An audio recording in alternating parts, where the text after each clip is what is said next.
Welcome aboard. Stay tuned and subscribe to Han Li's Wuxia Adventures for more thrilling content. Chapter 1596. Lu Yin did not care about Yu Er. Someone with a power level of 400,000 was not important to him. How can I get a Star Source pill? Yu Mu fell silent. He was being hunted down by Shamrock Enterprises, so it was impossible for him to get one. Lu Yin looked at Yu Mu. I believe that you have people in the headquarters who are familiar with you. Find a way to get a Star Source pill. As long as you can get one for me, I can guarantee that your future will be bright. At the very least, you won't have to worry about your life. Yu Mu's eyes burned with eagerness, but he concealed it. There's no other way. The company's management is very strict, and I've already been removed from the list. My acquaintances in the headquarters will hunt me down if they see me. Lu Yin's eyes flashed. I can give you the universal armor that can block envoys. I'll do my best, Yu Mu replied. He was very interested in Lu Yin's universal armor, as everyone knew that Lu Yin's defensive items were extremely powerful. If he could get one, he would not have to worry about being hunted down. He decided that if he could get his hands on the universal armor, he would sleep with it on. Lu Yin did not believe that Yu Mu could get a Star Source pill from Shamrock Enterprises headquarters. He believed that Yu Mu had hidden it away and would hand it over to him at the appropriate time. The Star Source pill was Yu Mu's life-saving treasure, and threats were useless. Yu Mu would not admit to anything, and Lu Yin could not force him to do so. He could only wait for Yu Mu to hand it over, which would not take long. One day later, Lu Yin appeared on Aegis planet. The black-masked assassin, Star Fox, and the rest were all present. The current Aegis was much weaker than it had been at its peak. The Enlighter Realm assassin who looked like a child was dead, and Lord Egret, as well as Poison Master, Magistrate, Unparalleled Beauty, Feng Zi, Black Tiger, and the others who had once been on the Outerverse assassin rankings. Although there were many low-level assassins, the loss of these assassins had caused Aegis business to decline. They could not send the black-masked assassin to assassinate a hunter. The Sixth Mainland has already taken over the Western Weeds, and it's not that far from here. They can come over at any time. Why are you still here? Lu Yin asked. He stood on the planet's highest peak and looked down. Behind him were the black-masked assassin and Star Fox. Star Fox answered, We're used to this place. So you're saying that you plan to join the Sixth Mainland? Lu Yin. The black-masked assassin replied, No. Does that mean you want to die? Lu Yin laughed. Star Fox and the black-masked assassin looked at each other, speechless. Is there anything you can't let go of here? Lu Yin asked. Alliance leader Lu, Star Fox said helplessly. I'm a member of the highest management of Aegis, and I have the right to know everything about Aegis. Think carefully before you speak. Star Fox muttered to himself for a moment. There's a spatial rift within this planet, and there are ruins of an ancient sect within it. Lu Yin's eyes widened, and he looked at Star Fox with a cold glint in his eyes. The black-masked assassin stood in front of Star Fox. We were the ones who discovered the ruins. There's no need for us to tell you everything, Alliance Master Lu. Lu Yin's eyes narrowed. Bring me there. The planet was desolate. From where the black-masked assassin and the others were sleeping, one could see a protruding dagger. It looked ordinary, but on the dagger, there were two words carved in ancient characters. Qizong. That's the word Qizong, said Star Fox. With that, he touched the dagger with one hand, and then vanished. Lu Yin's eyes lit up. The spatial rift was similar to the ancient centipede. Back then, the ancient centipede had emerged from a spatial rift, and this dagger was connected to one of those spatial rifts. Lu Yin touched the dagger, and the darkness in front of him expanded. In an instant, he entered the spatial rift and appeared in a dusky space. He looked up and saw that there was no light around him. There was only a black sun in the distance, and he had no idea how long it had been hanging there. This place was in ruins, and it was even more dilapidated than the Daosaur sect's ruins. This space was neither too big nor too small. Lu Yin's domain spread out, and all he could see were broken buildings. Some of the buildings that came into contact with his domain immediately turned to dust. Alliance Master Lu, the buildings here are too ancient. Don't touch them or else everything will be gone, Star Fox reminded him. The black-masked assassin walked in as well. The Oddity Sect is the name of this sect. We've discovered some battle techniques here, but they're all incomplete due to the passage of time. During the Astral Combat Tournament, Calcifer's 10 steps, 1 kill battle technique came from this place. We've also cultivated some of the techniques, but they're all incomplete and not very useful. Aside from those broken battle techniques, what else is there? Lu Yin asked as he carefully walked through the space. This sect should have been quite powerful in ancient times. Lu Yin saw some traces of battle, but because it had been so long ago, he could not discern the power of these traces. There's nothing else.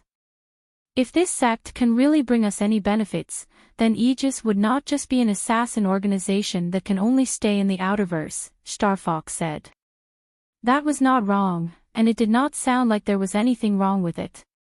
However, were they not willing to leave just because of this? Lu Yin looked at Star Fox. Was the Aura Sealing Stone obtained here as well? Star Fox's body trembled imperceptibly. Yes, Alliance Master Lu, take a look. Among those broken buildings, there are some that were built with Aura Sealing Stones. They were probably built by the cultivators here in ancient times to prevent others from spying on them. It's the only thing that's useful. Is that so? It seems like this sect was really powerful in ancient times. Even such a wondrous item was used as a building material, Lu Yin commented. Star Fox's expression changed, and he exchanged glances with the black-masked assassin. Lu Yin looked at the two in amusement. Sometimes, I really don't understand why you two are guarding against me. Without me, Aegis would be in a miserable state right now, and it might even be destroyed. I'm still your benefactor. The black-masked assassin lowered his voice. If Alliance Master Lu had known that the Aura Sealing Stone was a wondrous item, would you have left it to us assassins? Lu Yin was stunned and shook his head. It's too wasteful to use it to kill people. Wondrous items are useful to envoys, but Aegis does not have any envoys. We don't have the qualifications to trade with those envoys, and any one of them could easily destroy us. Alliance Master Lu should be clear about this, Star Fox said, making up an excuse. Lu Yin nodded. I understand. Then, you can trade with me. I won't destroy you, and I definitely won't steal from you. Besides. Lu Yin smiled. We're on the same side. Star Fox's lips twitched, and his heart sank. On the same side. These words made it sound like Lu Yin wasn't planning on using money to buy the Aura Sealing Stone. Star Fox and the black-masked assassin glanced at each other bitterly. The problem they had been most worried about had come. They had guessed that Lu Yin would one day discover that the Aura Sealing Stone was a wondrous item, but they hadn't expected it to be so soon. How old was he? We found 59 Aura Sealing Stones from the Oddity Sect. How many do you want? Star Fox asked. Lu Yin blinked. You want them too? Star Fox was furious. We found them. Lu Yin waved a hand. What I mean is that it's a waste for you to keep them. Sell them all to me. State your conditions. Alliance Master Lu, the Aura Sealing Stone is the foundation of Aegis. Without it, we can't hide our auras, the black-masked assassin said. Lu Yin thought about it. I'll leave 2 for you. Star Fox gritted his teeth. Alliance Master Lu, you're even more than we expected. He wanted to say something, but he couldn't bring himself to say it. This person was no longer someone Aegis could afford to offend. Lu Yin looked around. Actually, compared to the aura-concealing stone, you should be more concerned about your own lives. Also, Aegis's name is Aegis. If you stay here, you'll be devoured by the 6th mainland sooner or later. Go to the Interverse. There's no space there. Forget about the Cosmic Sea or the Neoverse. Only the Great Eastern Alliance can protect you. I'm protecting you, so it's only right that you give me some compensation, right? Besides, I won't take it for free. Just tell me if you need anything. Right, I have something good. Lu Yin took out the giant's right arm and tossed it to Star Fox. Try it on. Star Fox's eyes lit up, as he had seen the giant's right arm before. Lu Yin had used it during his conflict with Yumu, and it could resist powerhouses with a power level of 300,000 to 400,000. After putting on the arm, Star Fox immediately felt that something was amiss. He looked at Lu Yin in shock. Alliance Master Lu, this is. Lu Yin smiled. It's enough to display a power level of 500,000. Consider it the payment for the aura-concealing stone. Is it worth it? In addition, the Great Eastern Alliance will provide Aegis with protection. Regardless of whether it's in the Outerverse or the Innerverse, Aegis will always be a member of the Great Eastern Alliance. Star Fox's eyes lit up as he stroked the giant's right arm. A power level close to 500,000 meant that it was an envoy. With it, Aegis's power would be close to an envoy's. He looked at the black-masked assassin, who was also staring at the giant's right arm. This item was not very tempting to him, as he was an assassin, and it was too eye-catching. Not enough. Then, what about this? Lu Yin took out a super flash tear bomb. This can instantly blind an enlighter, and it's also effective against powerhouses with power levels of 300,000. This should be your favorite, right? I can give you 5 of these. Star Fox's eyes lit up, and he accepted the super flash tear bomb. They did not doubt Lu Yin's words. Even though Lu Yin was overbearing, he was very honest, and he would not lie to them about something like this. If this isn't enough, Lu Yin said. Star Fox and the black-masked assassin could not help but look at him. This means that you want to betray the 5th mainland and join the 6th mainland. If that's the case, then I'm sorry. Lu Yin's tone was icy as he stared at the two. Star Fox hurriedly spoke up. That's enough, Alliance Leader Lu. I can give you 50 aura-concealing stones. You should know the value of these strange objects. Lu Yin thought about it and then agreed. 50 aura-concealing stones were enough, and he did not have that many envoys. These things could be used to recruit envoys. Then, can you tell me what it is that makes you unwilling to leave this place? Lu Yin asked. Star Fox was helpless. Their unwillingness to leave was too obvious, and anyone could tell. The black-masked assassin looked up at the black sun. That. Lu Yin followed his gaze and was astonished. The sun. When we discovered the Chi Zone, there were already people here, the black-masked assassin said. They were already dead, and their bodies were stiff. Those people were all kneeling and praying to that sun. Welcome aboard. Stay tuned and subscribe to Han Li's Wuxia Adventures for more thrilling content. Chapter 1597. Lu Yin's eyes flashed. Everyone in the strange sect is worshipping that sun. We've tried to get close to it, but we couldn't. Over the years, we've determined that it's the most valuable, and it should be a terrifying power vessel. From the fact that we can't get close to it, it must be related to space, Star Fox said. Lu Yin raised a brow. The most mysterious things in the universe were space and time. His dai had the power to stop time, which had allowed him to evolve to his current level and overcome countless dangers. When Long Tian had used his innate gift to grab space, Bai Xiaohong and the others had misunderstood and thought that Lu Yin's innate gift was related to space. Anything related to space or time, regardless of whether it was an innate gift, battle technique, or power vessel, was enough to cause the entire universe to boil over, and everyone would scramble for it. It was no wonder that Star Fox and the others were unwilling to leave. A power vessel that might be related to space was right in front of them, and no one wanted to give it up. I can't get close no matter what? Lu Yin asked. Star Fox replied, this space is only so big, but I can't get close to the black sun. Lu Yin put on his miniature armor. He didn't believe that he couldn't get close to the black sun, so he leapt up and tore through the void.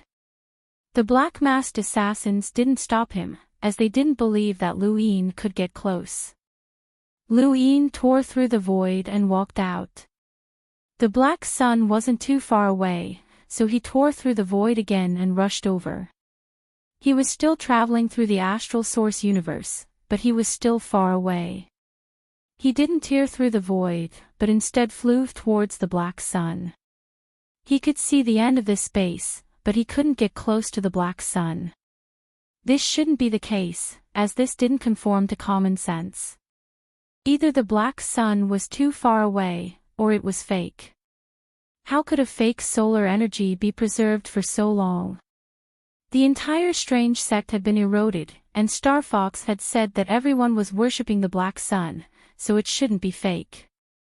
Lu Yin continued to try. Below, Star Fox and the black-masked assassin watched Lu Yin's figure in the sky. It looked like he was flying towards the black sun, but in reality, he wasn't moving at all. This strange scene sent chills down their spines, but it also excited them. They were increasingly convinced that the black sun was related to space. If it wasn't for the power of space, then how could it be possible? Lu Yin was a powerhouse who could injure an emissary and travel through the astral source universe. Half a day passed, but Lu Yin still couldn't get close to the black sun. He felt helpless, as he couldn't force his way through it. Was there any other way? He immediately thought of the Stonewall scriptures. In any case, no matter what happened, he would just recite it. This time, he had guessed wrong. It was useless to recite the Stonewall scriptures. He still couldn't approach the black sun. The more it was like this, the more Lu Yin wanted to approach it. He wanted to see what it was, and so he used all of the techniques at his disposal, including the Yu secret art, the Su secret art, his domain, battle force, the greater teleportation array, and the true scripture of Yin evolution. However, it was all to no avail, as he still couldn't get close. Suddenly, something within his body vibrated. He lowered his head and clutched at his heart. There was a slight tremor. It was the black and white fog. He had unintentionally touched it, and when he looked up, the black sun had grown larger. Larger meant that it was getting closer. Lu Yin's eyes shone with a strange light. He shifted his fates and, causing the black and white fog to churn as death energy flowed out of his body. Instantly, the black sun drew closer, and Lu Yin could faintly see strands of blackness spreading out from within the sun. It came out and connected with him. Lu Yin stared at the black sun. Could that be death energy? Was that black sun death energy? Below, the black-masked assassin and Star Fox were stunned. They watched as Lu Yin slowly approached the black sun. How was he doing this? Star Fox's eyes flickered. Impossible. We've tried for so many years, but it's still useless. He's getting closer. That thing is his, the black-masked assassin said bitterly. They had never thought of snatching it, as it was simply impossible. Furthermore, there were envoys like Liu Yefei and Drifting Flower outside. Even though Liu Yin was getting closer, his speed was very slow. But no matter how slow he was, he still had to get closer. The Reaper transformation required the black and white fog within his body, and he had used up too much of it during the battle at Mount Supreme. He had also relied on Crown Prince Gui Qian's strength during the battle in the Cosmic Tree Realm, or else he wouldn't have been able to use it. If that black sun really was death energy, then it would be perfect to replenish the black and white fog. But why was there death energy here? What did the Mysterium sect have to do with the Reaper?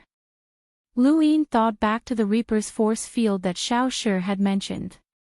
Could it be that?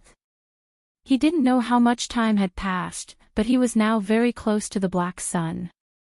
Compared to the black sun he had seen at the start, it was now more than 10 times larger. This proved that he was getting closer and closer to the black sun. The Black Masked Assassin and Star Fox also tried to get closer, but they couldn't get any closer. The death energy spreading out from the black sun became more and more obvious, and the two watched as the black gas connected to Liu Yin. They grew nervous, not knowing what would happen next. The death energy entered his body, and Liu Yin directly absorbed it to replenish the black and white fog. From below, Liu Yin was connected to the black sun by a black line, but he was still getting closer and closer. That black line was the death energy, and it grew thicker and thicker until it was like a river flowing through the sky. Even though Liu Yin was still getting closer to the black sun, there was still a great distance between them, which was why the black river was so majestic. The more death energy he absorbed, the more condensed the black and white fog within his body. Liu Yin's eyes gradually turned pure black, and the death energy wrapped around his body like chains. He hadn't undergone the Reaper transformation, but his current appearance was getting closer and closer.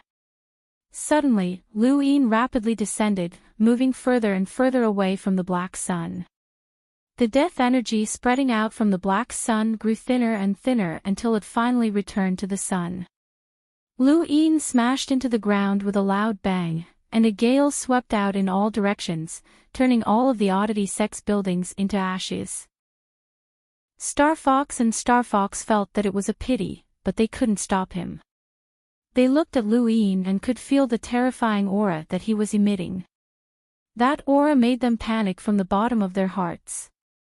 Liu Yin's back was facing the two, and his breathing was sometimes rapid and sometimes slow. It gradually stabilized, and his eyes gradually returned to normal. He looked up, but it had been too dangerous. He had almost lost consciousness, and death energy was something that could cause one to lose their mind. Even he couldn't absorb too much of it. Moreover, he had absorbed it so far away from the sun. If he had really entered the sun, he would have been turned into a puppet of the death energy. The death energy here might not be any less than the death energy in the Eternal Kingdom, and he guessed that this was most likely the Reaper's force field. After absorbing the death energy, the black and white fog within his body had become much more condensed than it had been during the Supreme Tournament. This also depended on his strength. With an increase in strength, he could absorb even more.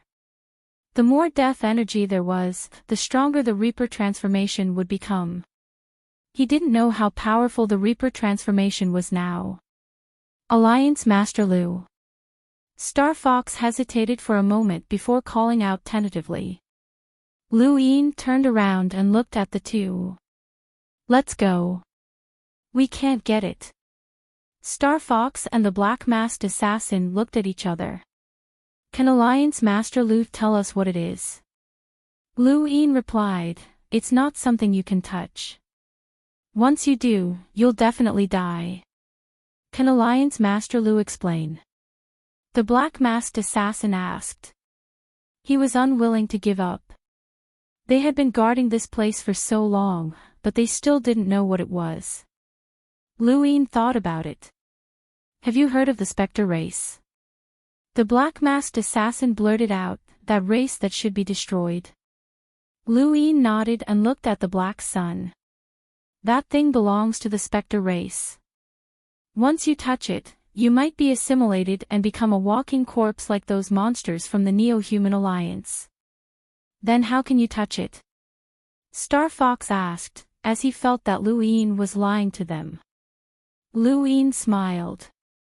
Because I was modified by the Spectre race and managed to survive.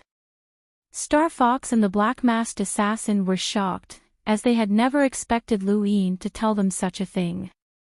This was not a secret, and all of the upper echelons of the Hall of Honor knew about it. Lu Ying had no intention of hiding it, as his appearance after the Death God transformation was too demonic, and he couldn't hide it even if he wanted to. Let's go. There's no need to care about this place. Even if the Sixth Mainland discovers it, it'll be useless, Lu Ying said. Aside from the death energy, there was nothing else of value here. That death energy was also of no value to the Sixth Mainland, and those from the Sixth Mainland might not be able to discover this place. Even if they did, they wouldn't be able to approach the Black Sun. If the Black Sun really was the Death God's force field, then its origins were too great. Forget about the envoys, even half a team might not be able to approach it. After leaving the odd sect space, Lu Ying took the 50 aura sealing stones and headed back to Xenia Star with the willow leaves. The people from Aegis would also be moving to Frostwave Weave as soon as possible. Aside from Aegis, the people from the Sea King's Dome would also be moving to Frostwave Weave, and the Central Weave would soon be taken over by the Sixth Mainland. This was a situation that would be difficult for Lu Ying to change. After such a long time, he was finally going to return to Xenia Star, and Lu Ying finally experienced the feeling of homecoming. Xenia Star and Earth were both his hometowns, but the astral tree that represented Lu Shaoxian felt so foreign to him. Even if he recovered his memories, he would still be Lu Ying, and he would always be Lu Ying. Beep beep beep beep. His gadget beeped, and Lu Ying glanced at it. It was Madame Yu. Lu Ying did not want to get involved in the matter between the Yo Court and the Sword Sect, at least not for now. There was no such thing as an impenetrable wall in the universe. Regardless of what the Yo Court was planning, the moment Lu Ying's involvement in the Yo Court was exposed, the other 8 flow zones would be on high alert, and there would be no point in him withdrawing from the Blazing Mist flow zone. After a while, his gadget beeped again. This time, it was not from the Yo Court, but from Balsam, the CEO of Shamrock Enterprises Innerverse. Lu Ying knew that she would contact him, but he had not expected her to wait until now. It had been more than 10 days since Yumu had been hunted down, and she had only contacted him when they were about to reach Frostwave Weave. This meant that she must have been investigating for some time. Alliance Master Lu, I'm sorry to disturb you, Balsam said politely. Lu Ying asked, what is it? May I ask if Yumu is in your hands? Balsam asked, getting straight to the point. Nope, Lu Ying answered immediately. Welcome aboard. Stay tuned and subscribe to Han Li's Wuxia Adventures for more thrilling content. Chapter 1598. Balsam fell silent when she heard Lu Ying's denial. Because of Yumu, Shamrock Enterprises became enemies with the Great Eastern Alliance, causing the company to suffer huge losses. The company decided to punish him, but during the punishment process, Yumu was taken away by your people. Alliance leader Lu, don't you know about this? That's right. Yumu proposed a deal, saying that he would give me some sort of pill in exchange for his life. I asked the Sea King and Elder to rescue him, and I planned to bring him to the Great Eastern Alliance. However, he was intercepted by the Sixth Mainland's Autumn Frost family along the way, and his whereabouts are still unknown. Balsam was astonished, as she had not been aware of this matter. When Yuer had reported to her, she had been busy and had not received the message in time. When she saw Yuer's report, she had immediately contacted Lu Ying, but she had not expected that the Sixth Mainland's Autumn Frost family would be involved. The Sixth Mainland's Autumn Frost family had once been one of the 3 great families in the Bloodburn realm. Even after the sixth mainland had been invaded by monsters and lost many experts, the Autumn Frost family still had a world imprinter, which was a powerful existence with a power level of over 800,000. It was comparable to the Day-Night clan and the Sword Sect, which were the top powers of the Interverse's 8 Great Flow Zones. Why would the Autumn Frost family appear there? And why would they intercept Yumu?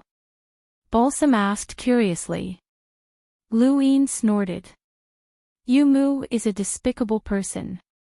On one hand, he tried to tempt me into saving him, but on the other hand, he immediately joined the Autumn Frost family. Not only did he violate the deal, but he also heavily injured Elder He. I hope that Shamrock Enterprises can capture Yumu from the Autumn Frost family, and please invite me to watch the punishment so that I can vent my anger. Balsam did not know if Luin was telling the truth, as this matter concerned the Autumn Frost family.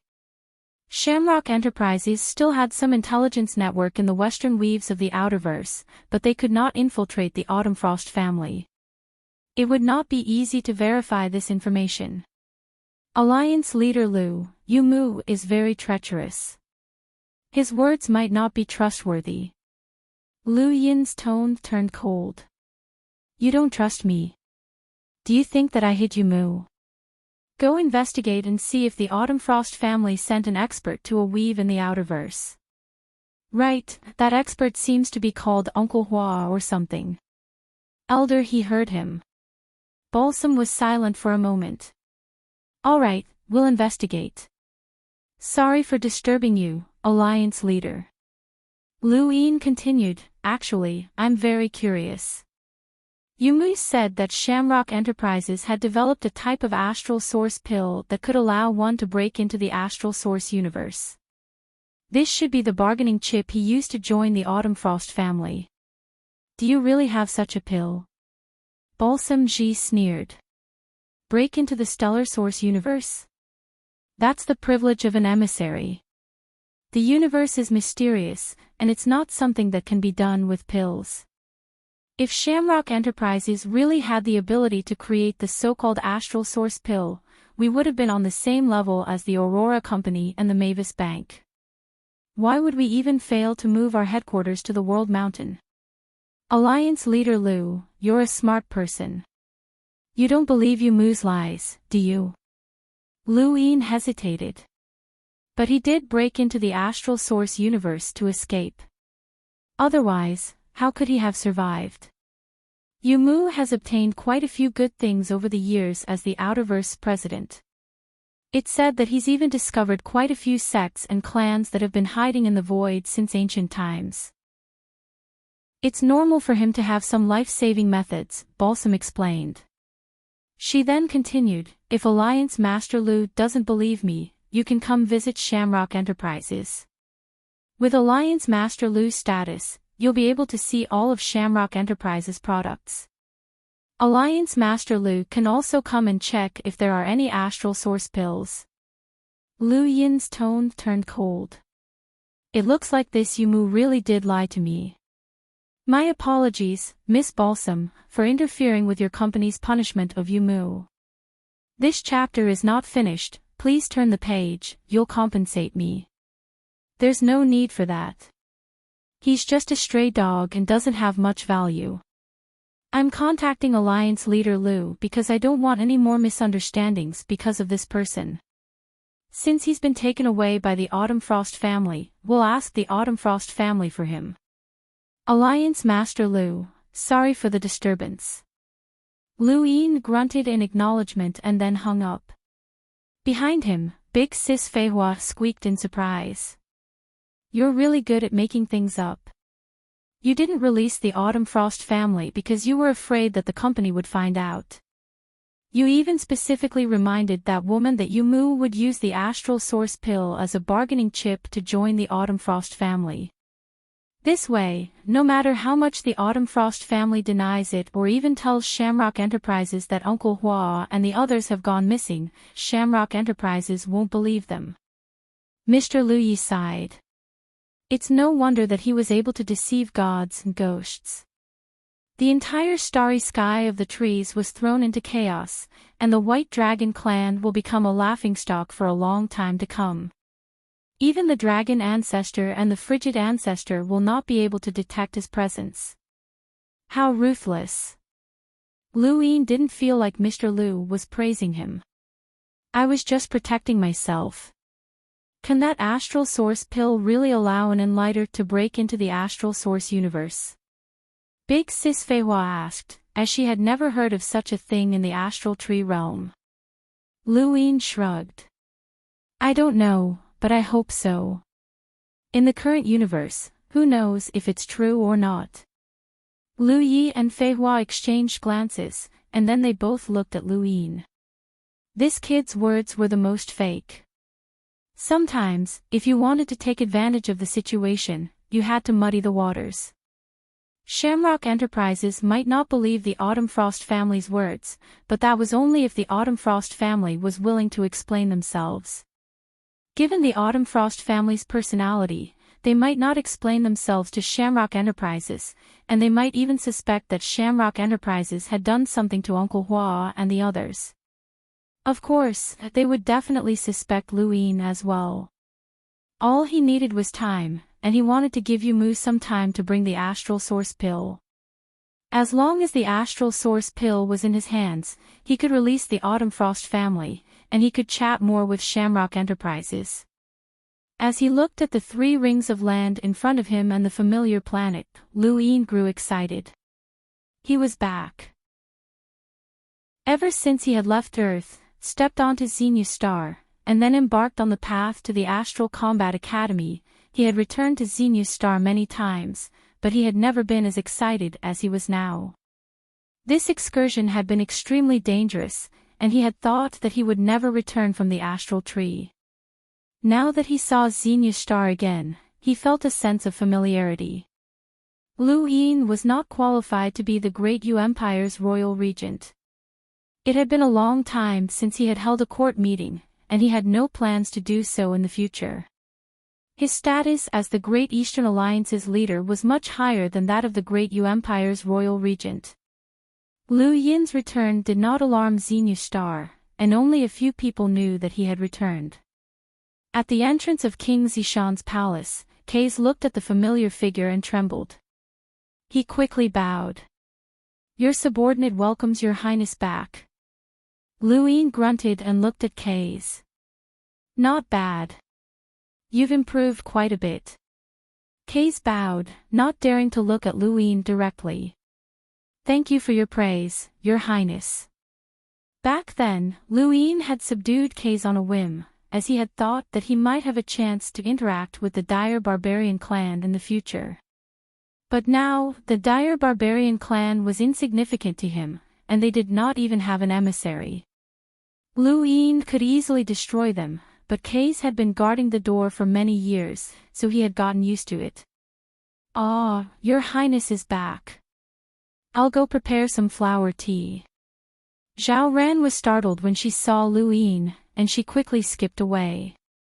She was still as carefree as ever, but Lu Yin was still comforted that she had remembered him. The flying willows were settled in King Zishan's palace. This chapter is not finished. Please turn the page. This was because they could not leave Lu Yin, and he needed these 2 bodyguards. Your highness, try it. Zhao Ran poured a cup of flower tea for Lu Yin. Lu Yin stared at it in a daze. Why was its appearance becoming stranger and stranger? In the past, flower tea had at most a horrifying color, but now, Lu Yin felt as if he could see creatures swimming within it. Was this thing even drinkable? Zhao Ran looked at Lu Yin expectantly, as if she were a child waiting for a reward. Lu Yin pursed his lips. Have a sip first. Zhao Ran was confused. Why? It's delicious. Doesn't your highness like it? Lu Yin coughed. No, it's just that. At this moment, Kaze's voice rang out. Your highness, the city lord of Million City, Jade Mountain Sea, requests an audience. Please enter, Lu Yin hurriedly said. He then looked at Zhao Ran. You can leave for now. I'll call for you later. Zhao Ran grunted and looked at the flower tea with a slightly aggrieved expression. Not long after, Jade Mountain Sea entered and immediately bowed when he saw Lu Yin. Jade Mountain Sea Cucumber greets the Alliance leader. Lu Yin gestured for him to enter. Where's she? She didn't come with you. Jade Mountain Sea smiled bitterly.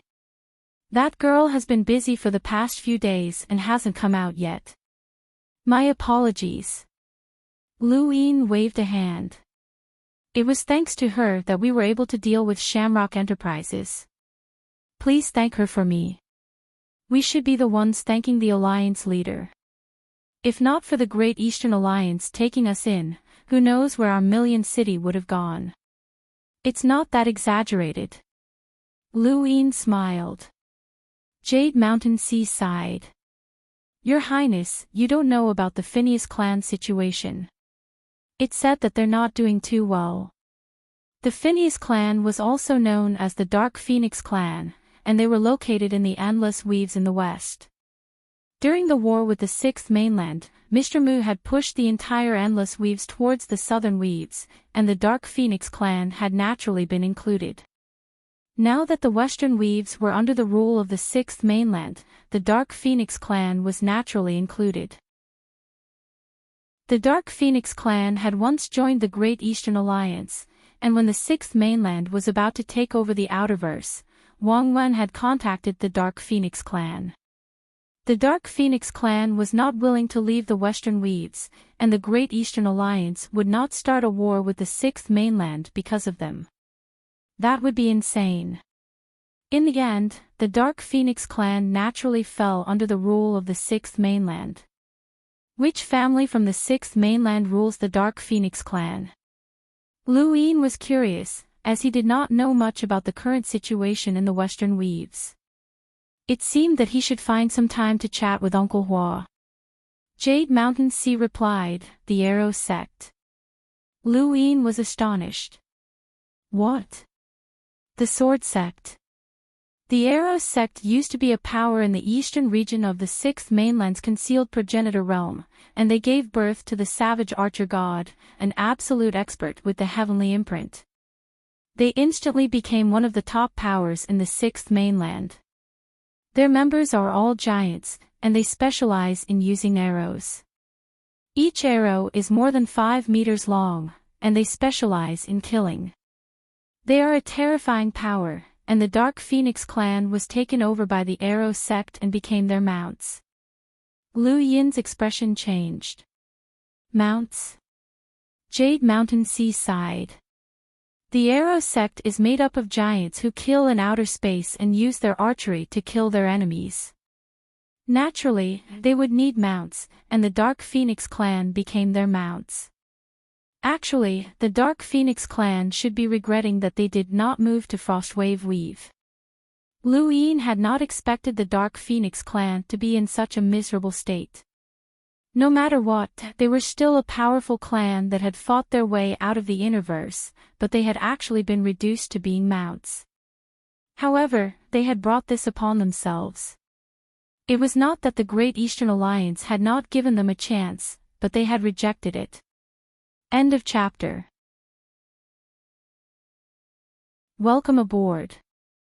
Stay tuned and subscribe to Han Li's Wuxia Adventures for more thrilling content. Chapter 1599.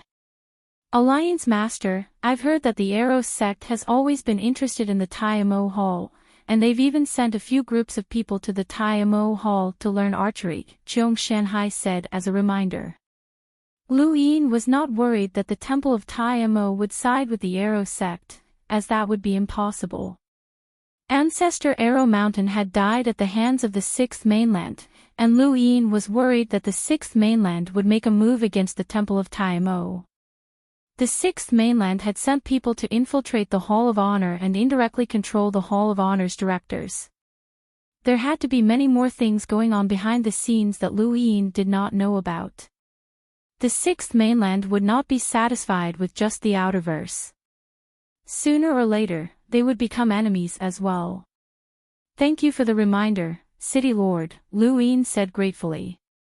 He then pointed at the flower tea on the table. Please have some tea, City Lord. Actually, Jade Mountain Sea had noticed that cup of flower tea the moment he entered. No one would overlook something as strange as a poison. That was Xiao Ran's flower tea, and Lu Yin also had a cup that he had poured for Jasper Mountain Sea. Alliance Lord, what's this? Jasper Mountain Sea asked cautiously, his hair standing on end when he saw what appeared to be creatures swimming within the flower tea. Lu Yin smiled. This is a flower tea that Xiao Ran recently developed, and it should taste pretty good. Please have a taste and give me some suggestions. Jasper Mountain Sea was stunned, and his first thought was that Lu Yin was plotting to seize the million cities and poison him to death. However, after thinking about it for a bit, Jasper Mountain Sea didn't have much value to Lu Yin at the moment. Even if he had money, Lu Yin wouldn't poison him just because of that money. Cheong Shanhai drank a mouthful of the wine while feeling uneasy and suspicious. Lu Yin stared intently.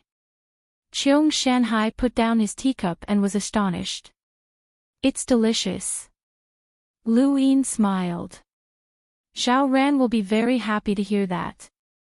Not long after, Jasper Mountain Sea left, and Elder Iron went to pay his respects. The Lan family, Wan Qianqing, the Sea King's Dome, Aegis, Amethyst Trading Company, and many other great powers had all rushed into Frostwave Weave to seek protection. Now that Lu Yin had returned, they naturally had to pay their respects to him. Lu Yin did not have much to say to Elder Iron. The Lan family was in Frostwave Weave, and they also had to protect it. Elder Iron was one of the protectors of the Great Yu Empire, as well as someone from the White King's bloodline.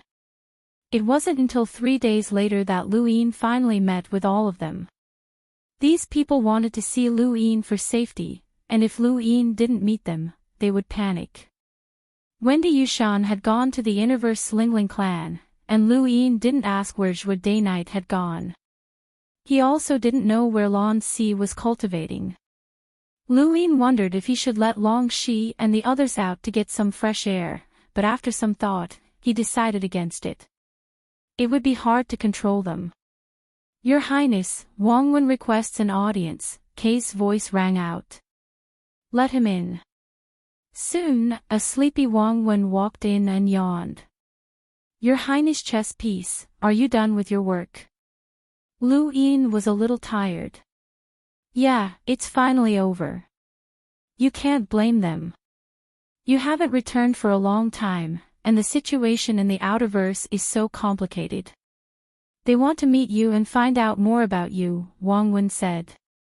Where do you think the future of the Great Eastern Alliance will be? This was also the true reason why Elder Iron and the others had come to probe the Sixth Mainland. It was only a matter of time before the Outerverse would be handed over to the Sixth Mainland, and it would not be long before even the Great Eastern Alliance would have to leave.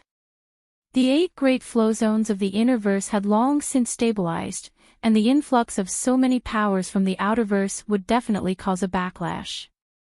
The biggest problem was how to settle them down. The Hall of Honor would definitely not ignore this, and they had been making plans all this time. But no matter what plans they made, it was impossible for them to avoid conflict with the 8 great flow zones. After all, their interests would be affected. This would depend on the Great Eastern Alliance. They could choose to settle down in a small flow zone or start a war with the 8 great flow zones. When the Great Eastern Alliance had first moved to Fennel Flow Zone, it had wanted to give the 8 great flow zones the impression that the Great Eastern Alliance was harmless and that it was showing results. However, in reality, settling down in a small flow zone was not Lu Yin's goal. Even though Blazing Mist Flow Zone was large, it could not satisfy the entire Outerverse. What he wanted was more. Wang Wen casually opened his star chart and pointed at the first flow zone. I want this place the most. Lu Yin laughed. The Sword Sect is not to be trifled with. Wang Wen stretched lazily. 2 years ago, the Day-Night clan was also not to be trifled with. That's because they borrowed the strength of Leon's armada. Otherwise, we wouldn't even be qualified to carry their shoes. There's always a way. We've improved a lot over the past 2 years. Your Highness, do you know how many androids have reached the Explorer realm? Wang Wen asked. Lu Yin was curious. How many? Ban Jiao had created these androids, but he had not asked. Wang Wen raised 4 fingers. 4,000. Lu Yin was shocked. There are only 900 explorers in the express response team, right? Now, there are 2,000. Lu Yin was shocked. That's a huge increase. Wang Wen replied, the 6th mainland occupies the outerverse, and normal people can adapt to it. To them, whether it's the 5th mainland or the 6th mainland, it doesn't have much of an impact. However, it's different for cultivators, especially the higher-level ones. In just 2 short years, the number of explorers we have doubled, and the number of hunters and cruisers has nearly doubled as well. That's in addition to the warships that the Alliance has built. With our current strength, even if we don't rely on Leon's armada and don't compete with the top experts, we'll still be able to easily defeat the Day-Night clan. We're much stronger than any of the leading powers in the 8 Great Flow Zones. Just think about how many space-exploring cultivators the Sword Seeker sect, the Day-Night clan, and Chaos God Mountain have. We don't even lack enlighters. What we lack is absolute powerhouses. Lu Yin smiled. We don't lack absolute powerhouses. I brought 2 powerhouses with power levels over 700,000, and if they work together, they can fight against powerhouses with power levels over 800,000. I can also borrow the power of the Interstellar Court at any time. Right, I'm also the most important disciple of the Sirius sect. Wang Wen rolled his eyes. You really know how to play. Lu Yin laughed. Putting aside the various troops of the Great Eastern Alliance, just the cultivators and androids that Wang Wen had mentioned were enough to attack the entire universe. I want to form an invincible unit, Lu Yin suddenly said. What's the standard? The ones you just mentioned. I want to equip them with the best preparations, and they'll even be able to challenge those who are a higher realm than them. Wang Wen's interest was piqued. The price to pay for this is too high. Lu Yin seriously replied, this is just the first step. If everything goes smoothly, this invincible unit will be promoted to all the other troops. You don't know how terrifying the enemies we'll face in the future will be. Lu Yin was referring to the everlasting race. Those corpse kings were not afraid of death, and they were scheming and scheming. They were also researching all sorts of poisons and planting spies. Although the cosmic tree domain had blocked the everlasting race and had many experts, including progenitors, Lu Yin felt that it was already riddled with holes. This place was still fine. He wanted to complete everything before the everlasting race completely attacked the 5th mainland. Preparations. Wang Wen was puzzled. Are these the powerful enemies you mentioned? Lu Yin nodded. Pass down the order. I've already prepared some mystical items for them. Wang Wen nodded. All right. Right, the entire Great Eastern Alliance lacks a powerful commander. Lu Yin's eyes flashed. I have someone in mind. The Great Eastern Alliance's Rapid Response Unit was composed of experts sent by the various major powers of the Great Eastern Alliance. They were responsible for protecting all of the Alliance's resources as quickly as possible. This unit had also participated in the overthrow of the Day-Night clan in the Interverse, and it was the Great Eastern Alliance's most elite unit. The Rapid Response Unit's authority had always been in Lu Yin's hands. He had been missing for 2 years, and although the unit still existed, no one had been able to command it. Thus, it had enjoyed the best treatment. Now that Lu Yin had returned, the unit could finally be put to use again. Just as Wang Wen had said, the rapid response unit was constantly being added to. Including the androids, there were over 6,000 space-exploring cultivators at Liu Yin's disposal. This unit would become Liu Yin's sharpest blade, and when the time was right, he would even rename it. In the Outerverse, in the vast Earth sect, Elder Huaqiao found Sect Master Meng Tianlong. Sect Master, we lost contact with that unit. Meng Tianlong was stunned. What unit? Huaqiao solemnly replied, the Rapid Response Unit. Meng Tianlong was shocked. How did it get cut off? Was there an accident? Liu Yin's back, Huaqiao said. Meng Tianlong muttered, you can't contact him at all. We can't contact him. The people we placed in that unit are all elite disciples. We don't know what Liu Yin is planning. Meng Tianlong bitterly replied, no matter what he's planning, we can't stop him. In the beginning, no matter what the Great Eastern Alliance's army did, it could not be hidden from the various major powers, especially a weave like the vast Earth sect.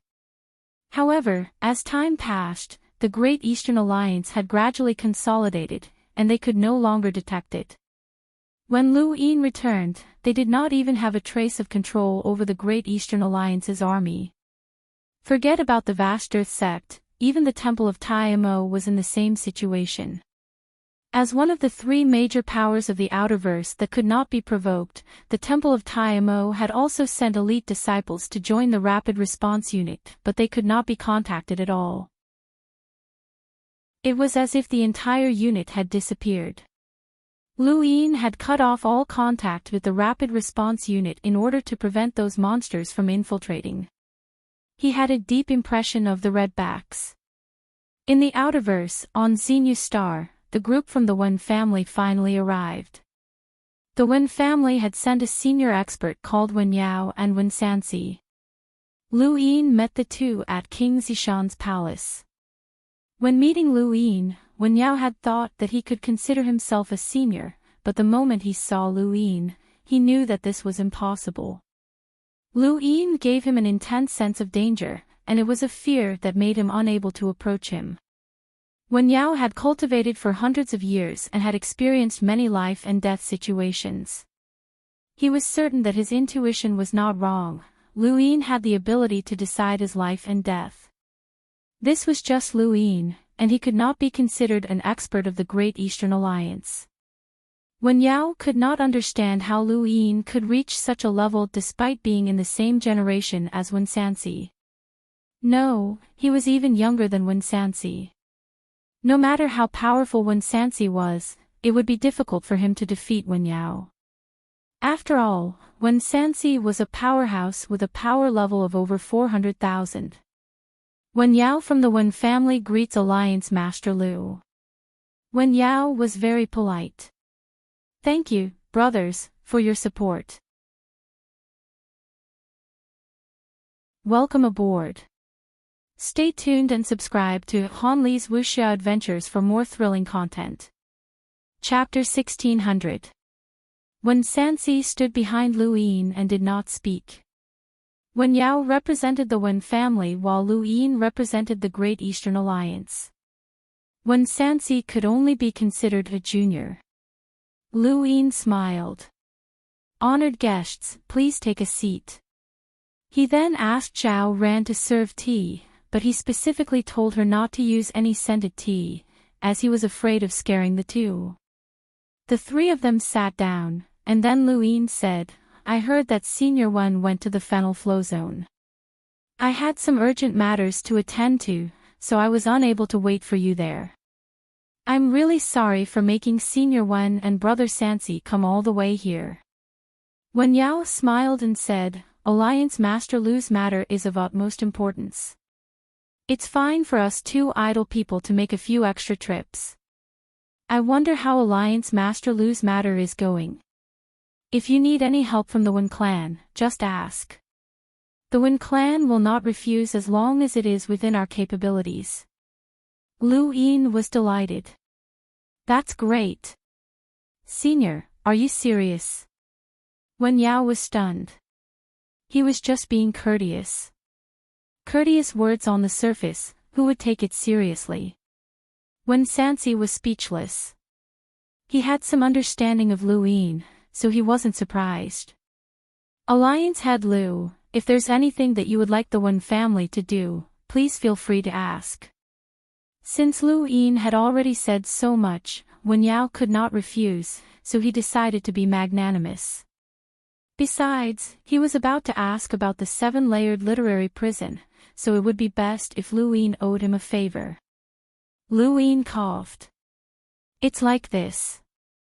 Senior should know that the Outerverse has been gifted to the 6th mainland, and there are so many people from my Great Eastern Alliance who have nowhere to stay. Would it be possible for us to settle down in the erudite flow zone? Wen Yao had not expected Lu Yin to say such a thing. How could he say something like that so casually? If not for the smile on Lu Yin's face, he would have thought that Lu Yin was provoking him. These words were tantamount to declaring war. Alliance Master Lu, you must be joking. If the Great Eastern Alliance is unable to settle down, my Wen clan is willing to help you find a place, Wen Yao said with a smile. That's too bad. Since that's the case, then we can only look for some small flow zones.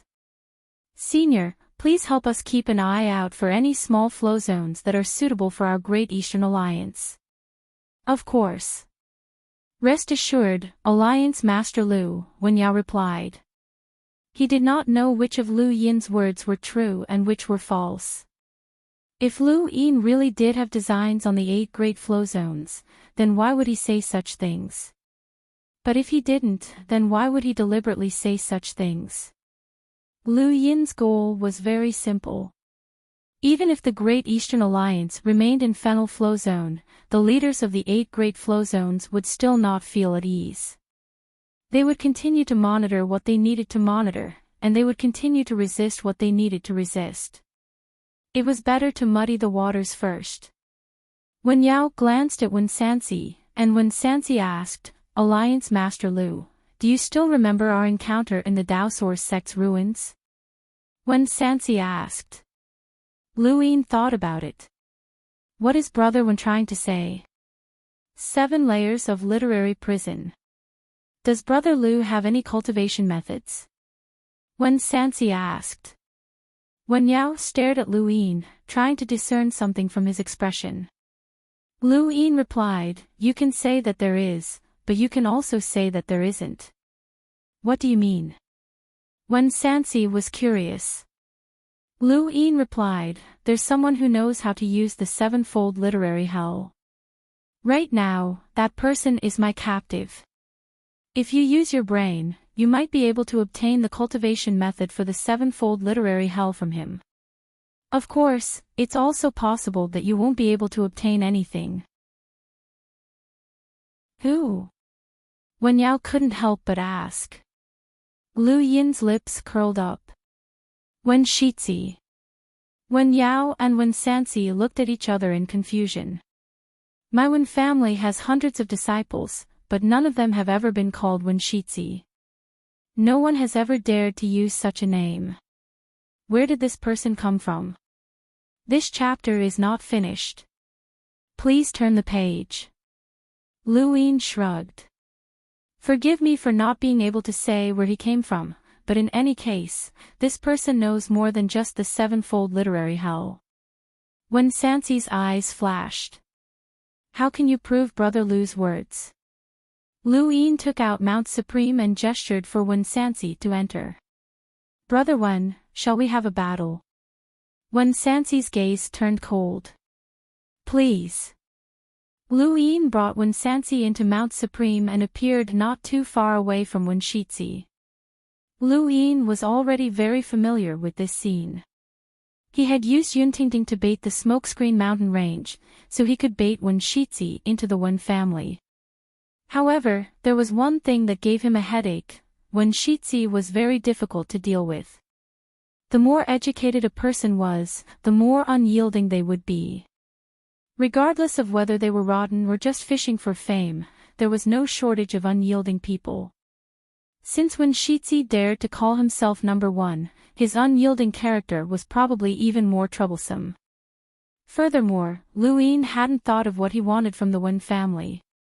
Wen Shizi was cultivating with his eyes closed, and he was even calmer than Yun Tingting. When he saw Lu Yin and Wen Sansi arrive, he asked, "Is it my turn?" "You know why I'm looking for you?" Lu Yin asked. Wen Shizi calmly replied, "Yun Tingting told me that we've arrived at the fifth mainland." He then looked at Wen Sansi. "If I'm not wrong, you should know the literary hell." Wen Sansi's eyes flashed. "You're the Wen Shizi that she was talking about." Wen Shizi's expression was solemn. The Wen family doesn't only exist in the cosmic tree realm.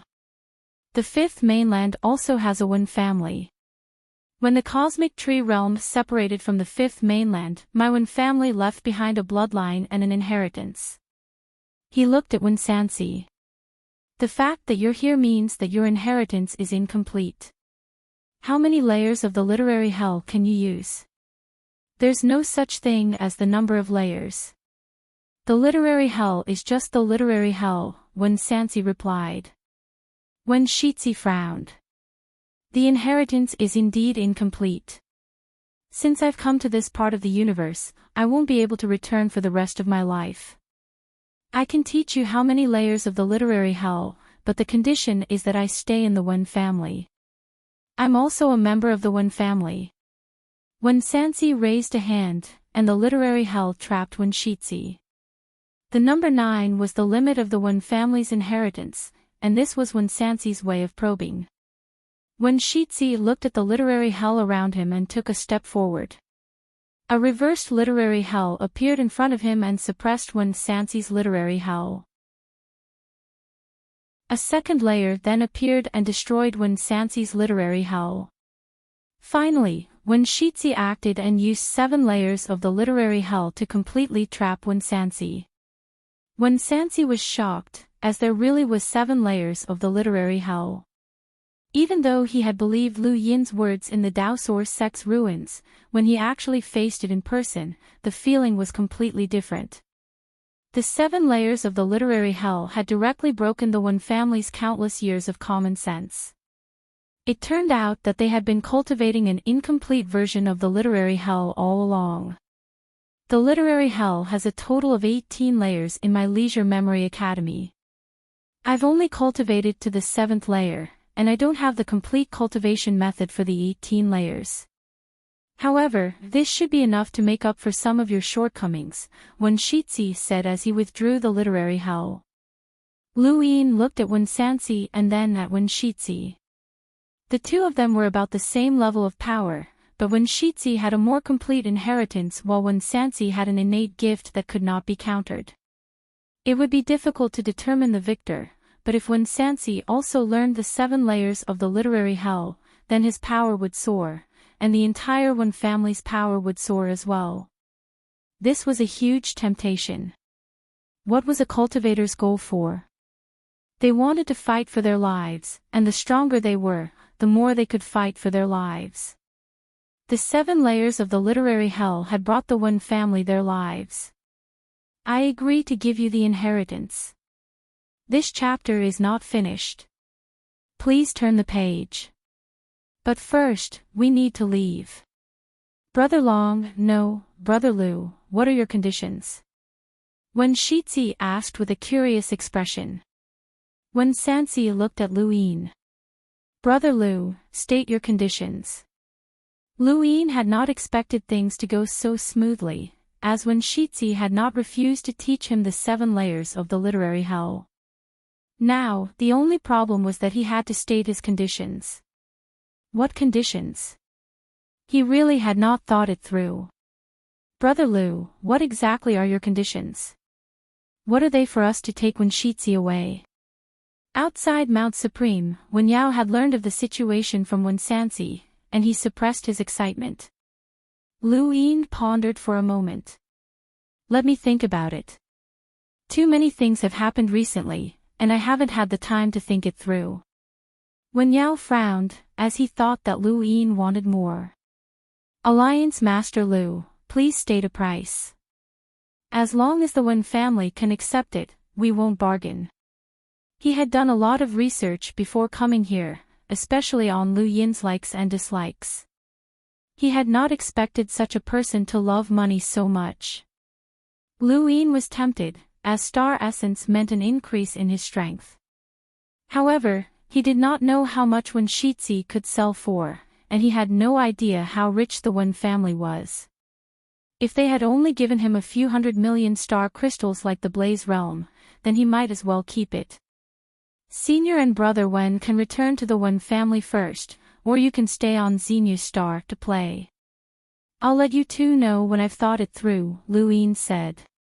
Wen Sanxi spoke up. Brother Lu, you should know what the 7 layers of the literary hell means to my Wen family. I won't hesitate to say that it's very important, very important.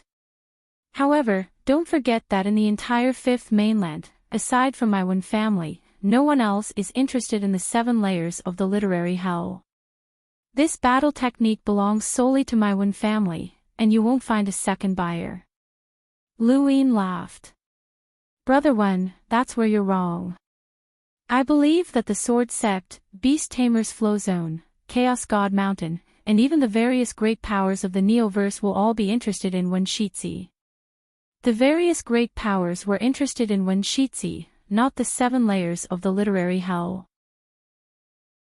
All they wanted was to prevent the Wen family from obtaining the 7 layers of the literary hell. It did not matter if they could cultivate it themselves, but once the Wen family used the 7 layers of the literary hell to increase their strength, they would become a threat to everyone, especially the Sword Sect. The Day-Night Flow Zone had been overturned by Lu Yin, and the Wen family and the Sword Sect had become the top powers in the Interverse. They were both competing against each other. Once the Sword Sect learned of the existence of the 7 layers of the literary hell, they would do everything in their power to destroy it. They would not allow the Wen family to obtain it. Wen Sanxi's eyes flashed. Brother Lu, have you thought of your conditions? Lu Yin replied, I've already said it. You too can wait on Xenu's star. I'll tell you once I've thought of my conditions. Wen Yao anxiously said, Alliance Master Lu, you're from the Astral Combat Academy, and my erudite Flow Zone's Lost Radiance Academy has always had a good relationship with your academy. Sanxi has also helped you in the past, so I hope that Alliance Master Lu can quickly hand Wen Shixi over to us on account of our past friendship. If we delay any longer, things might change. Brother Lu, the Interverse hasn't been peaceful recently. My Wen family might have been targeted by someone, and so is Lost Radiance Academy. Han Chong is also dead, so please make a decision quickly, Wen Sanxi said. Lu Yin was shocked. Han Chong is dead. Wen Sanxi nodded.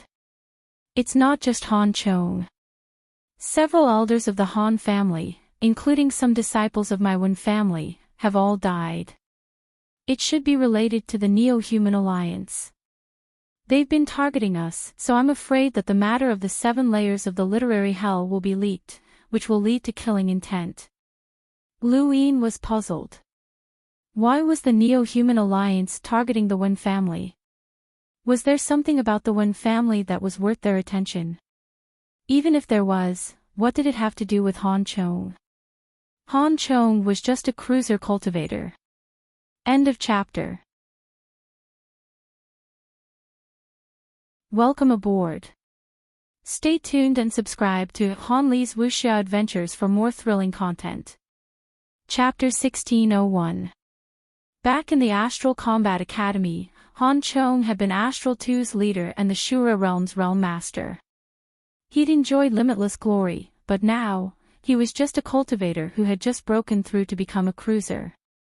Han Chong's death had only reminded Lu Yin of his time in the Astral Combat Academy, but he didn't think too much about it since it was the Wen family's business.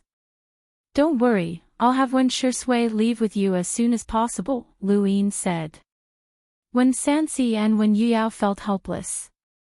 If Lu Yin didn't state any conditions, then they wouldn't be able to take him away.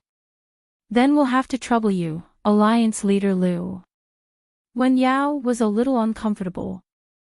This was the first time an expert from the Wen family like him had to thank someone else for raising conditions. As he watched the two leave, Lu Yin suddenly realized that Case had disappeared. He should have been at the door all this time. Lu Yin spread out his domain, and he quickly found traces of Case. He was currently conversing with an extremely ugly man. "I won't go back," Case whispered stubbornly. "You're a member of the dire barbarian clan. When the innerverse and outerverse were separated, you were forced to guard the door for Lu Yin. It's been a few years since the innerverse and outerverse recovered, and we've looked for you many times. Why won't you return to the clan? You were a member of the dire barbarian clan in the past, present, and future. Do you really want to be Lu Yin's guard for the rest of your life?" Case replied, "I've had enough of the dire barbarian clan. I was a completely different person there, and I'm living quite comfortably now. What's wrong with being a guard? I like this kind of life. We don't even know where the Great Eastern Alliance is. You can't even guard the door. That's none of your business. You." The man was furious. He wanted to forcefully take Case away, but he didn't dare to do so because this was Xenu Star. Otherwise, he would have taken Case away not long after the innerverse and outerverse had recovered.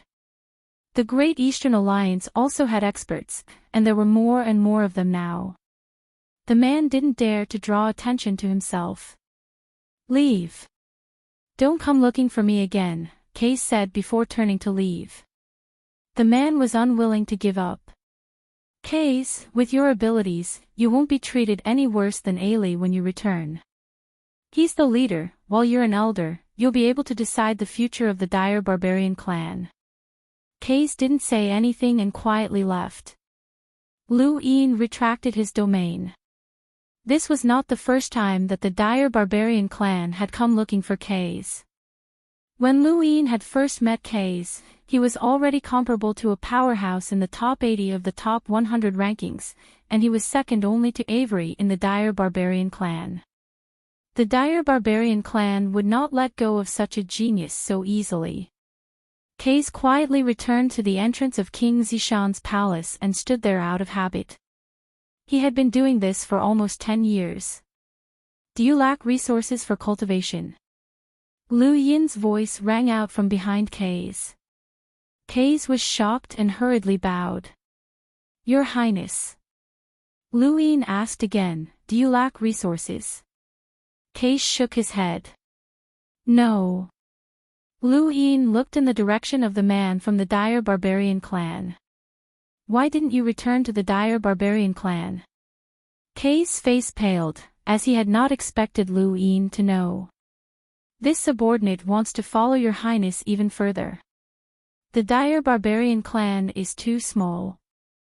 Lu Yin was astonished, as this was the truth. The dire barbarian clan was just an ant in front of the current Great Eastern Alliance. Although Case was guarding the entrance to King Zishan's palace, his status was still very high. After all, he was guarding Lu Yin's palace, and no one dared to underestimate him. Although the Great Eastern Alliance has unified the Outerverse, it still lacks the support of the Innerverse great clans. If you're willing, the dire barbarian clan can join as soldiers, and they'll need to be at least explorers, Lu Yin said before returning to the palace. Although the dire barbarian clan could not compare to the current Great Eastern Alliance, they could still provide a few explorers. Lu Yin was not satisfied with an army of less than 10,000 explorers, and he wanted more. Case understood that Lu Yin wanted him to persuade the dire barbarian clan to submit, which would be troublesome. Although the dire barbarian clan was not one of the 8 great flow zones, they were not weak either. How could they easily submit to the Great Eastern Alliance? "There's no rush. I'll give you enough resources to defeat Avery," Lu Yin's voice rang out from the palace. Case was excited, as defeating Avery was his dream. Could it really be realized? "Yes, Your Highness," Case hurriedly replied. 2 days later, Lu Yin met with Lang Yen. This woman had once worked for the Iltal Corporation, and the mission that Iltal Corporation had assigned to Astral 10 had been the first mission that Luin had accepted. After that, she had joined the Daystar Line, which had an office on the busiest street on Xenu Star.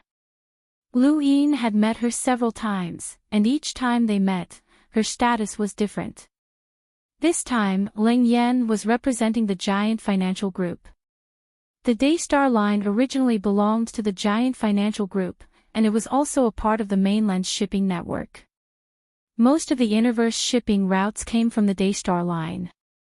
The biggest difference between the Interverse and the Outerverse was that the Outerverse business tycoons had their own autonomy and were able to protect themselves well. The Interverse tycoons, on the other hand, had to serve the various great powers. Even a huge corporation like the Giant Financial Group had to pay a huge amount of resources to the 8 great flow zones, and they also did not allow too many powerhouses to join them. It had to be said that this was a tragedy for the Interverse tycoons. The Giant Financial Group's situation had only improved after cooperating with the Great Eastern Alliance, and their safety was now under the Great Eastern Alliance's care. Ling Yan greets the Alliance leader. Luin gestured for her to enter. Cheong Shi is in charge of the mainland shipping line, so I shouldn't be looking for you. However, one of the 9 directors of the Hall of Honor, Tsong Yingdu, has been causing trouble for the mainland shipping line. Do you know why? Ling Yan did not understand. I don't know. She represented the Daystar Line and had joined the mainland shipping line, so she was naturally considered Lu Yin's subordinate. Lu Yin lowered his voice. Tsong Yingdu's ancestor participated in the plan to destroy the giant tribe, and he's a very radical representative. He believes that the Giant Financial Group has giant technology and was formed by the giant tribe. Ling Yan's expression changed, but she did not deny it. She remained silent. Lu Yin's eyes flashed. Is it really the giant tribe? Ling Yan replied, the Giant Financial Group was indeed formed by the giant tribe from the ruins of giant technology.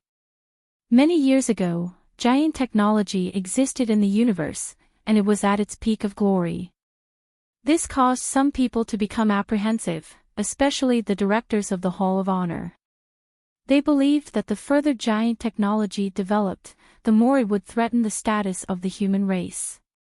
Thus, the 9 directors decided to destroy giant technology. However, they only destroyed giant technology, not the entire giant tribe. The giants are also a branch of the human race. Tsong Ying's ancestors must have wanted to destroy the giants, but they didn't succeed. The 9 directors decided to destroy the giants, but they didn't do anything to the giants. The Giant Financial Group was founded because of the giants' technology, said Lin Feng. This isn't a secret, and all of the major powers of the 8 great flow zones know about it. They also know where the giant tribe exists in the universe, but they don't interfere too much. Lu Yin tapped a finger on the table. To what extent has the Giant Financial Group's technology reached? Ling Yan replied, it's far from comparable to the giant technology of the past. The current Giant Financial Group's development is mainly for the common people, which is why the major powers don't care. Lu Yin looked at her. You're also a human. There are monsters among the giant tribe that eat raw meat and drink blood. Ling Yan looked at Lu Yin and pursed her lips. Does your highness hate the giant tribe? Lu Yin thought about it. I've never seen a giant tribe that is friendly to humans. The giants on the giant planet in the Outerverse Umbral Butterfly Weave and the giants in Progenitor Chen's tomb all ate raw meat and drank blood. Ling Yan continued, if your highness is willing, you can visit the Giant Financial Group for an inspection. The giant tribe will welcome your highness. If your highness feels that these giants are unsafe, you can cancel your cooperation with the Giant Financial Group. However, before that, please do not listen to others. There are good people among the giant tribe. Lu Yin waved a hand and dismissed Ling Yan. There were many branches of the giant tribe, and there were powerful battle giants as well as technological giants. Since they could create technology, it meant that they were extremely intelligent. Lu Yin believed that the giant financial group had survived until now without any problems, but there had to be someone watching over them. Song Ying's ancestors had been prejudiced against the giant tribe, but that did not mean that the board members who had made the decision to destroy the giant technology group were prejudiced as well. There had to be some reason that had led them to destroy the giant technology group. Right, there was also Progenitor Qin.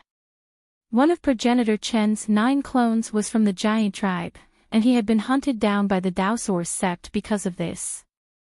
The Daosaurus sect also had different opinions about the giant tribe, but since Progenitor Qin had chosen the giant tribe, it meant that he did not have any prejudice against them. There were both good and bad people among the giant tribe, but no matter what, Lu Yin had to be on guard against them. Who should he ask to keep an eye on them? Lu Yin felt a headache coming on, and he wanted to contact Wei Rong or Qiongxi, to ask for their opinions. At that moment, Kei's voice rang out. Your Highness, Ku Wei requests an audience. Lu Yin raised his brows. Let him in. Master, it's great to see you. Master, take me with you wherever you go. I don't want to be separated from you. Ku Wei looked at Lu Yin, and his bootlicking attitude immediately surfaced. Lu Yin sized up Ku Wei, and Ku Wei wanted to continue flattering him, but Lu Yin's gaze made his hair stand on end. He blinked. Master. Lu Yin smiled. Ku Wei, why have you come to Xenia Star? Is Fennel Flow Zone all right? Ku Wei felt that there was something wrong with Lu Yin's gaze. No, nothing's wrong. Oh. Lu Yin stared at Ku Wei again. How about I give you a mission? If you complete it well, your future will be bright. Ku Wei gulped, and for some reason, he felt a little flustered. Please tell me, Master. Go to the giant financial group and keep an eye on the giants, Lu Yin said calmly. Lu Yin's tone was calm, but it sounded like a raging storm to Ku Wei. Keep an eye on the giants. Keep an eye on the giants. What did that mean? Why did he want Ku Wei to keep an eye on the giants? Did he know something? Did he know that Ku Wei could become a giant? Otherwise, why would he want Ku Wei to keep an eye on him? Ku Wei stared blankly at Lu Yin, trying to figure out something from his expression. Lu Yin's expression was calm, and he looked up. What kind of expression was that? It was as if he had seen a ghost. Welcome aboard. Stay tuned and subscribe to Han Li's Wuxia Adventures for more thrilling content. Chapter 1602. What, you don't want to go?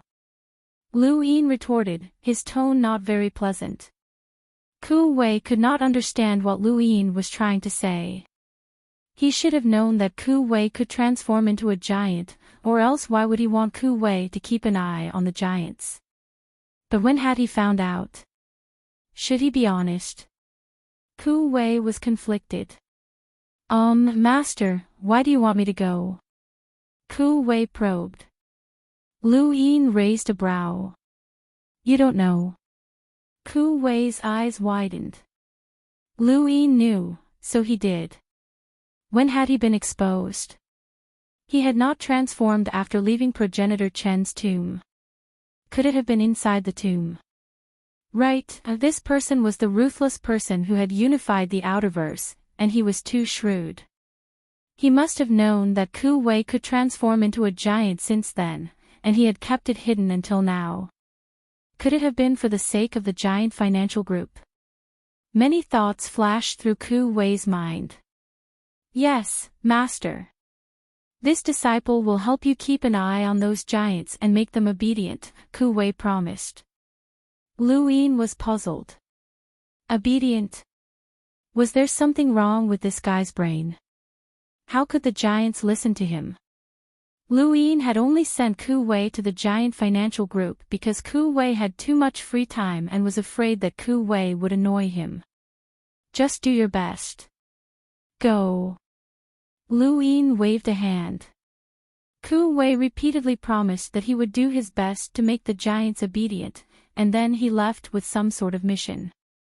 Lu Yin had sent him away. Another 2 days of peace passed, during which Madame Nayland contacted Lu Yin once. She was in the Central Weaves dealing with the Nayland family's matters and had yet to return to Xenu Star.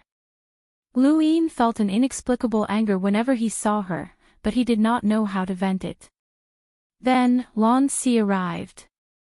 On a barren planet not far from Xenu Star, Lu Yin had once spent his time lockbreaking here.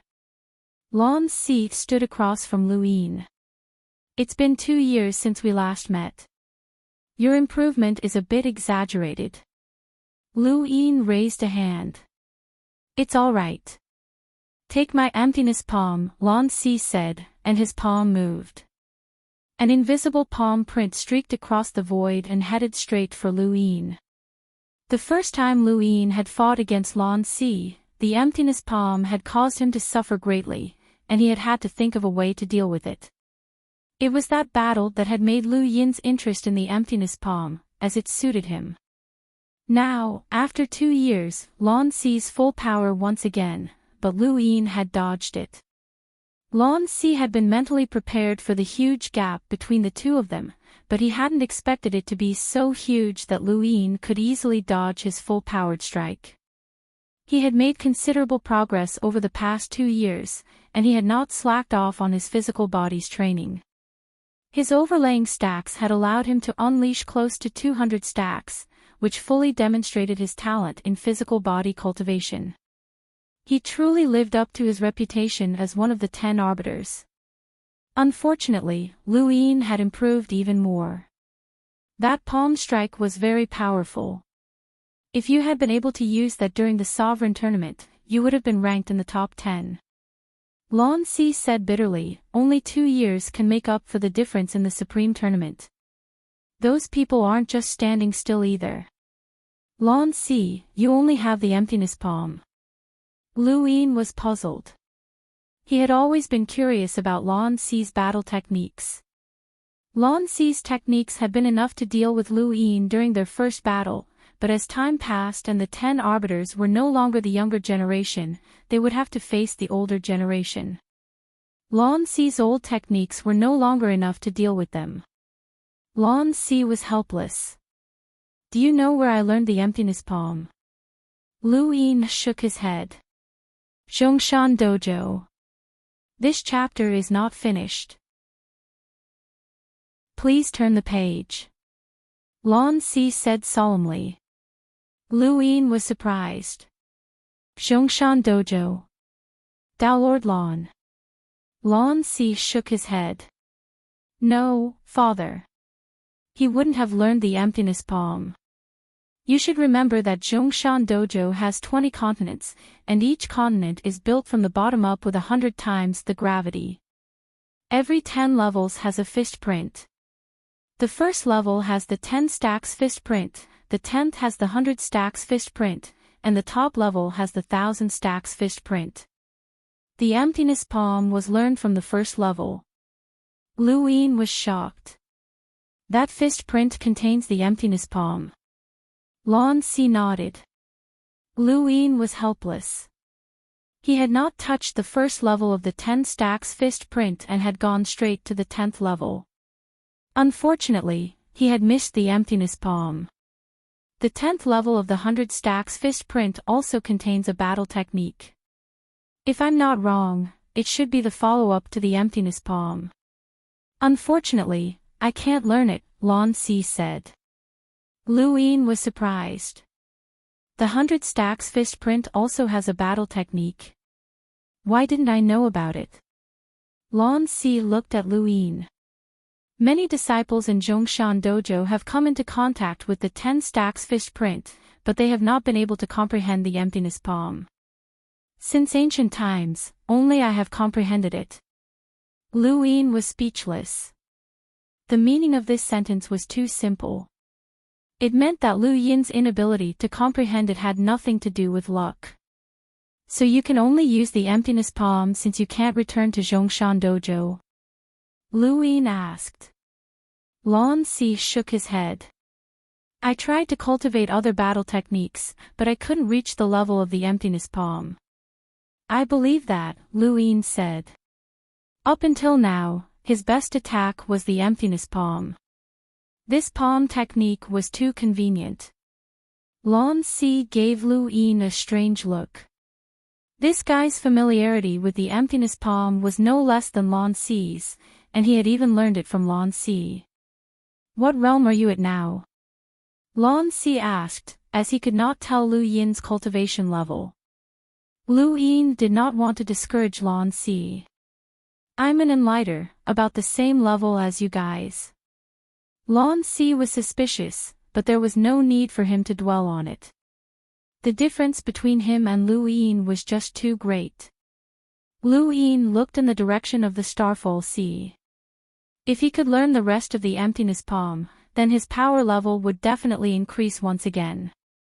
He did not know how powerful a battle technique that could eliminate the emptiness palm would be, but it was a pity. Half a month after Lu Yin returned to Xenu Star, a war broke out in the Blazing Mist Flow Zone. The Ross Empire and the Demon Dragon clan of the Great Ruins had started a war, which swept across the entire Blazing Mist Flow Zone, including the smaller flow zones around it.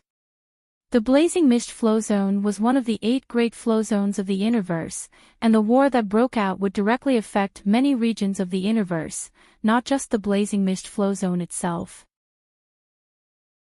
Regardless of whether it was the Ross Empire or the Demon Dragon clan of the Great Ruins, their influence in the Interverse would not be limited to just the Blazing Mist Flow Zone. News of the Blazing Mist Flow Zone's war had been delivered to Lu Yin the day before. Wei Rong had already predicted this war in advance, as he was the one who had instigated it. Lu Yin watched his screen as the Ross Empire's team fought the Demon Dragon clan of the Great Ruins in outer space. He casually turned off the screen and said to Wang Wen, "Keep an eye on them. Let's not move. This war will last for a long time, and it won't just be a war over the Blazing Mist Flow Zone. It's best if we can turn it into a black hole of war that will sweep across the entire Interverse," Wang Wen said. Lu Yin looked at him. "You want to drag all 8 of the great flow zones in?" Wang Wen smiled. "If we don't do that, how can we escape their sights? Don't be fooled by the fact that the Blazing Mist Flow Zone is having a great time fighting. There are even more people watching us. They don't care about the Ross Empire or the Great Ruins Dragon Clan, but they care about us." Lu Yin understood. The Great Eastern Alliance War. This chapter is not finished. Please turn the page. The potential of this war far surpassed that of the Blazing Mist Flow Zone. Do whatever you want. I'll keep an eye on the Hall of Honor, Lu Yin said. A few days later, Lu Yin went into seclusion. He took out his futon and continued his journey to the Daosaur sect's ruins. The scenery in front of him changed, and Lu Yin arrived at the futon plaza. He headed straight for the 9 Cauldron space. He knew that due to the chaos from before, there would definitely be experts from the 6th mainland within the 9 Cauldron space. This time, he had made ample preparations. He wore his miniature armor, held the Star Lord's card, and had the chief referee's warrant hidden in his chest pocket. His weapon was Longtian's spear, and he had even hidden some chili powder and super flash. He did not believe that anyone would be able to stop him. This time, Lu Yin entered the 9 Cauldron space with a forceful attitude. He was not disappointed when he arrived, as the person blocking his path was an emissary. "Get out. This place has been sealed off," the emissary barked. It was obvious that he was from the blood progenitor realm. His entire body was surging with blood energy, and he was covered in strange scales. His eyes were cold and emotionless, and he gave off a strange aura. Lu Yin did not hold back, and he raised his hand and used an empty palm to send the emissary flying. This person had probably just broken through to become an emissary, and he had been beaten half to death by Lu Yin's empty palm, which was imbued with golden battle force. The sudden change at the entrance attracted the attention of the other people in the space. A man and a woman attacked at the same time. It was Senior Chow and the old woman, who had forced Lu Yin out of the 9 cauldron space. "Brat, you dare come back? You're courting death," the old woman shouted. She stomped on the ground, and something that resembled a door appeared around Lu Yin, sealing him. Senior Chow imprinted an imprint and approached Lu Yin, striking out with a single finger. Both of them were imprinters with power levels over 500,000, so they could not be underestimated. However, Lu Yin had defeated more than one person at this level, so he was not afraid even without his armor. Senior Chow's finger hit Lu Yin without any resistance, and his heart sank. How could Lu Yin be hit so easily? Just as Senior Chow was about to retreat, he felt a sharp pain in his abdomen. Lu Yin had continuously struck out with his empty palm, piercing through Senior Chow's stomach and sending him flying. At the same time, Senior Chow pulled out his spear and thrust it at the old woman. The old woman was shocked, and she clasped her hands together to seal the door around Lu Yin. Then, the door suddenly disappeared. It did not truly disappear, but rather broke into the astral source universe. It was invisible, but it still existed. The star energy in Lu Yin's body was chaotic, and the old woman tried to suppress it. However, she did not understand how Lu Yin could use star energy against an emissary. Lu Yin thrust his spear forward, and with a bang, the sound of metal clashing could be heard. The old woman retreated several steps, her scalp going numb. She had not expected Lu Yin's spear to be so powerful. It was not just a single spear, but also a combination of overlaying stacks and battle force.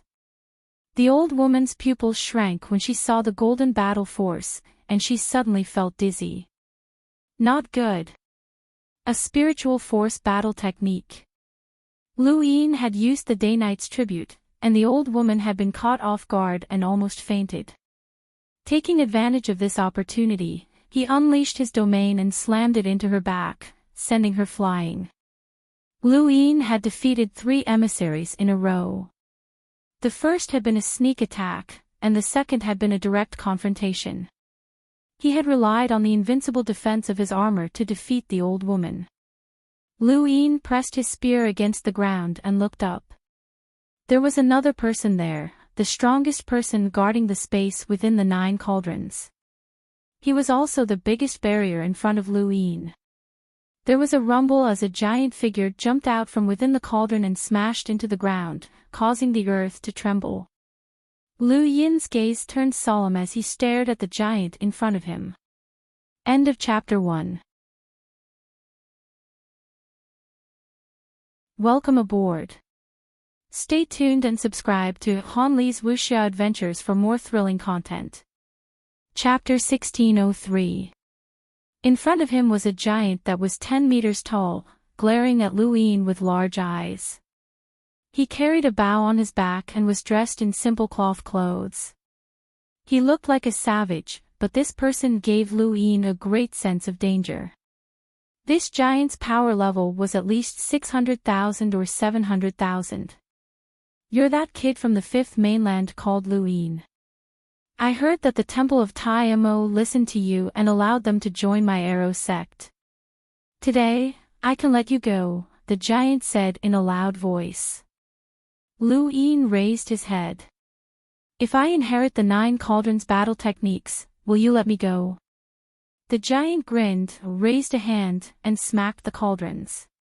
What's the use of this thing? Is it as powerful as my arrows? If not for you, I wouldn't have come here. Give me an answer. Do you want your life or the Temple of Tai Mo? I want your life. Lu Yin barked, raising his hand to attack with an empty palm. An invisible palm shot through the void and landed on the giant's body. The giant's body only trembled slightly, and he looked down. Not bad, but it's useless. He then took out his bow and aimed at Lu Yin. At that moment, Lu Yin's scalp went numb, and the void around him seemed to be frozen.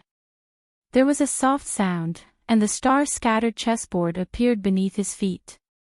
He couldn't move at all, and there was a thump as his body was struck by the giant arrow. He spat out a mouthful of blood, and his face went pale.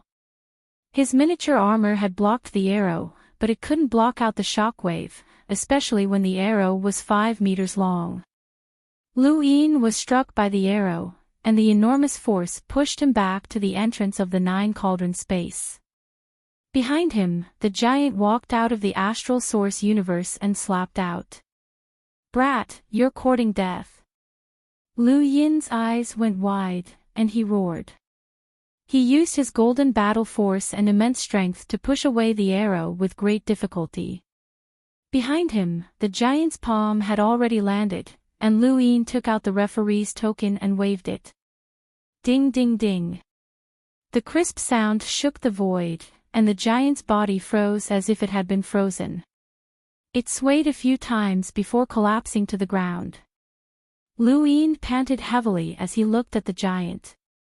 This fellow was not any weaker than the giant corpse king on the other side of the astral tree world, and it was not a powerful enemy that Lu Yin could deal with. Fortunately, he had made sufficient preparations, or that arrow would have killed him. Lu Yin coughed and wiped the blood from the corner of his mouth. He walked over to the giant's head and pressed down with one hand, causing the overlaying stacks to vibrate violently. He didn't know how long the chief judge's order would knock the giant out, but it shouldn't be too long.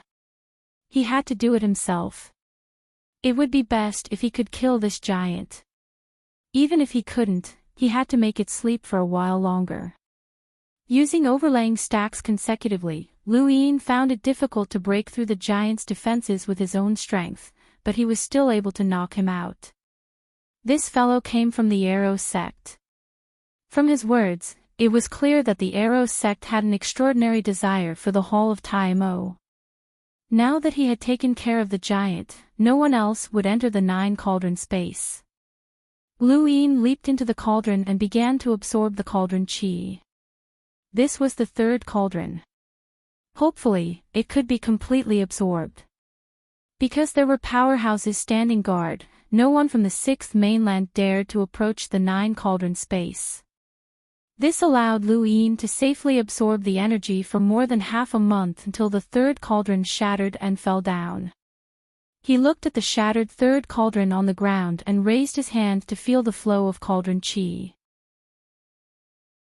It was an ancient and weathered feeling that made him feel as if he had traveled through time and space, returning to the earliest days of humanity. The scene of him comprehending the 9 yang cauldron transformation battle technique once again appeared in his mind. Ian shook his head and stopped thinking about it.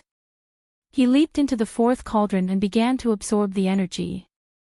From this moment on, he could manifest 4 suns. Outside the 9 cauldron space, 2 people appeared. They were the new Realmlings, and they had arrived together.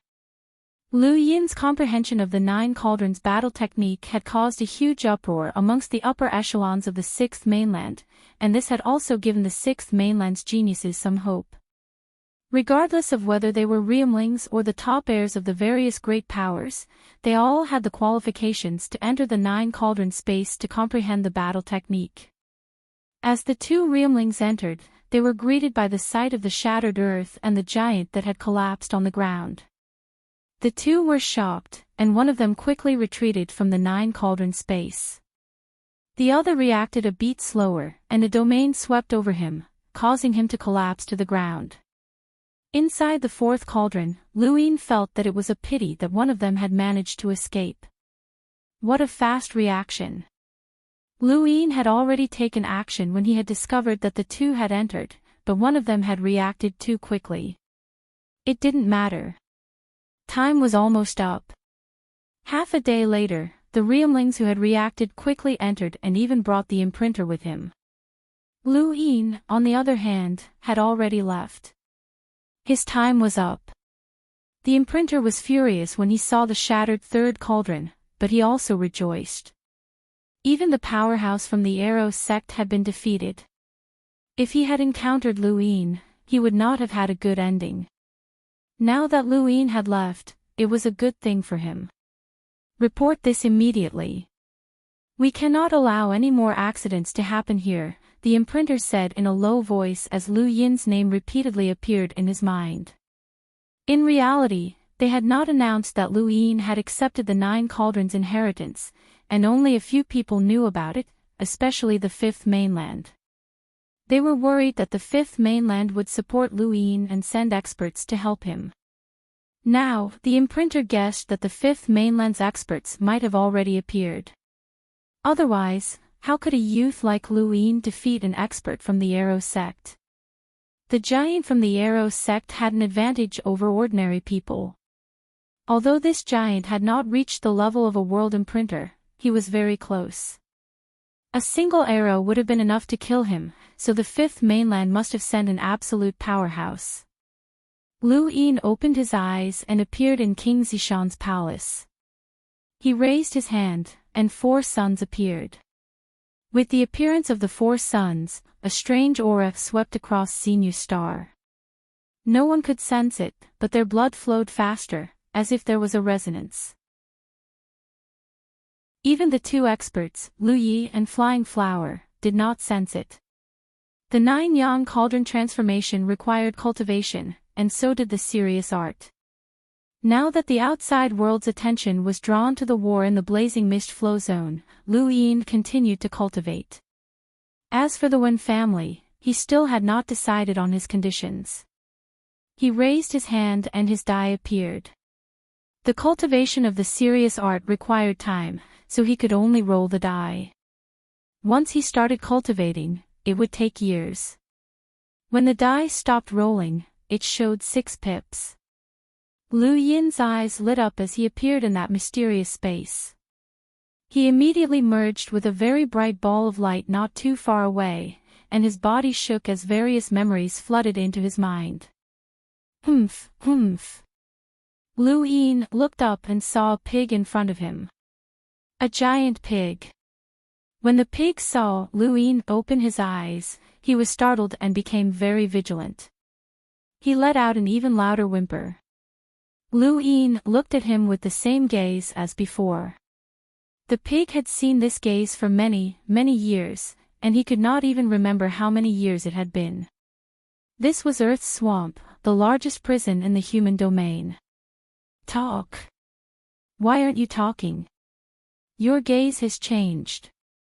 Strange, the pig said with a trembling voice. His huge but shook as he stared into Lu Yin's eyes. Lu Yin looked back at him calmly. After a while, the pig left. It was Deputy Hell Lord Earth's swamp, and people called him Lord Pig. After Lord Pig left, Lu Yin lowered his head, unable to hide the shock in his eyes. He had actually merged with a prisoner, and this prisoner was not simple at all. This was Earth's swamp, and there were 3,000 chains that locked up 3,000 prisoners. Each chain could trap 1 person. The prisoners were pressed underground in Earth's swamp, and the surroundings were filled with a poisonous gas that corroded every prisoner. This gas could cause a person to lose their minds and even turn them insane. Only a few people with special treatment were not exposed to the gas, but most of the other prisoners would go crazy and die. Their corpses would then be thrown into Earth's swamp to become nutrients. This gas was death chi.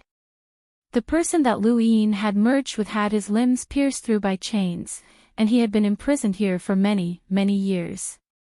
His memories were vast, and Lu Yin could not absorb them all in one go. Even so, even a small amount of memories was enough to shock him. This person's name was Lu Huang, and he had been an extremely talented elder of the sword sect many years ago. He could have become the sect master, but because he was too stunning, he had attempted to create the 14th sword and ended up committing suicide. He was a pitiful genius that would be recorded in the sword sect's history. Lu Huang was like Lu Xiaoqiu in that he had been born with a sword. He had easily grasped the 12th sword when he was young, and he had traveled the universe and experienced many emotions. Finally, he had grasped the 13th sword at the age of 20, becoming a genius who could display the 13th sword even though his cultivation had not reached that level. He was a genius that had never appeared in the sword sect's history, and the sword sect called him a genius who could suppress the first Night King. The first Night King had founded the Night King bloodline and led the Day-Night clan to the peak of the Interverse. Lu Huang was also considered by the sword sect to be a symbol that could lead them into the Neoverse. He was the ruler of the sword sect's future. Lu Huang did not disappoint the sword sect. In just a few decades, his cultivation had broken through to become an emissary, and his origin tribulation had been unprecedented. It was as if a sword had been slashed out from ancient times. That sword had shocked the other emissaries who had been watching, and after that, his meteoric rise had made him an unparalleled powerhouse in the sword sect in the shortest amount of time. However, Lu Huang had been too arrogant, and he had firmly believed that the 13th sword was not the limit. He had decided to go into seclusion and create the 14th sword. Many years later, the current sword sect master had fallen, and Lu Huang had been elected as the new sect master. Unfortunately, he had been discovered to have died in seclusion. This news had shaken the entire Fifth Mainland, and even the Hall of Honor had sent people to mourn the death of this genius. Who would have thought that not only had Lu Huang not died, but he had also been imprisoned in Earth's swamp? Not even the sword sect knew about this. This was a huge secret, and the people who had captured him were the Hall of Honor. Lu Yin had seen Lu Huang's memories and experienced his pain, grief, and deep hatred for the Hall of Honor. Lu Yin had not offended the Hall of Honor, and he could only blame himself for being too much of a genius. He was so talented that he could lead the sword sect into the Neoverse, which was something that the Hall of Honor would not allow. Everyone believed that the Hall of Honor did not interfere in the disputes between the powers because it was fair. However, no one knew just how many things the Hall of Honor had done in secret. In order to maintain the peace of the Neoverse and maintain the balance between the various powers, the Hall of Honor would rather capture Lu Huang and imprison him in Earth's swamp so that he would never see the light of day again. Aside from Lu Huang, the Hall of Honor had captured one person after another over the countless years who could possibly break the balance. They wanted the balance between the Innerverse and the Outerverse, the Cosmic Sea, and the Neoverse, not people who could break the balance. The Hall of Honor was carrying out what they believed to be their duty. Welcome aboard. Stay tuned and subscribe to Han Li's Wuxia Adventures for more thrilling content. Chapter 1604. Lu Yin had only just seen the Hall of Honor's true colors, but he could not blame them. If Emperor Lu had continued to cultivate, the sword sect would have definitely entered the Neoverse, and conflict would have been inevitable. At that time, many people would have died, and it would have caused a huge commotion. It would have given the alliance of rookies an opportunity to take advantage of the situation, which would have been beneficial to the sword sect. But now, Emperor Lu had been captured, and everything had been settled. But was this fair to the sword sect? Was it fair to Emperor Lu? The Hall of Honor had sacrificed Emperor Lu and the sword sect for the sake of balance. From the sword sect's perspective, this was unfair, but many people in the Neoverse rejoiced. The Hall of Honor was not wrong, as they had indeed maintained peace and prevented war. The sword sect could only be blamed for being too weak. This was the law of the universe. All fairness and right and wrong were built on one's fist. Lu Yin could only rejoice that his backer was strong enough. Otherwise, he would have unified the Outerverse and coveted the Innerverse, and he would have been captured by the Hall of Honor and locked up in Kuan's swamp. Now, he could act without restraint, which meant that he had an unparalleled background in the Hall of Honor. As the memories flooded in, Lu Yin saw Emperor Lu's thoughts. He had already thought things through, and he did not blame anyone. If he could, he would destroy the Hall of Honor for revenge. Regardless of right or wrong, this was the way of the universe. Right or wrong was not built on others, but on one's own fist. Emperor Lu's emotions aside, this person was worthy of being called an absolute genius because he had truly created the 14th sword. Lu Yin continued to read Emperor Lu's memories, experiencing how Emperor Lu had felt when cultivating his sword technique. He could fuse his memories with Emperor Lu's, and he could try anything that Emperor Lu could do. He had seen the right path, and the only thing missing was cultivation. The 13 swords was an invincible sword technique that could shake even the astral tree domain. The 13th sword, in particular, was unavoidable unless one had no emotions. Anyone with emotions would definitely be struck. Lu Yin had once thought that this was the pinnacle of swordsmanship, and fusing emotions into a sword technique was something that he could not even imagine. However, Emperor Lu had created the 14th sword, creating a wondrous sword technique that could shock anyone in this hell on earth. He had named the 14th sword, Misery. Humph.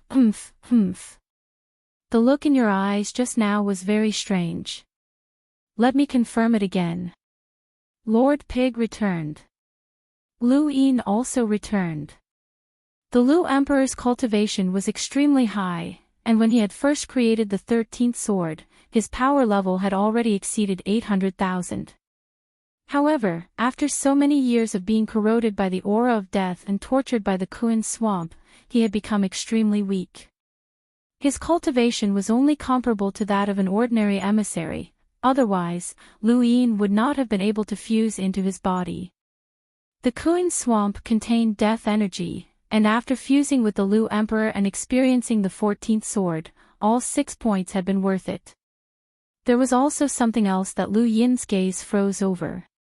Someone was plotting a rebellion within the Kuan swamp. Most people thought that the Kuan swamp was located in the Innerverse, but that was not accurate. The Kuan swamp was located at the border between the Innerverse and the Cosmic Sea. It was the Cosmic Sea seawater that had formed the Kuan swamp, which could be accessed from both the Innerverse and the Cosmic Sea. However, the Kuan swamp zone, which was located in the Cosmic Sea, was even more despairing. Emperor Lu was imprisoned in the Cosmic Sea, while Shui Chuanshao was imprisoned in the Innerverse. There were 3,000 chains within the Kuan swamp, and each chain was used to imprison a person. No one could escape, but within the Lu Emperor's memories, someone was plotting a rebellion that had already been going on for 100 years and could be activated at any time. The Lu Emperor did not know who this person was, but he knew that this person was not far from him. If this person could be imprisoned with the Lu Emperor, then this person had to be an old monster. Lu Yin raised his hand and continued rolling his die. He had just seen the 14th sword that the Lu Emperor had created. Although he could not reach the Lu Emperor's level in terms of swordsmanship, he had still experienced the complete 13 swords through the Lu Emperor's memories, which had given him a deeper understanding of swordsmanship. The inheritance that he had received from the sword steel had been a deciphering of swordsmanship, and now, he had verified it with the Lu Emperor's swordsmanship.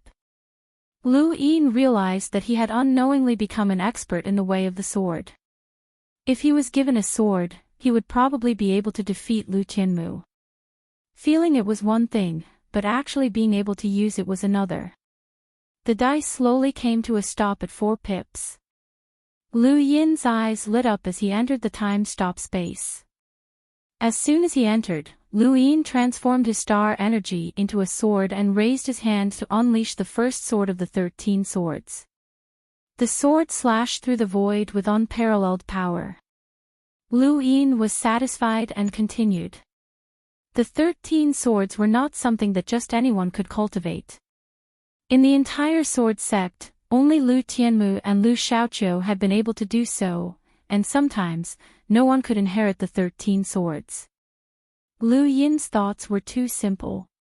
He had indeed experienced the Lu Emperor's experience in refining the 13 swordsmen, but when it was his turn, he could not display it so smoothly. It was like copying a cat to draw a tiger, but he could not draw out the tiger's charm. The 14th sword was even more so. He was certain that he could easily decipher the 13 swords, and he was confident that he could handle the 14th sword that the Lu Emperor had created. He could even teach it to others, but it was very difficult for him to display it. He had already received the inheritance from the sword steel regarding the control and deciphering of weapons, but it was not easy to display the unique battle technique of that particular weapon. Lu Yin sighed.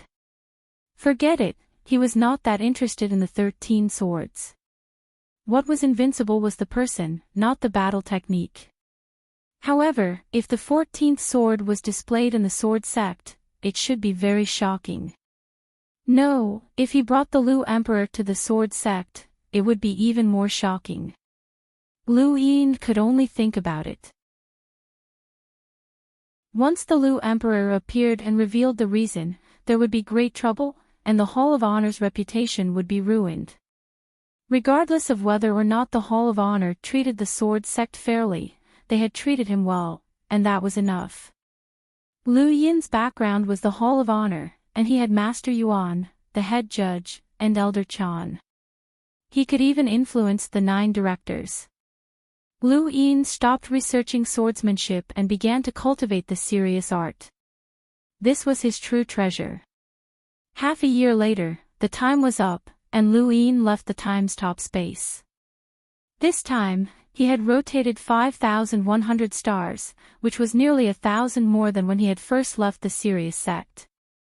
This was the result of cultivating the 5th level of the Sirius art. The 5th level of the Sirius art allowed him to rotate 99,000 stars, which was a huge number. Lu Yin did not know how long it would take him to complete it. Once he completely cultivated the 5th level of the Sirius art, he might be able to use the diagram on the bottom of his feet. Of course, he might also need to cultivate the 6th level of the Sirius art. He continued to roll his die, and this time, he rolled 1 pip. He obtained a useless weapon, which he crushed and tossed away before continuing to roll his die. This was his 4th time, and after this roll, he would have to rest for 10 days. His luck was good this time, and he obtained 3 pips. Unfortunately, this was not what he needed, as he did not need to upgrade anything for the time being. During these 10 days, Lu Yin rested well and also took the opportunity to observe the situation of the war in the Blazing Mist Flow Zone. The war in the Blazing Mist Flow Zone was escalating, and the Sylvan Dragons and the Ross Empire both had foreign experts joining the fray. The number of strangers entering the Fennel Flow Zone had also increased, and the 8 great flow zones had definitely interfered. Lu Yin was now curious about whether the Hall of Honor would secretly interfere like the Lu Emperor and capture the Luo Emperor and the leader of the Sylvan Dragons to Earth's swamp. That would be bad luck. More and more foreign experts were joining the fray, and Wang Wen hoped to turn the Blazing Mist Flow Zone into a black hole of war that would drag the Sword Sect, the Wen family, and the other powers into it. If he succeeded, it would be a good thing for the Great Eastern Alliance, but it would be even better if the 6th Mainland and the Neo-Human Alliance were dragged in as well. When he thought of this, Lu Yin sent a message to Wang Wen, reminding him not to forget about the Neo-Human Alliance and the 6th Mainland. 10 days passed quickly, and Lu Yin rolled his die again. He did not know if his luck was good or bad, but he rolled 6 pips again. The previous 6 pips had cost him tens of millions of star essence, and Earth's swamp had not been too far away. Fortunately, he hoped that it would not be too far away this time. Lu Yin went to the mystical space and found the closest and brightest ball of light to merge with. As he did so, he felt a familiar sensation. This was the feeling of a corpse king. A corpse king was ice-cold, and its thoughts were rigid and emotionless. This emotionless coldness could even freeze one's thoughts. The moment Lu Yin merged with the ball of light, he immediately knew that it was a corpse king. When he opened his eyes, he saw that he was on a desolate planet. His surroundings were pitch black, and there were only rotating nebulae in the distance. They were multicolored, but they were not obvious. The Corpse King did not have many memories, and besides killing, there was only killing. These memories made Lu Yin uncomfortable, and just as he was about to withdraw from the fusion, Han Chong suddenly appeared in his memories. Han Chong had been killed by this Corpse King. At this moment, the Corpse King was in the erudite flow zone, not too far from Lost Radiance Academy.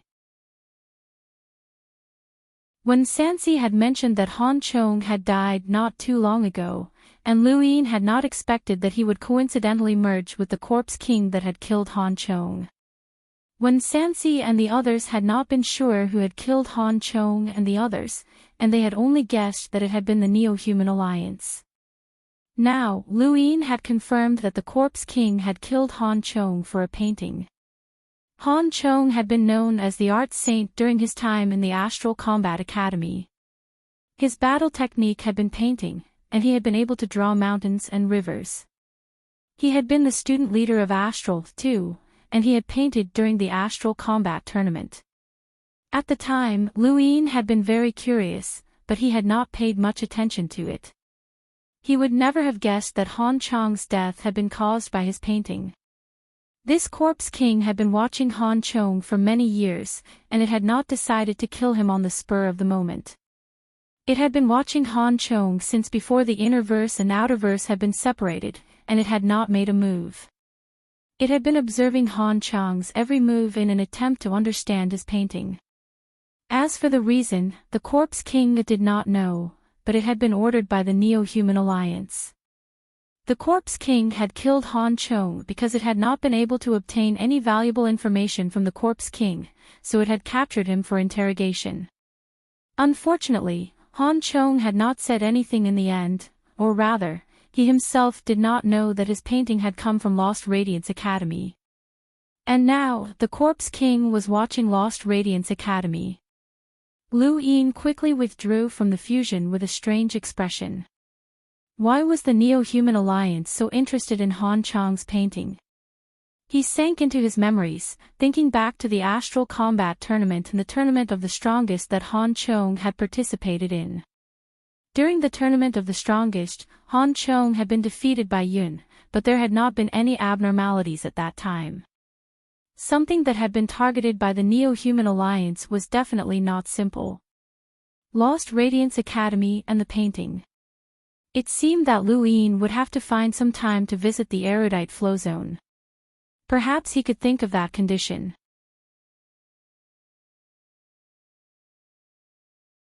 Welcome aboard. Stay tuned and subscribe to Han Li's Wuxia Adventures for more thrilling content. Chapter 1605. He continued rolling the die, but this time it was a 5, which was useless. 2, which was useless. Again. The fourth time, Lu Yin rolled a 4, and he continued cultivating Sirius. Another half a year passed. Lu Yin rested for another 10 days before continuing to roll the die. To outsiders, Lu Yin had been in seclusion for close to 2 months, but to cultivators, 2 months was nothing. However, to Wen Yao and Wen Sansi, it was a long time, and they had waited for 2 months. Lu Yin watched as the die slowly stopped rolling. It was a 6 again. His luck was too good this time, and he had actually rolled a 6 3 times. This time, Lu Yin did not merge into a person's body. Instead, he merged into a monster, a 100-meter-tall Corpse King. He looked down at the numerous Corpse Kings beneath him and then looked up at the waterfall in the distance. This was the Starfall Sea, outside of the horizontal black hole. Lu Yin fused with a 100-meter-tall Corpse King that was specialized in destroying sourcebox arrays. This Corpse King had a power level of over 500,000, and it slowly made its way up the waterfall. Of course, its destination was the 6th mainland. Another Corpse King. Lu Yin felt helpless, as there were too many Eternals. The 5th mainland, the 6th mainland, and even the Cosmic Tree Realm were all included. If he merged into an emissary's body, there was a high chance that he would end up with a Corpse King. Right, this was the Starfall Sea. Lu Yin looked towards the south. If he merged with a corpse king that was close to the Greyweed continent, wouldn't that mean that he could control the corpse king to go to Zhongshan Dojo and come into contact with that fist mark? There was hope, but that did not mean that he could comprehend the rest of the emptiness poem. He himself had not comprehended it before, but there was still hope. Lu Yin grew excited and withdrew from the fusion. This giant corpse king was too far away from the Greyweed continent. Even if he used up all of his star essence, he might not be able to enter the Greyweed continent, let alone the Zhongshan Dojo and the fist mark. It all depended on luck. After withdrawing from the fusion, Lu Yin still had 3 more chances to roll the die. He did not want to waste them, so he continued. Once, twice, and on his 3rd attempt, he rolled a 4 and entered the time-stop space to cultivate Sirius. Half a year had passed in the time-stop space, but only 1 second had passed in the outside world. Lu Yin had used his die to cultivate the Sirius art for more than 2 years, and he had increased the number of stars in his hand to 5,700. This was 8 times more than when he had first returned to the 5th mainland, which meant that the power of his Sirius palm strike had increased by quite a bit, and he had also learned Sirius swordsmanship. Sirius swordsmanship used stars to form swords, and he wondered if it could be used in conjunction with the 13 swords. While Lu Yin was in seclusion, Ku Wei accompanied Leng Yan to the Innerverse Giant Financial Group's headquarters. Cold Beauty, where's the giant? Over the past 2 days, you've been showing me all kinds of services. Brother Wei isn't interested in any of these. I just want to see giants, Ku Wei said. He believed that he had come with a mission. Leng Yan's eyes flashed. The giant's temper isn't too good. Please excuse him. Ku Wei did not care. It's fine. We'll talk about it when we meet. Leng Yan nodded and took Ku Wei to one of the planets under the control of the Giant Financial Group. The Giant Financial Group's headquarters was surrounded by dozens of planets, and one of them was inhabited by giants who were extremely intelligent and could develop technology. The environment on this planet was completely different from that of a normal planet, and the technology here was extremely advanced. The planet was extremely large.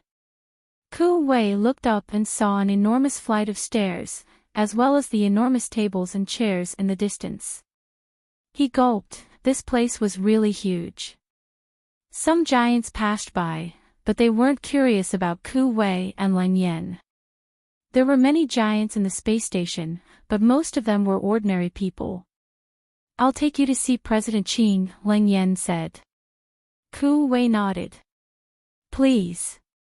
It was a strange feeling to walk through a giant's kingdom. Ku Wei had experienced it before in Progenitor Chen's tomb, but the guardian giants there didn't seem to have any intelligence, and their residences had been very simple. They had only lived in large stone houses, but this was a technological kingdom.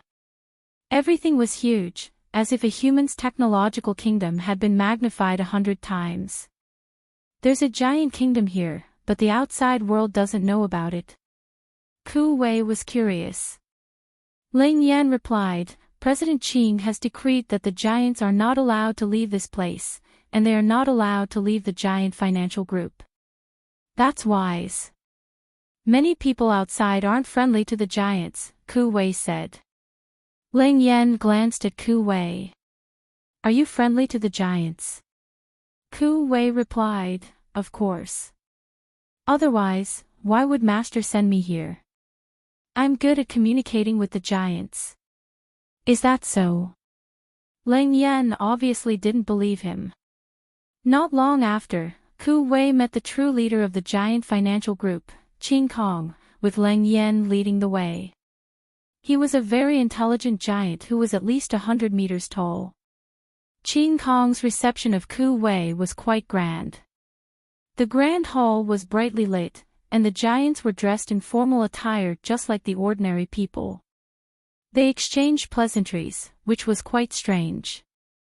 Ku Wei and Qin Kong sat across from each other at an enormous dining table. The table was very normal to the giants, but to Ku Wei, it could be used for a race.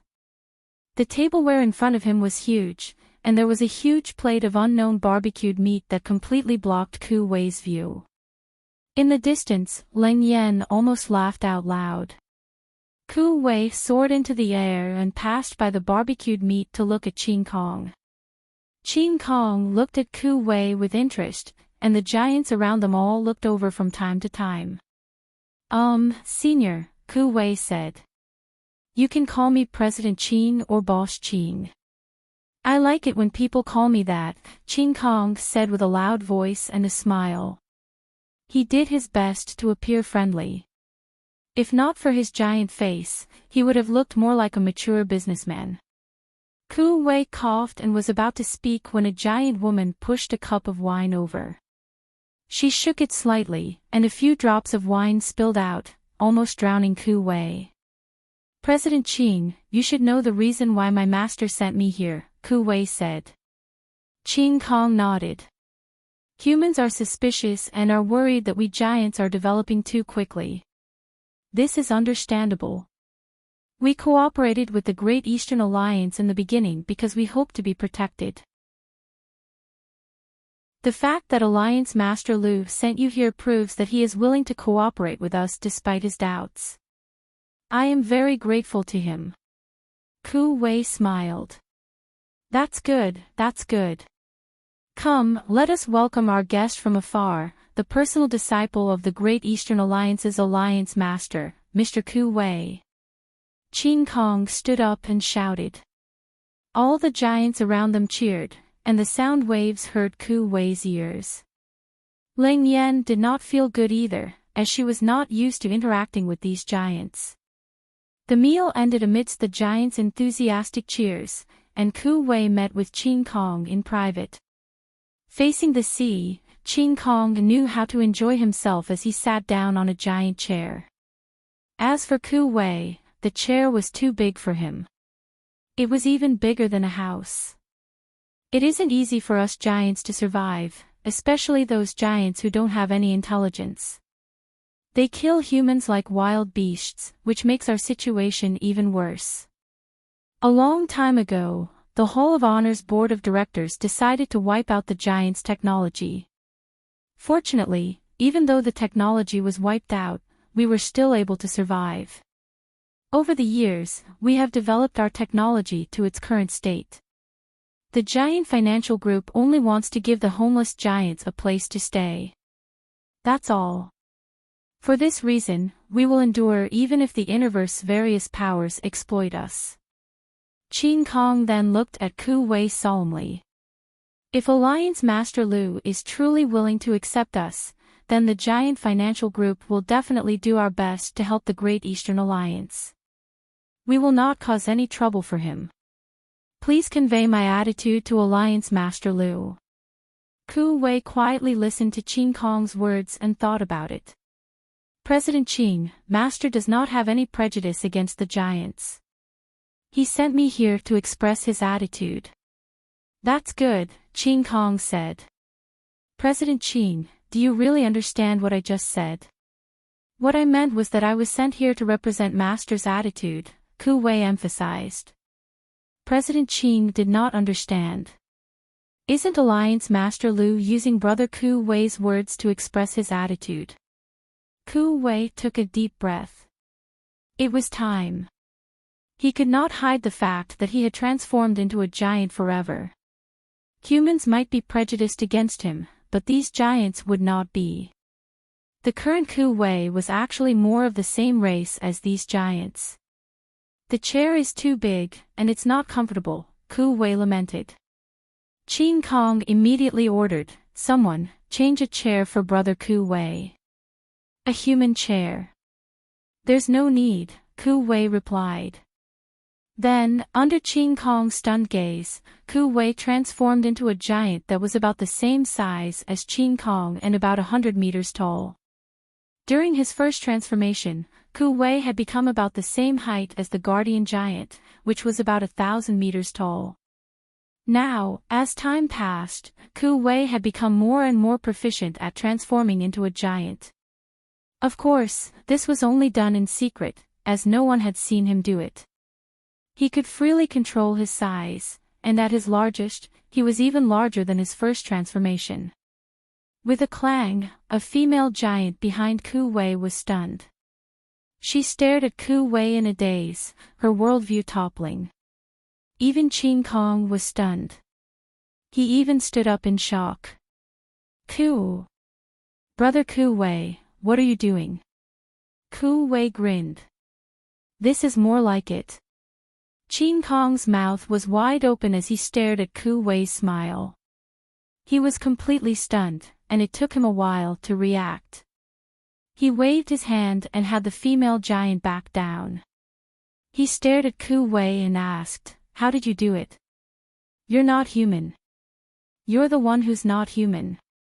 Ku Wei rolled his eyes and stood up. He stretched comfortably and looked at Qin Kong. "Looking at you guys makes me feel like we're the same kind. This feeling is too strange." Qin Kong suddenly grabbed Ku Wei's arm and squeezed it. Ku Wei did not feel any pain, as Qin Kong's power level was only around 200,000. These giants who were proficient in creating technology did not have high combat power, so Ku Wei could fight 10 of them at once. No, he could fight 100 of them. "You're different from us.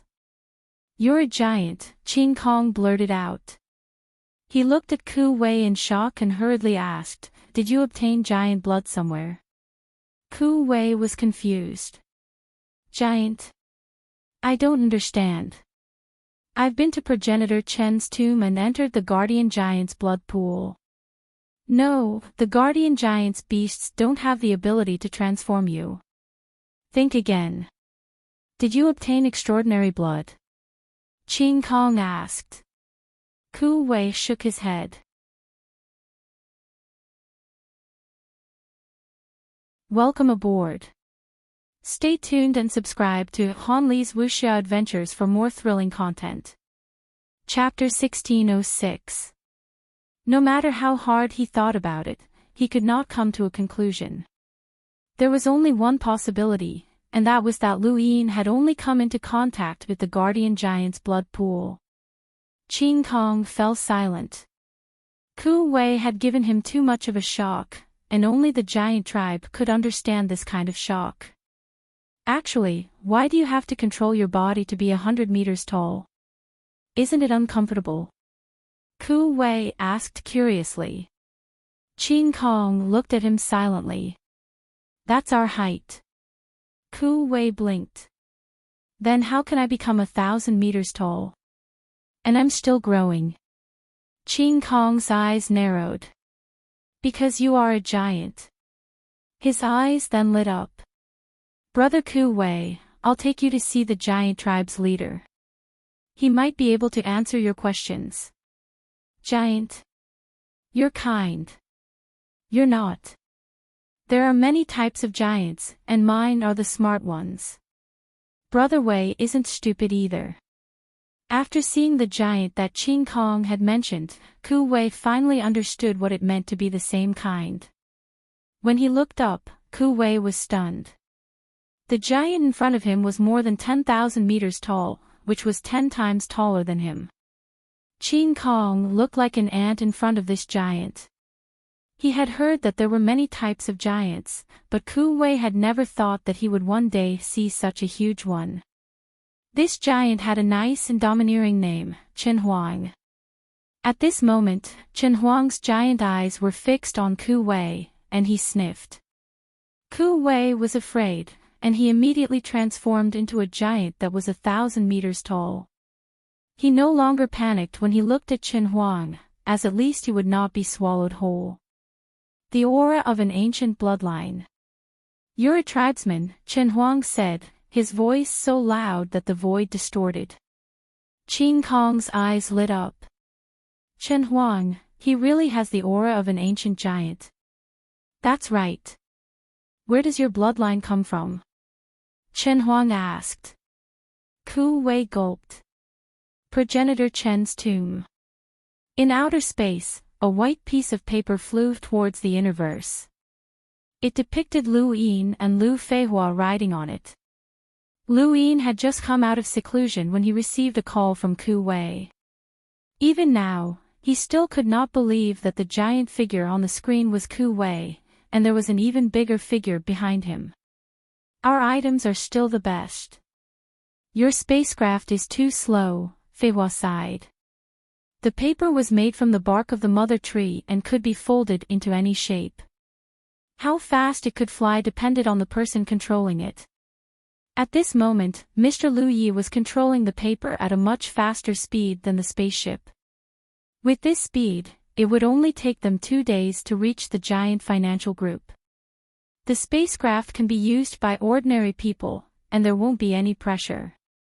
Big Sister Feihua disdainfully replied, "Why would a normal person need to be so fast?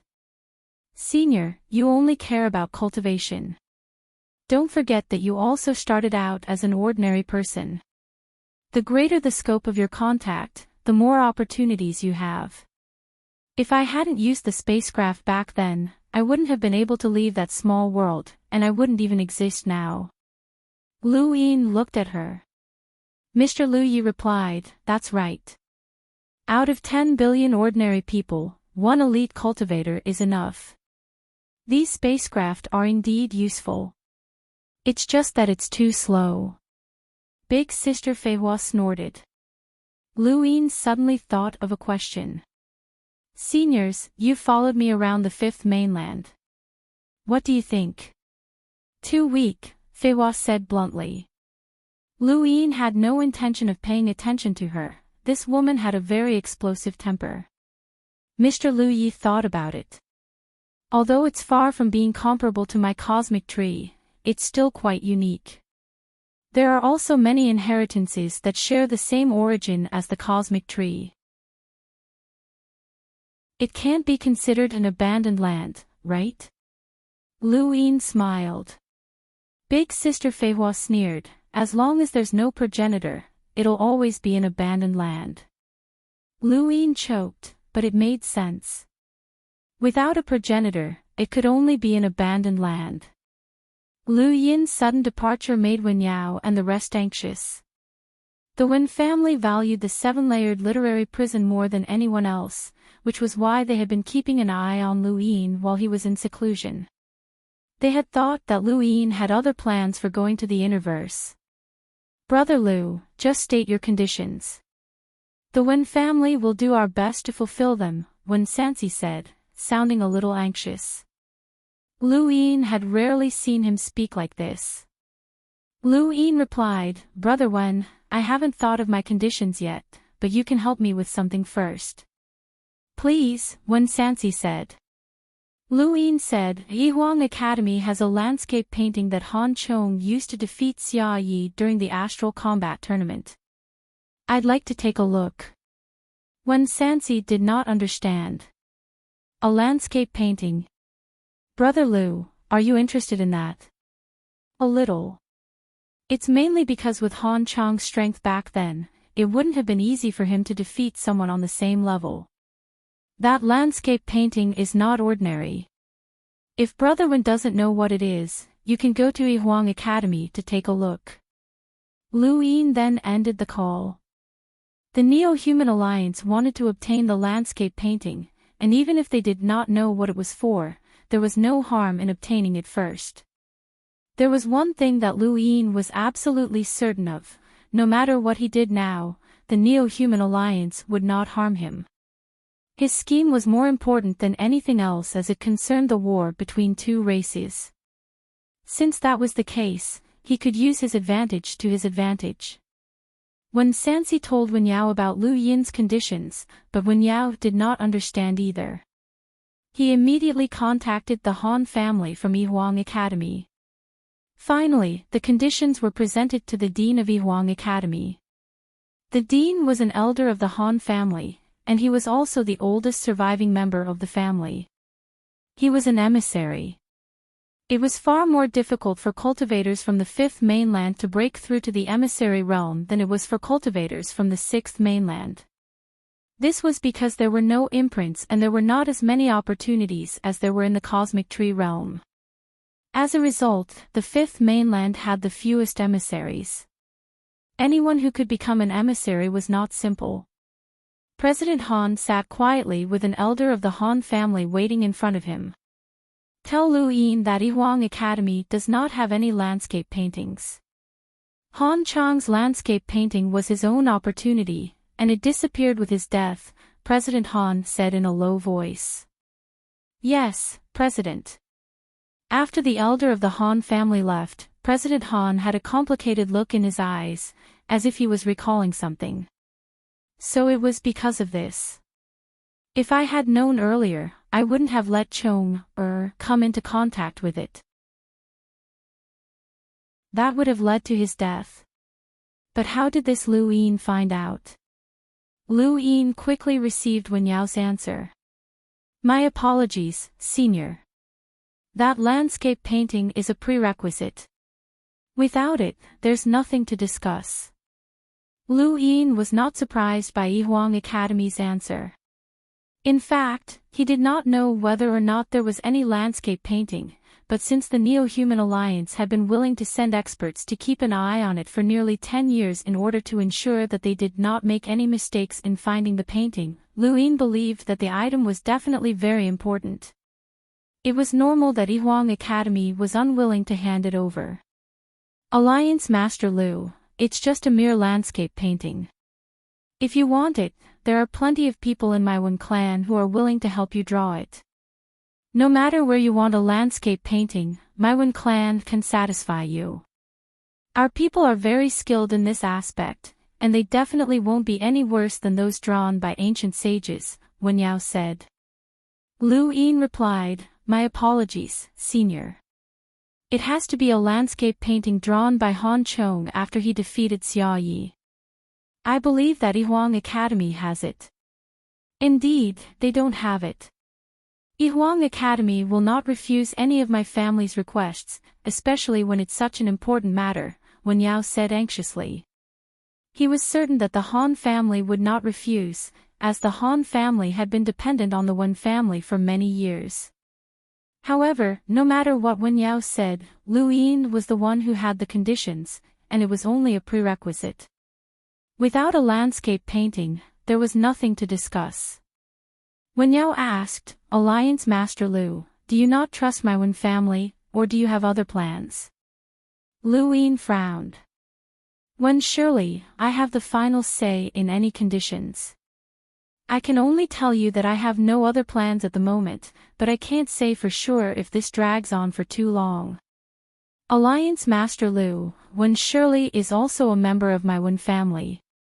You've captured someone from my Wen family, Wen Yao said anxiously. Liu Yin's gaze turned cold. Senior, you're using the Wen family to threaten me. Since that's the case, then forget it. If the Wen family has the ability, then come and snatch him away yourself. Brother Liu, that's not what we meant. Please don't misunderstand. It's just that Wen Shirley is indeed a member of my Wen family. Brother Liu, please understand our feelings, Wen Sansi hurriedly explained. Liu Yin coldly replied, We'll talk after you hand over the landscape painting. There's no need to talk about anything else. He then ended the call. On Xenia Star, Wen Yao was panting heavily, and his face was flushed red. He had never been so submissive to a junior before, and he had been passive the entire time he had met Liu Yin. He had even tried to put in a good word for him, but he had not been able to control himself. Liu Yin established the Great Eastern Alliance and even negotiated with the leading powers of the 8 great flow zones in the Sword Sect. He's not afraid of anyone, and now that his background in the Hall of Honor is even more profound, no one can touch him. Just bear with it, Wen Sansi advised. Wen Yao sighed. Forget it. Continue contacting the Han family. Since Liu Yin is so certain, perhaps the Han family really is hiding something. Wen Sansi nodded, as he had the same thoughts. Otherwise, Liu Yin would not have purposely made things difficult for them. It was unwise, and even if he did not fear the Wen family, there was no need to make enemies. 2 days later, Lu Yin arrived at the giant financial group. Ling Yan was already waiting for him, along with Qin Kong and the rest of the 100-meter-tall giants. When Lu Yin landed on the giant financial group's planet, Qin Kong hurriedly welcomed him with a smile that was even more enthusiastic than when he had met Ku Wei. Alliance leader Lu, welcome to the giant financial group. Lu Yin smiled. President Qin, long time no see. Lu Yefei looked curiously at the giants around him. There were all sorts of people in the astral tree domain, and there were giants as well. However, this was the first time they had seen such a strange giant. Weren't giants supposed to eat raw meat and drink blood? They lived in all sorts of strange ways, but these giants were no different from ordinary people. Qin Kong and the others could not tell how powerful Lu Yefei was, so they assumed that he was a bodyguard. Lu Yin and Qin Kong chatted as they headed towards the planet with the giants. That place was forbidden to the giant financial group, and only Qin Kong could lead the way. Ling Yan and the others could only wait in place. Lu Yefei did not follow them, as this bit of distance made no difference to them. When Lu Yin saw the 10,000-meter-tall giant, he also saw Ku Wei. It was too big, but Lu Yin was not surprised. He had seen ancient giants that were far more than 10,000 meters tall through Progenitor Chen's memories in his tomb. Progenitor Chen's giant clone had been able to casually grab a planet and play with it like a marble. Welcome aboard. Stay tuned and subscribe to Han Li's Wuxia Adventures for more thrilling content. Chapter 1607. Master. Ku Wei shouted as his body shrank to welcome Lu Yin. Lu Yin nodded and looked at the giant. Chen Huang also looked at Lu Yin curiously. His expression was solemn and even a little surprised. You have the same bloodline aura. Can you transform into a giant as well? On the way here, Ku Wei had told Lu Yin about this, and Lu Yin immediately understood. Back in Progenitor Chen's tomb, Lu Yin had absorbed Progenitor Chen's bloodline, and Ku Wei had also coincidentally absorbed a bit of Progenitor Chen's bloodline. The only difference was that Lu Yin's own bloodline had assimilated Progenitor Chen's bloodline, just like how he had absorbed the White Dragon clan's bloodline. I can't transform, Lu Yin said. Chen Huang was confused. Why? Lu Yin thought about it. Maybe it's because I haven't interacted with many giant bloodlines. Master, did you fall into that blood pool as well? Ku Wei asked, as he did not know about this. Lu Yin nodded and did not elaborate. He looked at Chen Huang. Your surname is Qin. Are all giants surnamed Qin? That's right. Lu Yin understood. That's why Xiaoshang is also called Progenitor Qin. No wonder. It was precisely because of his giant avatar that Progenitor Qin had been chased by the Daosaur sect and surrounded by various great powers. After he had reached the Progenitor realm, his giant avatar had left the deepest impression on everyone. Since all giants were surnamed Qin, the name Progenitor Qin had been born. Qin Kong spoke up. Alliance Master Lu, we invited you here to express our sincerity. We want you to know that whether it is now or in the future, the giant tribe will always be friendly to you. We hope that Alliance Master Lu will treat us the same. Lu Yin nodded and smiled. President Qin, you worry too much. If I cared about the giant tribe, I would not have kept Ku Wei by my side. Ku Wei looked aggrieved, as he had thought the same at first. He had thought that Lu Yin had sent him to the giant financial group because he knew that he could transform into a giant. However, when he contacted Lu Yin 2 days ago to specifically transform into a giant, Lu Yin's expression had told him that he had guessed wrong. Lu Yin had not known that he could transform into a giant at all. Ku Wei felt aggrieved, as he had actually guessed wrong and revealed his greatest trump card. Alliance Master Lu, I have one more request, Chen Huang spoke up as he looked at Lu Yin and Ku Wei. Lu Yin replied, please go ahead. Chen Huang said solemnly, my giant bloodline has actually been extinct since the ancient war with the Sixth Mainland. We perished together with progenitor Qin, and we can only be considered to have borrowed our thin bloodline to get closer to the giant bloodline. There's still a fundamental difference. If we can obtain progenitor Chen's bloodline, then we can truly become a giant, and we can truly grow infinitely. I'm 10,000 meters tall now, and that's our limit. Essentially, we can't break through, so I want to borrow the power of that person's blood. Lu Yin was astonished. Borrow? How do I borrow it? Give us his blood. The more the better, said Chen Huang. When Ku Wei heard this, his face paled. Impossible. How old am I? How much blood can I give you? Chen Huang hurriedly replied, I don't need too much. Just give me 1/10 of your blood, and that should be enough. I'll break through my essence and truly approach the giant bloodline. As for the rest, we'll break through on our own.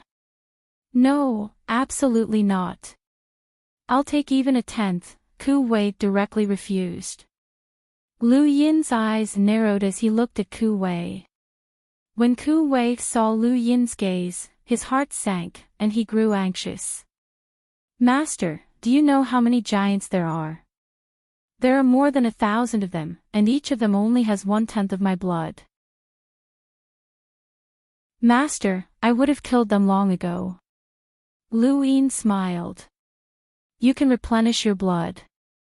Lu Yin's smile caused Ku Wei to grow even more anxious. He understood Lu Yin well, and he knew that Lu Yin's smile meant that Lu Yin had his own thoughts.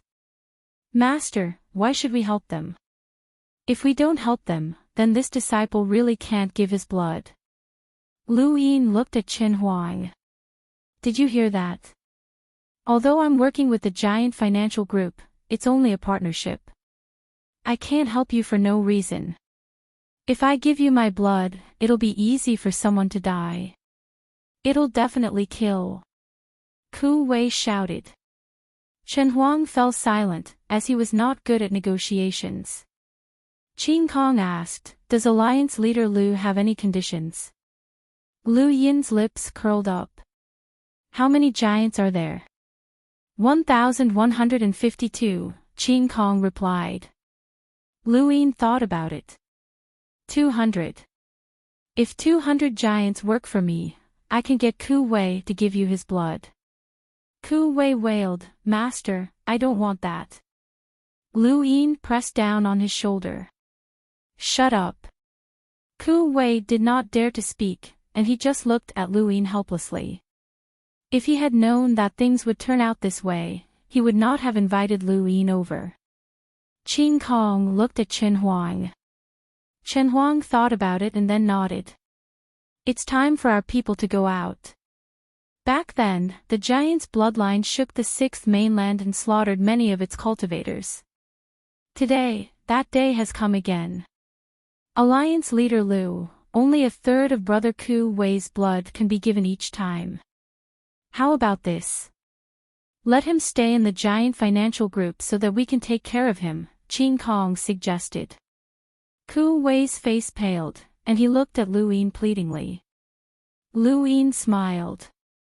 President Qin, please arrange a secluded place for us so that we can discuss this. Qin Kong nodded. Alliance Leader Lu, please. Lu Yin glanced at Chen Huang and then followed Qin Kong. Chen Huang had been looking forward to this day, as the giant's bloodline would soon recover.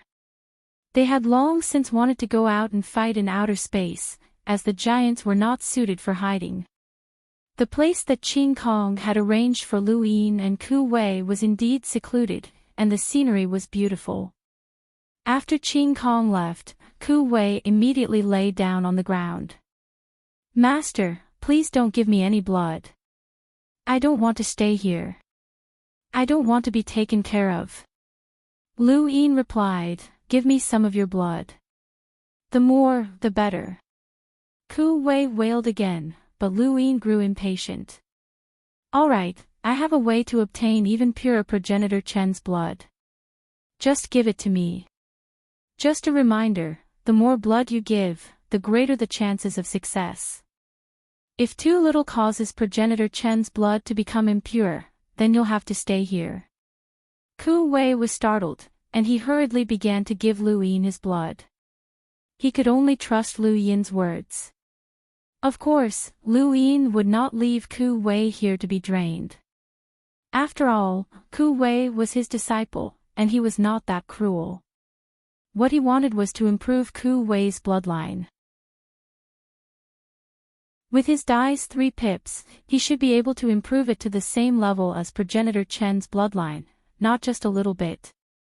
Ku Wei was really going all out, and he had given up more than half of his blood. He looked like he was terminally ill, and he could not even walk. The blood floated in the air, but Lu Yin could not sense any trace of progenitor Chen's blood. His own Lu family bloodline was enough to assimilate progenitor Chen's bloodline. Lu Yin took most of Ku Wei's blood and went into seclusion. He told Ku Wei that he would only come out in 10 days. Ku Wei could only wait and hope that Lu Yin would not be so cruel as to leave him here to be drained. Elsewhere, Qin Kong once again approached Chen Huang. "Are they willing? Do you agree?" Chen Huang asked. Qin Kong replied, "Don't worry, Lu Yin is very smart and calculative. He won't give up on the giant bloodline." Sigh. Back then, the giant bloodline only fought for themselves and the Fifth Mainland. Now, they actually have to work for someone else. If progenitor Chen finds out, his heart will ache, Chen Huang said helplessly. Qin Kong shook his head. Times have changed, and there are very few people like progenitor Chen among the humans. Lu Yin is the most outstanding human I've ever seen. If we follow him, we'll be able to establish ourselves on the Fifth Mainland. I hope that we can really become giants and grow without limit. One day, we'll reach progenitor Chen's level, and we'll be able to destroy stars with a wave of our hands. Lu Yin waited for 8 days before his dye finally returned to normal. He raised his hand, and the dye reappeared, and he tapped it. He had been rolling it quite frequently during this time. 4 pips, and his luck was quite good. The scene in front of him changed, and Lu Yin appeared in the time-stop space. Here, he could definitely roll 3 pips. 1 time, 2 times, 3 times, 4 times. On the 7th time, Lu Yin rolled 3 pips. 2 screens of light appeared, and Lu Yin took a deep breath and began to upgrade his blood. He frantically tossed star essence into it. Progenitor Chen was a progenitor, and anyone with the word progenitor attached to their name was not simple. Even if it was just a seemingly useless blood, the upgrade cost was much more than ordinary external items. The first upgrade cost him 3 million star essence, and the subsequent upgrades increased exponentially. With each upgrade, the blood fell again and again. Eventually, the blood changed at a speed visible to the naked eye, revealing an indescribable pressure. After the 6th upgrade, the blood's color became much more profound, and the surrounding void distorted as if a giant was roaring. Then, the 7th, 8th, and 9th time fell. The blood was no longer blood, and it seemed to be alive. It clearly existed, but Lu Yin felt as if the space around him could not bear the weight of the pressure. Suddenly, a fist punched towards Lu Yin. Lu Yin was shocked and subconsciously retreated, but the fist disappeared. Was that an illusion? No, that was not right. It was a battle that had been branded into progenitor Chen's blood, and it was a mark that could not be erased.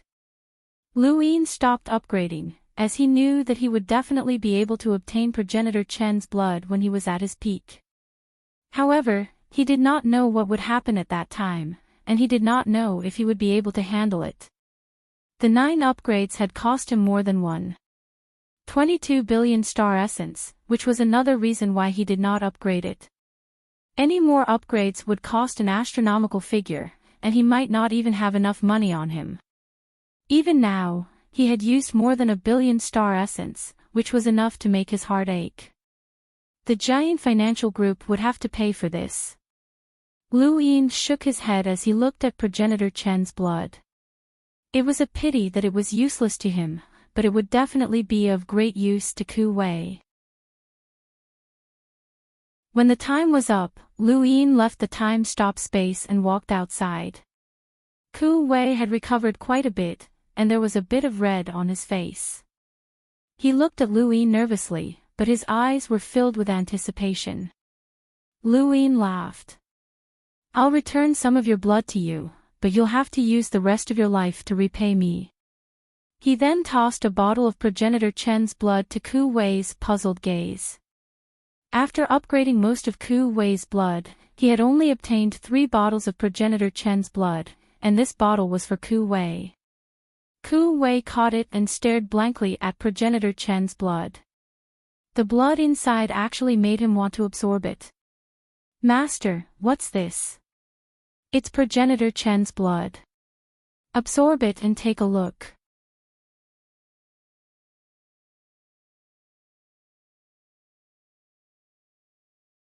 Welcome aboard.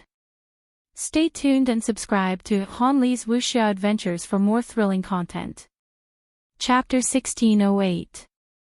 Hearing that it was progenitor Chen's blood, Ku Wei was overjoyed. He swallowed it in one gulp, and his body started to change. He became extremely large, and the surface of his body became red like steam. Ku Wei's body grew bigger and bigger, reaching 1,000 meters in the blink of an eye. Then, it continued to grow, surpassing his previous maximum size and still growing. Lu Yin was curious and wanted to see just how tall Ku Wei could grow. Qin Kong arrived and watched as Ku Wei's body grew from 1,000 meters to 2,000 meters, then 3,000 meters, 4,000 meters, 5,000 meters. Qin Kong's mouth gradually opened wide. How was this possible? This was growing taller, not pulling out radishes. Wasn't this too fast? Was progenitor Chen's blood really that effective? Ku Wei was in great pain. Progenitor Chen's blood had brought about a transformation to him. In the past, although he was also of the giant bloodline and did not have any bottlenecks, he still needed to take his time to grow taller. Now, progenitor Chen's blood had allowed him to improve rapidly. It had not only brought about changes to his body. In the end, Ku Wei reached a height of 8,000 meters, which was very close to Qin Huang's height of 10,000 meters. Qin Kong was stunned. This was too exaggerated. With a boom, the ground shook and the void cracked open. Qin Huang's huge body walked out and looked at Ku Wei with a burning gaze. His breathing was ragged as he said, "Bloodline, your bloodline has changed. It's purer now, and it's filled with majesty. This is Ancestor Chen's bloodline. Are you his descendant?" Ku Wei panted heavily, and every time he gasped for breath, the wind would surge. He looked at his hands and felt his current strength. He had actually become an enlighter, and he had broken through in an instant. Clouds swirled around his fingertips, and he could now look down at tall mountains. Everything around him had become smaller. Lu Yin was satisfied. This time, he had discovered that Ku Wei had broken through to the hunter realm, but he had only gone through 11 cycles. Now, with the help of progenitor Chen's blood and the special characteristics of the giant bloodline, Ku Wei had actually managed to reach the enlighter realm in a single leap. This sort of leap was quite exaggerated. It was no wonder that those clans with progenitor realm experts gave birth to so many geniuses. No matter how weak a disciple was, with the bloodline of a progenitor realm expert, it would be different. At this moment, Ku Wei had become an expert. At least in the Outerverse, he was a top-notch expert. With the giant's uniqueness and the Ku family's battle techniques, he could definitely fight against Wen Sansi and the others without necessarily losing. Ku Wei hurriedly shrunk his body and looked at Lu Yin with a burning gaze. "Master, I've become more powerful." "Thank you, Master." Lu Yin nodded. "He's my first disciple, after all." Chen Huang bent down and stared at Lu Yin. "Alliance Master Lu, how did you do it?" Lu Yin originally wanted to take out progenitor Chen's blood, as he still had 2 bottles left. One bottle would be given to the giant tribe to help them improve the quality of their bloodlines, and the other bottle could be sold to Qin Kong to recoup his costs. However, he suddenly thought of a question. With Ku Wei's current blood purity, how much blood would he need to help one of your giants break through their bloodlines? Chen Huang's huge eyes looked at Ku Wei. "1 drop is enough." Lu Yin's eyes lit up. "Find someone to test it out." Soon, another giant appeared. There were a total of over 1,000 giants on this planet. They formed an existence similar to a tribe and were protected by the giant financial group. The giant giants were different from the technological giants. They seemed to be part of the giant race, but they were actually 2 different races. What was even more different was that the giant giants had great combat potential. Once they were exposed, they would be a much greater threat compared to the technological giants. Therefore, even if the technological giants could be exposed, the giant giants could not. The giant that appeared this time was in its prime and was 7,000 meters tall. The giants were relatively tall, and Qin Kong was the tallest of them all. Ku Wei was second only to Qin Kong. The giant was confused and did not know what to do. He looked at Ku Wei blankly. He had never seen a giant before, and he felt an inexplicable sense of awe. Lu Yin looked at Ku Wei. Ku Wei grinned and carefully took out a drop of blood. He threw it at the giant unhappily. The giant swallowed the blood under Qin Kong's instructions and then roared. His body visibly grew by 1,000 meters until he was about the same height as Ku Wei. Lu Yin could also see that the giant's rune lines had increased by at least 40,000. It was just a drop of blood, and he had not even cultivated it, yet his power level had increased by 40,000. It was like a pie had fallen from the sky. Hold on, these giants couldn't all be enlighters, right? After less than an hour, the robust giant finally calmed down. Giant beads of sweat dripped from his body like a waterfall. He lowered his head and looked at Ku Wei, his eyes filled with respect and even a trace of submission. Lu Yin's expression changed, and he looked at Ku Wei in astonishment. Could Ku Wei's bloodline suppress this giant? Was this why he worshipped him? "My name is Qin Ji. Do you have any orders for me?" the giant asked as he looked at Ku Wei. Ku Wei rolled his eyes. "No orders. Stay away. You're blocking my view." Lu Yin casually patted Ku Wei's head. "Be more polite to him." Chen Ji was furious, and he glared at Lu Yin. "How dare you!" He struck out with a palm, but Chen Huang hurriedly grabbed Chen Ji's arm and growled, "Go back." Chen Ji panted heavily and glared at Lu Yin. Lu Yin looked at Chen Ji with interest and pointed at Ku Wei. "You respect him a lot." "Yes, you're not allowed to be rude." Chen Ji raged, unable to control himself.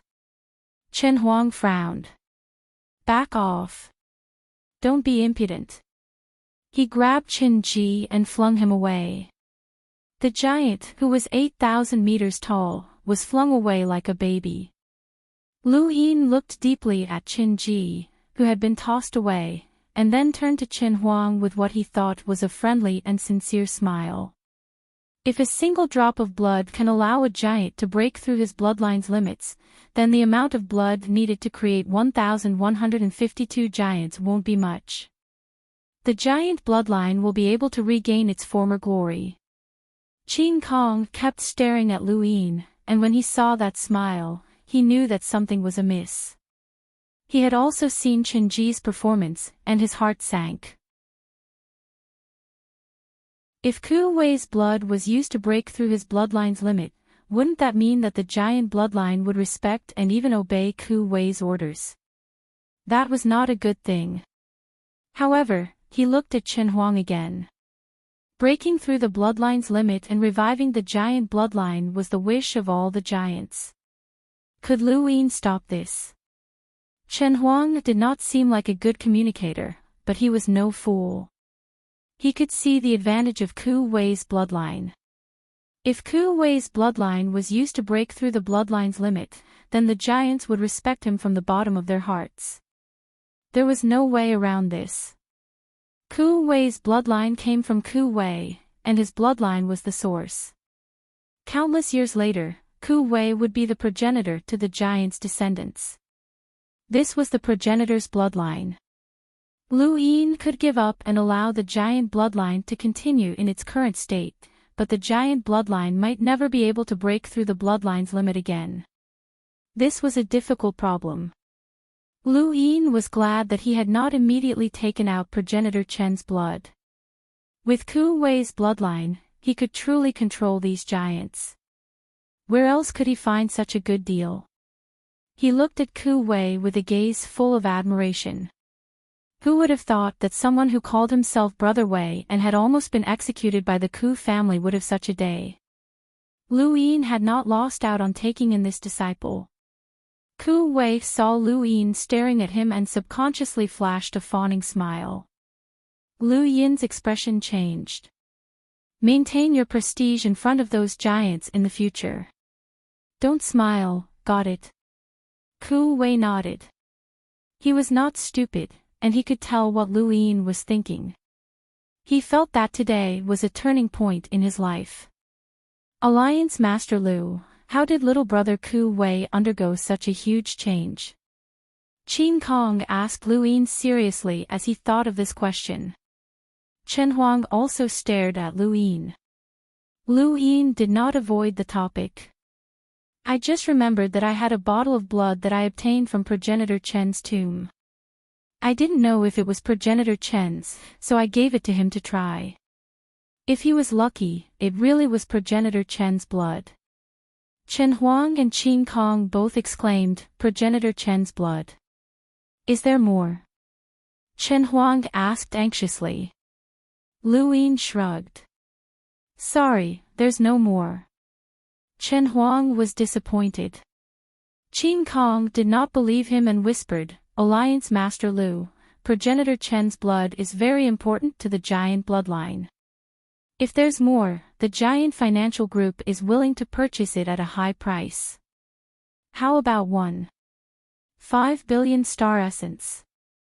Lu Yin's eyelids twitched, and he almost agreed. However, reason prevailed.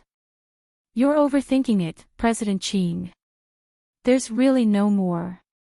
Qin Kong still did not believe him, but he had no way of forcing Lu Yin to hand it over. If he were in Lu Yin's position, he would not hand over progenitor Chen's blood either. Using Ku Wei's blood would allow him to break through the restrictions of the giant bloodline and also control them. Even an idiot would know what to do, and Lu Yin would not give up on the giant bloodline for 1.5 billion star essence. Chen Huang felt that it was a pity. Alliance Master Lu, is there really no more progenitor Chen's blood? Lu Yin replied, perhaps there's still some in progenitor Chen's tomb, but the place that I obtained it from is definitely gone, and I don't have any myself. He then pointed at Ku Wei. His blood is enough for you to break through the restrictions, and it won't consume much of it. The conditions are still the same, 200 giants for me to mobilize. How about that? Qin Kong's mouth twitched. 200 giants. Once Ku Wei's blood allowed all the giants to break through the restrictions, then all of them would belong to the Great Eastern Alliance.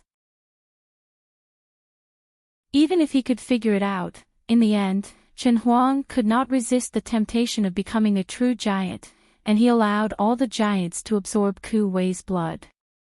Ku Wei continued to draw blood, and his head felt dizzy. He looked at the giants in the distance, who were all staring at him with burning eyes. This feeling was not bad, as these fellows were all his underlings. Lu Yin's eyes lit up. With so many giants here, they could scare anyone to death. Through Qin Kong, Lu Yin had learned that giants were born with the destructive power of an explorer. A single giant was so strong that it could crush a planet. Adult giants had the strength of a hunter, and some of them could even reach the strength of an enlighter. They were basically humanoid beasts, but that was all in terms of destructive power. Destructive power did not represent one's realm. Giants with the destructive power of an explorer could not be said to be able to roam the heavens. They could only be said to be able to survive in outer space. Of course, some giants could roam the heavens with a little bit of training. These giants had not undergone any training, and some of them could easily surpass 300,000 power levels and reach 400,000. They could even break through to become envoys.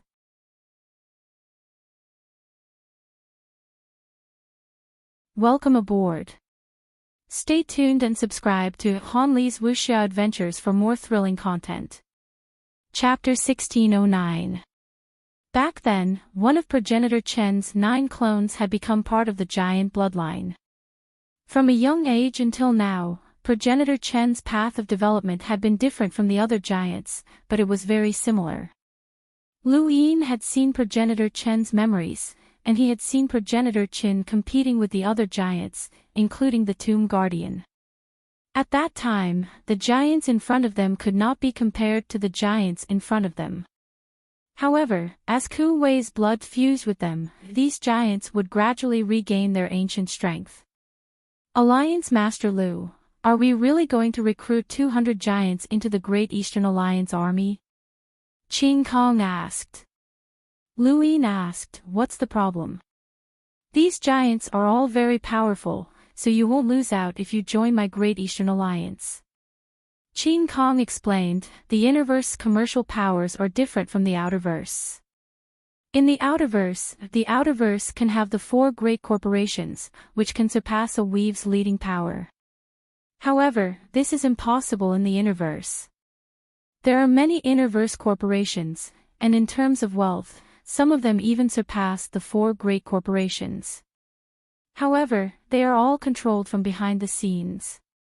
For example, my giant financial group's profits are split among the Flow Zone's leading powers.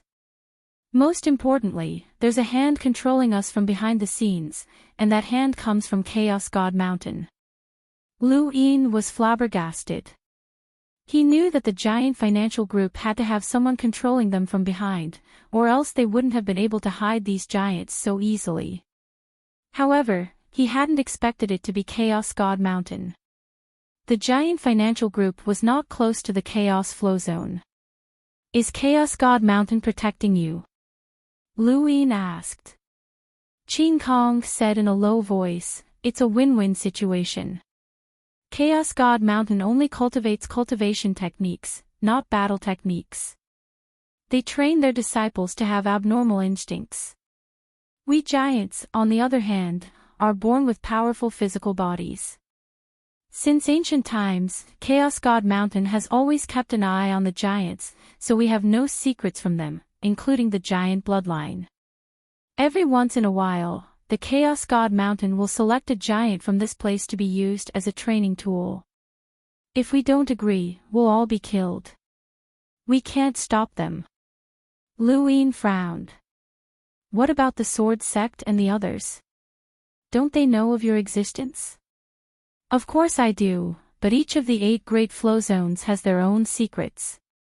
My giant financial group is Chaos God Mountain's secret, and we just don't interfere with each other's business. Qin Kong sighed. If it weren't for Chaos God Mountain's protection, we giants would have been secretly massacred by the expeditionary army. That's why we in Chaos God Mountain are using each other. I'm just saying this to tell you that if you meddle in the affairs of the giants, you'll attract trouble from Chaos God Mountain. Lu Yin did not care about Chaos God Mountain. He was more interested in the expeditionary army that Qin Kong had mentioned. Are you talking about the expeditionary army that belongs to the Hall of Honor? Qin Kong found it strange. Leader Lu, don't you know that Director Tsonging has some military power in the expeditionary army? This is also the reason why he was able to become a director. His ancestor has always been one of the biggest controllers of the expeditionary army. Back then, it was the expeditionary army that destroyed the Titan technology. The Hall of Honor was the true ruler of the Fifth Mainland. Aside from the top-notch experts and the various large organizations that belonged to the Hall of Honor, the Hall of Honor also had its own army, which was the Beast Destroyer Army, the Guardian Army, and the Expeditionary Army. The Beast Destroyer Army guarded the border between the human domain and the astral beast domain all year round. They were the only army at the border that was not under the command of the Commander-in-Chief. As the name implied, the Guardian Army was an army that protected the Glory Realm and the Realm Mountain. The Expeditionary Army was another sharp blade of the Hall of Honor. Nominally, they were there to suppress the Neo-Human Alliance, but in reality, they could be deployed to the entire Fifth Mainland. If the Hall of Honor wanted to destroy someone, the Galactic Arbitration Institute would not have to act, but the Expeditionary Army would. This was an army composed of explorers at the very least, and it was also the model for Lu Yin's invincible army. He didn't. This chapter is not finished. Please turn the page. It was no wonder why Tsonging had the confidence to challenge the Great Eastern Alliance, influence the continent's shipping routes, and get the Interverse's various powers to cooperate with her. So you're saying that Chaos God Mountain is secretly protecting the giants and guarding against the Expeditionary Army, while you giants provide them with resources and cultivation resources. Is that right? Lu Yin asked. Qin Kong nodded. The relationship isn't complicated. Although the Expeditionary Army is powerful, they still need the cooperation of the 8 great flow zones in the Interverse. Otherwise, it will be difficult for them to succeed. They aren't the Galactic Arbitration Institute. Once the giants are exposed, Chaos God Mountain and the Expeditionary Army will cause trouble for the Great Eastern Alliance. Lu Yin acted as if he hadn't heard Qin Kong's words, and he changed the topic. How many giants are there in Chaos God Mountain? Qin Kong did not understand why Lu Yin was asking this. A few dozen, not many. Then, how long until we send the giants to Chaos God Mountain again? How many? Lu Yin asked seriously. Qin Kong's eyes flashed. What does Alliance Leader Lu mean? I'm just curious. Is it inconvenient for you to tell me? Lu Yin asked. Qin Kong thought about it. It won't be long before we send the giants again. About a month or so, and there will be less than 10 of them. 10 of the giants that were sent there will also be returned. Lu Yin thought of a possibility, the possibility of taking over Chaos God Mountain. Chaos God Mountain was the leading power of the 8 great flow zones and controlled the darkness of the Interverse. They had connections with countless powers, and their every move was being watched. Lu Yin had originally not planned to target them, but the matter of the giants had given him hope. After so many years, the giants had not been exposed, which proved that Chaos God Mountain had concealed them well. Since Chaos God Mountain could secretly control the giants, why couldn't the giants secretly control Chaos God Mountain as well? Chaos God Mountain had the ability to conceal the giants' movements, which was equivalent to giving them an opportunity. In the past, the giants had not been able to do so, but now that they had Lu Yin, things were different. When he thought about this, Lu Yin felt that his plan was more feasible. He avoided Qin Kong and contacted Wei Rong directly. Wei Rong's eyes flashed. There's a certain possibility. The giants cannot be exposed. This is Chaos God Mountain's secret, and it's to guard against the expeditionary army. Even if the giants decide to revolt, Chaos God Mountain will definitely do its best to conceal them. With this foundation, it's not impossible to take control of Chaos God Mountain. The only problem is whether we can quickly suppress Chaos God Mountain's top powerhouses. Lu Yin's eyes flashed. Chaos God Mountain's top powerhouse was called Sangzhou, and Lu Yin had seen him more than once. He was a powerhouse with a power level of over 700,000, and with Flying Willow's strength, he could suppress him. The rest were enlighters. The leading powers of the 8 great flow zones had emissaries, but there were not many of them. Even the Day-Night clan only had Night King Di Jiang. Lu Yin did not believe that Chaos God Mountain had a second emissary. When he thought about the possibility of controlling Chaos God Mountain, one of the leading powers of the 8 great flow zones, Lu Yin became excited. He had destroyed the Blaze Realm, but they only controlled a third of the Blazing Mist flow zone, which was not on the same level as Chaos God Mountain. Once he gained control of Chaos God Mountain, the Great Eastern Alliance would have a foundation in the Interverse. More importantly, no one would know that he was in control of Chaos God Mountain. With Chaos God Mountain as a starting point, he would be able to conquer the entire Interverse and point his sword at the Cosmic Sea and Neoverse. All of this depended on whether or not he could control Chaos God Mountain. Before this, all he could do was wait patiently and allow the Great Eastern Alliance to hide in the Fennel Flow Zone and not make any moves for fear of attracting attention. He could only slowly plan for the future, but now, he finally had a direction. This chapter is not finished. Please turn the page. Dealing with Chaos God Mountain was left to Wei Rou, and the overall situation was left to Wang Wen. The most important thing was that Lu Yin absolutely could not expose himself. Once the fact that he had dealt with Chaos God Mountain was exposed, the entire Interverse would band together to resist him, and controlling the Interverse would become even more difficult. After a few days, the entire giant bloodline, with the exception of Qin Huang, had all absorbed Ku Wei's blood. They all looked at Ku Wei as if he was their ancestor. Although Ku Wei was weak, he was still very satisfied. He had never enjoyed such gazes in his entire life, and he had subconsciously become complacent. However, Lu Yin woke him up with a slap. "Master, why did you hit me?" Ku Wei shrieked. Lu Yin glared at him. "Cultivate a good relationship with these giants. I'll leave the Great Eastern Alliance's first giant army to you." Ku Wei grinned. "An army? All right, Master, don't worry. Our giant army will definitely be the most valiant army in the Great Eastern Alliance." That would not happen. Lu Yin thought about the invincible army that he wanted to form, and after some comparison, he realized that his army's foundation would definitely not be as good as the giant armies. However, when combined with various external items, they would be able to put up a fight, and they would have an absolute advantage in terms of numbers.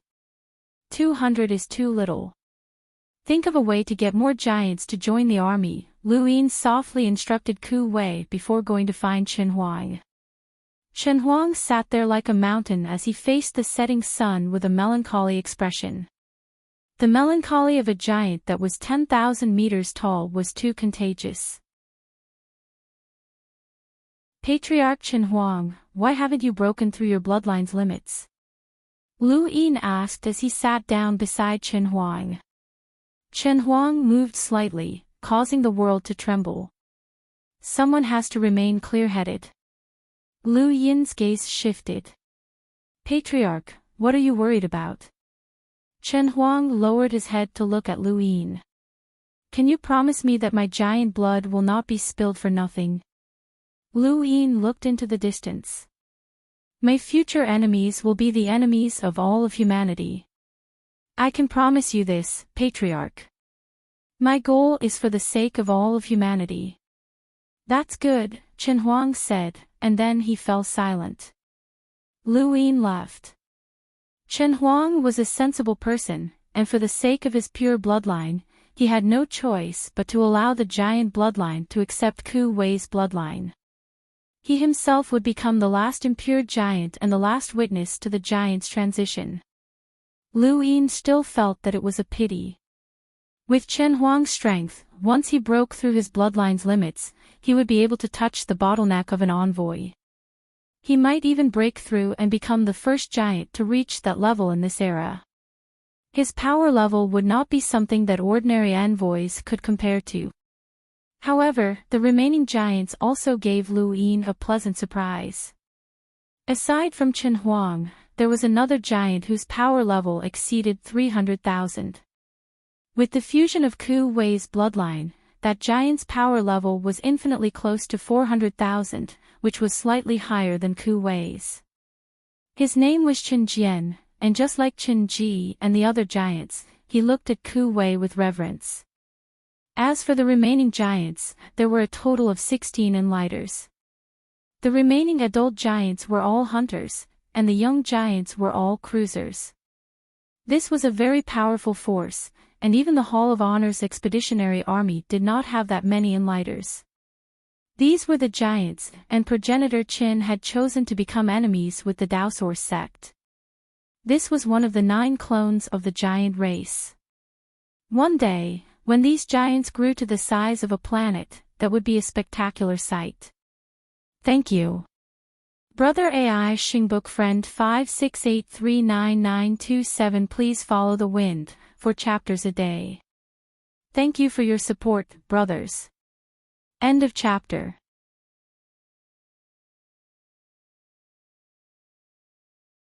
Welcome aboard. Stay tuned and subscribe to Hanli's Wuxia Adventures for more thrilling content. Chapter 1610. There was still a little more than a month before the giant would be sent to Chaos God Mountain. Lu Yin decided to stay at the giant financial group and wait for that day to arrive. During this time, Wei Rong was fully focused on making arrangements, and Ku Wei was one of the most important links. Half a month passed in the blink of an eye. During this time, Wen Sanxi had contacted Lu Yin several times, but Lu Yin had not relented. He needed that landscape painting, and if the Wen family could not obtain it, then it either didn't exist, or it was too important. No matter how important it was, Lu Yin believed that it would not be more important to the Wen family than Wen Sanxi. He believed that the Wen family would have a way. Lonely Old Fiend also contacted Lu Yin. The quality of the white smoke in the smokescreen mountains had been improved, and he was working hard to produce it. He sent Lu Yin the first batch of white smoke, and after that, they would officially begin working together. Lu Yin had transferred many of the Invincible Army's rapid response forces and many experts. They had been training for a long time, and they were just waiting for these foreign objects to join. Good news came one after another, and San Liang contacted Lu Yin to tell him that Wang Gong had made a breakthrough in his microarray technology. When Lu Yin had left Aurora Fort, he had given San Liang's contact information to Wang Gong. Since he was in the Outerverse, Wang Gong could not contact him directly, so he could only use San Liang. Now, Wang Gong could compress some energy into the microarray technology and maintain the energy's original form. As long as he continued to improve, he would be able to compress the battle technique perfectly and turn it into something like the Splitting Heaven Array. Lu Yin was delighted. The white smoke combined with the microarray technology would become the Invincible Army's fixed equipment. He wanted any cultivator equipped with this equipment to be able to challenge those of a higher realm. In the future, this equipment would be simplified so that all human cultivators could use it to fight against the Eternals. The Astral Tree civilization had not made any progress against the Eternals in the past few years, so they would have to think of another way to defeat them. Good news came one after another, and Lu Yin was in a good mood. However, bad news also followed. Yu Mu was dead. Lu Yin's mood plummeted when he saw the news of Yu Mu's death. Yu Mu was related to astral source pills, and Lu Yin was certain that Yu Mu had secretly hidden them away. But now that he was dead, there would be no more astral source pills. A screen opened, and Broken White King appeared. "I'm sorry, Alliance Master. What happened?" Lu Yin asked. Duan Bai King shook his head. "I don't know the details either. Yu Mu died just like that without any warning." Lu Yin's eyes narrowed. "An assassination attempt? Impossible. Only an emissary would be able to assassinate Yu Mu right under my nose," Duan Bai King said with certainty. Lu Yin muttered to himself. Shamrock Enterprises definitely had an emissary, but it should be that mysterious Leaf King. Lu Yin didn't quite believe that the Leaf King would come to the Outerverse to assassinate Yu Mu.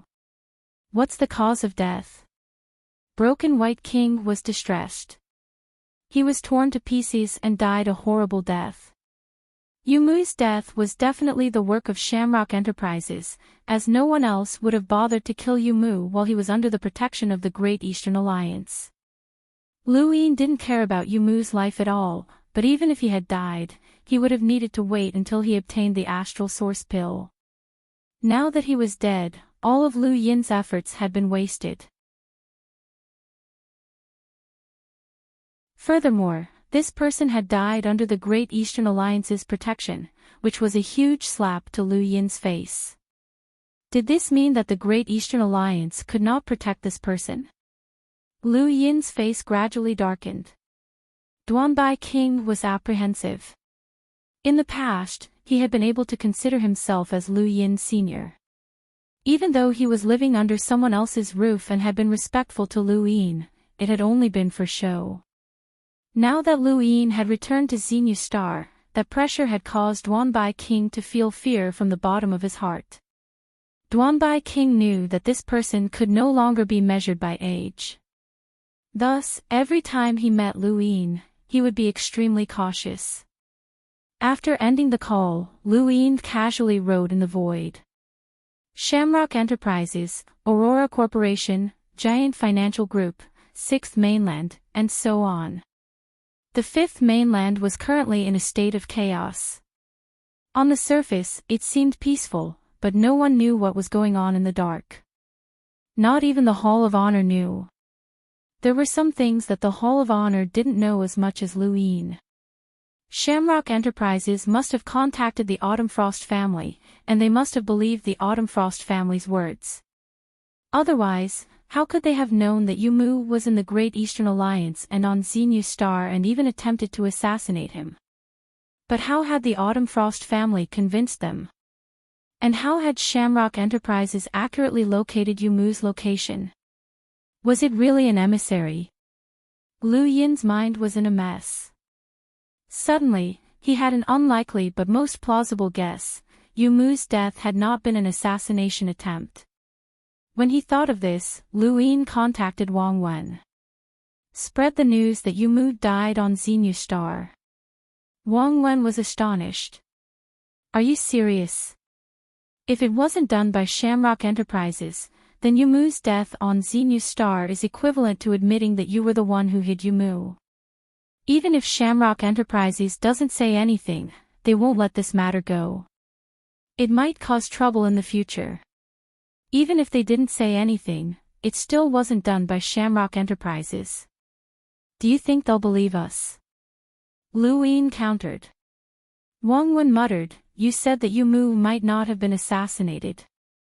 Then, how did he die? Lu Yin took a deep breath. First of all, he definitely didn't commit suicide. Wang Wen agreed. How could Yu Mu have committed suicide? If it was a homicide, then it must have been an emissary, but that's unlikely. Even if Shamrock Enterprises has an emissary, it should be the Leaf King. He's the leader of Shamrock Enterprises, so it's unlikely that he'd personally act. It's also impossible for someone else to assassinate Yu Mu. After eliminating all possibilities, there are only two. Lu Yin's expression grew serious. First, there's a hidden emissary on Xenu Star who has a motive to kill Yu Mu. When this possibility appeared in Lu Yin's mind, the first person he thought of was undying Yushan. When he'd first learned of the man's death, he hadn't been sure if he was truly dead. Then, when he'd seen undying Yushan appear in Eternal Kingdom, Lu Yin had no idea what this person wanted or where he was. This person had become a thorn in his side. The more hidden a person was, the greater their ambitions. Undying Yushan had been in hiding for more than 10 years and had even cooperated with the Neo-Human Alliance. No one knew what he was thinking. Second, Yumu died at the hands of Shamrock Enterprises. They have the ability to kill him regardless of his location. The second possibility was chilling as well. Shamrock Enterprises had always been mysterious, and if they had such power, then Lu Yin's fear of them would increase by several levels. Wang Wen said, "That's why you released the news. You wanted to see how Shamrock Enterprises would react." Lu Yin's gaze turned cold. "They'll only have one reaction, and that's to question me. Regardless of whether Yumu died at their hands or not, they'll never admit to it." "Then what's your goal in doing all this?" Wang Wen was curious. He could see the big picture and was very smart, but even he couldn't guess what Lu Yin was thinking. Lu Yin's lips curled up. "It's simple. I want them to know that I killed Yumu." Wang Wen blinked his eyes in confusion. Lu Yin answered seriously, "I'm keeping this secret for them. The secret of the astral source pill can only be kept by me. I'm certain that Yumu's claims about the astral source pill are true, so I killed him to keep this secret for Shamrock Enterprises. They should be thanking me." Wang Wen was speechless. "You're forcing them to do you a favor." Not only was this a favor, but Shamrock Enterprises had no choice but to accept it. Everyone knew that Yumu was dead, and once the matter of the astral source pill was exposed, who would believe that it was fake? They would think that someone had killed Yumu to silence him for the sake of the pill. Shamrock Enterprises could ignore the rumors if Yumu hadn't died, but now that he was dead, everyone would believe the words of a dead person. Lu Yin wanted Shamrock Enterprises to silence Yumu. "I have to admit that I'm not as good as you when it comes to disgusting people," Wang Wen sighed. "Alright, I'll do my own thing." He then hung up. News of Yumu's death spread without a hitch, and it spread far and wide. There was even a rumor that he had been silenced to hide a huge secret. A day later, Lu Yin received a call from Balsam. Her expression was calm, but her eyes burned with fury. "Alliance Master Lu, do you really think Shamrock Enterprises is a toy that you can play with as you please?" "What do you mean?" Lu Yin asked casually. She lowered her voice. "Yumu is with you, but you said that he's with the Autumn Frost family." This caused Shamrock Enterprises and the Autumn Frost family to become enemies. The Autumn Frost family even thinks that we've captured one of their missing people. "Alliance Master Lu, shouldn't you give us an explanation for Yumu's matter?" Lu Yin leaned forward and said solemnly, "I need compensation for Yumu." Balsam was stunned. Even someone like her, who had been through countless storms, was stunned when she heard this. She couldn't react, as if she was facing a scoundrel. "Yumu wanted to spread the secret of the astral source pill, so I silenced him. I've sacrificed a lot to help Shamrock Enterprises," Lu Yin said slowly, sounding exhausted. Balsam gritted her teeth. "There is no astral source pill, Alliance Master Lu." "Alright, since that's the case, let's not talk about it. By the way, the news about the astral source pill will soon spread. I hope that Shamrock Enterprises can give the outside world a reasonable explanation for this. For example, say that Yumu was joking." Lu Yin smiled before ending the call. Balsam was the president of Shamrock Enterprises Innerverse, so she should have been very cultured. However, she had been forced to contact Lu Yin, even though she was furious. With Yumu's death, the news had spread like wildfire. If the astral source pill was exposed as well, it would be very disadvantageous for Shamrock Enterprises. Regardless of whether others believed it or not, they would all turn their attention to Shamrock Enterprises. The pressure from the Hall of Honor would be unbearable, and even the Leaf King would not be able to withstand it. Beep beep beep beep. Lu Yin's gadget rang, and he smiled as he accepted the call. Balsam's image appeared. Alliance Master Lu, what do you mean by this? She asked. Lu Yin calmly replied, why are you asking me this now? Are you confident or just conceited? Balsam's gaze turned cold, but she didn't say anything. Lu Yin continued, do you have the astral source pill or not? Balsam's fingers twitched. She wanted to say that she didn't have the pill, but she knew that she was lying to herself. Lu Yin would never believe her. I do, but I haven't developed it yet.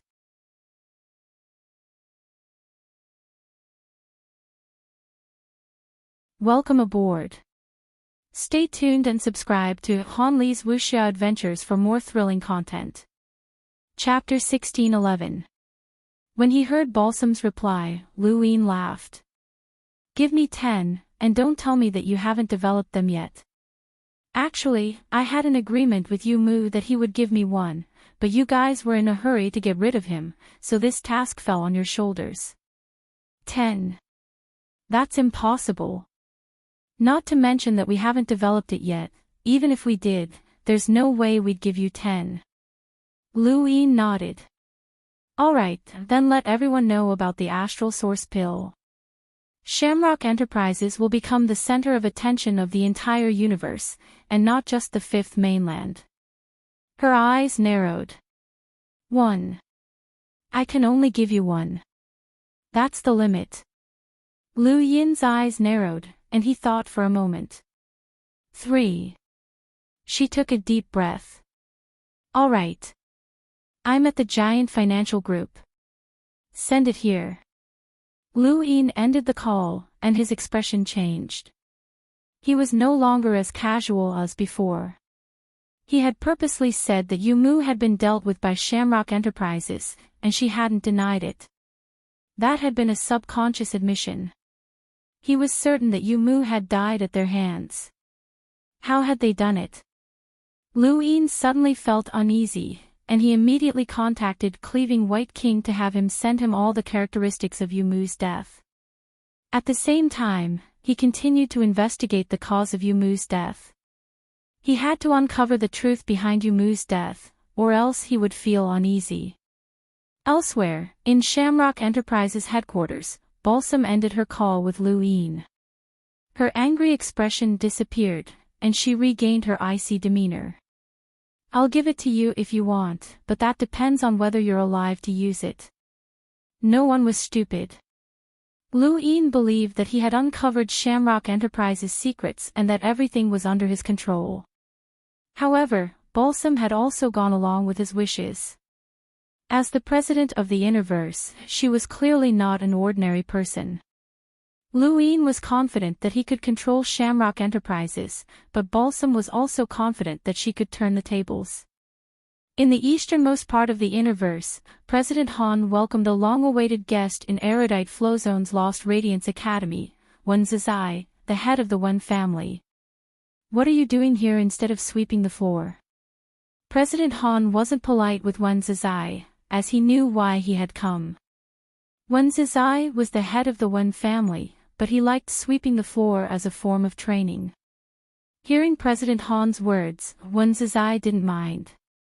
Since the younger generation can't do it, an old man like me has to do it. How about it? Give me some face. President Han shook his head and said solemnly, I'm not lying to you. There really is a landscape painting. Back then, Chonger saw it and tried to draw it, but it was also because of this that he was killed. Wen Zizai was puzzled. What is the origin of that landscape painting? Even the Wen clan doesn't know about it. President Han sighed. That painting was left behind a long time ago, and it was protected by my Han family.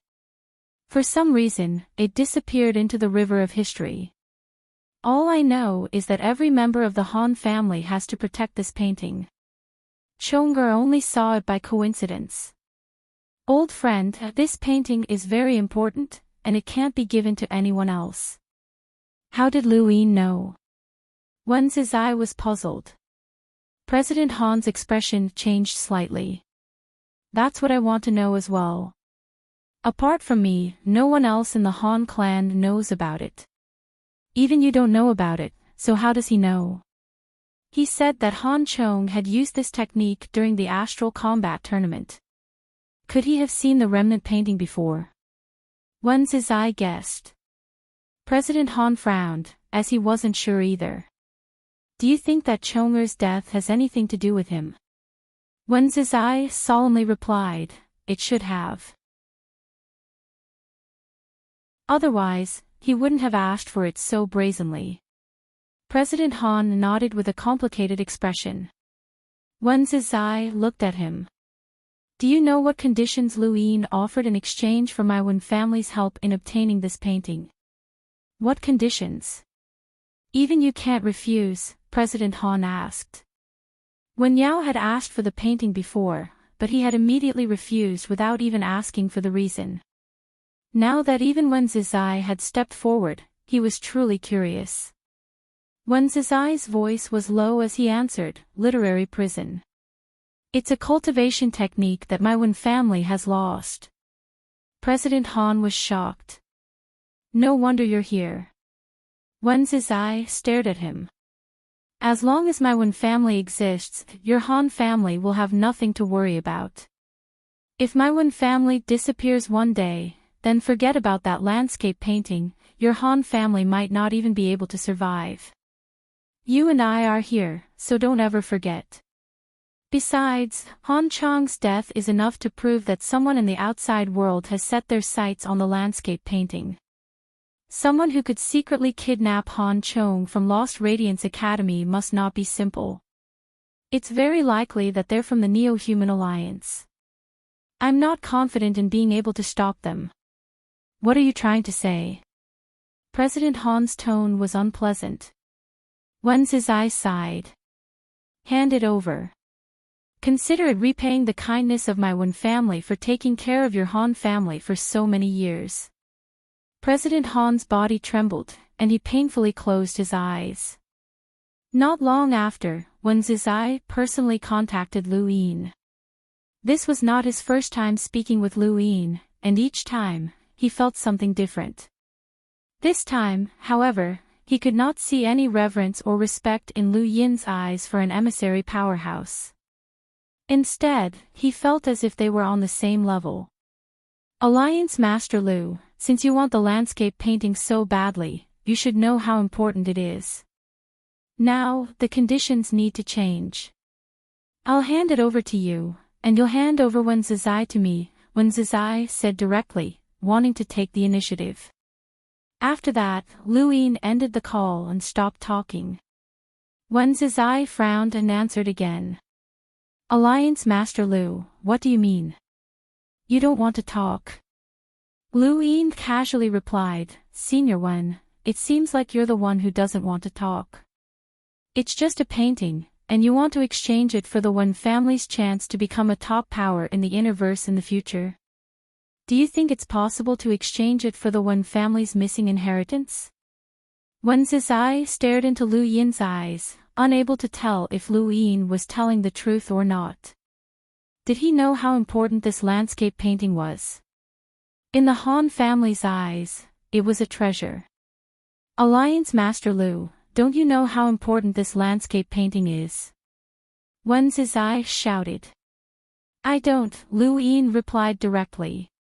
Wen Zizai was stunned, as if he had misheard. What did you say? Lu Yin generously replied, I don't know, so I want to take a look. However, if your Wen family isn't sincere, then I won't take it. Even though Wen Zizai had lived for many years, he still found it difficult to respond. Negotiations were based on both parties' recognition of the conditions. If one party held the absolute initiative, then it would not be a negotiation, but rather an extortion. Lu Yin was currently extorting the Wen family. He did not care how important this landscape painting was. In any case, if the Wen family wanted Wen Zizai, then they had to give him the painting. As for whether it was important or not, he did not care. He would get it first. Wen Zizai ended the call, unable to continue the discussion. Lu Yin did not understand what this landscape painting represented. In fact, he did not know either, but the Han family's attitude made it clear to him that this item was more important than their lives. If such an important item was only a prerequisite, then there was no need to continue the discussion. Before the end of the discussion, Wen Zizai asked Lu Yin to change his conditions, but Lu Yin refused. He had not thought of what he wanted. Wen Zizai was sullen. If it had been anyone else, he would have had 10,000 ways to take the initiative and force the other party to negotiate.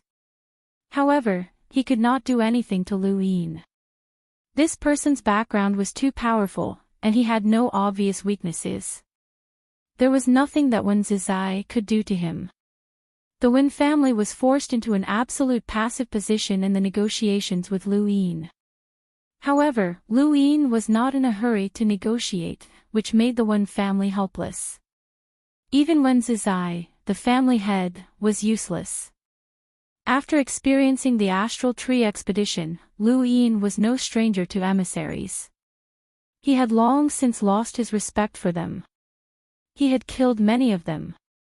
Negotiations with the Wen family had failed for the time being, and Lu Yin quietly waited for the day when Chaos God Mountain's people would come to the giant financial group. A giant mountain roamed through the heavens, and regardless of whether one looked at it from a distance or close up, it was still a mountain. One giant after another entered the mountain and disappeared without a trace. Qin Kong looked at the mountain and felt a little nervous. He did not know what Lu Yin was planning, but he knew that Ku Wei had been thrown into the mountain after transforming into a giant. This meant that Lu Yin was definitely planning something big. Qin Kong could not help but look to the side where an elder was looking at the mountain with his hands clasped behind his back.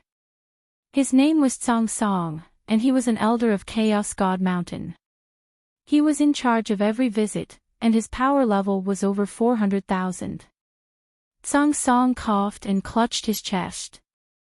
When the Sixth Mainland had invaded, he had been struck by an imprinter's palm while transporting goods. He had been lucky enough to survive, but he had been left with an illness that could not be cured. "President Qing, I'll be taking these people with me," Tsang Song said, sounding a little tired. Qin Kong nodded and did not say a word.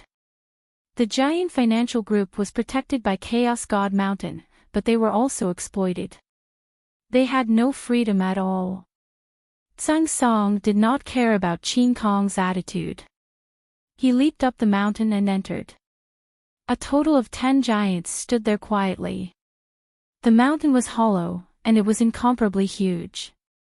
The giants were thousands of meters tall, but they did not even reach half of the mountain's height. Ku Wei looked at Tsang Song. Suddenly, the mountain collapsed, and the giants were pressed down. Ku Wei was the same, and he almost reverted back to his original form. "Stay like this until we reach Chaos God Mountain. This is to prevent you from destroying the mountain," Tsang Song said. He then turned around and left without even looking at the giants. Ku Wei gritted his teeth as his entire back was pressed down by the mountain. This mountain was not ordinary, and it was not just its weight. Even someone like Ku Wei, who had surpassed an enlighter, found it difficult to resist. This was a weapon specially made by Chaos God Mountain to suppress giants. The giant mountain moved towards the Chaos Flow Zone at a rather fast speed. The giant financial group was not too close to the Chaos Flow Zone, but it was not too far either. There were several smaller flow zones and the Spirit Seal Flow Zone in between. Behind the mountain, Lu Yin and Lu Yefei followed closely behind, heading towards the Chaos Flow Zone. A few days later, the mountain encountered a giant spacecraft. Lu Yin had seen the insignia on it before, and it belonged to the Blackbeard pirates that he had encountered before. After encountering the mountain, the Blackbeard pirates clearly recognized it, and they immediately turned around and left. However, the mountain accelerated and crashed into them. Lu Yin could clearly see from behind that the Blackbeard pirates had been smashed to pieces. Quite a few explorers had tried to escape, but they had been killed by the cultivators from Chaos God Mountain.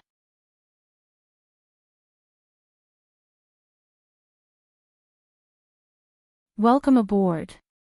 Stay tuned and subscribe to Han Li's Wuxia Adventures for more thrilling content.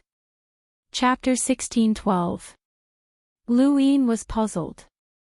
The Blackbeard pirates were the uncrowned kings of Chaos Flowzone's pirates, and they were very powerful. Since they were able to survive in Chaos Flowzone, it was obvious that they had to maintain a good relationship with Chaos God Mountain. How had they been destroyed in a single exchange? In the distance, a figure was fleeing in fear. Lu Yin saw it and was shocked to see that it was the Mad Viper Knight. This person could be considered one of the people who had changed Lu Yin's fate. If not for the Mad Viper Knight, Lu Yin would not have been able to severely injure Zhuo Day Knight, and he would not have gone to the pirate port.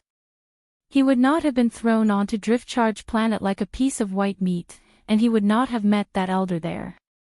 The Mad Viper Knight had changed Lu Yin's fate, but he was still Lu Yin's enemy. A rock distorted the void and viciously smashed into the Mad Viper Knight's head, piercing through it. The Mad Viper Knight's body slowly collapsed and floated in outer space. The mountain then continued moving towards Chaos Flowzone. Lu Yin used his gadget to find out that the Blackbeard pirates had been destroyed by Chaos God Mountain a year ago, and the one who had just escaped had been a lucky pirate. He sighed ruefully. The Blackbeard pirates that he had once looked up to had been so weak, but now, he even dared to scheme against Chaos God Mountain. Perhaps in another 10 years, his status would be different again. After passing through Spirit Seal Flowzone, 2 days later, the mountain finally entered Chaos Flowzone, and they were very close to Chaos God Mountain. When the enormous black mountain entered his vision, Lu Yin's expression changed. He had arrived at Chaos God Mountain, which was the ruler of the Interverse Dark Organizations. When the Sovereign Tournament had been held in Chaos Flowzone, the Hall of Honor had forced Chaos God Mountain to purge the entire Chaos Flowzone. Chaos God Mountain had not disappointed, and they had cleaned up the entire Chaos Flowzone, making everyone realize how terrifying this colossus was. Lu Yin had once considered Chaos God Mountain a colossus, but now, Chaos God Mountain's strongest powerhouse was not so unreachable in his eyes. Chaos God Mountain was completely black and glossy as if it had been polished. It stretched far into the distance, and stars rotated between the mountains, flowing with brilliance. Above a giant black dome, Ku Wei and the other giants walked out and looked around curiously. A few giants protected Ku Wei in the center, and he hurriedly signaled for them to move aside. If they saw through him, they would be finished. In the distance, there was also a group of giants looking at them. Compared to them, the giants were much shorter. After fusing with Ku Wei's bloodline, the giant financial group's great giants had grown much taller. Chaos God Mountain had thought that the great giants they had brought back were the strongest of the great giants, but in reality, they could only be considered average. Even so, they were still larger than the great giants in front of them. If Chaos God Mountain truly saw all of the giants that had undergone bloodline fusion, they would definitely be shocked and feel apprehension. On the other side, one of the giants looked on in confusion. Little Chin Chin. How did you grow so big? The giant at the side also looked over curiously, but no one paid attention to them. The black dome was flat, and the ground was incomparably hard. As the 10 giants walked out, stone pillars rose from the surroundings, completely isolating this place. A group of Chaos God Mountain cultivators stood at the top. They were all experts. One of the Enlighters looked fervently at the new giants and leaped down. I can't wait any longer. I want to test the quality of this batch. He then stepped into the void and punched one of the giants. The giant watched the tiny human charge at it, but it did not dodge. Ku Wei pretended to sprain his ankle and pushed the giant away, causing it to evade the Enlighter. One punch. The punch caused the void to explode, and a huge shockwave caused the surrounding giants to retreat. They looked on in shock, as a tiny human could explode with such terrifying strength. The Enlighter turned to stare at the giant and punched out again. This time, the giant knew how powerful it was, and it raised its hand and slapped down. Adult giants all had the strength of a hunter, and because of their size and strength, their destructive power was slightly greater. However, because of their enormous size, they were at a disadvantage in battle. Destructive power was one thing, but battle was another. The Enlighter from Chaos God Mountain was strong enough to use his star energy to force the giant back, but the Enlighter had used his physical body to resist the attack, and he had been slapped to the ground. The Enlighter then leaped up again and charged at the giant. The giant slapped down again, but this time, the Enlighter dodged. This was what Chaos God Mountain's cultivators needed to train, and it was an instinctive reaction of the body.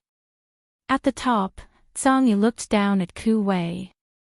Others might not have noticed what had just happened, but he had. Ku Wei had tripped the giant, which had allowed the giant to avoid the first punch. Otherwise, that punch would have been enough to make the giant suffer. This giant is interesting. Zhang Yi leaped down and appeared in front of Ku Wei. Come spar with me. Ku Wei's face was calm as he raised his hand and slapped out, but Zhang Yi easily dodged. Zhang Yi was an Enlighter with a power level of over 300,000, which was enough to rank him in the top 5 of Chaos God Mountain. Originally, he did not need to train with a giant like Ku Wei, who was barely an Enlighter, but he was very interested in Ku Wei. Ku Wei did not disappoint him, and his attacks were much more agile than the other giants. However, no matter how agile he was, he could not hit Zhang Yi, and he was beaten up miserably. The group of giants that had followed Ku Wei did not act rashly because of their orders, but when they saw Ku Wei being beaten up, their eyes gradually turned red. Ku Wei was also sullen. If he could display his true strength, then Zhang Yi would not be his match. He could fight against the 10 arbiters, and each of the 10 arbiters could fight against a powerhouse with a power level of around 400,000. However, because of the plan, he could only endure and endure. There was a thump as Zhang Yi punched Ku Wei's chin. Even though Zhang Yi was small, the punch still sent him flying, and he crashed into the mountain wall. Taking a beating was a skill, as one had to ensure that they did not suffer any serious injuries. They also had to make their opponents tired, satisfied, and bored. Only then could the fight end quickly. Ku Wei also had to ensure that he did not retaliate and that he did not know any battle techniques. The giants did not know any battle techniques, but they could cultivate battle force. It was a pity that the giants of the giant financial group were protected and did not have the courage to cultivate battle force. Ku Wei was beaten up for a full hour, and on the other side, Lu Yin had also entered Chaos God Mountain's territory. Chaos God Mountain was not sealed off, it was just that the sect itself was isolated from the outside world. There were many planets around the mountain for the families of the sect's disciples and those who had come to Chaos God Mountain to rest. There were also various training grounds, trading grounds, and so on. The biggest difference between Chaos God Mountain and the other powers of the 8 Great Flow Zones was that it controlled the darkness of the universe. Here, there was a place that specialized in trading things that could not be seen in the light of day. It was commonly known as Refugee Street, and it was similar to the Neoverse Black Street. However, there was no trash here. Lu Yin's group of 3 concealed their cultivations as they walked along Refugee Street. Lu Yin was no stranger to this place. He had not only been to the Black Street, but he had also been to the ocean. He had also been to a pirate's port, and he had also been to an interstellar pirate gathering. He had experienced everything, and he missed everything here. Unfortunately, he did not have a local to lead the way, so he was not too familiar with this place. Lu Yefei was not interested in this place, and she quickly separated from Lu Yin. The 3 of them together were too conspicuous. There was a dark yellow sun above Refugee Street, which made the entire place seem dusky. The pedestrians on the street were wary of each other, and Lu Yin had already encountered 3 waves of robberies while walking here. There was no order in this place at all. Miserable wails were accompanied by unbridled laughter, which was a unique melody to this place. It was a place that displayed the ugly side of human nature. Anything that could not be seen in the light of day was traded on this street. There were many disciples from great powers here, and there were even more disciples from Chaos God Mountain. However, they all hid their appearances, as they did not want to be recognized. Any random item here could be implicated in a murder case. Lu Yin had not come here to play, and he had no interest in this place. He was here to find someone from the Fisherman's Club. The Fisherman's Club was a loose organization, and it could not really be considered an organization. It was just a group of people who loved to fish in the Astral River, and it was a platform for them to interact with each other. Since the Great Eastern Alliance controlled the Astral River arc, the Fisherman's Club had to make contact with the Great Eastern Alliance in order to obtain the freedom to fish in the Astral River. Over time, the Great Eastern Alliance had gained a good understanding of the Fisherman's Club, and they knew that the strange fish that the Fisherman's Club caught from the Astral River would be sold to various parts of the universe. Chaos God Mountain also had such fish.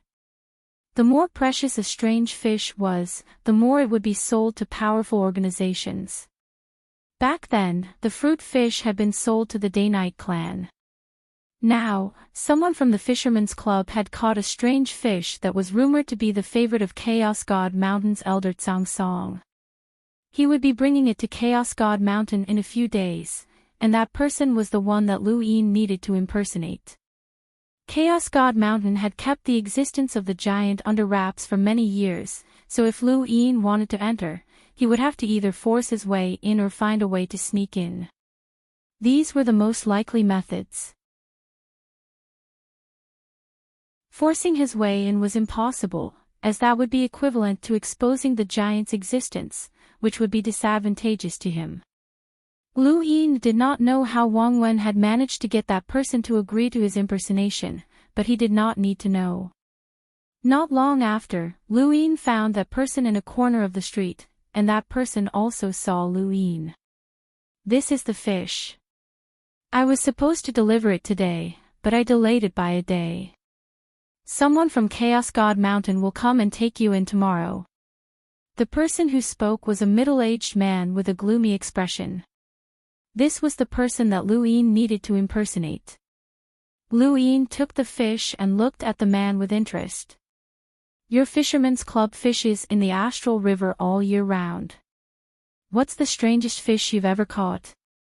The man looked at Lu Yin in astonishment. He did not know who this person was, but he knew that the threat from the Great Eastern Alliance meant that this person had to impersonate him to enter Chaos God Mountain. He knew that he would no longer be able to establish himself in the Fisherman's Club after this, and he was in a bad mood. There are all kinds of fish, he said before leaving. He was not in the mood to chat with Lu Yin any longer. Lu Yin did not mind and looked at the strange fish in his hand. It was indeed very strange. It actually had 2 heads, 3 tails, and was half a meter long. Would a fish like this taste good? He walked to the entrance and looked at Chaos God Mountain. He was truly different from before. Even during the Sovereign Tournament, he had not dared to plot against Chaos God Mountain. Now, Chaos God Mountain only had an envoy, which was a slightly more powerful power. It was not a big deal. The existence of the flying willow flower gave him a lot of confidence.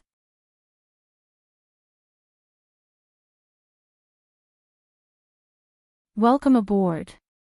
Stay tuned and subscribe to Han Li's Wuxia Adventures for more thrilling content. Chapter 1613. The next day, a female disciple from Chaos God Mountain came to meet Lu Yin. Lu Yin had already disguised himself as that man, and with his current strength, no one from Chaos God Mountain could see through his disguise unless it was Tsang Zhou. Let's go. Elder Tsang Song is waiting for you, she said. Lu Yin was stunned. You? She pointed outside. It's not just you. There's another person from your fisherman's club who wants to sell fish. You should know him. Lu Yin followed her gaze and saw a familiar black-faced uncle. His expression changed. Wasn't this the uncle who had cooked fish on Night King Planet? The man looked at Lu Yin, and his expression changed as well. He smiled. Sixth bro, I didn't expect to run into you here. What fish did you catch? Lu Yin raised the bucket in his hand. Elder Tsang Song's favorite. What about you? The man looked at the bucket in Lu Yin's hand and frowned. Sixth bro, how many times have I told you that you can't keep fish like this? It'll affect the taste. What if Elder Tsang Song isn't satisfied with it? He then looked at the female disciple. Wait for us.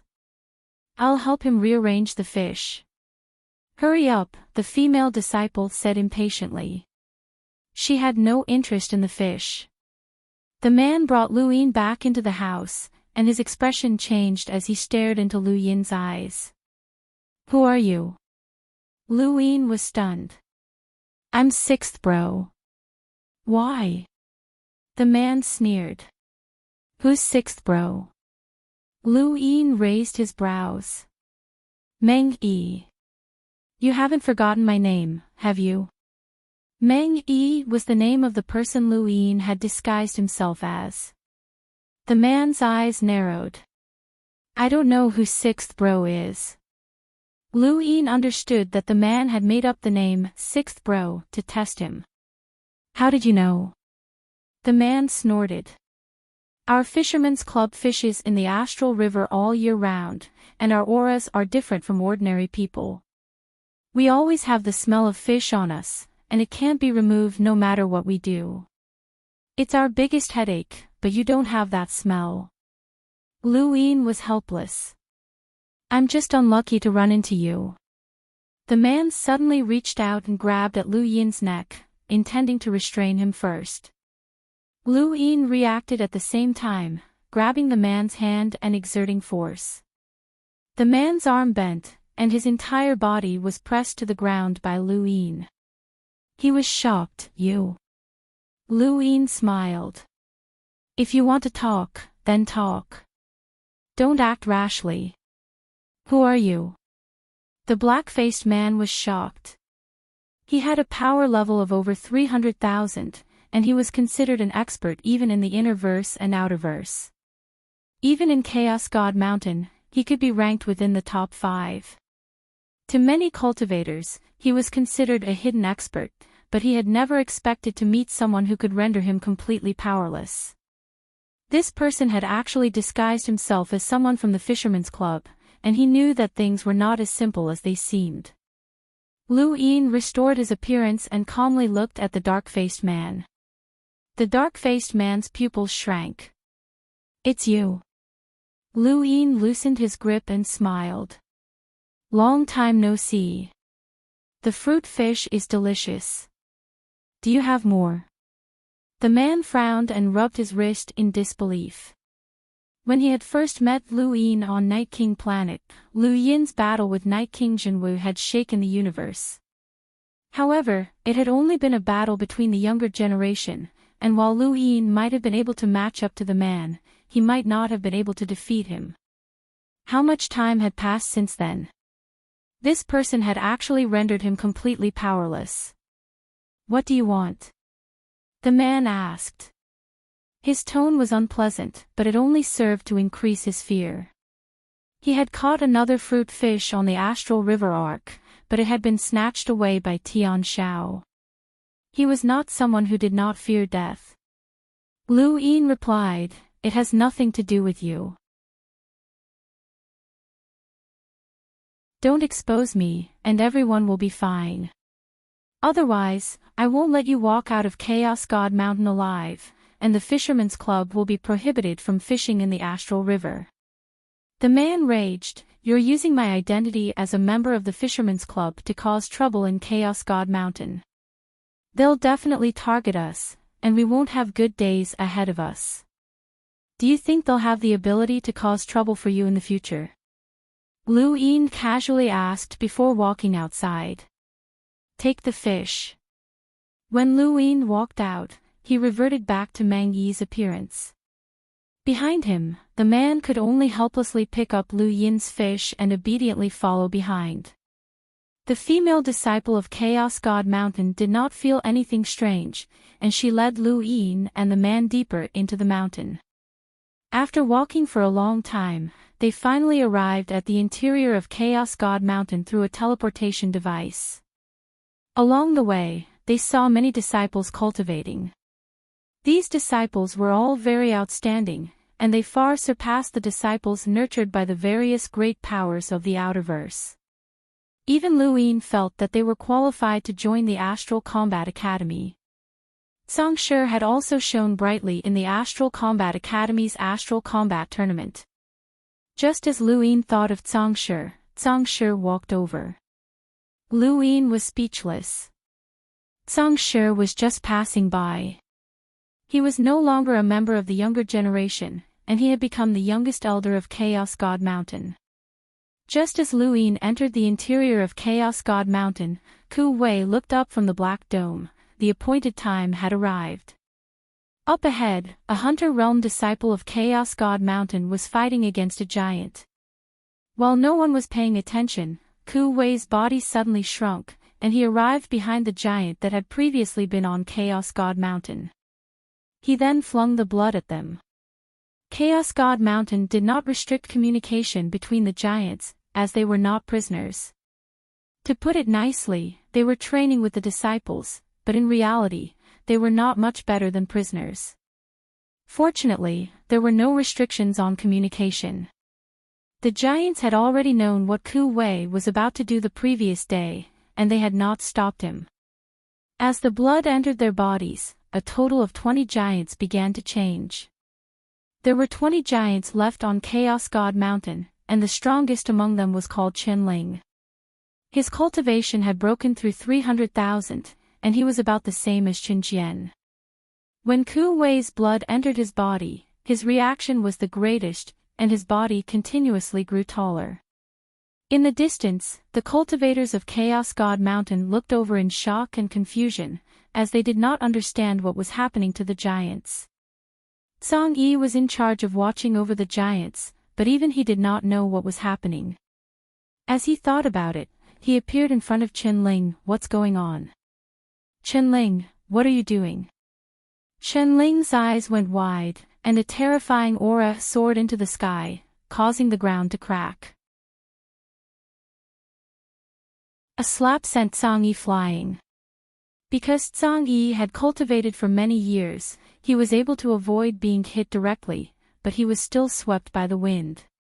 His body slammed into a stone wall, and he coughed up blood. He raised his head in shock. Qin Ling's strength should have been about the same as his, but this slap was something he had never endured before. Qin Ling's strength had increased by leaps and bounds. Above his head, a mountain pressed down, just like inside the mountain. This was Chaos God Mountain's method of suppressing the giants. Qin Ling's transformation made Chaos God Mountain unable to sit still. Qin Ling clenched his fist and punched out, ruthlessly smashing into the mountain. The mountain cracked slightly, and the other giants were forced to the ground like Qin Ling. Ku Wei exploded with all his strength, and he returned to his original height of 8,000 meters. He was about the same as Qin Ling, and he used the Ku family's one-finger Zen. Song Yi looked at Ku Wei as if he had seen a ghost. Since when did the giants know how to use battle techniques? With a cracking sound, the mountain broke apart. Song Yi's eyes narrowed, and he hurriedly ordered the disciples of Chaos God Mountain to suppress the giants. Chenling, are you crazy? Do you want all the giants to die with you? We're the ones who helped you. Chenling slapped at Song Yi, who hurriedly dodged. Many disciples of Chaos God Mountain rushed down in an attempt to suppress the giants. The newcomers were still fine, as they were not in their prime, and they could not stop the disciples. However, the giants that had been left behind in Chaos God Mountain had become much stronger after receiving Ku Wei's blood, and they could no longer be suppressed by the disciples of Chaos God Mountain. There were even a few giants that had broken through to the Enlighter realm. Chaos God Mountain quickly received news of this, and various elders and experts were dispatched to the Black Dome. Song Song arrived as well, and he snorted as he stared at Chenling. Chenling, what are you trying to do? Chaos God Mountain has not mistreated you. Do you want the giant financial group to be destroyed? Chenling punched at Song Song, who coughed and faced Chenling head-on. Chenling's power level had broken through 400,000, and he was even stronger than Chen Jian. He was about the same level as Song Song, but the giants did not have any battle techniques or comprehended any battle force, so they did not have an advantage in battle. Song Song was also injured and could not display his full strength, so neither of them had the upper hand. Another elder with a power level of over 300,000 appeared on Chaos God Mountain, and Ku Wei faced him head-on. Song Yi ambushed Ku Wei from behind, but Ku Wei sneered and turned around to point at Song Yi. Brother Wei has tolerated you for a long time. The Ku family's finger tap had the ability to make enemies give up on attacking, and Song Yi was one such example. When faced with Ku Wei's finger, Song Yi was instantly unable to retaliate. Because Ku Wei was a giant, his finger was as large as a mountain, and it slammed into Song Yi and sent him flying. Song Yi spat out a mouthful of blood, and his body slammed into the mountain wall like a pile of mud. His legs were bent, and he was heavily injured. Ku Wei's back was attacked by another elder from Chaos God Mountain, but he only received a small scratch. He turned around and slapped out. Get lost. That elder narrowly avoided the attack and stared at Ku Wei in shock. Who are you? Ku Wei grinned. Captain of the Great Yu Empire's 10th Imperial Squadron, disciple of the Great Eastern Alliance's Alliance Master, Ku Wei. The elder's expression changed. You're one of Lu Yin's men. The giants had gone berserk, and Chaos God Mountain had sealed off the area as quickly as possible. Everything was as Lu Yin had expected, and Chaos God Mountain's blockade was watertight. At this moment, Lu Yin and the dark-faced man could no longer see Song Song. The female disciple looked up at the dome in shock. What was going on? Chaos God Mountain's experts moved out one after another, heading towards the dome. Without anyone else's help, Chenling and the rest would eventually be suppressed. The dark-faced man looked at Lu Yin, as all of this had to be related to him. At that moment, the void trembled, and Lu Yin's eyes trembled. The emissaries had taken action, and this was the fluctuation of an astral source. Astral sources swept out, and the star energy within everyone's bodies was unconsciously suppressed. However, this was useless against the Chaos God Mountain disciples and the giants, as they were adept at using their physical bodies. The astral source's suppression of star energy did not affect them much, but it was different for Ku Wei. He had been using his finger tap to attack that elder, but it had been forcefully obstructed. The void then split open, and Song Zhou walked out with an ugly expression. He looked around and raised a hand, pressing down on the dome to suppress all the giants. With his strength, he could easily do this.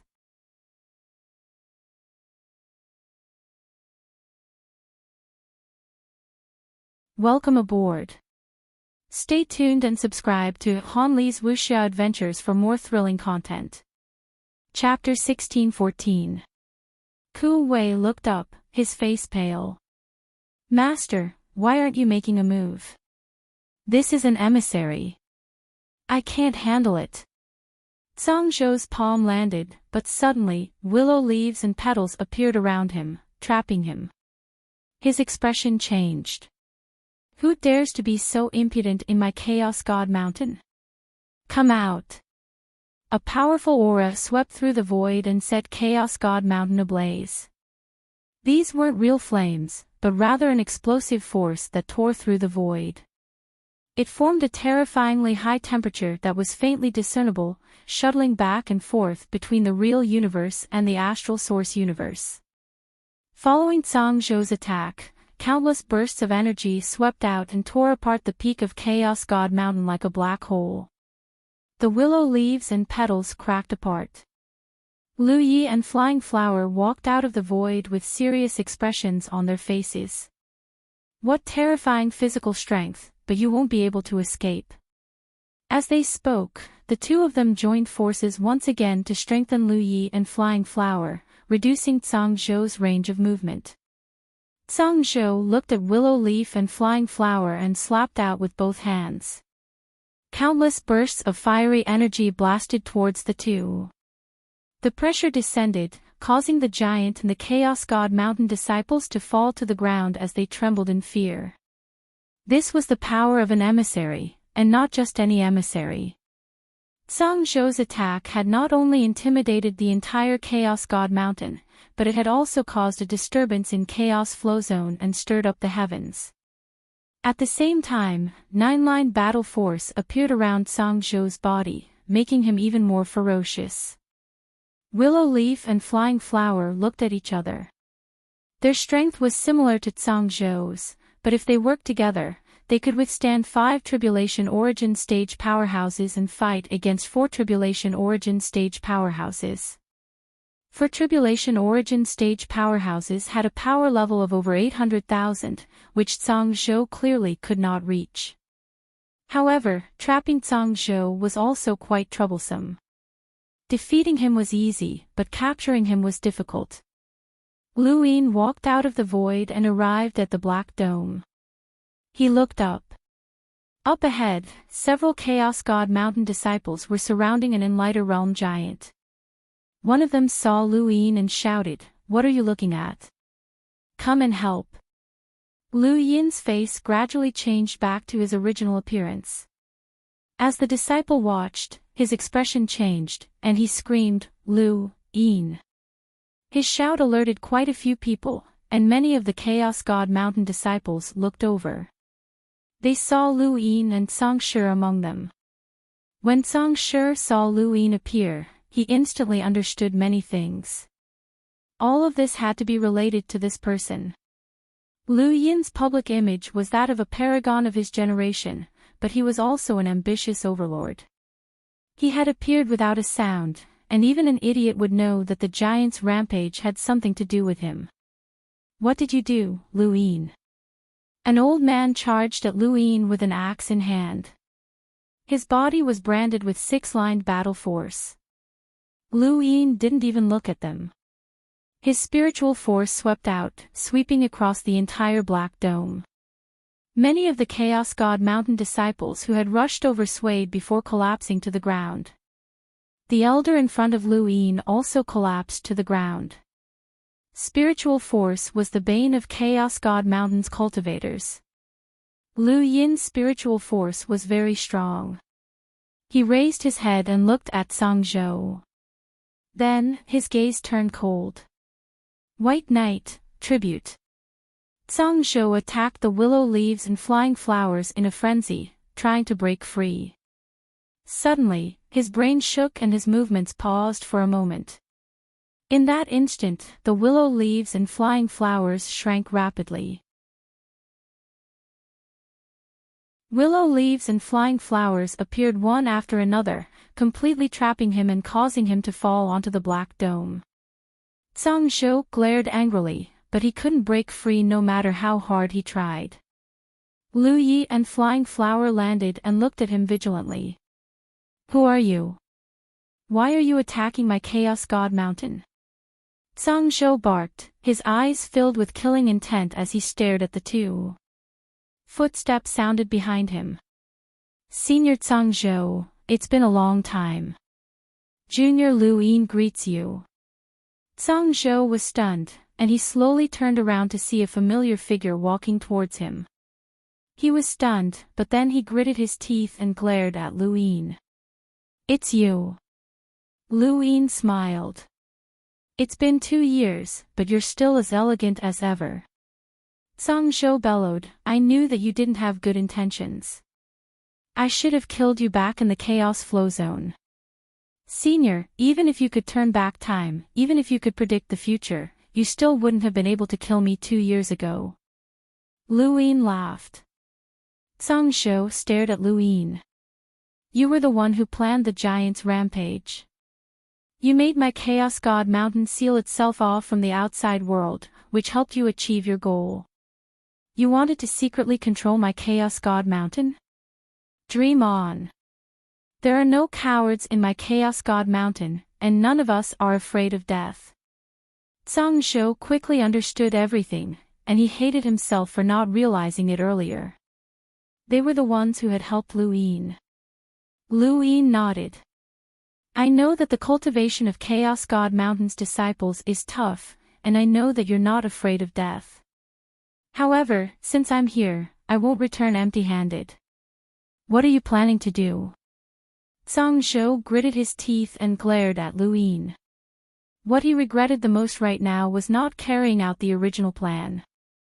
Why had he listened to Lu Yin's words, which had led to the collapse of Chaos God Mountain? He had been captured, and no one in Chaos God Mountain had been able to resist. No matter how many people had come, they had all been captured. Chaos God Mountain was one of the top powers of the 8 Great Flow Zones, but it was now under Lu Yin's control. Ku Wei shrunk his body and came to Lu Yin's side, panting heavily. Master. Lu Yin was about to speak when he sensed rune lines moving. He turned around and saw that Song Yi, who should have been lying on the ground, had recovered somewhat and was trying to escape. Lu Yin raised a hand and flicked his finger. A strong wind swept through the void and traveled through the astral source universe before finally piercing through Zhang Yi's legs. Zhang Yi howled as he fell to the ground. Zhang Zhou saw this, and his expression changed. He stared at Lu Yin in disbelief. Use your strength. Old brat, you still want to escape. Master, that's the old brat who beat me up all day. His name is Zhang Yi or something. Today, Brother Wei ripped off his wings. Zhang Yi. Lu Yin pressed down on Ku Wei and looked at the miserable Zhang Yi in the distance with interest. This person was one of his goals in coming to Chaos God Mountain, and he had not expected to find him here. His luck was pretty good, and at least he had not been too heavy-handed. Go, bring him here. Don't hurt him again. I have a use for him. Ku Wei was confused. Master, what use does that old brat have for you? Just do as I say, Lu Yin barked. Ku Wei acknowledged the order and headed towards Zhang Yi. Zhang Zhou did not understand and looked at the captured Zhang Yi. Lu Yin, what do you want? Do you want my Chaos God Mountain to join your Great Eastern Alliance? Impossible. Lu Yin waved a hand. Mr. Lu Yi, I'll leave him to you. Please keep an eye on him. Zhang Zhou roared, Lu Yin, there's no one in Chaos God Mountain who's afraid of death. However, we can cooperate with you, and we definitely won't make things difficult for the Great Eastern Alliance. Even if the entire Great Eastern Alliance moves into the Innerverse, we can still give you a place in Chaos Flow Zone. Lu Yin waved a hand, and Mr. Lu Yi took Zhang Zhou away. The rest of the Chaos God Mountain disciples were also captured by the giant, especially Zhang Song, who had almost died. Another elder whose power level was over 300,000 had been unlucky and had been trampled to death by the giant. Lu Yin had everyone retreat, and then he met with Zhang Yi alone. Zhang Yi was lying on the ground, his legs crippled. He had also suffered a heavy blow from Ku Wei's Zen finger, and now, he was only a breath away from death. "I can let you live, and you can live very well," Lu Yin said slowly. Zhang Yi looked up, and his eyes flickered. "What do you want me to do?" Lu Yin squatted down and looked at him. "Do you agree or not?" I agree," Zhang Yi replied with great difficulty. Lu Yin was amused. Zhang Zhou said that the disciples of Chaos God Mountain aren't afraid of death, but you don't even dare to say anything. Can you tell me why? Zhang Yi was bitter. Living is better than dying. Alliance leader Lu, you worked so hard to gain control of Chaos God Mountain, so how can you return empty-handed? Even if I die, there will be other disciples who will surrender to you and become your puppets. Lu Yin nodded and sighed. You're very open-minded. You really are one of the few traitors from the Fifth Mainland who joined the technocracy. That one sentence caused Zhang Yi's hair to stand on end, as if he had been struck by lightning. He stared at Lu Yin in a daze, his eyes filled with disbelief. Lu Yin smiled. Why? Are you surprised that I know? It's not just you. Many people from the Innerverse have joined the technocracy, no, the Sixth Mainland. I know all of them. Otherwise, why do you think I showed mercy to you and left you behind alone?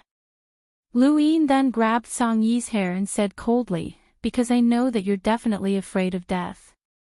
You've even become a traitor, so what else can't you do? Zhang Yi lowered his head as sweat mixed with blood dripped down his face. His lips were cracked, and he didn't know what to say. Lu Yin released his grip and took out a pill that had been upgraded before stuffing it into Zhang Yi's mouth. Tell me, who are you serving? Now that I know your bottom line, your only way out is to beg for mercy. Stubbornly resisting will only result in your death. There are many traitors in the Innerverse, and they don't need you. How do you think the Sun family was destroyed? Also, there's Wen Zhaoqing. Zhang Yi's heart sank when he heard Wen Zhaoqing's name. He closed his eyes and coughed twice. Madam Red. Lu Yin's eyes flashed. Galloping Horse Manor, Madam Red. Zhang Yi nodded. More than 10 years ago, when the Innerverse and Outerverse were separated, the Sixth Mainland invaded.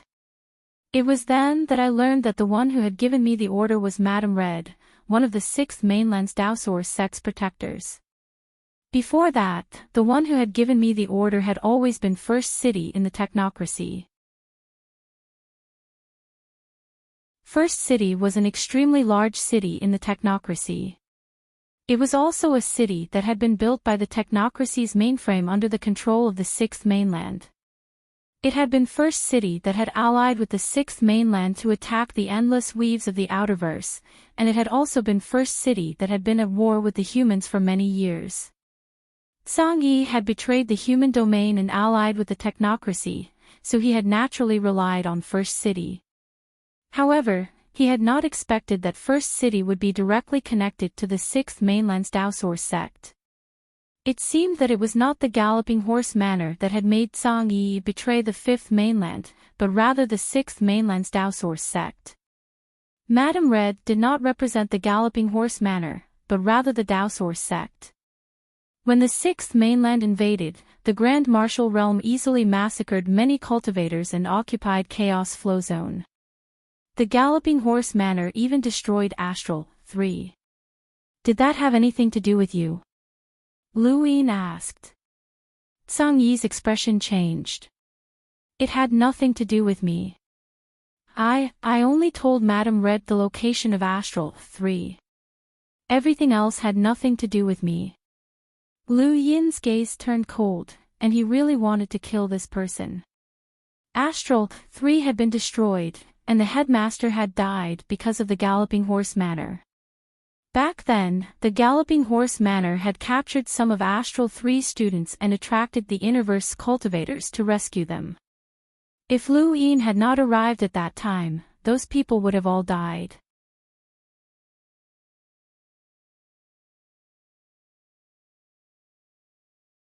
Welcome aboard.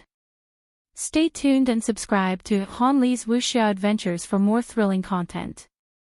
Chapter 1615. Can you contact Madame Red? Lu Yin asked. Zhang Yi hesitated for a moment before nodding. Yes. Lu Yin's eyes narrowed. If Zhang Yi could contact Madame Red, then this person would be very useful. He had not forgotten that Madame Red had captured the Sea King. Zhang Yi's existence was the best choice for Lu Yin to secretly control Chaos God Mountain. Those who could support the Black Dome were all elite disciples of Chaos God Mountain, and they had all gone into seclusion to cultivate. Zhang Zhou was also in seclusion, so Zhang Yi was enough to become Chaos God Mountain spokesperson. Of course, this was only temporary. After a while, it would definitely arouse suspicion. Chaos God Mountain lived up to its name as the leading power of the Chaos Flow Zone. It directly and indirectly controlled several hundred dark organizations, and there were more than 1 million disciples who directly belonged to Chaos God Mountain. There were also countless cultivators who obeyed Chaos God Mountain. In the past, Chaos God Mountain had been able to order a purge of the entire Chaos Flow Zone. Under Zhang Yi's leadership, Lu Yin obtained the wealth that Chaos God Mountain had accumulated over the years, which had yet to be used up, 2 billion star essence. The greater the power, the greater the expenses. Chaos God Mountain was the power that Lu Yin had seen with the most star essence, and this was also thanks to the dark organizations that they controlled. This was all money that could not see the light of day. Otherwise, they would not have been able to keep so much. 2 billion star essence. Lu Yin's breathing quickened. He was rich again. He now had a total of 3 billion star essence on him. He would only feel at ease if he had enough money. If not for the fact that he was afraid of causing chaos, he would have sold off the various materials and even power vessels that he had stored together with the star essence. Right, he would have also sold off all the dark organizations that he controlled, which would definitely be a huge sum. The black-faced man asked for a meeting with Lu Yin. He wanted to leave, as he had personally witnessed the changes that had occurred at Chaos God Mountain. Even though his power level was over 300,000 and he had weathered many storms, he still found it hard to believe. One of the leading powers of the Interverse's 8 great flow zones had changed hands just like that, which made him feel uncontrollably nervous. Lu Yin patted the man's shoulder. Leave. Is Chaos God Mountain that beautiful? Why would you leave? Right, the Astral River has been sealed off recently, so you shouldn't go there. The man bitterly replied, not for now. I just want to go home. Lu Yin smiled. There's no rush. Stay here for now and help me keep an eye on those people from Chaos God Mountain. My subordinates are all giants, so it's not convenient. The man wanted to refuse, but Lu Yin's grip on his shoulder grew tighter and tighter. He had no choice but to stay. He also knew that it would not be easy for him to leave. Lu Yin was secretly controlling Chaos God Mountain, so how could Lu Yin possibly allow him to leave and risk exposing himself? The black-faced man left, and Lu Yin met with Zhang Zhou alone. Zhang Zhou was currently in a very sorry state. In order to prevent him from escaping, Big Sister Feihua had heavily injured him, making him look half dead. Senior, I'm really sorry. If I could, I wouldn't want to do this either, but this is a path I have to take, said Lu Yin indifferently. Zhang Zhou sighed, and there was blood at the corner of his mouth as he stared at Lu Yin. I've already said that no one in Chaos God Mountain is afraid of death. Even if you capture us, you won't be able to cover up the fact that something has happened to Chaos God Mountain. Chaos God Mountain cannot be without a leader for even a day. Correct. So Zhang Yi is now the master of Chaos God Mountain. Zhang Zhou's expression changed. Zhang Yi. Lu Yin smiled. Senior, you don't know this, right? Zhang Yi has been working with a city in the technocracy for many years. He's a traitor of the Fifth Mainland. Impossible. Chaos God Mountain doesn't have such a person. Lu Yin shook his head. It doesn't matter if you believe me or not. In any case, Zhang Yi is now working for me. He'll govern Chaos God Mountain well, and no one will find out. Zhang Zhou's face turned red, and the veins on his forehead bulged. He angrily asked, "Where's Zhang Yi? I want to see him." There's no need for that. In any case, you don't have to worry about me not being able to control Chaos God Mountain. I'm only here to give you some peace of mind, Lu Yin said as he stared at Zhang Zhou's face. Of course, he was not that bored. He had only come to see Zhang Zhou. He wanted to talk to Zhang Zhou and see if he had missed anything. After all, Chaos God Mountain was such a large organization that he might not be able to control it perfectly. At that moment, Ku Wei walked in. Master, someone from the Longevity Legion is here. They're looking for Zhang Zhou. Lu Yin was confused. The Longevity Legion. He looked at Zhang Zhou. Why is the Longevity Legion looking for you? Zhang Zhou replied, they want to use Chaos God Mountain to find some fugitives to explore the Cosmic Sea. Every once in a while, we'll send them a batch. Lu Yin understood. The Cosmic Sea was dangerous, and they could not use their own people to explore it. Chaos God Mountain controlled Chaos Flow Zone, and they had many fugitives under them. It was normal for them to cooperate. Have Zhang send a batch of fugitives to the Longevity Legion. Tell them that Zhang Zhou is in seclusion. Yes, Master. Ku Wei hurriedly ran out. Lu Yin could not find any useful information from his conversation with Zhang Zhou, so he could only leave. Elsewhere, in Chaos Flow Zone, a spacecraft was heading towards the Cosmic Sea. It belonged to the Longevity Legion, and there were hundreds of fugitives imprisoned inside. Inside the spacecraft, a man contacted the Cosmic Sea. Captain, I couldn't see Zhang Zhou, but he sent us a signal. Something has happened at Chaos God Mountain. He then glanced at the fugitives. I understand. A low voice sounded out, and the call ended. 2 days had passed since Zhang Zhou had been captured. During these 2 days, aside from the disciples who had been captured in the Black Dome, everything else had been normal. Zhang Yi had appeared, and even if some people had their doubts, they had been suppressed. Above the Black Dome, a total of 29 giants stood there, listening to Ku Wei's instructions. These giants obeyed Ku Wei's every word, and they respected him from the bottom of their hearts. Lu Yin looked on with admiration, as these giants were not weak at all. Beep beep beep. His gadget rang, and Lu Yin accepted the call. Wang Wen's voice came through. We forgot something very important. What is it? Lu Yin frowned, as Wang Wen rarely spoke in such a tone. Wang Wen solemnly explained, the Innerverse is considered a second-tier power in the Fifth Mainland, and it can easily suppress the Outerverse. However, a single power might not be able to suppress the Cosmic Sea, much less the Neoverse. So why have the 8 great flow zones of the Innerverse rarely changed after so many years?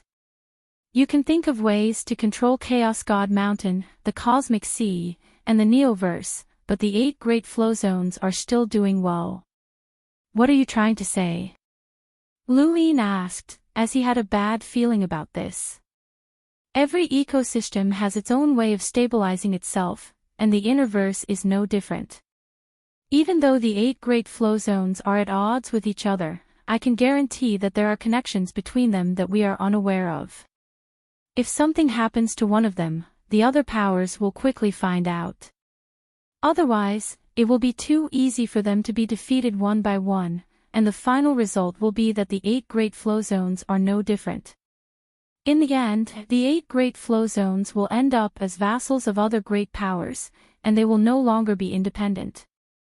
Lu Yin's fingers twitched as he listened quietly. The reason why we were able to establish the Great Eastern Alliance in the first place was because we grasped the secrets of the Weave's leading powers, which allowed us to easily suppress them. Also, do you remember the excuse we used to establish the Great Eastern Alliance? Wang Wen asked. Lu Yin recalled that he had told the vast Earth sect, Wan Qianqing, and the other great powers that the reason for establishing the Great Eastern Alliance was to resist the pressure from the innerverse. If the outerverse wanted to resist the innerverse, then the innerverse naturally wanted to resist the neoverse as well.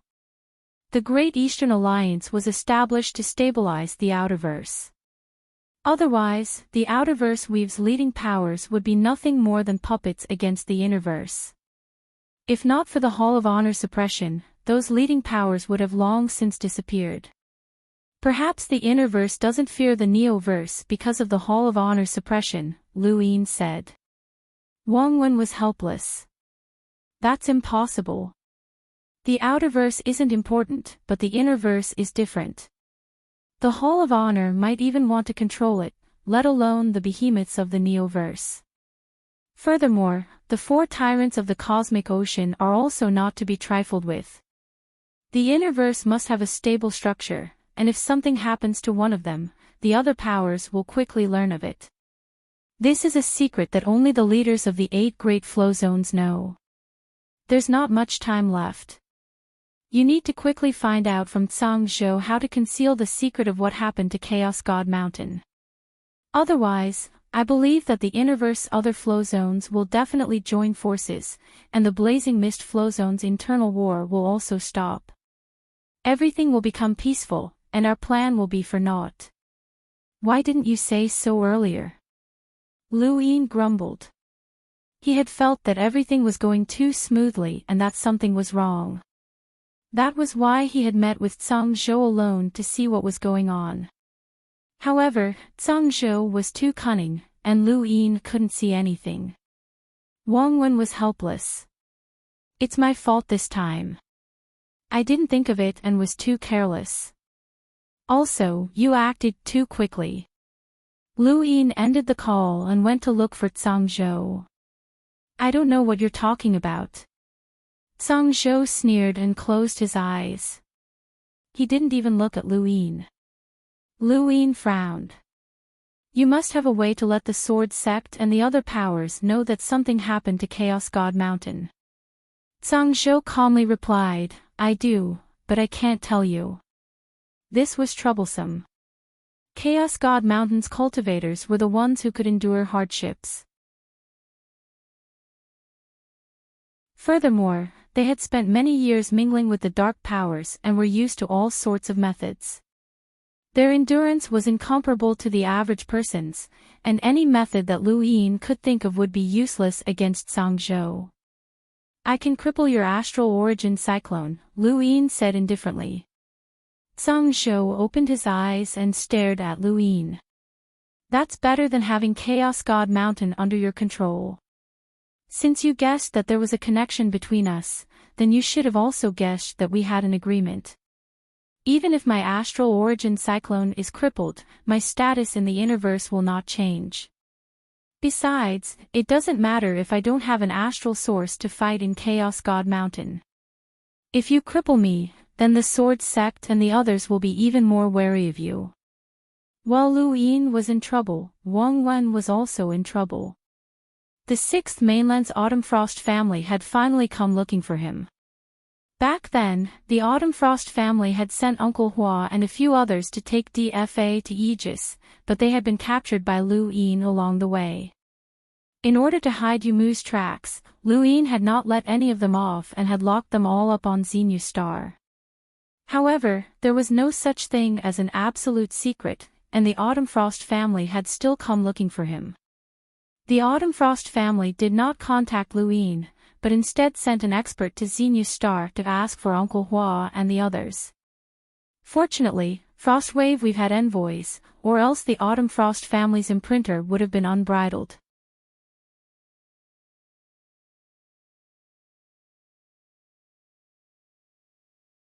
Welcome aboard. Stay tuned and subscribe to Han Li's Wuxia Adventures for more thrilling content. Chapter 1616.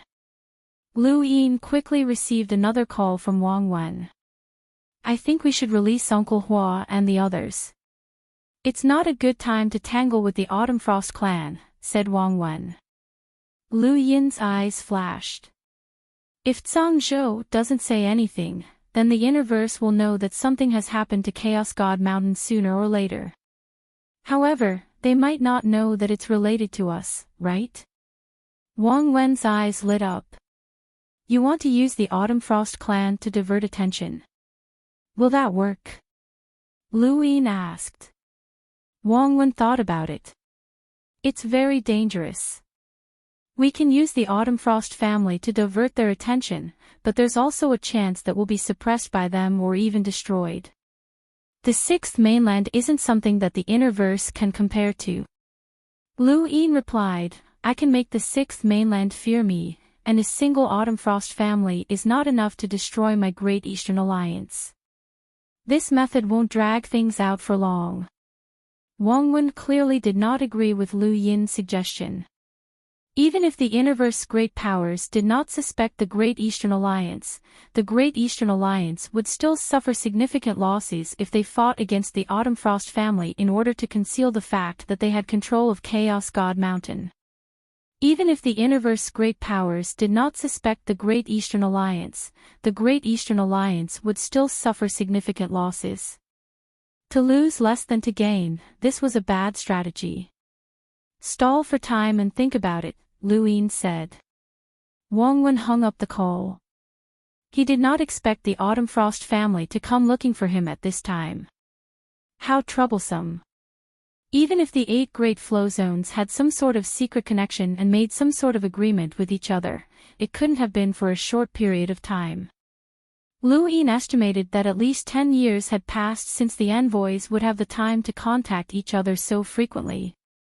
These envoys all went into seclusion for many years, which was very normal. What he was worried about was that the contact period would be up. That was the most frustrating thing. Over the next few days, Lu Yin went to see Zhang Zhou every day in an attempt to get Zhang Zhou to spill the beans, but to no avail. I've already made a move against Chaos God Mountain.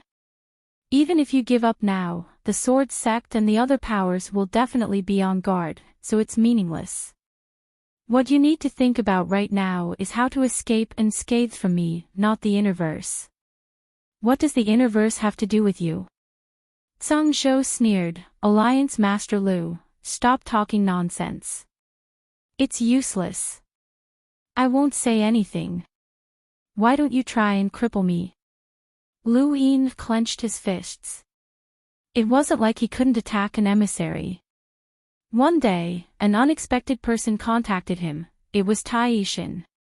He and Tai Yishan could only be considered half-friends. He never would have thought that Tai Yishan would contact him. Brother Lu, are you surprised that I contacted you? Tai Yishan asked with a smile. Lu Yin replied, I'm surprised. Why did you contact me? Brother Lu, do you still remember the group of cultivators that you gave me in the home of the gods in the new universe?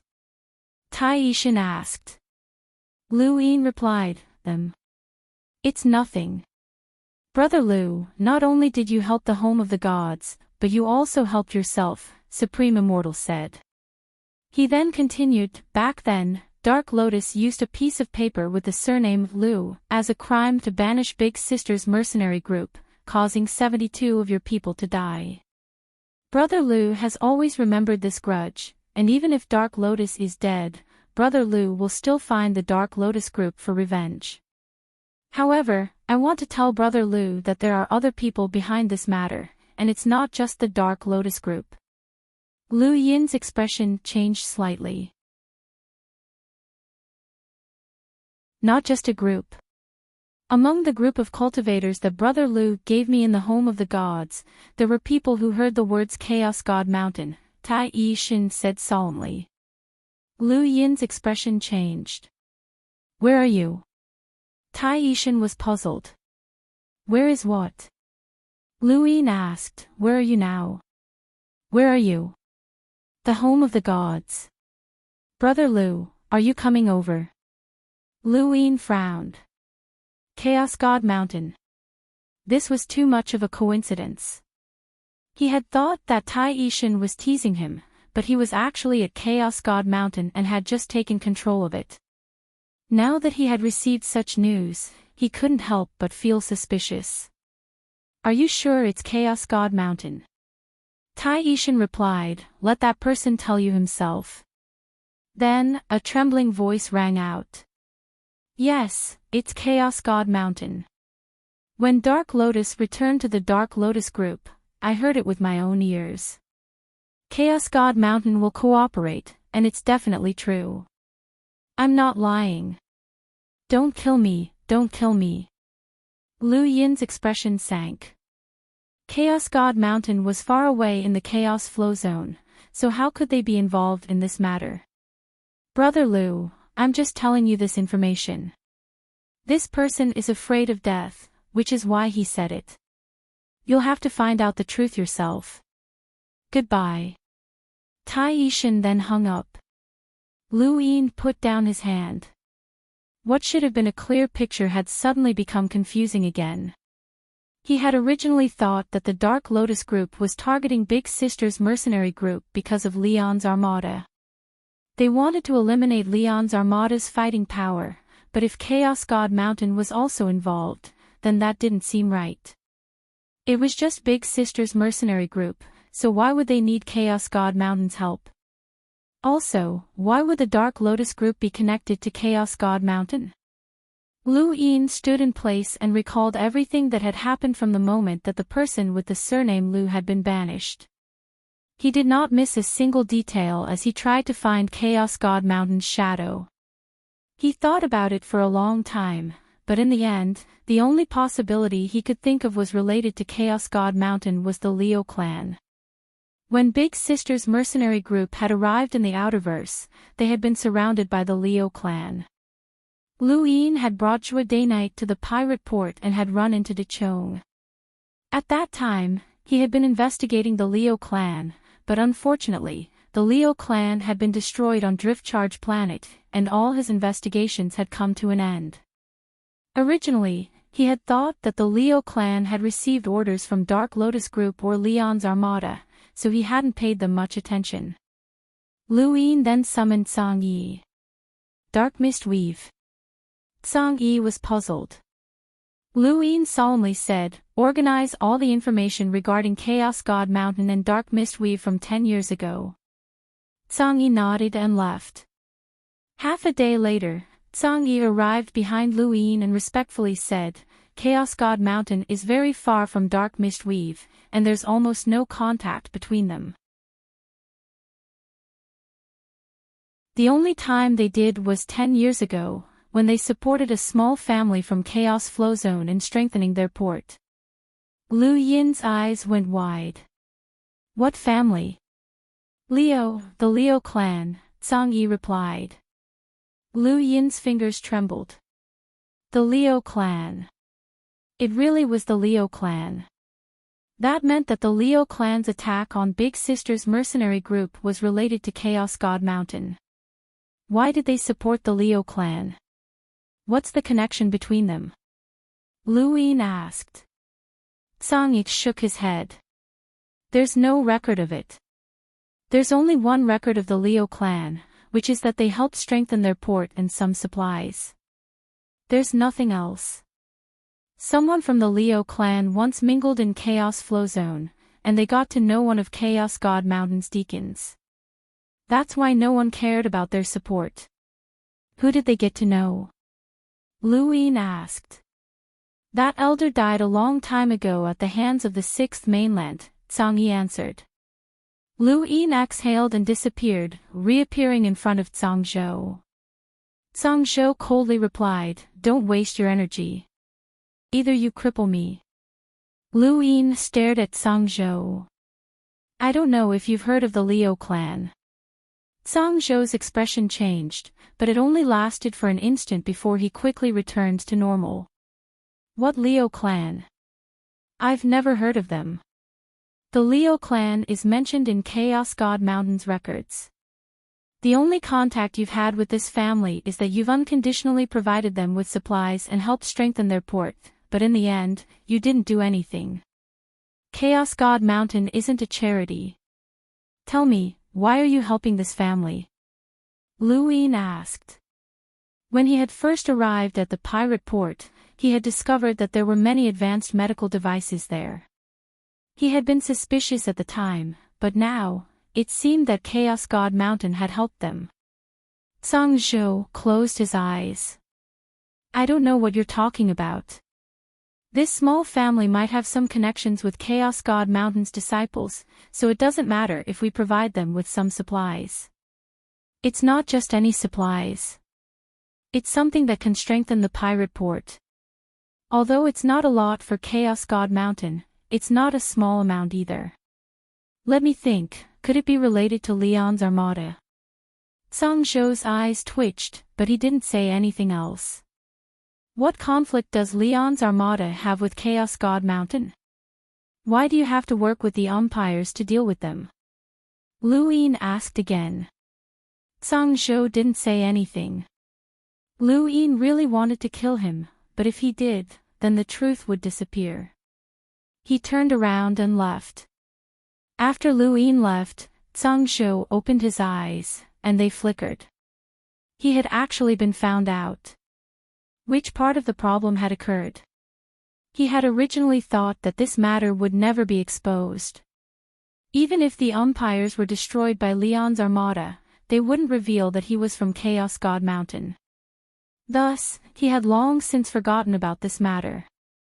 If he didn't want to be found out, then he had to truly believe that he had done nothing. Song Zhou was just like that.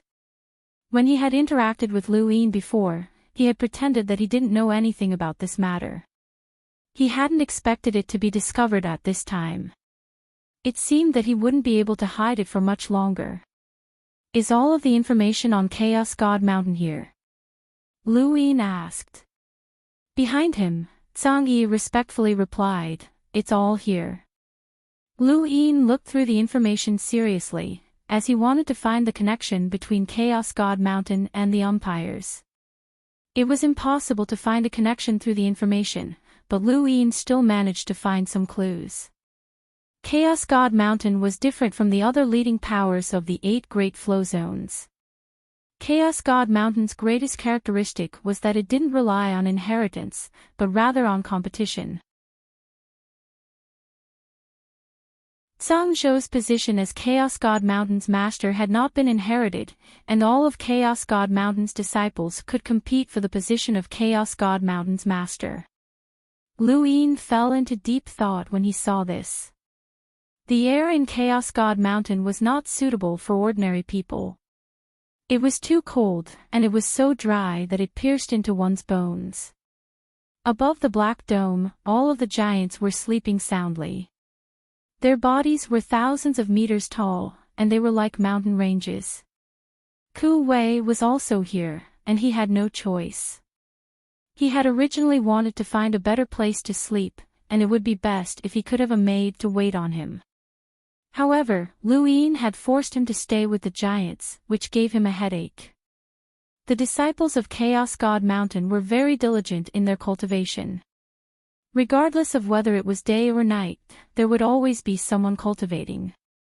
A group of elite disciples and elders had been captured, but this didn't affect Chaos God Mountain for the time being.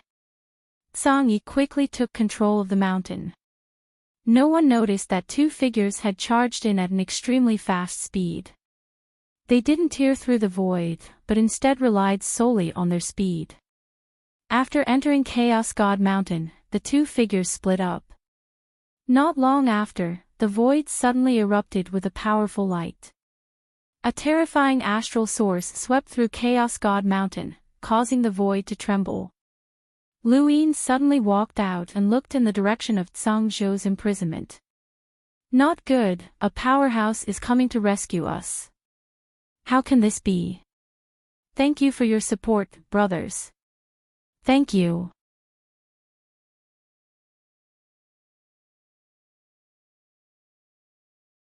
Welcome aboard. Stay tuned and subscribe to Han Li's Wuxia Adventures for more thrilling content.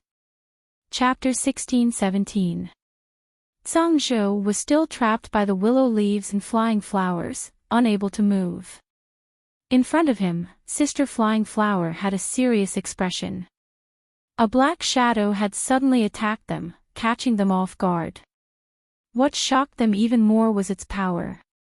This black shadow had not used any battle techniques, and its power was not as strong as Mr. Lu Ye's, but it was still suppressing him. Mr. Lu Yi spread out his hands, and dozens of willow leaves covered the void. The black shadow raised its hand and pointed its index finger. Every finger pointed in the direction of the willow leaves, scattering the willow leaves that were supposed to cover the void. Mr. Lu Ye's eyes narrowed. Impossible. The black shadow leaped and entered the stellar source universe. Mr. Lu Yi also entered the stellar source universe at the same time. However, he did not see the black shadow when he entered the stellar source universe. The black shadow's speed was faster than his. In other words, the black shadow had confirmed the location that Mr. Lu Yi could find and entered a blind spot. This was a terrifying battle experience. Mr. Lu Yi knew that even in the starry sky tree, he would not be at a disadvantage against someone of the same level. However, against this black shadow, he was as powerless as a child who had just learned how to fight. He used his battle techniques and innate gifts, but it was useless. The black shadow appeared behind Mr. Lu Yi and struck out with a palm. It was also not a battle technique, but a way to use the astral source. It made Mr. Lu Ye's back go numb. He turned around and sent the willow leaves flying. With a bang, the two of them left the astral source universe at the same time. The black shadow used Mr. Lu Ye's palm to quickly approach Zhang Zhou and Sister Flying Flower. Sister Flying Flower clenched her teeth. You're courting death. She raised her hand, and beautiful flying flowers danced and bloomed in the void. Each petal tore open the sky of Chaos God Mountain. If you dare come close, I'll release all of my astral source. The black shadow paused and looked at Sister Flying Flower in shock. This woman was crazy. Releasing all of her astral source meant that she would be noticed by the astral source universe, which would then forcibly absorb her astral source. Emissaries usually held back in battle unless it was a life or death situation. If the astral source universe sensed the astral source in their body and forcibly extracted it, it would be like going through a calamity. Again. Mr. Lu Yi approached from behind. At this moment, another black shadow appeared and stared at Big Sister Fei Hua. Following a flash of light in his eyes, Big Sister Fei Hua felt her entire body become much weaker, as if her strength had been sucked away. Even the flying flowers in her palms were withering. She was aghast. What was going on? True scripture of Aeon evolution. You're from the Nightmare Society. Lu Yin barked as he walked out of the void. He was clad in miniature armor, and he raised his hand to unleash an empty palm strike at the second shadow that had appeared. The black figure's eyes narrowed, and he casually released a screen of light in the void. The emptiness palm swept through the screen, but its power was greatly reduced. It directly appeared in the void, and it was no longer an invisible palm imprint. Instead, it was more powerful than an enlighter's palm strike. Lu Yin's hair stood on end, as this person's cultivation of the Aeon evolution true scripture was unimaginably terrifying. This person was definitely the strongest person Lu Yin had ever met. Who are you? That person looked at Zhang Zhou. Lu Yin's heart sank. Stop him. Big Sister Fei Hua had no idea what was going on, but Mr. Lu Yi knew. He had fought with someone who cultivated the true scripture of Aeon evolution before, but he was currently being suppressed by the first shadow and had no time to pay attention to it. The willow leaves and flying flowers that had trapped Zhang Zhou split apart, and their power had been greatly reduced by the true scripture of Aeon evolution. Zhang Zhou growled and violently broke free from the willow leaves and flying flowers. He coughed and spat out a mouthful of blood, having been heavily injured. He looked at Lu Yin with a savage expression. "Junior, you're courting death. Willow leaves and flying flowers, retreat." Lu Yin made a prompt decision. Zhang Zhou had joined forces with the other two, and they were not a match for them. "If you want to leave, leave your life behind." Zhang Zhou hated Lu Yin to the core, and he took a step forward and punched out. At the same time, an explosive force was mixed within the punch, making it extremely terrifying. No matter what. Lu Yin's miniature armor's defensive capabilities were just that, and it did not mean that he could contend against a powerhouse whose power level was more than 700,000. Even if Zhang Zhou was heavily injured, the result would still be the same.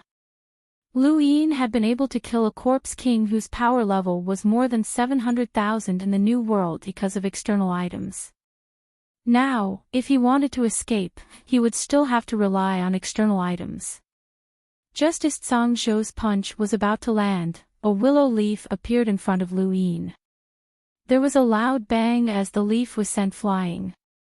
Mr. Lu Yi was distracted, and the shadow in front of him took advantage of this opening.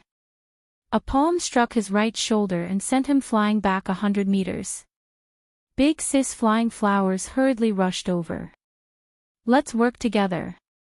The battle here had attracted the attention of others, as the commotion was so great that the entire Chaos God Mountain was shaking. Ku Wei appeared, and when he saw the battle, he was so frightened that he immediately retreated to the Black Dome. Zhang Yi saw the battle as well, and his face paled as he hurriedly fled. The willow leaves and flying flowers tried to block Zhang Zhou and the other two, but that was just wishful thinking. Lu Yin took advantage of the moment when they attacked, and his star energy was no longer suppressed.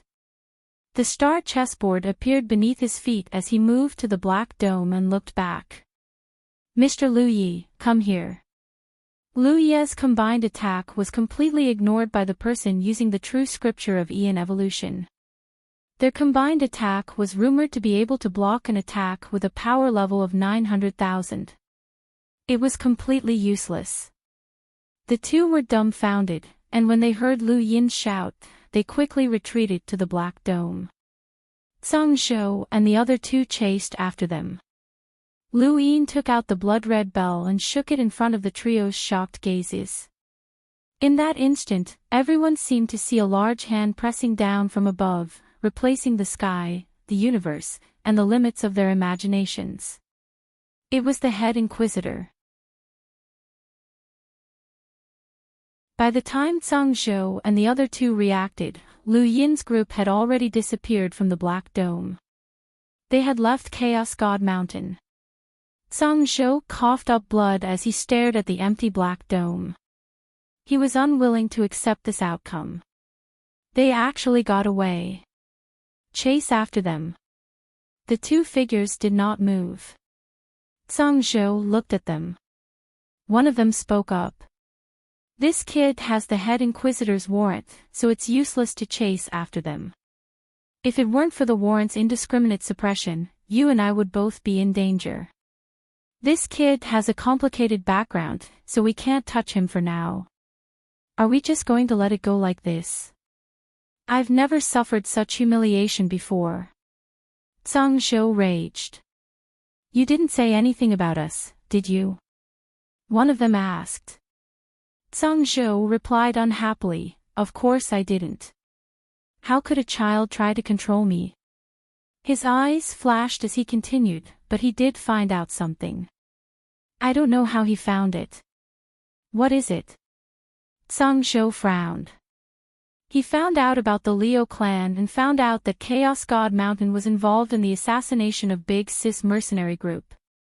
In addition, you guys attacked just now, and the Aeon Evolution True Scripture was recognized.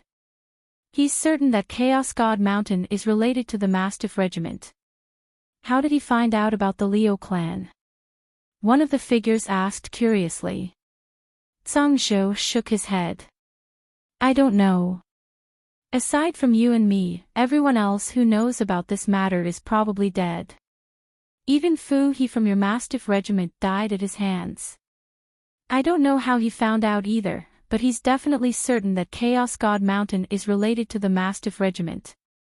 He'll find out the truth about that matter sooner or later. We can't wait any longer. Contact the Day Knight clan and the Sword Sect and bring the plan forward, one of the figures said. It was the person who had been suppressing Mr. Lu Yi. There's no need to rush. He can't find out about you, Tsang Zhou said.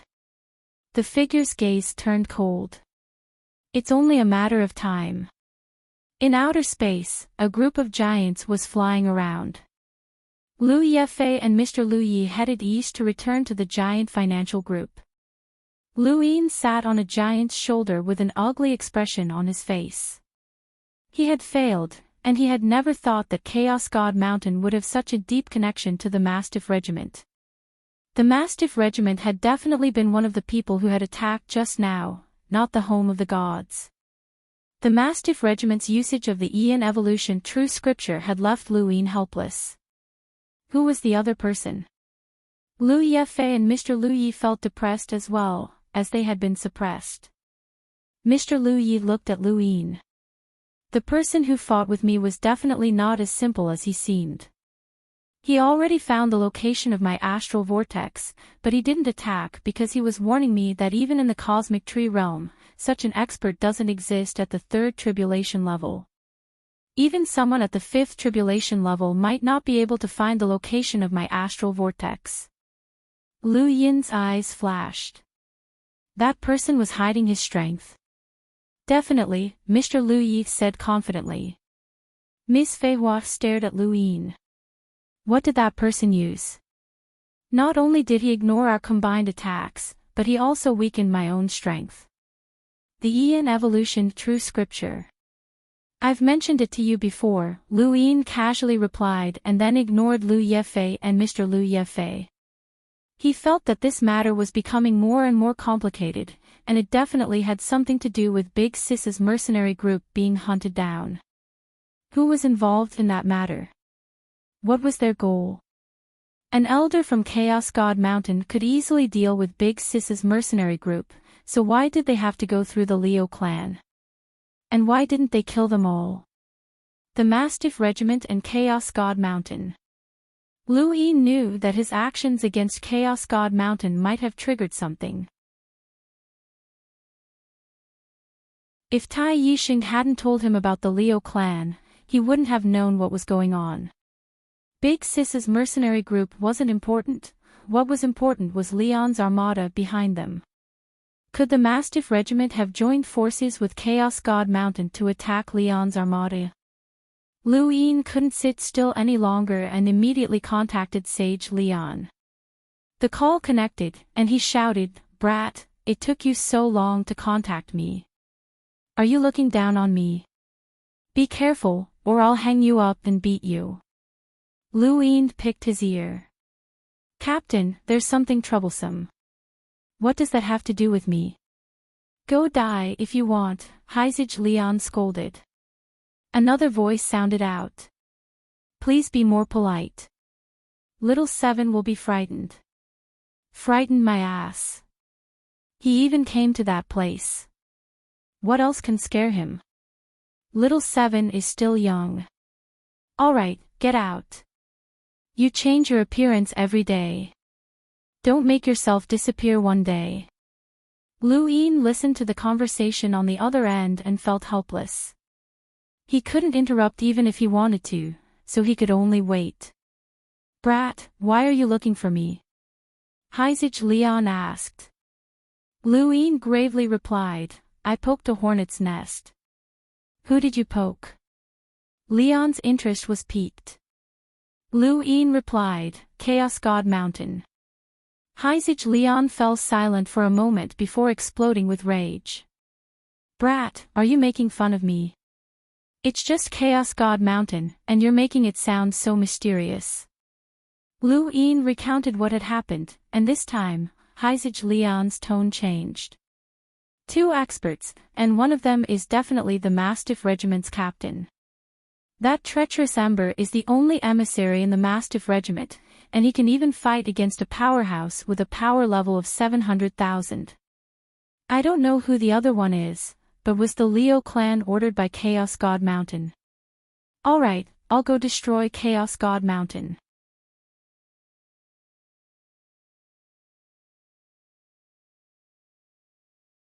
Welcome aboard. Stay tuned and subscribe to Han Li's Wuxia Adventures for more thrilling content. Chapter 1618. Captain, that's not the main point. Chaos God Mountain doesn't have any grudges with Big Sis, so why did they attack? And through the Leo family. Were they really instructed by the group? Then why didn't they attack on their own?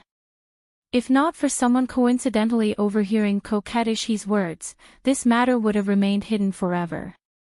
Chaos God Mountain wouldn't say anything either. It's strange, Lu Yin said. Heizage Leon seemed to have thought of something. There was a rumor that the current master of Chaos God Mountain was from the Longevity Squadron. Lu Yin's eyes widened, and a thought flashed through his mind.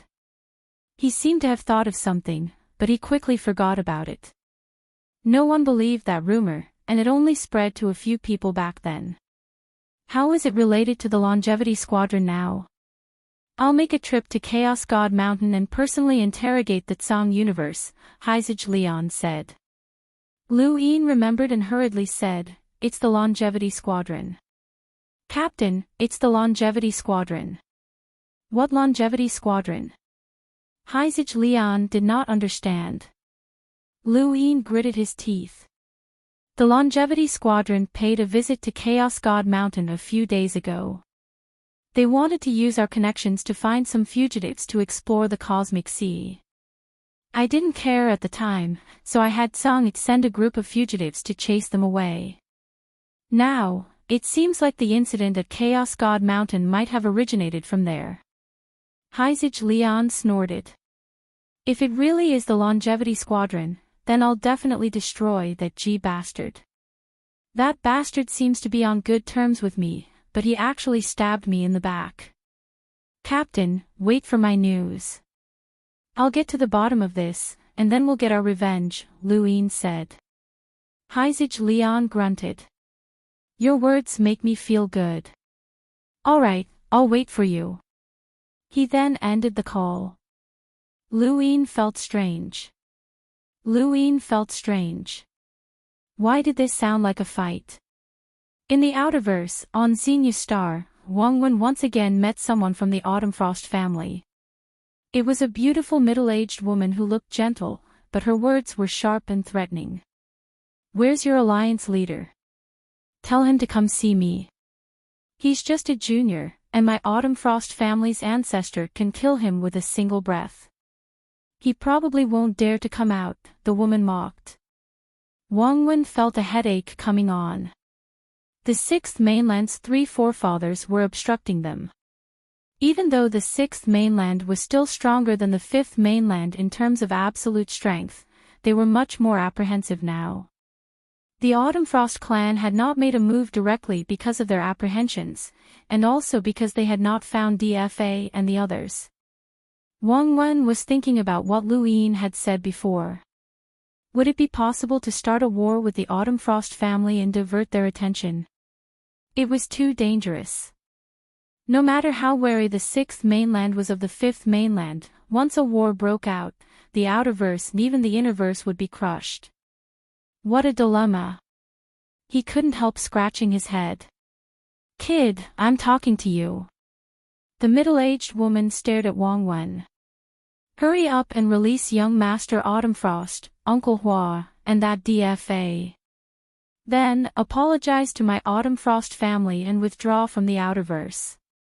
Then, my Autumn Frost family will forget about this matter. As I said before, the Autumn Frost family has nothing to do with my Great Eastern Alliance, said Wang Wen. The beautiful middle-aged woman was enraged, and her eyes were filled with killing intent. It seems like the Great Eastern Alliance really wants to start a war with my Autumn Frost clan. I hope that you have someone strong enough to stop the patriarch. At the very least, let the patriarch enjoy himself to his heart's content. She then turned around and left. There were emissaries on Xenia's star, so she could not act recklessly. Otherwise, she would have destroyed the planet long ago. At that moment, Wang Wen received a message from his gadget. He glanced at it, and his expression changed. He hurriedly shouted, "Senior, please wait." The middle-aged woman turned around and gave Wang Wen an unfriendly look. Wang Wen smiled sincerely. Senior, I've found your family's disciples." The woman glared at him. "You still dare to say that your Great Eastern Alliance didn't capture them?" Wang Wen replied seriously and sincerely, "The Hall of Honor found them. It has nothing to do with my Great Eastern Alliance." Half a day later, Wang Wen sighed and sat down in exhaustion. He had finally sent them off. Autumn Frost Qing, Uncle Hua, DFA, and the others had been returned to the Autumn Frost family. No matter how the Autumn Frost family reacted, Wang Wen was certain that the Hall of Honor had found them. Uncle Hua was about to explode from anger. Wang Wen had insisted that this matter had nothing to do with the Great Eastern Alliance. Even if Autumn Frost Qing claimed that Lu Yin had injured them, Wang Wen had said that it was an illusion. In any case, it had nothing to do with the Great Eastern Alliance, and they had no proof. As for how the Autumn Frost family would react in the future, that was a matter for the future. They could not start a war now. Uncle Hua immediately contacted Lu Yin. "What's going on? How did Chaos God Mountain disappear again?" Lu Yin was helpless. "An expert saved the Tsang universe. There's nothing we can do about it. We can't stop them." "What about the flying willow leaves?" "Those are two absolute experts with power levels over 700,000. How can you not stop them?" "We can't." "What's the situation?" Wang Wen was much more serious now. If even the flying willow leaves could not stop them, then the situation was extremely serious. Lu Yin had nothing to hide from Wang Wen. Wang Wen listened to Lu Yin's words and continued, "If it's just to deal with Leon's armada, is there a need to be so secretive? And if it's related to the Longevity Squadron, then it's even stranger. The Nightmare Squadron and the Longevity Squadron should be able to fight against Leon's armada. Why is Chaos God Mountain involved? And why is it that they secretly used the Leo family? It doesn't make sense." "That's what I want to investigate," Lu Yin said. Wang Wen said, "Unless there's an even bigger scheme behind all of this, and there's someone controlling everything. You have to be careful. This matter is not simple." "I know. That's why I've decided to go to the Lesser Thousand Flow Zone and look for the Starsibyl sect." Wang Wen frowned. Before the truth is revealed, everyone is suspicious. The Starsibyl sect is no exception. Let's go investigate first. I have the flying willow leaves and a body full of external items, so safety shouldn't be an issue. If even that can't protect me, then there's no difference whether I go or not. "Right, help me find Xianzhou," Lu Yin said. Wang Wen raised his brows. "That swindler." Lu Yin replied, "He's not a swindler. If we find him, we might be able to find out who he is." He had attacked Chaos God Mountain, and now that he had failed, Lu Yin did not know if the Tsang universe would expose this matter. Logically speaking, that should not be the case. Otherwise, Lu Yin would not be able to explain who had saved him. If an expert with a power level of 700,000 could not stop the flying willow leaves and the flying willow leaves were helping Chaos God Mountain, then that would not be a good thing for the Tsang universe. The universe would also be on guard against him. It was unlikely that the Tsang universe would expose him, but the Tsang universe would definitely think of a way to secretly bewitch the leaders of the 8 great flow zones into opposing him, which would not be good for Lu Yin. Lu Yin kept thinking about this problem on his way to the giant financial group. However, when he reached the giant financial group, he could not think of a solution. The only solution was to secretly destroy the Tsang universe, but the Tsang universe would not give him another chance. Qin Kong was very vexed. Lu Yin had previously planned to take control of Chaos God Mountain, but he had not approved of it. Now that the plan had failed, it meant that the giant financial group could no longer rely on Chaos God Mountain's strength to protect themselves. Chaos God Mountain might even take the initiative to expose the giant, which would be a disaster. The expeditionary army might be the first to act. When he saw Lu Yin, Qin Kong's expression turned ugly, but he did not dare to say anything. Chaos God Mountain was no longer helping them, and they could not rely on the other powers of the universe. The only ones they could rely on were Lu Yin and the Great Eastern Alliance. Now that Lu Yin had attacked Chaos God Mountain and taken control of it, the giant financial group would no longer rely on Chaos God Mountain to rely on Lu Yin. Now that Lu Yin had failed, the giant financial group would have to rely on Lu Yin even more. From the moment that Lu Yin had decided to take action, the giant financial group would no longer be able to escape. This guy's goal from the beginning couldn't have been the giant financial group, right? Qin Kong maliciously guessed. Lu Yin did not have the time to care about what Qin Kong was thinking. He had come to the giant financial group to send the giant back. As for whether or not the giant financial group would submit to him, there was no need to think about it. They had no other choice, and there was no room for discussion. Alliance Master Lu, someone from Shamrock Enterprises wishes to see you. Leng Yan was in charge of receiving Lu Yin and waiting for his orders. Who is it? Lu Yin asked. Shamrock Enterprises Interverse CEO's secret technique, Yan, Leng Yan replied. Let him come, Lu Yin said calmly. Yan soon arrived behind Leng Yan. When he saw Lu Yin, he bowed respectfully. Yan greets Alliance Master Lu. Lu Yin looked at him. Did you bring the item? Yan glanced at Leng Yan, who hurriedly retreated. After Leng Yan left, Yan took out an exquisite bottle that emitted a cold aura. This bottle was made of an unknown material, and even Lu Yin's cold aura, which was comparable to that of an enlighter's, was unable to freeze the bottle. Lu Yin took the bottle and felt a chill. This cold aura could freeze an ordinary enlighter, but to Lu Yin, it was nothing more than cold air. Lu Yin opened the bottle and saw a round object covered in spikes. He was stunned. Is this an astral origin pill? Yan replied, yes. The astral origin pill is not directly consumed.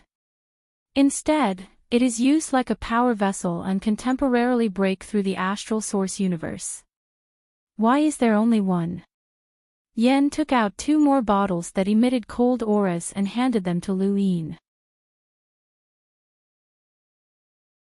Lu Yin looked at the astral origin pill and saw that the number of rune lines was exaggerated, and it had a power level of more than 500,000. It was no wonder why it could break through the astral source universe. Although it had such a high power level, it was still an inanimate object. Lu Yin did not understand how this thing had been made. Your Shamrock Enterprises is quite capable to be able to make something like this, Lu Yin casually commented as he glanced at Yan. Yan did not reply, as he knew that the more he spoke, the more mistakes he would make in front of Lu Yin. Lu Yin was disappointed. All right, leave the items here. You may leave. Yan respectfully excused himself. He did not care about the agreement between Lu Yin and Balsam, as he had only come to deliver the items. Hold on, Lu Yin suddenly called out to Yen. Yen was puzzled. Is there anything else, Alliance Leader Lu? How did Mu get his hands on astral origin pills? And more than one? Lu Yin asked curiously. This was not something that someone of Mu's level should have access to, and even the woman who had tried to kill Mu had not known about it. Yen replied, Mu has been with Shamrock Enterprises for many years, and he knows everything that he should know. We have not hidden anything from him. You trust him so much, but you still killed him. Lu Yin sneered. Yen fell silent. Lu Yin waved a hand, and Yen retreated. Lu Yin's mood improved slightly as he looked at the pills in his hand. He picked one up and studied it over and over again, but he could not figure out how such a small thing could be so powerful that it could break through the astral source universe. Could it be that pyrolite had been added to it? Thank you, Brother AI Sheng. Can't sleep enough is enough. I'll be updating in a few days. Thank you for your support.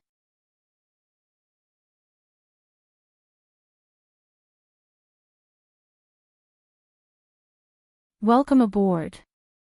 Stay tuned and subscribe to Han Li's Wuxia Adventures for more thrilling content.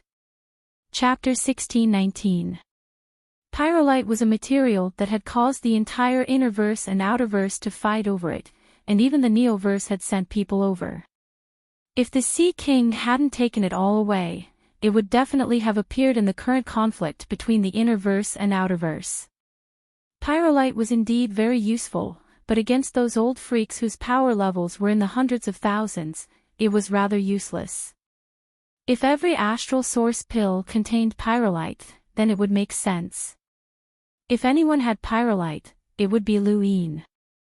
After the innerverse and outerverse had been separated, he had taken control of all the teams that mined pyrolite in the astral wilderness. After the innerverse and outerverse had been connected, the pyrolite had been stored on Xenu Star. Although there wasn't much, it was better than nothing, and no more pyrolite ore had been discovered in the astral wilderness. Lu Yin held the astral source pill in his hand and flicked it out. The pill shot out from his fingertip and tore through the void before erupting with an indescribable power that caused the astral source universe to crack open. Lu Yin stepped in, and the astral source universe cracked open as quickly as it recovered. In the blink of an eye, Lu Yin reappeared far away from his previous position, almost across the entire solar system controlled by the giant financial group. Mu had been able to escape because of this pill. Lu Yin still couldn't figure out how the astral source pill could break open the astral source universe. He shook his head and decided to stop researching for now. Since he couldn't figure it out, then he would have to work with someone who had figured it out. The astral source pill's greatest use wasn't for escaping, but rather for interfering with astral sources. The Wen family contacted Lu Yin again, and it was still Wen Zizai. This Wen family head was very persistent. Senior, my conditions will not change, Lu Yin said stiffly. Wen Zizai was helpless. I've already obtained the panorama. You can come to the Wen family to take a look, but you can't take it away. This is the Wen family's bottom line. Lu Yin replied, it seems like Senior has no intention of cooperating. I can only sell Wen Zizai to someone else, such as the Sword Sect. Wen Zizai's gaze turned cold, and he wanted to say something, but he held himself back. The current Lu Yin wasn't someone he could threaten. Even before the Sovereign Tournament, Lu Yin would be able to topple the Day-Night Flow Zone. The Day-Night clan was much more powerful than the Wen family. Alliance Leader Lu, you should know that the panorama belongs to the Han family, not the Wen family. We're just borrowing it, Wen Zizai helplessly. Lu Yin shrugged. This has nothing to do with UZT. He then hung Zizai's end. After ending his conversation with Wen Zizai, Lu Yin took the willow leaves and headed straight to the Lesser Thousand Flow Zone. He wanted to use divination to see if he could find any clues. He had never believed in divination, but when he had been divined back then, the results of his divination matched the information he had found in the Astral Tree sect. The results were shockingly similar, and it had changed his opinion of the Starsibyl sect. Perhaps divination really could reveal something. "Master, I want to go too. Take me with you. I don't want to leave you." Ku Wei wailed, wanting to leave with Lu Yin. Lu Yin laughed. "All right, then come with me." Ku Wei was stunned, as he had not expected Lu Yin to agree. He felt awkward, as he did not want to leave. Nowhere was as comfortable as the giant financial group. Here, the giants looked at him as if he was their ancestor. Their gazes were too pleasurable, and it felt too good. Aside from being ordered around by Lu Yin, he was treated like a lackey. Only an idiot would leave. But now, he was embarrassed. Stay at the giant financial group and keep an eye on those giants. If anything happens, report to me immediately. Chaos God Mountain won't dare to make a move against the giant financial group for the time being, but there's no guarantee that Sangzhou won't go crazy. Be careful. Ku Wei hurriedly acknowledged the order. Flying Willow Flower Belt, Lu Yin headed east. The minor 1000 flow zone was located at the intersection of the Gu flow zone and the first flow zone. It was closer to the outerverse than the giant financial group, but it was also closer to the cosmic sea. While Lu Yin was heading towards the giant financial group, Zhang contacted the Sword Sect master, Lu Qianjue. No one knew what they talked about, but when they ended the call, Lu Qianjue ordered the entire Sword Sect to prepare for war. The entire Sword Sect was shaken. Aside from the Sixth Mainland's attack, they had not received any orders from their sect master to prepare for war in a long time. Even the battles with the surrounding flow zones were only minor skirmishes. Everyone in the Sword Sect was trying to guess who the target of this war was. Li Zimo's sword was held horizontally, and behind him was a giant waterfall. The surrounding forest was filled with the chirping of birds and insects, and even the occasional disciple practicing his sword. None of this affected him, and he was like a stubborn rock that withstood the force of the waterfall. He was cultivating the calm heart sword. After returning from the sovereign tournament, Li Zimo became one of the disciples that received the most attention in the entire Sword Sect. His importance was second only to Lu Tianmu and Lu Xiaoqiu. Even though no one could understand his battle with Wang Yi during the sovereign tournament, his status had completely changed. When Lu Qianjue gave the order to prepare for war, Elder Lian Axayan appeared in front of Li Zimo. The sect is preparing for war. You should prepare as well. This war is no small matter, and it won't be much weaker than the war with the Sixth Mainland. Li Zimo opened his eyes, stood up, and bowed to Lian Axayan. Master, who will our opponent be? Others might not know, but Lian Axayan was an expert second only to Lu Qianjue in the Sword Sect, so she had received some information. The Cosmic Sea. She only said 3 words and did not say anything else. After Lian Axayan left, Li Zimo took out his gadget.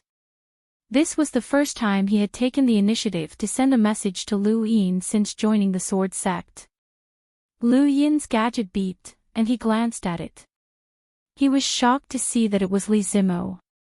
In all honesty, although Lu Yin had arranged for Li Zimo to join the Sword Sect, it was not yet time to use him, so Lu Yin had never contacted Li Zimo.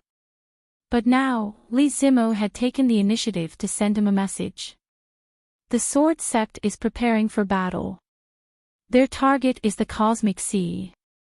These words were short, but they caused Lu Yin's mind to churn. He suddenly thought of something and made a terrifying guess. The Sword Sect's target for battle was Leon's Armada. Chaos God Mountain had been attacked, and the Tong group had been rescued by a mysterious expert. It was definitely not the Leo family that had implicated them, but rather the big cis mercenary group that the Leo family had dealt with. It was the Leon's Armada behind the big cis mercenary group. Lu Yin wanted to find out the truth of what had happened, and Sung Zhou was also trying to conceal the truth. If Lu Yin could no longer conceal it, then if he were Sung Zhou, he would immediately reveal his cards. His target was Leon's Armada. Chaos God Mountain and the Tong group had already joined forces, and there was also that mysterious person. If Lu Yin's guess was not wrong, then it might be related to the Longevity Armada.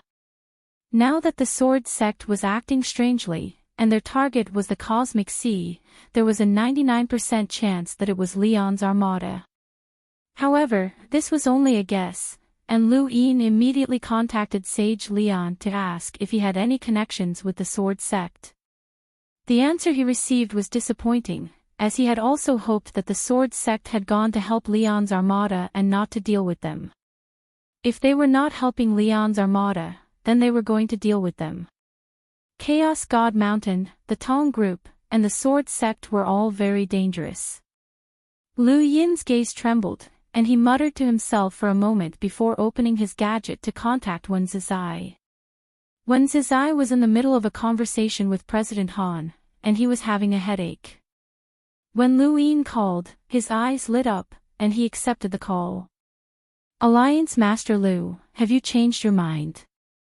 Lu Yin knew that if he had taken the initiative to contact Wen Zizai, he would be at a disadvantage in the negotiations, but he had no other choice.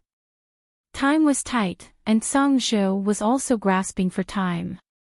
Senior, I really want the panorama, Lu Yin said. Wen Zizai's expression turned ugly. I can't give it to you. You can come to my Wen family. I already told you. You don't want Wen Zizai anymore. Lu Tianmu came back with me, and she knows that Wen Zizai is in my hands. Someone from the Sword Sect has already contacted me, Lu Yin said. Wen Zizai's expression changed, and his tone became much more serious. What did they offer you? It's not convenient for me to say. I contacted you not only to remind you, but also to give Wen Zizai some face. Wen Zizai helped me more or less in that region of space, and he wishes to return to the Wen family. I'm willing to help him. Wen Zizai relaxed. If that's the case, then that's for the best. However, I really can't give the panorama to you. Lu Yin fell silent, and Wen Zizai did the same. He had lived for many years, so how could he not hear the hidden meaning in Lu Yin's words? He could sense that Lu Yin had changed his conditions, or else his tone would not have changed. Wen Zizai decided to wait. He was confident that he was much more patient than Lu Yin, and his years of sweeping had not been in vain. It seems like Senior really can't give the panorama to me. Since that's the case, I'll agree to Senior's conditions and go to the Wen family to take a look, Lu Yin said. Wen Zizai had expected this, as Lu Yin had taken the initiative to contact him. He had already guessed that this would be the result, and he was waiting for Lu Yin's other conditions. It's not that I'm giving in, but that I want to change this condition, Lu Yin said. Wen Zizai replied, Please speak, Alliance Master Lu. Lu Yin's expression became much more serious. The Sword Sect is preparing for war. I suspect that their target is my Great Eastern Alliance, so I hope that the Wen family can pressure the Sword Sect so that they cannot participate in the war. Wen Zizai was shocked. The Sword Sect is preparing for war. When? Li Zimo had immediately informed Lu Yin not long after news of the Sword Sect's preparations had spread. The Wen family naturally had people in the Sword Sect, and the Wen family had also received news of the Sword Sect's preparations. However, they had not had the time to report this to Wen Zizai, who was not in the Wen family but at Yi Huang Academy. Just now, the Sword Sect is preparing for war. I refuse to give Wen Shixi to the Sword Sect, which might have angered them. Thus, I suspect that the sword sect's target is my Great Eastern Alliance and Fennel Flow Zone, Lu Yin said. Wen Zizai was speechless, and he wanted to curse out loud, as this was too fake. How could the sword sect start a war with the Great Eastern Alliance just because of Wen Shirsi? Even the Wen family had not thought of starting a war with the Great Eastern Alliance because of Wen Shirsi, much less the sword sect. Even if they did start a war, it would not be for this reason. Alliance Master Lu, you're overthinking things. How could the sword sect start a war with the Great Eastern Alliance? That's impossible, Wen Zizai said. He did not want to get involved in this matter, and he was currently looking through the sword sect's intelligence reports. He had discovered that sect master Lu Qianwei had personally issued the order. This was the entire sect preparing for war, and it was no small matter. The Wen family could not rashly participate. In life, it's always better to be cautious. I'd like to ask the Wen family to help me suppress the sword sect as a condition for handing over the panorama to me, Lu Yin said. Wen Zizai frowned. Alliance Master Lu, my Wen family can guarantee that the sword sect will not start a war with the Great Eastern Alliance. Why? Since when did the Wen family become the leader of the sword sect? The Wen family and the sword sect both belong to the Innerverse. How could my Wen family not know about the sword sect starting a war with the Great Eastern Alliance? Alliance Master Lu, don't worry. This junior hopes that the Wen family will suppress the sword sect. Will senior agree? Lu Yin's tone became much more serious.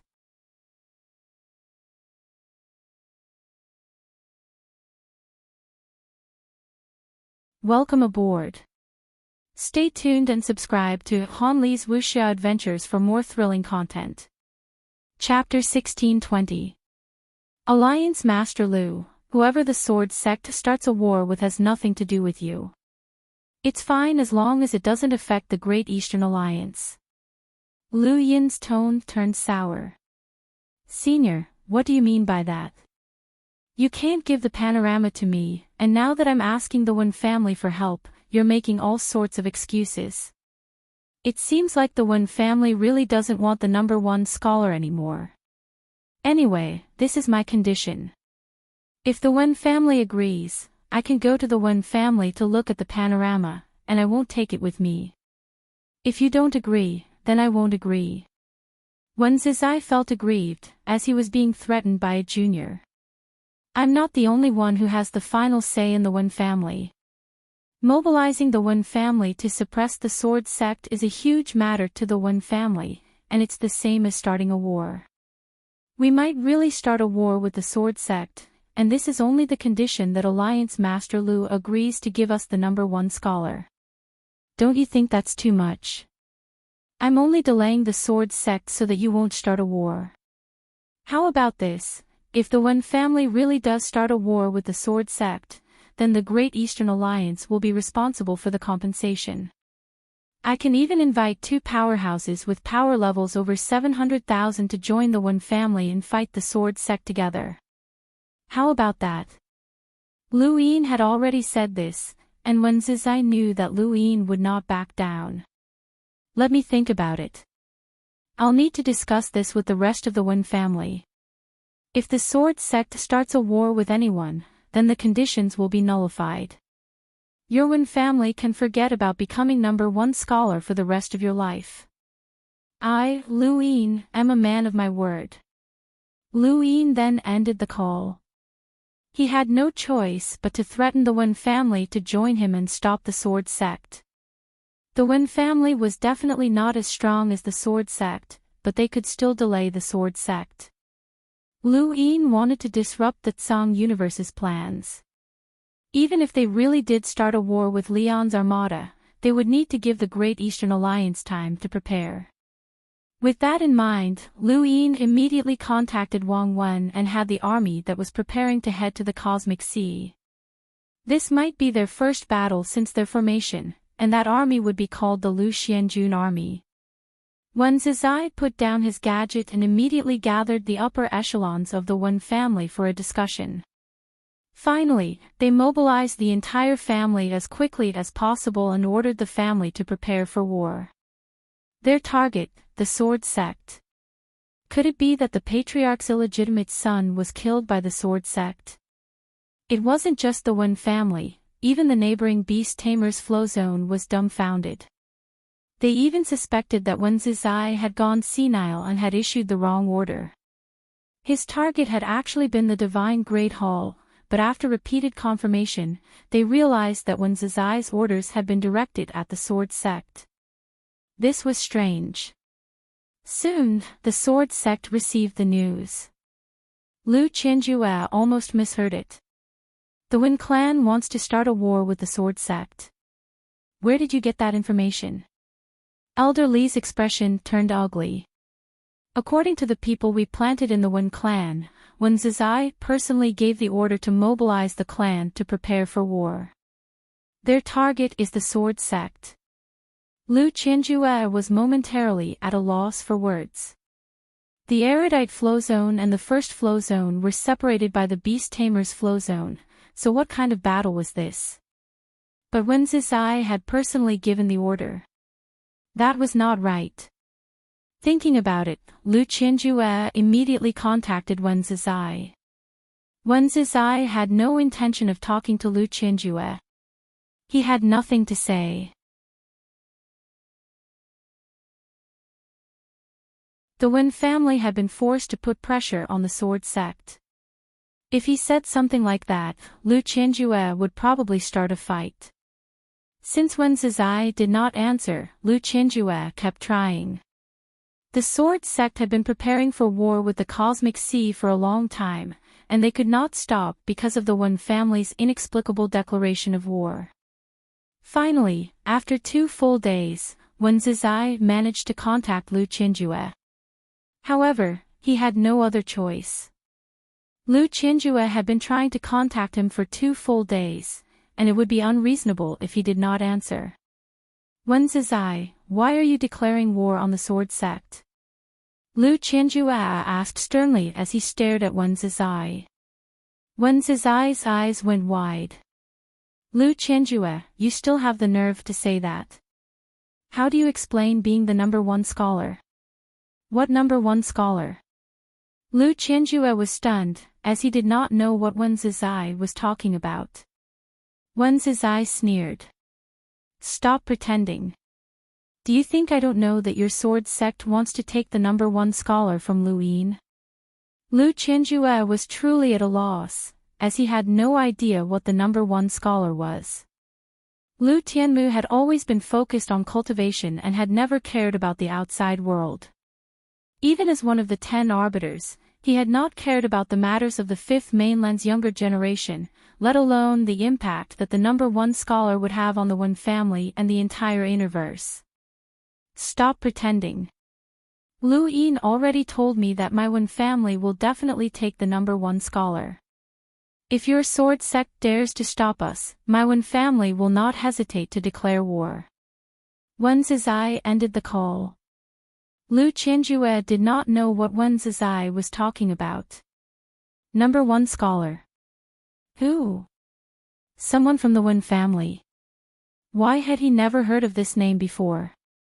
Immediately find out who the #1 scholar is, Lu Qianjue ordered. Lu Qianjue did not understand what Wen Zizai was trying to do, but Wen Zizai's attitude did not seem fake. Was the Wen family really going to declare war on the Sword Sect? Would they be able to bear the consequences? Zhang Zhou was waiting for the Sword Sect. Chaos God Mountain, the Sword Sect, and the United Task Force would enter the Cosmic Sea to attack Leon's armada. They were confident that they could eliminate Leon's armada in one fell swoop, but the Sword Sect still did not move. The agreed-upon time was about to arrive, and Zhang Zhou received a report. The Wen family has declared war on the Sword Sect. Yes, we just received the news as well. The Wen family has declared war on the Sword Sect, Zhang Song said. Zhang Zhou felt as if he had seen a ghost. What kind of enmity did the Wen family have with the Sword Sect? Why had they suddenly declared war? It was as if a group of the Wen family's elites had been wiped out. Zhang Zhou thought about the severity of this matter. If the Wen family had declared war on the Sword Sect, how could the Sword Sect continue fighting in the Cosmic Sea? They did not dare to leave so easily. Zhang Zhou immediately contacted Wen Zizai, but Wen Zizai was not answering anyone's calls. It was not just Zhang Zhou, the Lingling clan, or the Beast Tamers Flow Zone. Even the Divine Venomous Dynasty, which did not care about external affairs, tried to contact the Wen family, but Wen Zizai did not answer anyone's calls. Lu Yin had told him that the Sword Sect was fighting for the #1 scholar position, which was why Wen Zizai had made the matter clear. Wen Zizai was not stupid, so how could he tell others about the #1 scholar position? There was no guarantee that someone would interfere. Without mentioning the #1 scholar position, Wen Zizai did not know what reason to declare war, so he simply ignored everyone else. Zhang Zhou was currently the most irritated. He had already been angered by Lu Yin's scheme, and now, something had happened to the Sword Sect. Wen Zizai was still not answering his calls, so he could only contact Lu Qianjue. Lu Qianjue still had not found out who the #1 scholar position was, so he did not speak kindly to Zhang Zhou. The Wen family is nearby, and they've already sent experts to surround the first flow zone. If you want me to fight the Cosmic Sea with you, what will the Sword Sect do? Zhang Zhou was puzzled. Why did Wen Zizai declare war on you? Lu Qianjue's tone became even worse at the mention of this. How would I know? He said something about the #1 scholar position. Is there such a person in the Wen family? Check it out. Zhang Zhou immediately gave the order to investigate, but the Sword Sect could not find anything. Neither could the rest of the flow zones. The leaders of the 8 great flow zones were all about the same in terms of strength. Aside from the Divine Venomous Dynasty, that place could not be easily infiltrated. There's no such person in the Wen family. What #1 scholar position? How could we not find out who that person is? What else did Wen Zizai say? Zhang Zhou asked. Lu Qianjue gritted his teeth. He said that Lu Yin told him. Zhang Zhou's eyes narrowed, as he was now certain that Lu Yin must have guessed that the Sword Sect was preparing for war in order to deal with Leon's armada. That was why Lu Yin had thought of a way to have the Wen family delay the Sword Sect.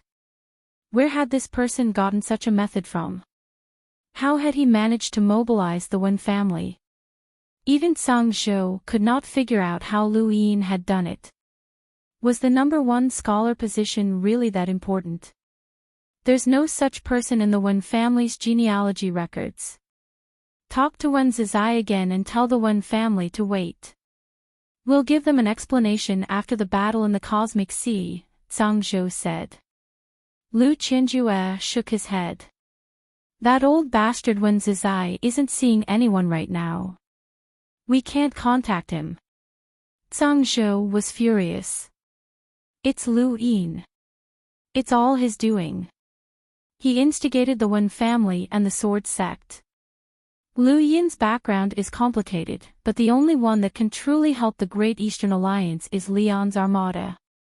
The others, whether it's Master Yuan, the head inquisitor, or Elder Chan, can't be his henchmen. We need to destroy Leon's armada in order to break Lu Yin's arm. Lu Qianjue was helpless.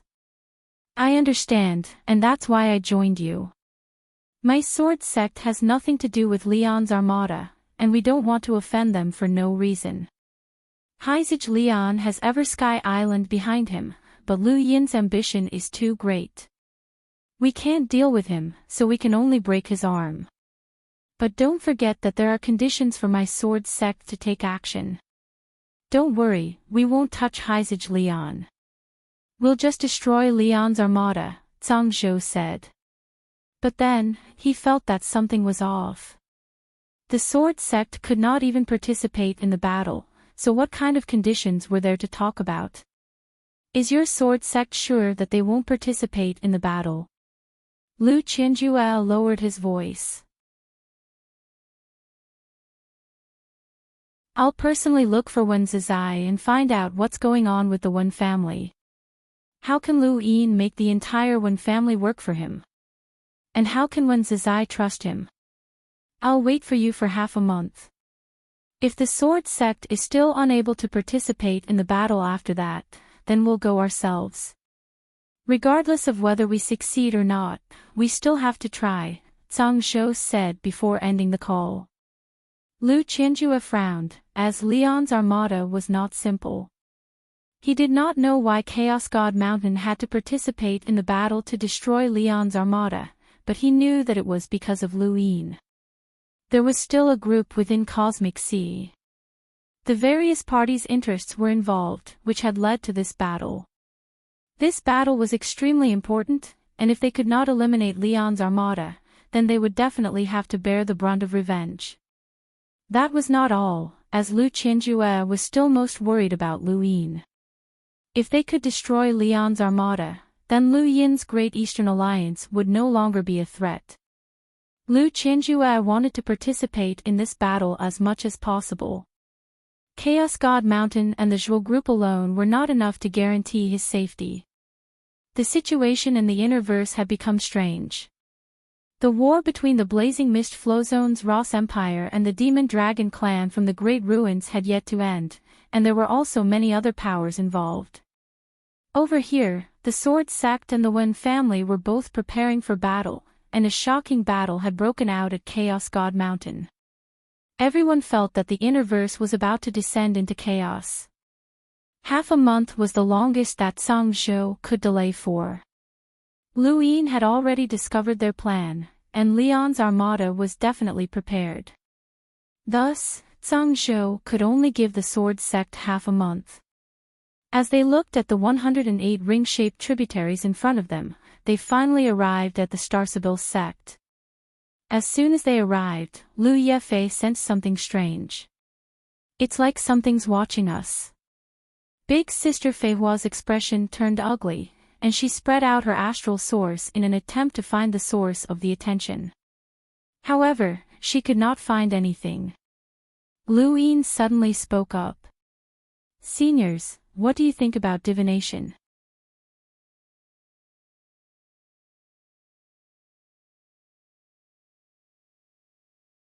Welcome aboard. Stay tuned and subscribe to Hanli's Wuxia Adventures for more thrilling content. Chapter 1621. Upon hearing Lu Yin's question, Feihua mocked him, "You believe in such things?" Lu Yin ignored her and looked at Mr. Lu Yi, who replied, "Divination is more like a form of speculation. We haven't really come into contact with such things. This is the Minor Thousand Flow Zone, and the only sect that exists here is the Starsibil sect. The Starsibil sect relies on divination for a living." The moment they entered the Minor Thousand Flow Zone, Lu Yi and Feihua had felt that something was off, but they could not pinpoint what it was. They could not shake off the feeling that they were being watched, and they could not figure out what it was. It was as if the entire Minor Thousand Flow Zone was a pair of eyes. Starsibil arrived to welcome Lu Yin. "Brother Lu, I didn't expect you to come." Starsibil smiled when she saw Lu Yin. Lu Yin smiled back. "Why? You didn't divine it." Starsibil revealed a beautiful smile. "My Starsibil sect has never been able to divine Brother Lu's whereabouts, so it's not strange." She then looked at Lu Yi and Feihua with a much more respectful expression. She slowly bowed. Starsibil greets the two seniors. "It's been a tiring journey." "It's just a short journey." "What's so tiring about it?" Feihua casually asked. Starsibil smiled. "Most people won't be able to complete this journey in their lifetime." She then led Lu Yin and Lu Yi and Feihua onto Starsibil. After sending Lu Yi and Feihua away, Lu Yin spoke to Starsibil alone. "Do you know who I am?" Starsibil did not understand. What are you referring to? Lu Yin solemnly replied, the Lu family of the astral tree. Starsabil's expression did not change.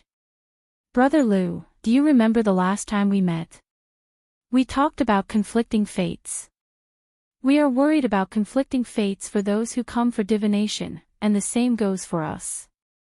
No matter what we know, we will not reveal it, so Brother Lu need not worry. You didn't answer my question directly. Do you know who I am? Lu Yin asked again.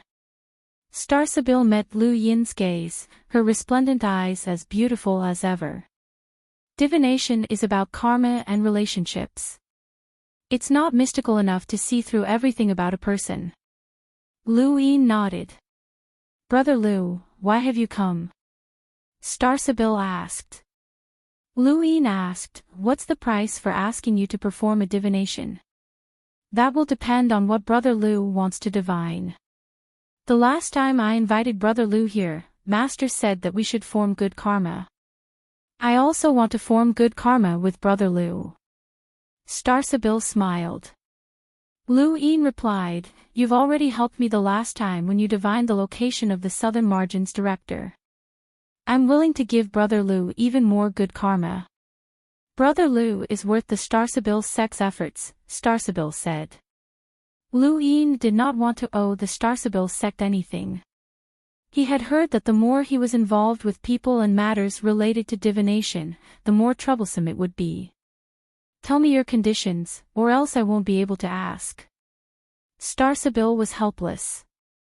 It looks like Brother Lu is still prejudiced against my Starsabil sect. Since that's the case. She then turned serious and continued, I need a promise from Brother Lu. What promise? Lu Yin was curious. Starsabil's eyes were focused. One day in the future, humanity will face the greatest calamity in history.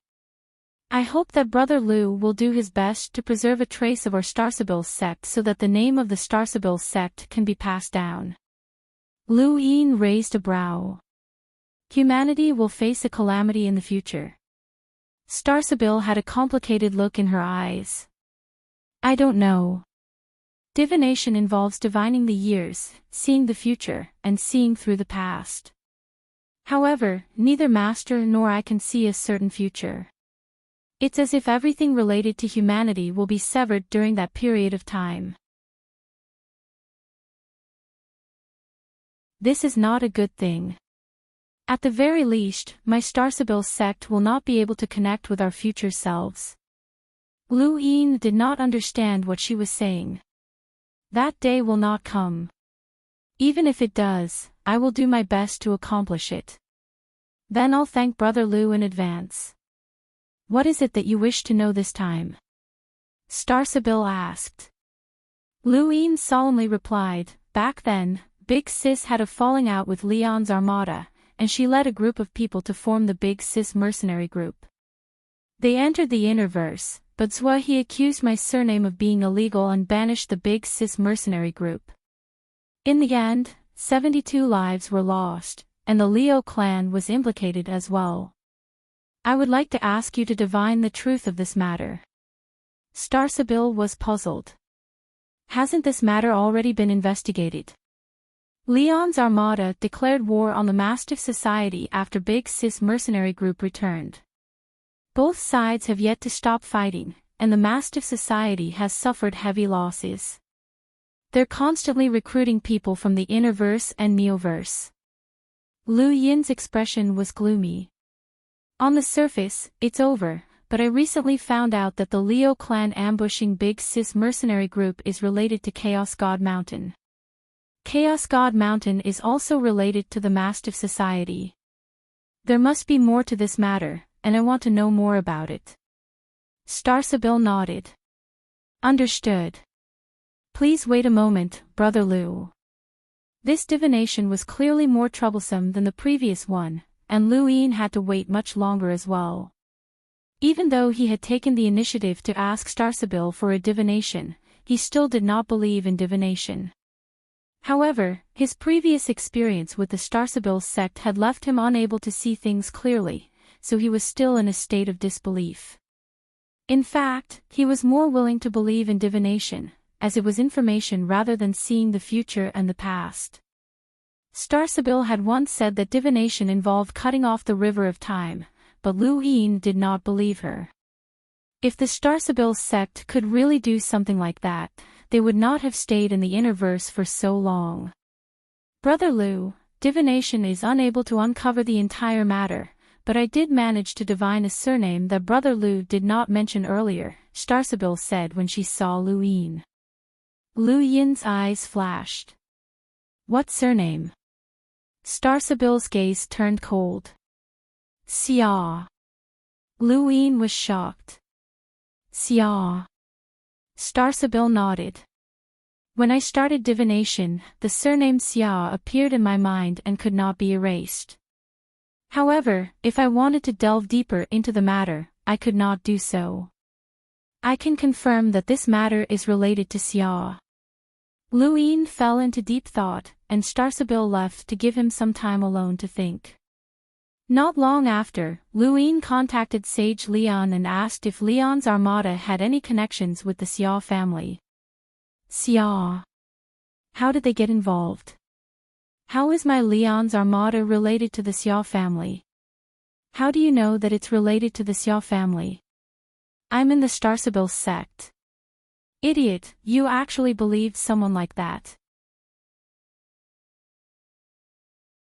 If you have so much free time, why don't you accompany me for a drink?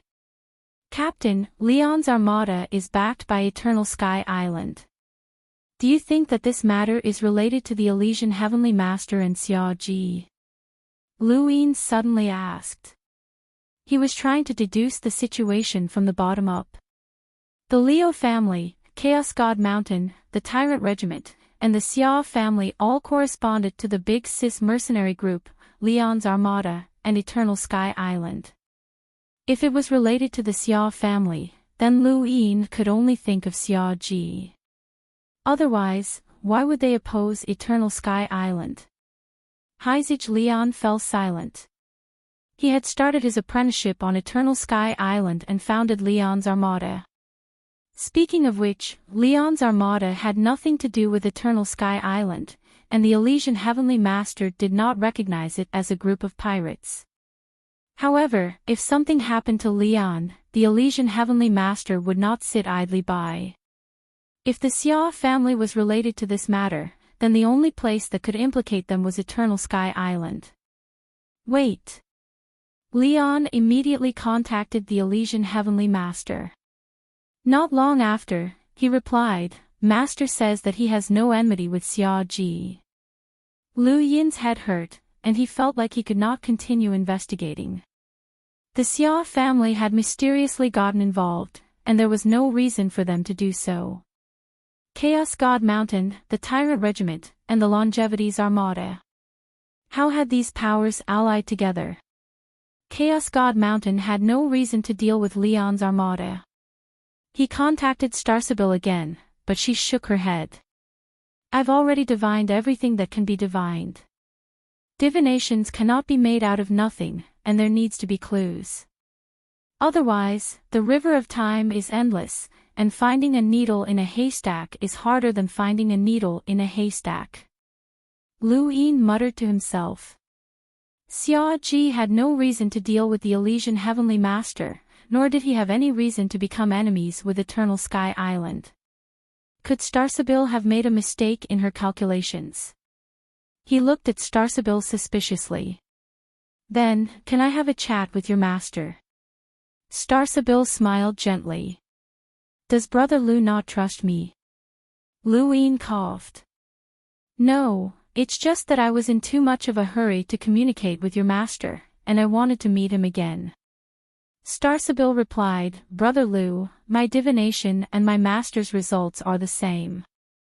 Brother Lu, you have no clue about this matter, and you want to use divination to find new clues. However, divination is not omnipotent, and it's already not bad that you were able to find out about the Xia surname. Lu Yin sighed. If the Starsabil sect's divination was correct, then this matter really was related to the Xia family.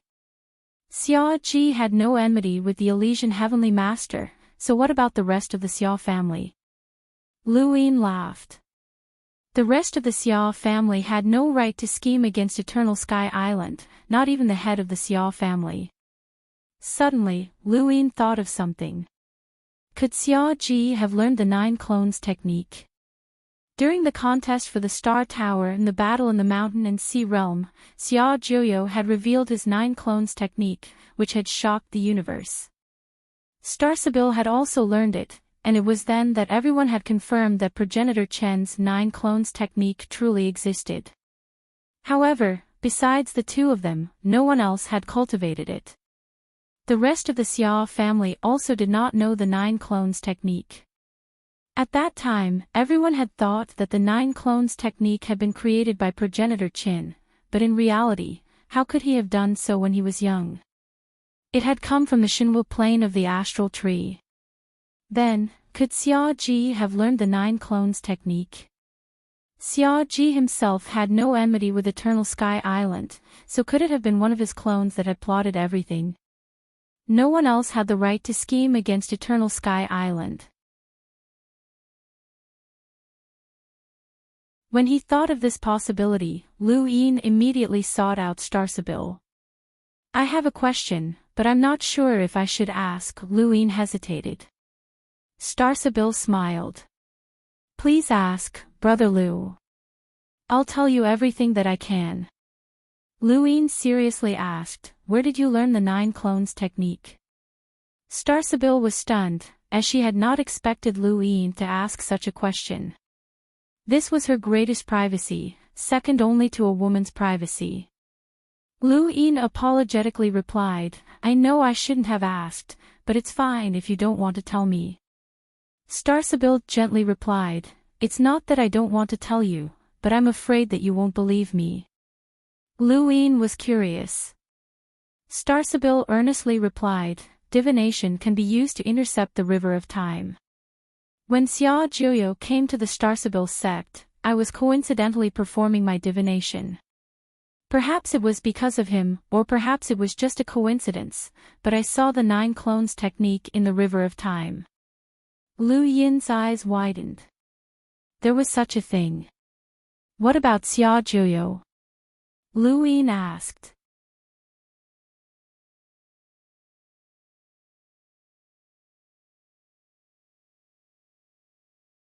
Welcome aboard. Stay tuned and subscribe to Han Li's Wuxia Adventures for more thrilling content. Chapter 1622. Star Sibyl replied, he saw it with me.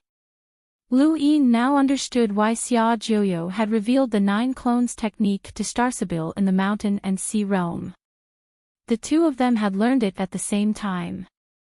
To outsiders, Xiao Jiuyo claims that the 9 clones technique came from progenitor Chen's tomb, but in reality, no one knows if the 9 clones technique actually exists in progenitor Chen's tomb. It was a coincidence that I was able to learn it. It shouldn't be a coincidence.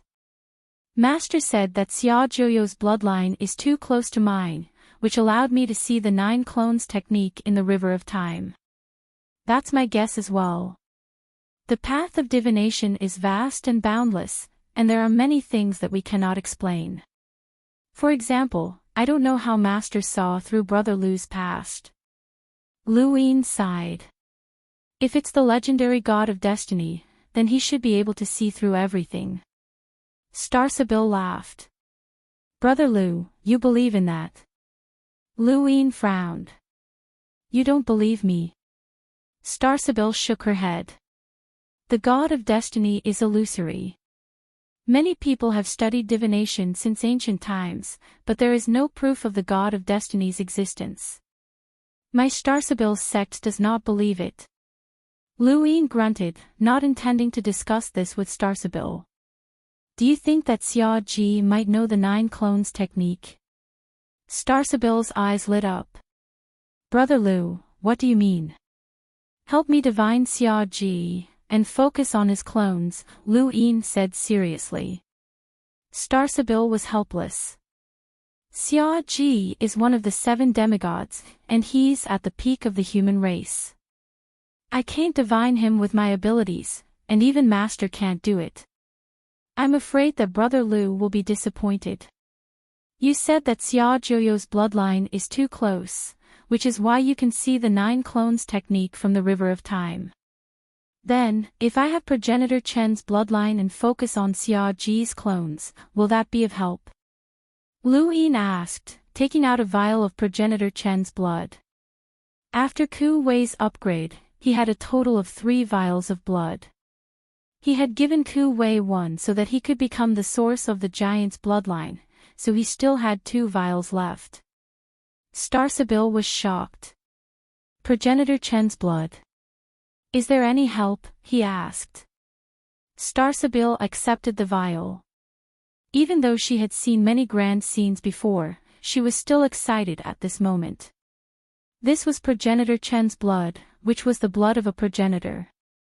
It possessed an unfathomable might, and just by looking at it, she felt as if she could hear the roars of battle from ancient times. She had seen far more than Lu Yin had, and she could faintly see a pair of eyes appear from within the vial. They carried a supreme dignity that caused Star Sibyl's face to turn pale.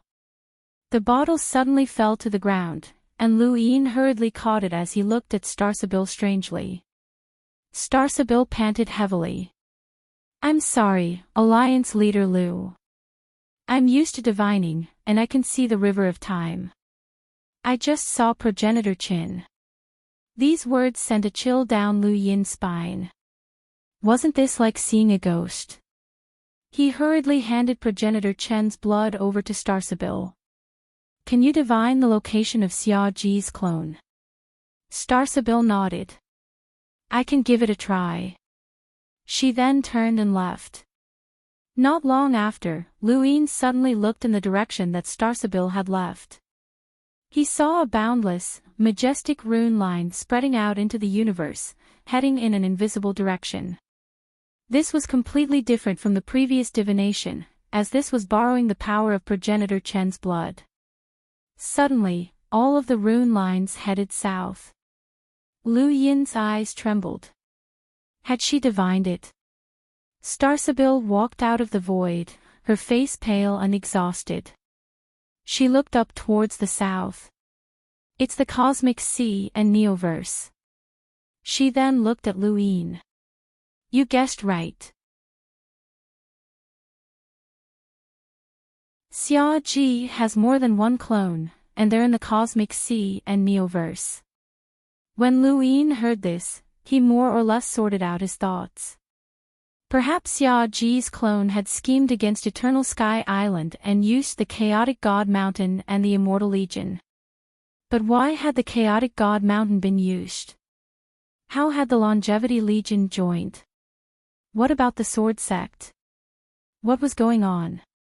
Lu Yin did not understand, but he did know one thing: Xia Ji was very likely behind all of this. How many clones do you know? Lu Yin asked anxiously. Star Sibyl replied, 3 in total. Lu Yin's face sank. The Xia family's 9 clones technique was too disgusting, and they could use it however they wanted. Hold on, Lu Yin suddenly thought of something else. Could Xia Luo still have clones in this region of space? It was not impossible. Lu Yin immediately informed Heizij Lian of his findings and conjectures. This involved half of the group, so it was no small matter. In the Neoverse, Xia Ji suddenly opened his eyes and looked towards the north. He had felt a sudden impulse, as if someone was spying on him. Who could it be? Who could spy on him? The 3 progenitors from the 6th mainland. That shouldn't be the case. Was there someone in this region who could spy on him? After reaching half of the group, Xia Ji had experienced many storms and seen through many things. For example, he had allowed Xia Luo to fuse with Xia Jiuyo. He had also known about Xia Yi's cruel training of the family's disciples, but he had not stopped it. In fact, he had even personally killed a few direct descendants. Xia Jiuyo's fate was inseparable from him.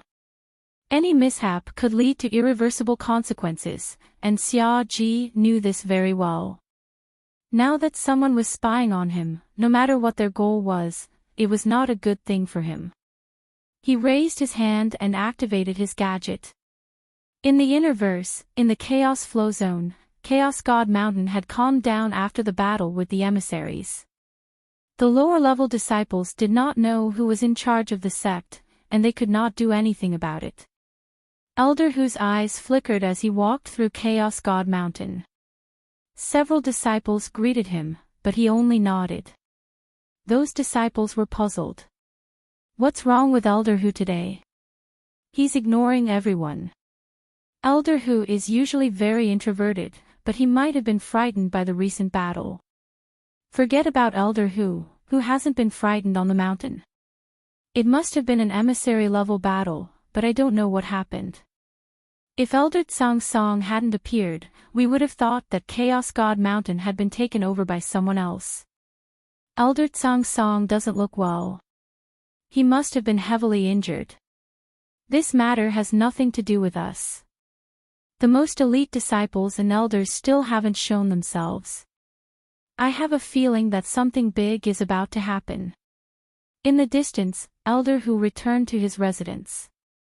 A figure looked up and asked in a hoarse voice, "How was it?" Elder Hu respectfully replied, "Elder Tsang Song was clearly heavily injured, but the sect master didn't notice anything wrong." "Humph, how could there be nothing wrong? The old man must have been heavily injured. How could Lu Yin let him off so easily?" Tsang Yi was the one who had spoken. After Lu Yin had been defeated, he had immediately fled. Tsang Zhou had not been able to catch him in time, and even if Tsang Zhou had wanted to, he would not have been able to do so. Who would have thought that not only had Tsang Yi not left Chaos God Mountain, but he had even stayed right under Tsang Zhou's nose. For the sake of his own plan, Tsang Zhou had not reported Tsang Yi as a traitor. "Why did you return so quickly this time?" Tsang Yi asked as he looked at Elder Hu strangely. Elder Hu hesitated. Elder Tsang Song said that there was no need to show him the amount of resources. Tsang Yi frowned. "How long?" Elder Hu replied, "He said to wait for further notice." Tsang Yi suddenly stood up and thought for a moment. "Go take a look and see if the explorers have returned." "No, not a single one." Tsang Yi's eyes flickered. This wasn't right. Lu Yin had been gone for more than half a month, and those disciples should have been released by now. Why hadn't they come out yet? Unless Tsang Zhou had other plans. After thinking about it for a long time, Tsang Yi decided to contact Lu Yin. He could not stay on Chaos God Mountain any longer, and he was certain that Lu Yin would not let Chaos God Mountain go. As long as he followed Lu Yin, he would have a chance to control Chaos God Mountain in the future. Just like half a month ago, he would never forget that feeling. A group of elite disciples disappeared. Lu Yin's voice came from Elder Hu's gadget. Tsang Yi replied, "Yes, and I've already sent people to investigate. Many of the resources for preparation have disappeared, such as medicine, star essence, and offensive items. There's only one reason for this: Chaos God Mountain is preparing for war." "The Cosmic Sea," Lu Yin subconsciously said. "Continue to keep an eye on it. It's best to confirm when Tsang Zhou will leave." "Yes, Alliance Master," Tsang Yi replied respectfully. Lu Yin continued, "I will remember your contributions. In the future, Chaos God Mountain will need someone to take charge." Tsang Yi was delighted. "Thank you, Alliance Master." After ending the call with Lu Yin, Tsang Yi thought for a moment and then contacted someone else. He should not have used a gadget, but because he was in the 5th mainland, he had adapted to using one. It was the 6th mainland's Madame Red. The cultivators of the 6th mainland had not been used to gadgets at first, but now, almost everyone had one. It was too convenient. Zhang Yi told Madame Red about the same situation. He did not place all of his hopes on Lu Yin. Although Lu Yin was someone who wanted power and wanted to control everything, his bottom line was too obvious. He was a traitor of the Fifth Mainland, and it was unlikely that Lu Yin would put him in an important position. He was lucky that Lu Yin had not died, but Zhang Yi still wanted to place his focus on the Sixth Mainland. The Sixth Mainland would not willingly remain in the Outerverse, he was certain of this. Madame Red was very satisfied with Zhang Yi's information. Ever since the war with the Fifth Mainland had ceased, she had not used those traitors. In the short term, it was impossible for the two mainlands to go to war, but that did not stop her from personally taking a look. Perhaps she could bring about some new changes to the Fifth Mainland. The Cosmic Sea was a very unique place in the Fifth Mainland. It had unimaginable phenomena that even surpassed the boundaries of the natural world. Some places had thunderstorms, some had volcanic eruptions all year round, and some had dangerous seawater, such as the Whitefall region. However, these were just a corner of the Cosmic Sea. When the Sixth Mainland had attacked the Fifth Mainland, the Cosmic Sea's phenomena had given them a headache. At this moment, there was a region in the Cosmic Sea that was raining rocks. They were not rocks that were commonly seen in nature, but rather objects that were similar to rocks but were not as heavy as rocks. In the Cosmic Sea, these rocks were also known as rocks, and each one of them was as heavy as a mountain range. The rain of rocks crashed into the sea, causing huge waves to rise. Each rock caused the seawater to churn. At the bottom of the sea, a pair of eyes suddenly opened. They were icy cold and carried a bone-chilling aura. The person wielded a trident and leapt out. There was a loud bang as an attack from the void was blocked. You dare to disturb Leon's armada. Die!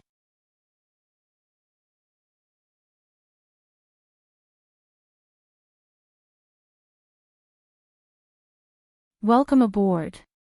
Stay tuned and subscribe to Han Li's Wuxia Adventures for more thrilling content. Chapter 1623. What arrogance! Heizage Leon is protecting you freaks. Today, my Ma Chi Tuan is going to wipe out all of the merfolk. A voice rang out, and then one figure after another walked out of the void. Off in the distance, an incomparably large warship appeared, with the large Jin character carved into it. It was the Ma Chi Tuan. You're courting death. The merfolk stabbed out with their trident weapons, causing the void to crack and expand. It was as if a black line had been drawn in the void as they attempted to tear the distant ship apart. At the same time, the rain of stones in the sky became heavier and heavier. Many stones smashed towards the Mastiff Regiment's ship, but they were completely useless. One of the stones smashed towards the Mastiff Regiment's ship, and it was clearly larger than the others. Within the Mastiff Regiment's ship, a woman sneered as she looked up. Big Stone, you still haven't changed your habit of sneak attacks. She then used the Universe Evolution True Scripture to weaken it, and with a wave of her hand, an arrow shot towards the stone. The stone and the arrow collided in the air, releasing a dazzling light. There was a loud boom as the seabed was pushed back, and the seawater rose into the sky. Merfolk rushed out one after another, and numerous warships appeared behind the Mastiff Regiment's ship, from which emerged countless cultivators. Today, my Mastiff Regiment will exterminate Leon's armada. Someone roared. Arrogant. From today onwards, the Mastiff Regiment will no longer exist in the cosmic ocean. There will no longer be any 4 tyrants. Another roar came from afar, and the 5-meter-tall Elephant King swung its huge trunk as it glared at the Mastiff Regiment. Leon's armada's enormous warship appeared. All 8 of Leon's armada's battle groups appeared, and so did the Mastiff Regiment. A beautiful woman stood on one of the warships. She was beautiful, but her figure was bloated. It was Big Sister, and her brows were tightly furrowed. After returning to Leon's armada, they had declared war on the Mastiff Regiment. This war had lasted for more than 10 years and had never stopped. Even when the Sixth Mainland had invaded, there would still be friction between the two sides. From start to finish, Leon's armada had held the initiative. The Mastiff Regiment's experts had died one after another, forcing them to retreat. Less than half of their former territory remained. Under such circumstances, the Mastiff Regiment still dared to fight Leon's armada head-on. They definitely had something to rely on. Lu Feng, the commander of the Thunder Sword Troop, tore through the void with his sword. His sword cheek crossed a long distance and tore apart the rain of stones, slashing towards the Thunder Sword Troop's ship. Inside the group, Chi Mia opened his eyes. An illusory light screen blocked the front of the ship. When Lu Feng's sword cheek passed through the light screen, it was weakened to the point that it could not even hurt a cultivator with a combat power of more than 300,000. Lu Feng had expected this.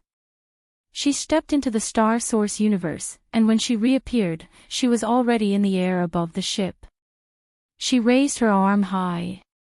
Among the 4 tyrants of Universe Ocean, only Leon's armada had 2 emissaries.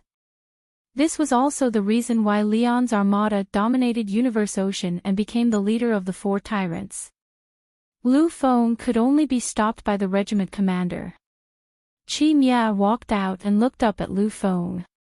It's a pity that such a genius swordsman would have chosen the right person in her next life. He then stepped forward. Suddenly, a long blade slashed out from the Star Source universe. Chi Mia was almost hit, but even so, the blade still brushed past the tip of his nose, leaving behind a trail of blood. Chi Mia hurriedly retreated, his face pale. Heizage Leon walked out of the void, holding the Overlord blade. He laughed maniacally. Chi Mia, you finally have the guts to show yourself. Don't think of leaving today. Leave your head behind. Heizage Leon raised the Overlord blade and spun it. The immense pressure caused the Universe Ocean to boil. The rain of stones stopped in the sky and accumulated to form a piece of land that then rolled towards the sky. Chi Mia shook his head. Heizage Leon, you are too arrogant. Today is the day that your Leon's armada will be destroyed. Try it. Heizage Leon slashed at Chi Mia. Chi Mia's eyes narrowed, and a screen of light appeared in front of him to weaken Heizage Leon's attack. At the same time, a weapon appeared in his hand, and he stepped into the Star Source universe. Heizage Leon sneered and stepped into the Star Source universe as well. Without the Dark Annihilation blocking, no one in the group was Lu Feng's opponent. Lu Feng slashed her sword at the group's ship again. Inside the ship, the group's cultivators were fearless. Exploding flames rose in the sky as a skinny old man stood on top of the ship and casually tore apart the sword chi. Lu Feng's expression changed. Zhang Zhou. Zhang Zhou raised his head and charged at Lu Feng without a word. Lu Feng's expression turned serious. He only had a power level of 500,000, while Zhang Zhou had more than 700,000. He was not someone he could fight against. From what Lu Feng knew, he would be defeated within a few breaths of time. The difference was too great, and there was no way he could block Zhang Zhou.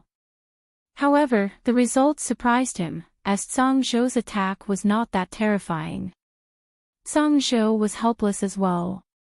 When he had been trapped by the flying willows, Lu Yin had heavily injured him to prevent him from escaping. The damage to the astral source cyclone was not easy to heal, so he could only display a power level of 600,000 at most, which was about the same as Lu Feng. If not for that, Lu Feng would have been a corpse long ago. Zhang Song and the other cultivators from Chaos God Mountain stepped forward to meet Leon's armada. There were tens of thousands of cultivators in Leon's armada, and although they were few in number, they were all elites. The regiment was the same, as numbers did not matter in the cosmic sea. The four pirate lords did not have many people, and Chaos God Mountain did not have many people who could participate in this battle. The number of people involved in this battle was far less than the Outerverse Weave Wars, but the intensity of the battle was enough to shake the fifth mainland. This was a rare battle in the cosmic sea. The battle in the cosmic sea could not be kept a secret, and the powers of the Interverse 8 Great Flow Zones quickly learned about it. The Lingling clan, the Divine Great Hall, and the Divine Gu dynasty did not care, as the battle between the four pirate lords had nothing to do with them. Only the Wen family understood the situation after learning about the battle between the four pirate lords. Wen Zizai looked at the report and then looked in the direction of the first flow zone. It looks like that old thing Lu Qianjue is preparing for battle so that he can go to the cosmic sea. He was still in Yi Huang Academy, and President Han spoke up beside him. Lu Yin is the Wen school's #1 scholar, and the entire Wen family is keeping the sword sect in check. It looks like he already knew that the sword sect was going to make a move against Leon's armada. That kid even said that the sword sect was going to make a move against Fennel Flow Zone. I never expected that the sword sect's opponent would actually be Leon's armada, Wen Zizai said coldly. President Han sighed. A Lu Xiaoqiu in 100 years, a Lu Tianmu in 1,000 years, and a Shengqing in 10,000 years. But how many years does it take for a Lu Yin to appear? His cultivation talent is monstrous, and his shrewdness is unfathomable. He has connections and plots against the universe, but he also has a unique temperament that attracts countless followers. He also has unimaginable opportunities. This kid is truly blessed by the heavens. The Wen family should not make an enemy out of him. Wen Zizai could not bear to hear others praise Lu Yin. What, does your Han family want to join him? President Han laughed. The Han family will always be in the erudite flow zone, and that will never change. Besides, Lu Yin is too controlling, and he won't allow anyone or anything under his control to appear. My Han family can't adapt to him. Wen Zizai's eyes flickered. Leon's armada is Lu Yin's sword. If it's destroyed in this battle, then Lu Yin will no longer be a threat. So what if he has a powerful background? Glory. Will the Hall of Sanctuary help him fight? President Han was flabbergasted, as he could hear something different from Wen Zizai's words. It was something dangerous. In the sword sect, Lu Qianjue's expression was solemn. He should have participated in this battle, but Lu Yin had ruined it. Now, he could only hope that the Astral Lion Regiment and Chaos God Mountain would be able to destroy Leon's armada so that Lu Yin would lose his sharpest sword. That way, Lu Yin would be able to stay in the Outerverse and Fennel Flow Zone without any other ideas. Even now, Lu Qianjue did not know that Lu Yin had made a move against Chaos God Mountain. Just as Lu Yin had guessed, Zhang Shou had not been able to explain how Lu Yin had managed to escape. Against Lu Yi and Fei Hua, who both had power levels of over 700,000, how could there be any powerhouses to help him? The internal conflict between the four tyrannical powers did not affect the Blazing Mist Flow Zone at all. The Ross Empire was still at war with the Mega Ruins Demon Dragon clan, and each of them had their own supporters. The Interverse battle in the Cosmic Sea had not caused much of a stir, but it had caused quite a stir within the Hall of Honor, and the 9 directors immediately began discussing it. It's best to stop this battle. The Cosmic Sea has long been balanced, and a civil war will only destroy that balance. Regardless of whether it's Leon's armada or the Astral Lion Regiment, nothing can happen to them. How can we stop it? We can't interfere with other people's battles. As long as it doesn't affect the ordinary people too badly, the Cosmic Sea's battles won't affect them at all. The Astral Lion Regiment is actually working with Chaos God Mountain. Why would Chaos God Mountain help the Astral Lion Regiment? They definitely can't stand Leon's Armada's battle, or maybe they have other motives. The 9 directors looked at each other. None of them were stupid, and they could all tell what Chaos God Mountain's true motives were, but they did not know. Even if the Hall of Honor had all the information in the universe, they would not be able to find out. Director Axian, why don't you express your opinion? Old Man Bu looked at Axian Jiao. Everyone else looked at Axian Jiao. Both Axian Jiao and Mr. Yu were from the Cosmic Sea. Axian Jiao shook her head. I can't say for sure, but the conflict between Leon's Armada and the Astral Lion Regiment isn't something that happened overnight. An all-out war is expected. Old Man Bu looked at Mr. Yu. Does Mr. Yu have anything to say? Mr. Yu had never spoken much among the 9 directors. He was a gentle person, and his presence was very low. He would occasionally speak up, but he did not have a strong stance. Only when it came to Lu Yin did he firmly support him. He had received Master Yuan's favor, which was why he had helped Lu Yin vote against Shamrock Enterprises moving their headquarters into the Realm Mountain. Everyone had thought that Mr. Yu would speak up for Leon's Armada and stop the war. After all, the situation was not looking good for Leon's Armada. Mr. Yu was from the Longevity Corps, which had a good relationship with Leon's Armada. However, the results shocked everyone. Mr. Yu stood firm and demanded that Leon's Armada be eradicated. Have you all forgotten that Heizage Leon is the Pirate King? Leon's Armada is made up of the universe's top pirate leaders. Interstellar pirates are sinners that should be completely eradicated, not to mention a pirate king like Heizage Leon. However, due to various misgivings, no one has ever proposed sanctions against Heizage Leon. Now, it's time, Mr. Yu said firmly.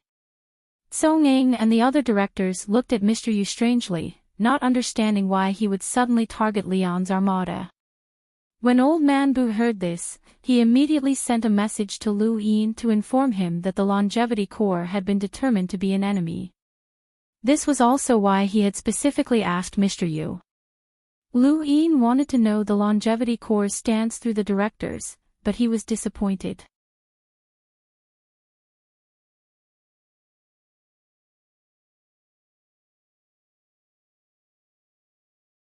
Welcome aboard. Stay tuned and subscribe to Han Li's Wuxia Adventures for more thrilling content. Chapter 1624. I will request the Interstellar Court to immediately punish Heizage Leon and expose all the crimes he has committed over the years. We will also eradicate the pirates he's been protecting and throw them all into Kuan's swamp, Mr. Yu said coldly. Mr. Yu, you've never said these words before, Si Hong said. Mr. Yu replied seriously, there's no chance. If there's a chance, I'll be the first to support eliminating Leon's Armada and these pirates. Mr. Yu's attitude made the other directors realize something.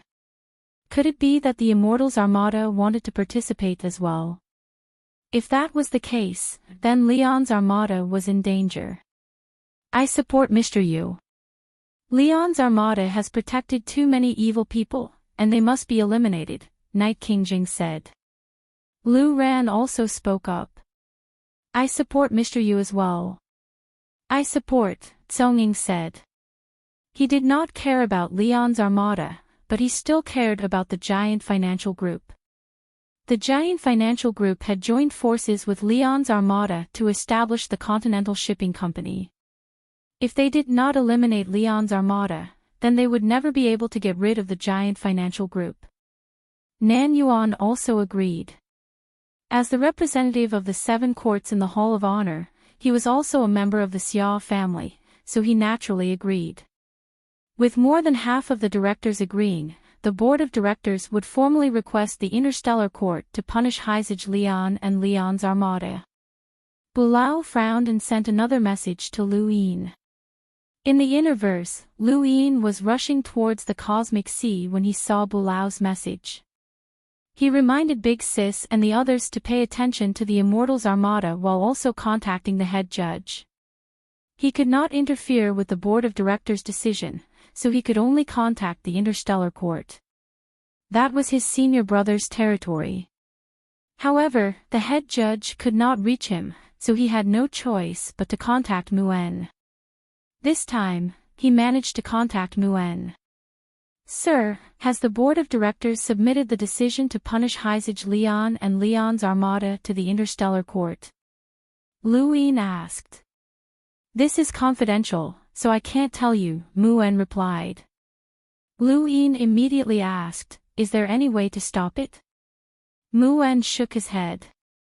Lu Yin, you're a smart person, and you should know that the Interstellar Court is the Hall of Honor's blade.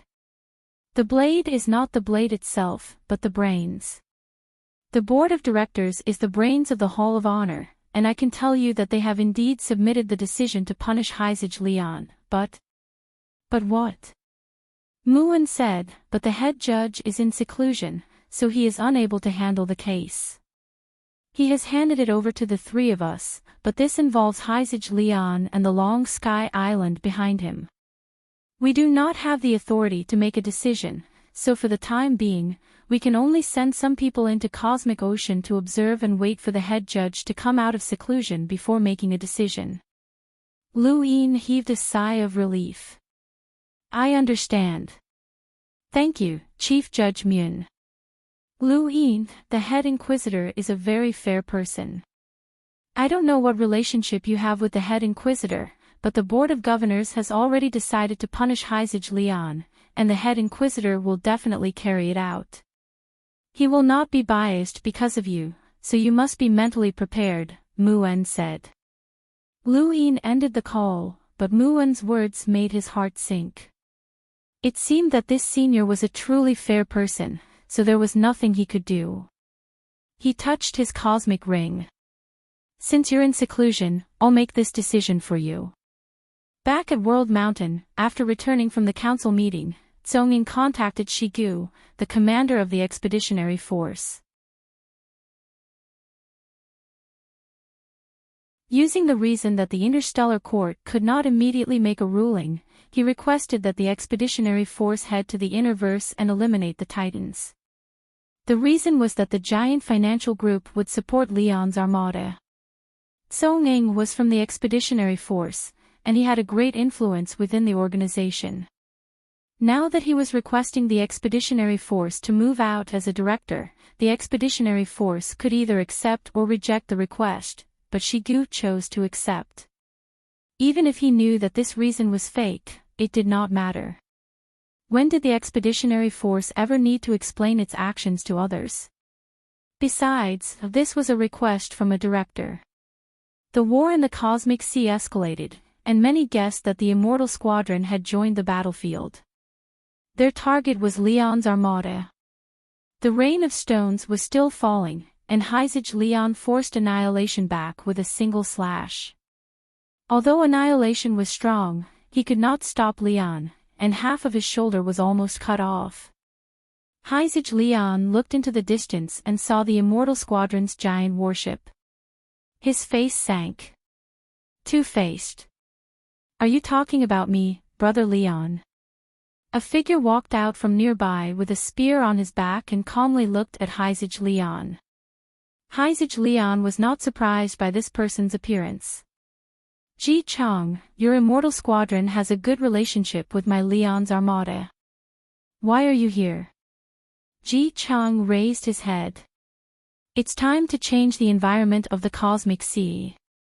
Heizage Leon sneered. Isn't it because of the Xiao family?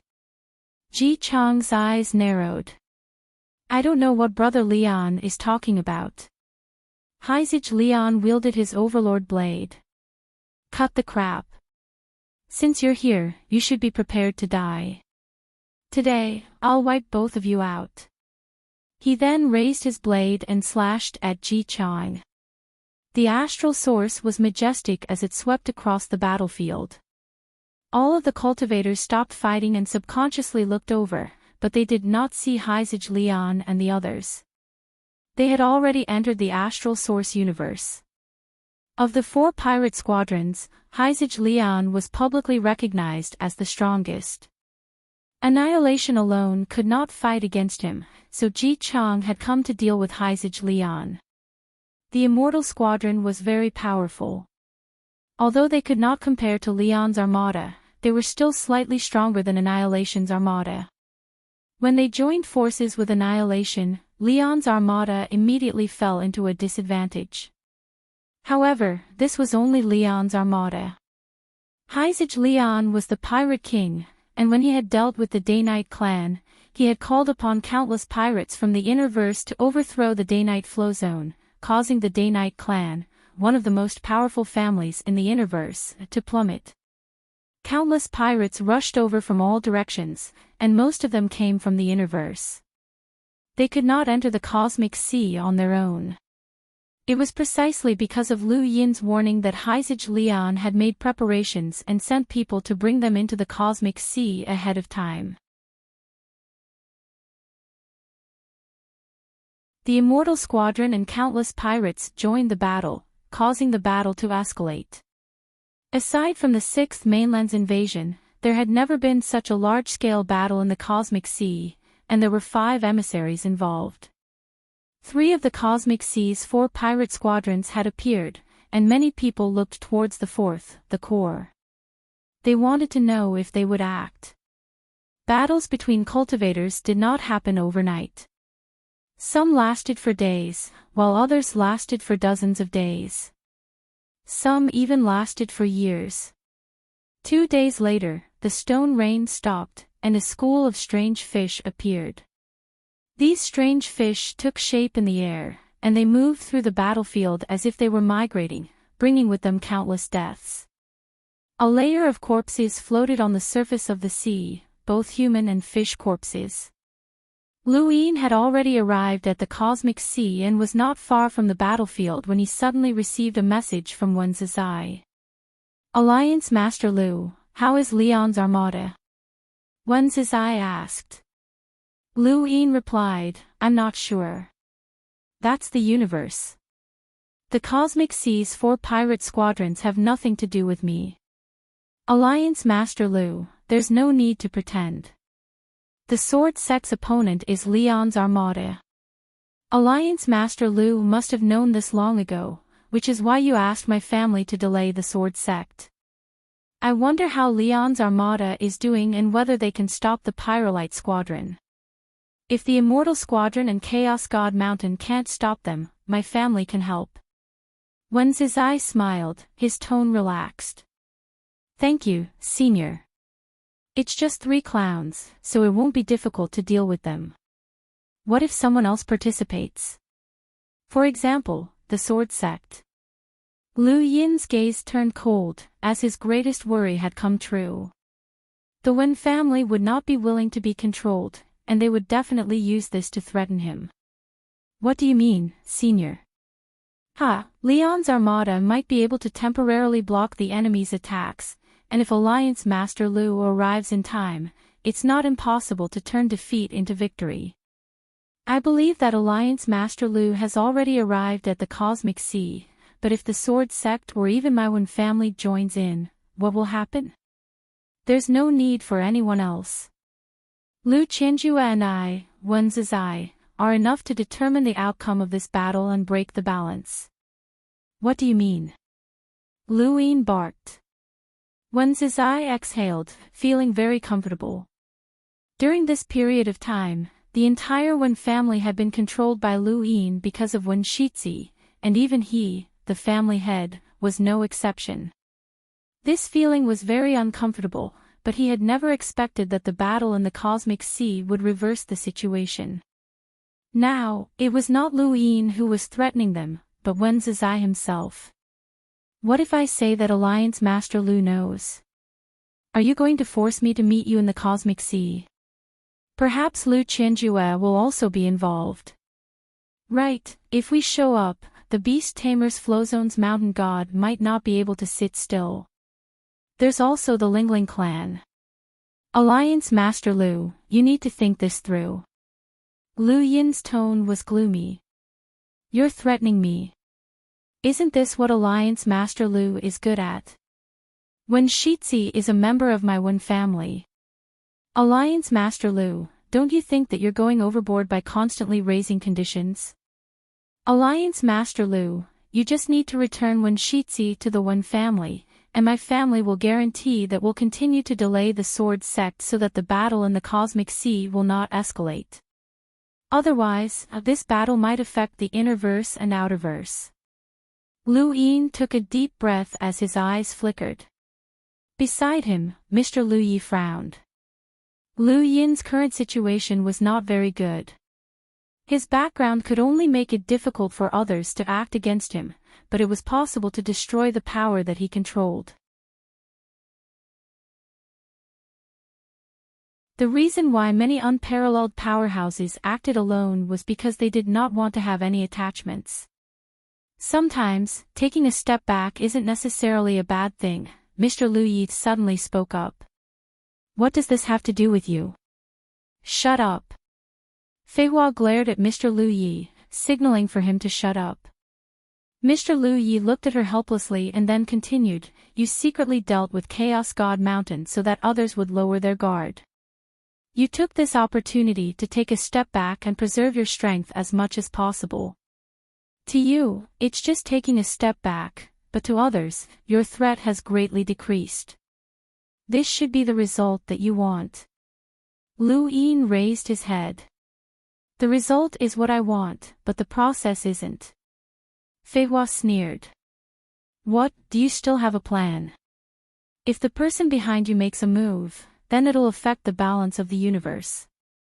Others will be on high alert, and you'll become the target that many people are most wary of. Lu Yin knew what she meant. Whether it was Master Yuan, the head inquisitor, or even Elder Chan, who had always been friendly to him, they could easily resolve this problem and end the war. However, if they did so, then the 8 great flow zones of the inner-verse would definitely unite immediately.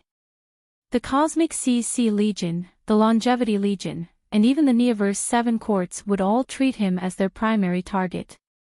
This would have a huge impact on his next plan.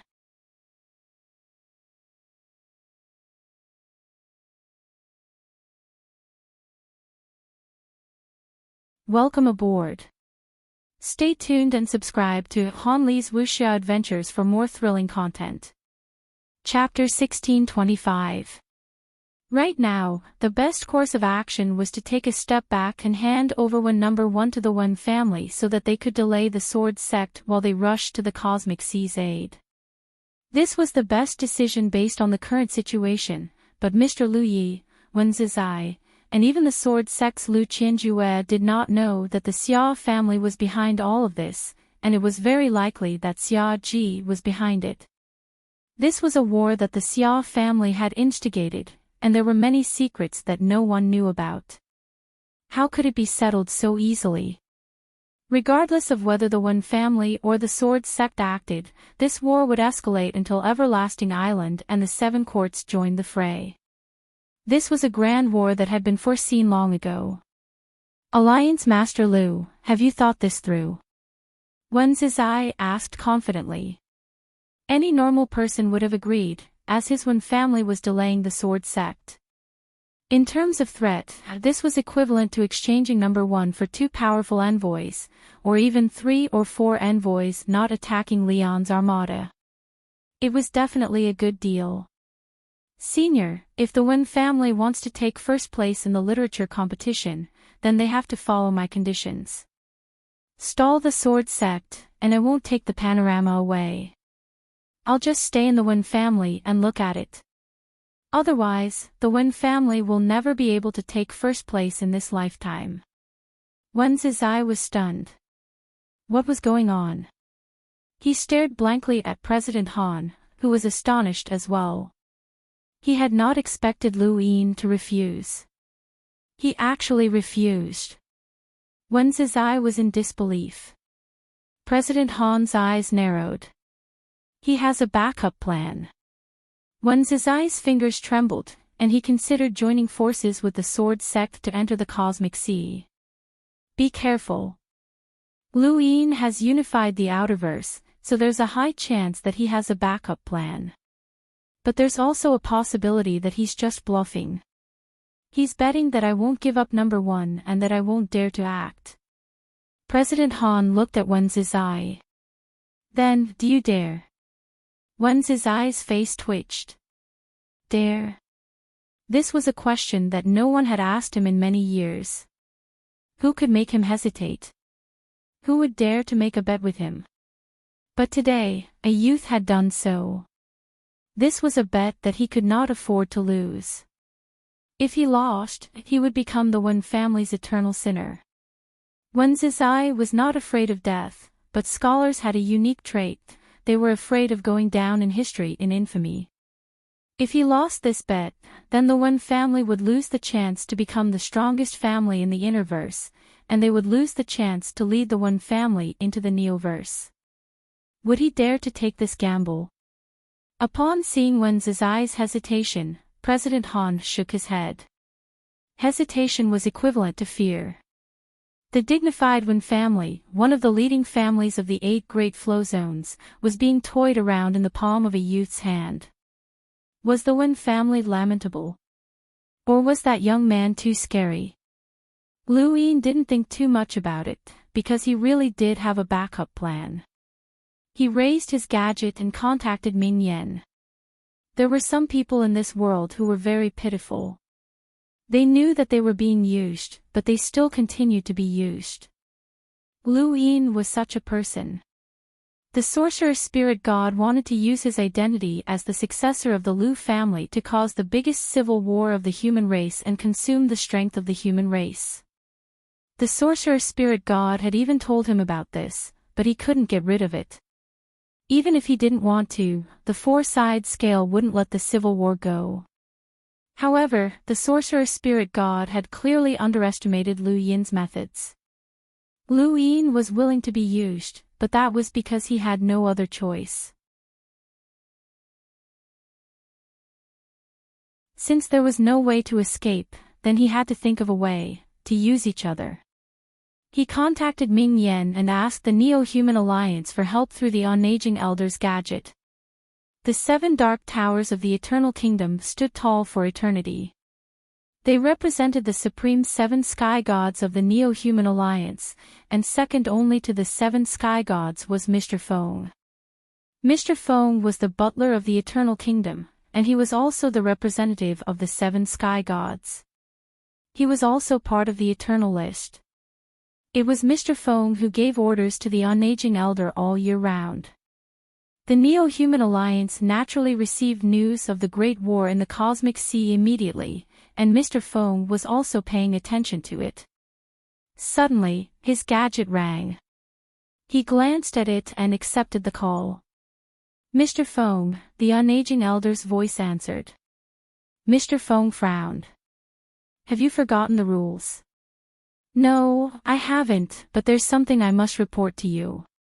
Speak. Lu Yin contacted me. He wants me to do everything I can to stop the board from ruling against Leon's armada and allow the brothels to participate in the war in the Cosmic Sea. I can see that he's very anxious, and he's at the end of his rope. Mr. Feng frowned. Is it that serious? The Unaging Elder was helpless. Lu Yin even asked me to send people to participate in the war. Leon's armada is his sharpest sword, and once it's gone, he'll be crippled. It'll be very difficult for him to make a comeback. I received orders to help Lu Yin with all my strength, and I suspect that Lu Yin might be one of us. Thus, I would like to ask Mr. Feng what to do. Mr. Feng replied, I understand. You don't have to worry about it. He then ended the call and headed towards the witchcraft god's dark tower. Not long after, Mr. Feng walked out and gave orders to all the corpse kings in and near the Innerverse, the Cosmic Sea, and the Cosmic Sea. They were to join the war in the Cosmic Sea and attack both Leon's armada and the Pyrolite Regiment. Chaos God Mountain and the other powers naturally did not attack Leon's armada much. Instead, they mainly targeted the Pyrolite Regiment, the Longevity Legion, and Chaos God Mountain. Lu Yin looked into the distance as he could vaguely sense the aura of a great war. This war involved many powers, and it was second only to the clash between the fifth and sixth mainlands. If they were not careful, they would lose everything. The unaging elder was right about one thing: if Leon's armada was destroyed, then all of Lu Yin's plans for the Innerverse, the Cosmic Sea, and even the Neoverse would have to be shelved. The fifth mainland was currently bustling with activity. The Ross Empire of the Blazing Mist Flow Zone was at war with the Dragon Tribe of the Great Ruins. In the Cosmic Sea, several powers were embroiled in a chaotic battle. The giant financial group had also welcomed an expeditionary army. The expeditionary army was not stationary, they were the Hall of Honor's sort of restraint over the entire fifth mainland. When Song Ying contacted the expeditionary army, they had just arrived in the Innerverse. When Lu Yin contacted Ming Yan, the expeditionary army had already arrived at the giant financial group. No one had expected the expeditionary army to suddenly appear and launch a surprise attack on the giant financial group. The flames of war engulfed all of the planets under the giant financial group's control. This time, not all of the expeditionary army had participated in the extermination of the giant financial group. Only half of the expeditionary army had participated in the extermination of the giant financial group, but it was still a very powerful force. There were more than 1,500 explorers, 20 hunters, and 2 enlighters among them. The giant's bloodline could easily deal with all of the expeditionary army's cultivators except for Shigu. However, just Shigu alone was enough to make everyone feel helpless. The planet exploded, and Qing Kong gritted his teeth. Fire! As soon as he gave the order, many of the planets around the giant financial group shot out beams of light, forming a net of firepower that covered the heavens and attacked the expeditionary army. At the same time, one giant after another stepped into outer space and began fighting with the expeditionary army's cultivators. The expeditionary army was caught off guard, as they had not expected so many powerful giants to appear. They suffered heavy losses as soon as they clashed, and Chen Jian alone was enough to suppress everyone in the expeditionary army except for Shigu. Shigu walked out of the astral source universe and looked at Chen Jian. He raised a hand, and a grayish-white speck appeared on his palm. He then struck out, and the speck pierced through the void and landed on Chen Jian's body. Chen Jian was confused, and before he could understand what was going on, the speck suddenly became extremely hot and pierced through his body. Chen Jian howled in pain as his giant body fell towards the planet. Behind Shigu, Chen Ling punched out. His power level was over 400,000, and he was second only to Elder Qin Huang. He was qualified to fight against ordinary emissaries, but that was only against ordinary emissaries. Shigu was the commander of the Hall of Honor's expeditionary army, so how could he be an ordinary emissary? He had been like this since he was young, and after becoming a commander, he had gone on expeditions all over the world. Although he was not very famous, that was the Hall of Honor's intention. He had experienced countless battles, and he had plenty of power vessels. An emissary's power level was enough to suppress Qinling, but he did not plan on fighting head-on. He took out a power vessel from his cosmic ring and knocked Qinling out of the sky. Around them, dozens of giants covered the sky and pressed down on Shigu. Shigu looked around. Director Song Ying's worries are correct. With so many giants hiding, it will be a disaster sooner or later. He then took out another power vessel, and one giant after another was slaughtered. In the blink of an eye, hundreds of giant corpses floated in space.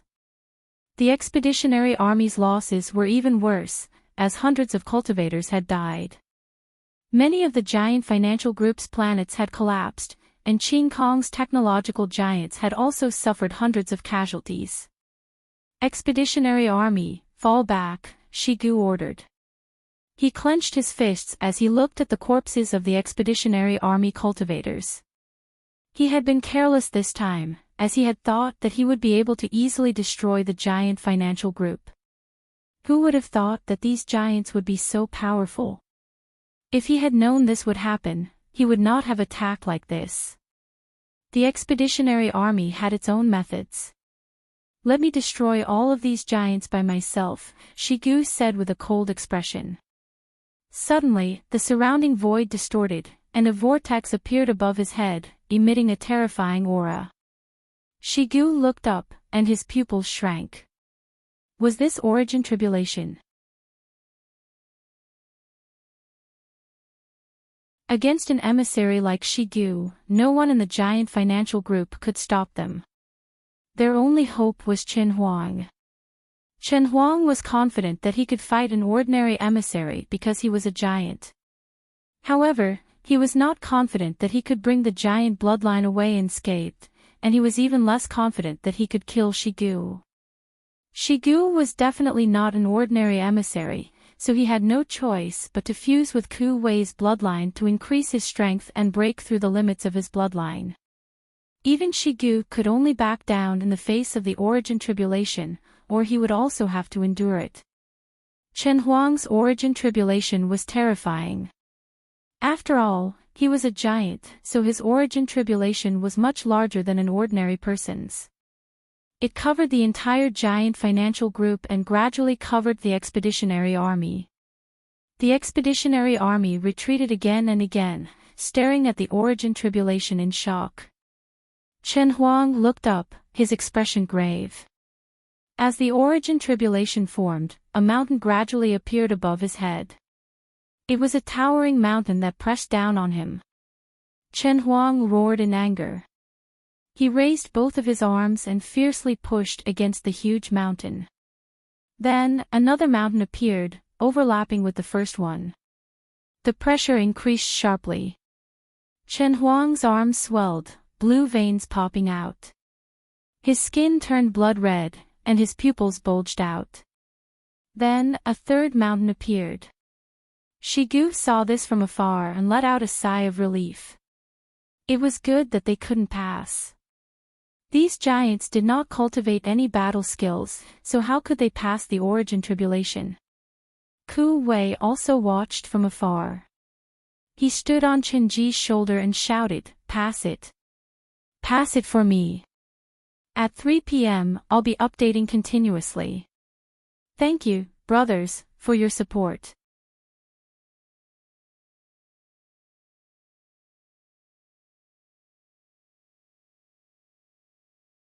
Welcome aboard. Stay tuned and subscribe to Han Li's Wuxia Adventures for more thrilling content. Chapter 1626. Seeing that Chen Huang was about to be pressed down, all the giants suddenly raised their heads and roared. They let out a sound that only they knew came from their bloodline. This kind of sound was passed down from the ancient times, engraved in their blood, bone marrow, and every giant cell. Driven by it, Ku Wei unconsciously transformed into a giant and let out that kind of sound. His voice instantly overpowered all the other giants. The blood in his body boiled. Vaguely, an even more majestic figure appeared behind him. It was as if a real giant had stood up and surpassed all the other giants in an instant. In front of this giant, Ku Wei, who was 8,000 meters tall, was like an ant. The other giants around saw this and were shocked. In the distance, Shigu also saw it. He and Ku Wei were in different directions, but even so, he could still see the giant figure. He couldn't see the face clearly, but its size far exceeded Chen Huang's and even the tribulation origin. Shigu couldn't believe it. How could there be such a giant? Was it even human? It was much bigger than a planet. Qin Kong and the others saw it, and so did Leng Yan and the other humans who worked for the giant financial group. However, they only saw the calves. No, they didn't even see the calves. They only saw the ankles. Their line of sight could only see the ankles. Ku Wei raised his head and stared blankly at the giant behind him. What was this? An angry roar came from the giant. It was a roar from the soul, causing Chen Huang's entire person to change. He saw the giant and felt the same aura in his body. He felt his blood boil, and he couldn't help but roar at the same time. A faint white battle force appeared on his body, which then turned black and covered his entire body. The black only appeared for a short while before it turned purple. Then, dark golden stripes appeared on the purple, which then turned green and gradually blue. When the blue stripes covered his entire body, the pressure of the three mountains suddenly decreased. However, this wasn't the end. The blue stripes turned into a purplish red and finally stopped at the red stripes. The purplish red lines covered his entire body, and at the same time, there were also red stripes. This was nine-lined battle force. Ku Wei was stunned. Everyone who saw this scene was also stunned. Was battle force so easy to cultivate? The incomparably huge giant appeared for only an instant before disappearing.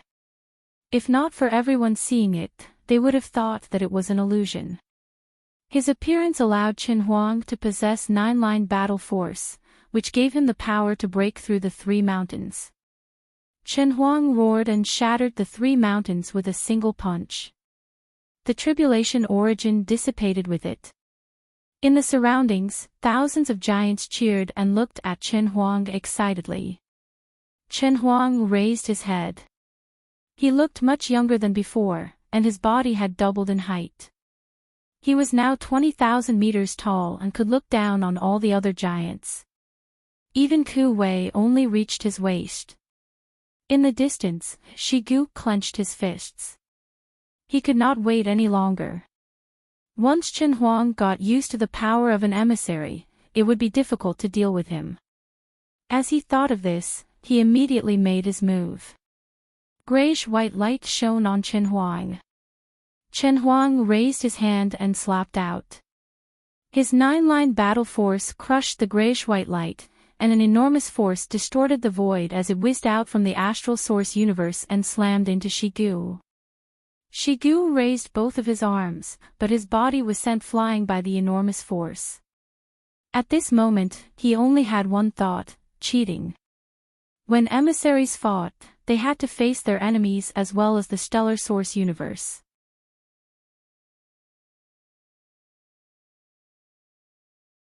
Once they used too much stellar source and accidentally exposed themselves, the stellar source universe would forcefully take them away. Hence, emissaries had to use mystical items to fight without any worries or take it easy. However, the giants were different. They fought with pure strength. This chapter is not finished, please turn the page. There was no need to worry about anything, especially since Chen Huang had comprehended nine-line battle force. With the giant strength, he was far more terrifying than a human with nine-line battle force. Shigu suddenly recalled that battle force was originally obtained from the giant bloodline, and that was the giant's domain of expertise. Chen Huang's attack made it clear to Shigu that this mission had failed, and he could not do anything to the giant financial group. Chen Huang was enough to deal with him, but the expeditionary army could not deal with the giant or the entire giant financial group. With no other choice, the expeditionary army retreated. The battle with the giant financial group had been brief, but the shock it brought was not small. Chen Huang's breakthrough to emissary was not the most shocking thing, but rather the giant that had appeared behind Ku Wei. Even with Chen Huang's current height, he could not compare to that giant. Because he had absorbed Ku Wei's bloodline, the way Chen Huang looked at Lu Yin had also changed. This was something that could not be changed. After the expeditionary army retreated, Ku Wei immediately informed Lu Yin of what had happened to the giant financial group. Lu Yin's expression turned gloomy. Song Ying had actually wanted to take advantage of the battle in the cosmic sea to destroy the giant financial group. If Chen Huang had not become an emissary, the situation would have been dire. To Lu Yin, this was one disaster after another. Lu Yin immediately sent a message to an aging old man, asking him to impeach Song Ying and the expeditionary army. At the same time, he also asked Ku Wei to bring the giant bloodline to the cosmic sea. Lu Yin wanted to gather all the strength he could to protect Leon's armada. At this moment, the battle in the cosmic sea was extremely tense. Heizage Leon had relied on his own strength to fight against Captain Ji and Ember, causing the cosmic sea to crumble. Of the 8 battle groups under Leon's armada, Crux Battalion's leader Stone had died, and Elephant King had died as well. The Nightmare Regiment, Longevity Regiment, and Chaos God Mountain had also suffered significant losses. Song Song had also been injured, and he had participated in the battle in the cosmic sea. It was Song Song who had killed Elephant King, and Elephant King's final counterattack had also caused Song Song's death. Song Shi stood on the surface of the sea, but what he was stepping on was no longer seawater, but rather blood. Half of his body was dyed red, and he did not know why Chaos God Mountain had participated in this battle. He only knew that most of the cultivators from Chaos God Mountain had died, and the casualties of the pirates who had supported Leon's armada were uncountable.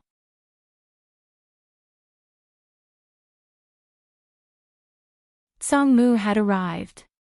He had once been ranked 9th on the top 100 rankings, but he was no longer considered a member of the younger generation.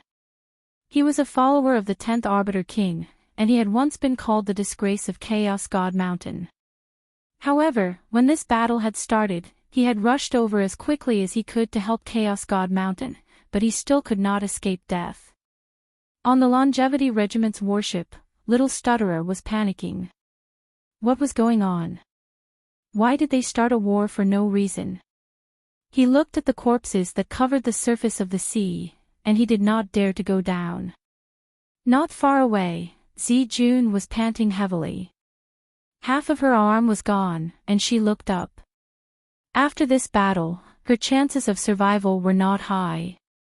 Within Big Sis mercenary group, Big Chong had died, and so had Cripple.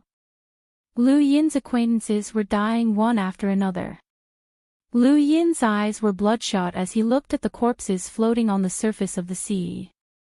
There were those from Leon's armada, the Ash Regiment, Chaos God Mountain, and the Longevity Regiment. His vision flickered, and the flying willow leaves brought him to the most intense battlefield in the cosmic sea. As soon as he arrived, his heart palpitated, and he looked into the distance in the direction where Heizage Leon, Annihilation, and Captain Ji were fighting. There, he saw a 4th wave of rune lines, and they were incomparably terrifying. He had seen those rune lines before. This chapter is not finished. Please turn the page.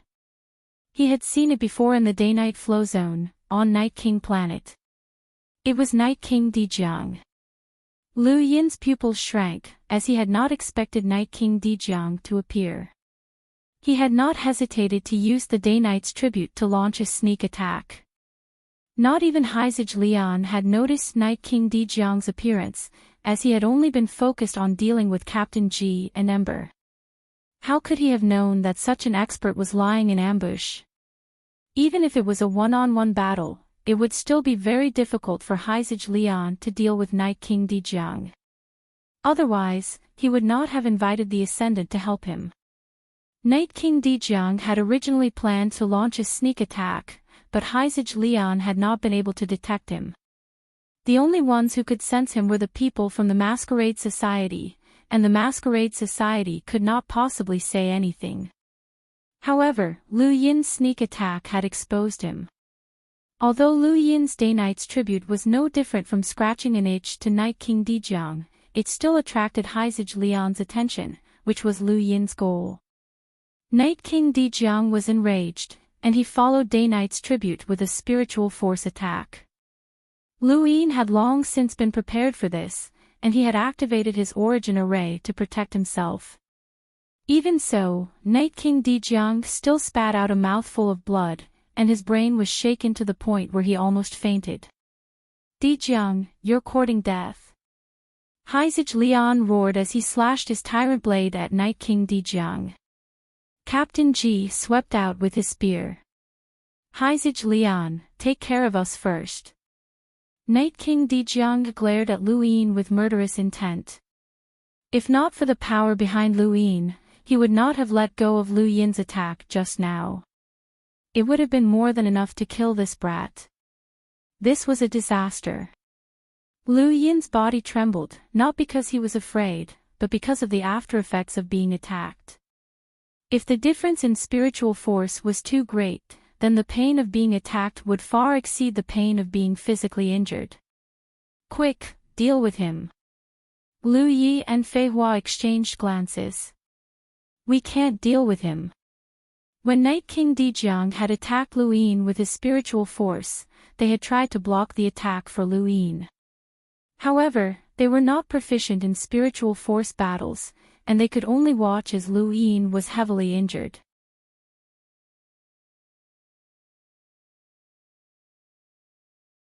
Lu Yin growled, "Deal with him, or I'll immediately detonate the sourcebox array in your bodies." You dash, Fei Hua was furious, but Mr. Lu Yi stopped her and shook his head. Attack! He stepped forward and raised his hand, causing a willow leaf to flutter in the air towards Night King Dejiang. Fei Hua snorted and attacked at the same time. She could not let Mr. Lu Yi face such a dangerous person alone. Lu Yin had no other choice, as he could not let Heizage Lian deal with 3 experts alone. Night King Dejiang's spiritual force was very troublesome to deal with. He had not expected the Day-Night clan to get involved. Ever since the Day-Night flow zone had been subverted, the Day-Night clan had closed themselves off and kept a very low profile. They had been nibbled away by the Sword Sect, and they had long since lost their title as the strongest clan in the universe. People had subconsciously ignored them, but now, they had suddenly appeared and caught Lu Yin off guard. Lu Yi and Fei Hua were not Night King Dejiang's match. They were indeed powerful when working together, but Night King Dejiang was no ordinary powerhouse.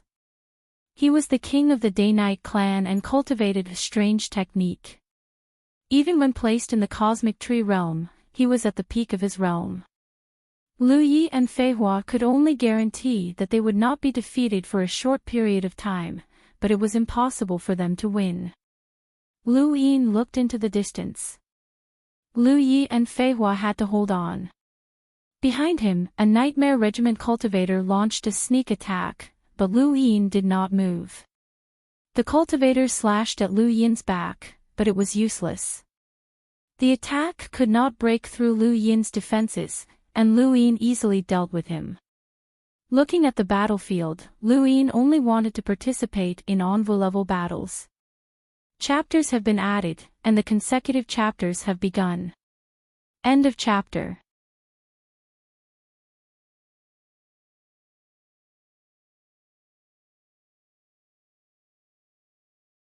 Welcome aboard. Stay tuned and subscribe to Hanli's Wuxia Adventures for more thrilling content. Chapter 1627. The Envoy's battlefield was either Heizage Lian's, but that battlefield was too high-end and had a power level of around 800,000. It was not a battlefield that Lu Yin could join. The other battlefield was Lu Feng's battle against Song Zhou. Lu Yin's eyes flashed with killing intent, and he stepped into the astral source universe to kill Song Zhou. However, along the way, he saw that Sister Fei was in danger. Sister Fei was a subordinate of Lian's armada, and she was the leader of the Flyfall battle group. Her entire body was covered in water, and she had a charming appearance.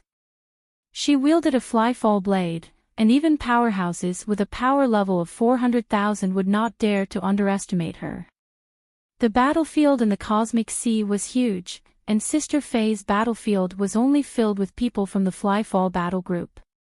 However, no one from the Flyfall battle group could join her battle. Sister Fei's opponent was from the Longevity battle group, and his injuries were not light either. However, he was still in a much better state than Sister Fei. What a pity for a beauty. Die, that person said eerily as he clenched his fingers and reached for Sister Fei's head. Sister Fei closed her eyes in despair, but after a while, she felt strange and opened them again. That person was already dead. Lu Yin said, Sister Fei, take care. He then stepped into the astral source universe.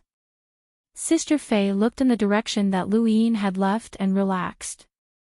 He had survived. She had never imagined that this brat would surpass them so quickly. Lu Yin wanted to join the battle against Sang Zhou, but Lu Feng refused. She wanted to fight Sang Zhou alone, so Lu Yin could only release his domain to attack the Nightmare Group, the Longevity Battle Group, and the cultivators from Chaos God Mountain. In the distance, Lu Yi and Flying Flower were struggling to resist Night King Dijiang. Night King Dijiang's spiritual force made them suffer unspeakably. Helpless, Sister Flying Flower transmitted to Lu Yin, Kid, this guy is too hard to deal with. If you can't beat him, find someone else. Lu Yin frowned. Hold on for a while. How? Sister Flying Flower's tone was unpleasant. Lu Yin barked, do you want to die? We might die if we keep fighting. Sister Flying Flower shouted. Lu Yin clenched his fists and was about to speak when he suddenly felt a chill run down his spine. It wasn't just him, everyone felt chills run down their spines. A chilling laughter came from afar, and then figures broke through the void and descended onto the battlefield. They were corpse kings with scarlet vertical eyes. When they saw the Neo-Human Alliance appear, Ember, Captain Ji, and the others were all dumbfounded. Even Night King Dijiang was stunned. Why would the Neo-Human Alliance appear here? When Heizij Lian saw the Corpse King appear, he roared angrily and forced Captain Ji back with a single slash. You're actually working together with these monsters? Captain Ji's gaze turned cold. Heizij Lian, are you trying to slander us? If it weren't for you, how could the Neo-Human Alliance have appeared? Heizij Lian said furiously. Commander Ji's sharp gaze swept across the Corpse Kings. He did not know why the Neo-Human Alliance had appeared. Even if they wanted to attack them, couldn't they have waited until the war was over? At that time, both sides had suffered great losses. What was the point of appearing now? Could it be that someone here was working with those monsters? In the next moment, the Corpse Kings of the Neo-Human Alliance attacked. There were dozens of Corpse Kings, and 2 of them had reached the level of emissaries. This was a terrifying force. One of the Corpse Kings could even transform into a red pupil transformation, terrifying everyone. Lu Yin's eyelids twitched. The Neo-Human Alliance was too powerful.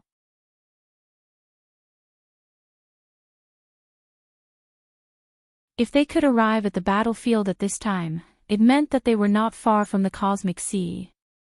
In other words, there was already such a powerful force in the vicinity of the cosmic sea. Few people in the Fifth Mainland knew that the Neo-Human Alliance was backed by the Eternals, a race that had suppressed the entire human race. The Corpse King with the red pupil transformation directly targeted Night King Dijiang. Night King Dijiang was shocked, and he was about to angrily denounce Lian's armada for joining forces with the Neo-Human Alliance when another emissary Corpse King attacked Willow Leaf Flower. Willow Leaf Flower also attacked with her full strength. They were from the Cosmic Tree Realm, and they hated Corpse Kings even more. Dozens of Corpse Kings joined the battle. Although they seemed insignificant, the influence they displayed was enough to tip the scales of the battle. At the very least, Night King Dijiang now had someone to resist. Corpse Kings had an innate ability to suppress spiritual force. Even if that Corpse King only had a power level of around 600,000, once it underwent the red pupil transformation, it would be difficult for it to defeat Night King Dijiang even if it could not defeat him. Lu Yin was also targeted by a Corpse King. He was not weak, and he also had the green pupil transformation ability. His own power level also exceeded 300,000. There was a thump, and the Corpse King was sent flying by Lu Yin's punch. The green pupil transformation coupled with a power level of over 300,000 allowed a corpse king to display a power level close to an emissary. However, Lu Yin was able to solo a powerhouse with a power level of around 600,000. Heizage Leon firmly believed that the Immortals Battle Squadron had colluded with the Neo-Human Alliance, while Captain G and the others also firmly believed that Leon's Battle Squadron had colluded with the Neo-Human Alliance. They had all seen each other being attacked by a corpse king, but they also wanted to pin the blame on each other. Whoever was pinned with this accusation would become the public enemy of the entire Fifth Mainland. On the surface of the sea, a beautiful but bloated woman was panting miserably. She was facing an expert from the Immortals Battle Squadron. This woman was the Big Sis, and she was in imminent danger. Suddenly, a corpse king attacked them. Not only did it attack her, but it also attacked the expert from the Immortals Battle Squadron. Not long after, the expert from the Immortals Battle Squadron and the corpse king perished together. The Big Sis, on the other hand, had survived. She found it strange, but she did not think too much about it. Leon's battle squadron had joined forces with the pirates, but they were at a disadvantage against the Immortals Battle Squadron, the Nightmare Squadron, and Chaos God Mountain. The pirates could make up for the difference in numbers, but not quality. There was a boom as the corpse king exploded. Lu Yin lowered his arm and looked up. The flying willow leaves had already suppressed the emissary-level corpse king, and it would be destroyed soon. However, the battle between Night King Dijiang and the corpse king would not end so easily. Lu Yin released his domain once more, and with a single sweep, over 1,000 people fell. He then followed up with another sweep. Suddenly, Heizage Leon, Captain G, and Annihilation joined forces to attack the corpse king that was fighting Night King Dijiang.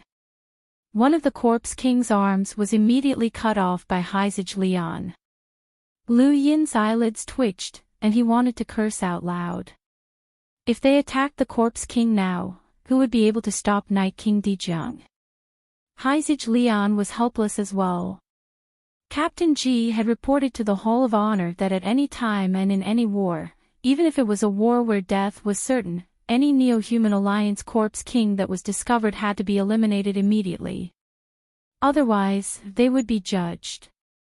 This was the Hall of Honor's ironclad rule.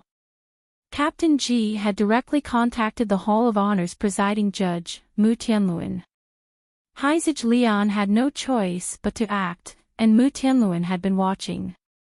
Otherwise, he would not have acted even if he viewed the Neo-Human Alliance as an enemy. The corpse king was surrounded by 4 experts, and it was reduced to a pitiful state. Lu Yin was helpless. Mr. Lu Yi, please continue to delay Night King Dijiang. Mr. Lu Yi gritted his teeth. He wanted to refuse, but he was smarter than Sister Flying Willow and knew that this was not the time to refuse. Otherwise, Lu Yin would definitely settle the score. The corpse kings that they were dealing with were quickly killed. There were dozens of them, and even though they had disrupted the battle, they did not have much of an effect. However, they did buy some time, and this was exactly what Lu Yin needed. An hour later, a white mist appeared in the void, causing the void to crack. However, the mist continued to spread out from the cracks in the void. When he saw this, Lu Yin was delighted. The Smokescreen Mountain Range had arrived. This was one of the backup plans that he had arranged. He had thought that he would not be able to make it in time, but he had not expected a variable like Night King Dijiang to appear. Fortunately, the Neo-Human Alliance had interfered, which had allowed the Smokescreen Mountain Range to arrive in time. The appearance of the Smokescreen Mountain Range was something that Captain G and the others had not expected. Lonely Old Man laughed maniacally as his body was covered in white mist that wrapped around Night King Dijiang. "Aren't you from the Day-Night clan? Let's play." Captain G looked at Lonely Old Man. "Why is the Smokescreen Mountain Range interfering?" Lonely Old Man ignored the captain and took Willow Flying Willow's place to face Night King Dejiang. The moment the two collided, a shocking collision occurred in the cosmic sea. The white mist and spiritual force collided, sweeping across the battlefield and spreading into the distance. If one could see the entire cosmic sea clearly, they would realize that the collision of the white mist and spiritual force had covered almost a fifth of the cosmic sea. Night King Dejiang and Lonely Old Man were both extremely powerful. Willow Flying Willow heaved a sigh of relief and looked at each other. They had not expected such an intense battle to occur in this abandoned land. Lonely Old Man was not the only one who had come to the Smokescreen Mountain Range. Many other disciples had appeared as well. The white mist quickly covered the entire battlefield and wrapped around the cultivators of Leon's armada, causing their power level to soar. This white mist was equivalent to a power vessel. Lonely Little Fool dashed over to Lu Yin. "Bro, I'm a loyal friend. I heard that you were fighting and brought your family along. Look at that auntie, she's my wet nurse." Lu Yin pursed his lips. "Be careful. Don't die." Lonely Little Fool slapped his chest, but perhaps he had used too much force, for he coughed a few times. "I won't. Bro's life is tough." Lu Yin smiled. The situation had changed, but this was not the final battle. Some people would definitely appear, and that was the Xiao family. An absolute powerhouse could change the outcome of a battle. When Willow Flying Willow was free, it meant that the scales of victory had tipped in Lu Yin's favor. This was something that the Xia family, who controlled everything behind the scenes, could not accept. Thus, a moment later, a mysterious person arrived on the battlefield and attacked Lu Yin in a sneak attack. Lu Yin had not sensed this person's presence at all. Before this person had attacked, he had not even revealed his rune lines. It had been a complete sneak attack. The mysterious person's sneak attack had succeeded, and his blade had landed on Lu Yin's back. This attack had not been meant to kill Lu Yin, but rather to severely injure him. However, Lu Yin had not been injured, and he had only been sent flying with a tearing pain in his waist. The mysterious person was shocked. How was this possible? Lu Yin looked back, his eyes filled with murderous intent. Fortunately, he had worn miniature armor, or he would have been severely injured even if he had not died. "Who are you?" Lu Yin barked, and the star-scattered chessboard appeared beneath his feet. The mysterious person's blade slashed down, and the astral source sliced through the void. Lu Yin's planned secret art was affected, and he fell from the sky. The mysterious person leaped out and slashed down at Lu Yin's head. "Stop!" Heizij Lian roared from afar, "Stop!" He then slashed at the mysterious person with his overlord blade. Lu Yin's heart sank. Not good. The mysterious person's blade changed direction and collided with Tyrant Blade's attack. His blade shattered, and blood spurted from his body as he turned and disappeared into the Starsource universe. Heizij Lian had injured the mysterious person, but he had been stabbed in the abdomen by Commander Ji's spear. The tip of the spear had emerged from his back, and his clothes were stained with blood. Annihilation had also used the Ian evolution scripture to weaken Heizij Lian's body, causing Commander Ji's injury to worsen. I'll be updating at 3 p.m. for the second day in a row. Thank you for your support.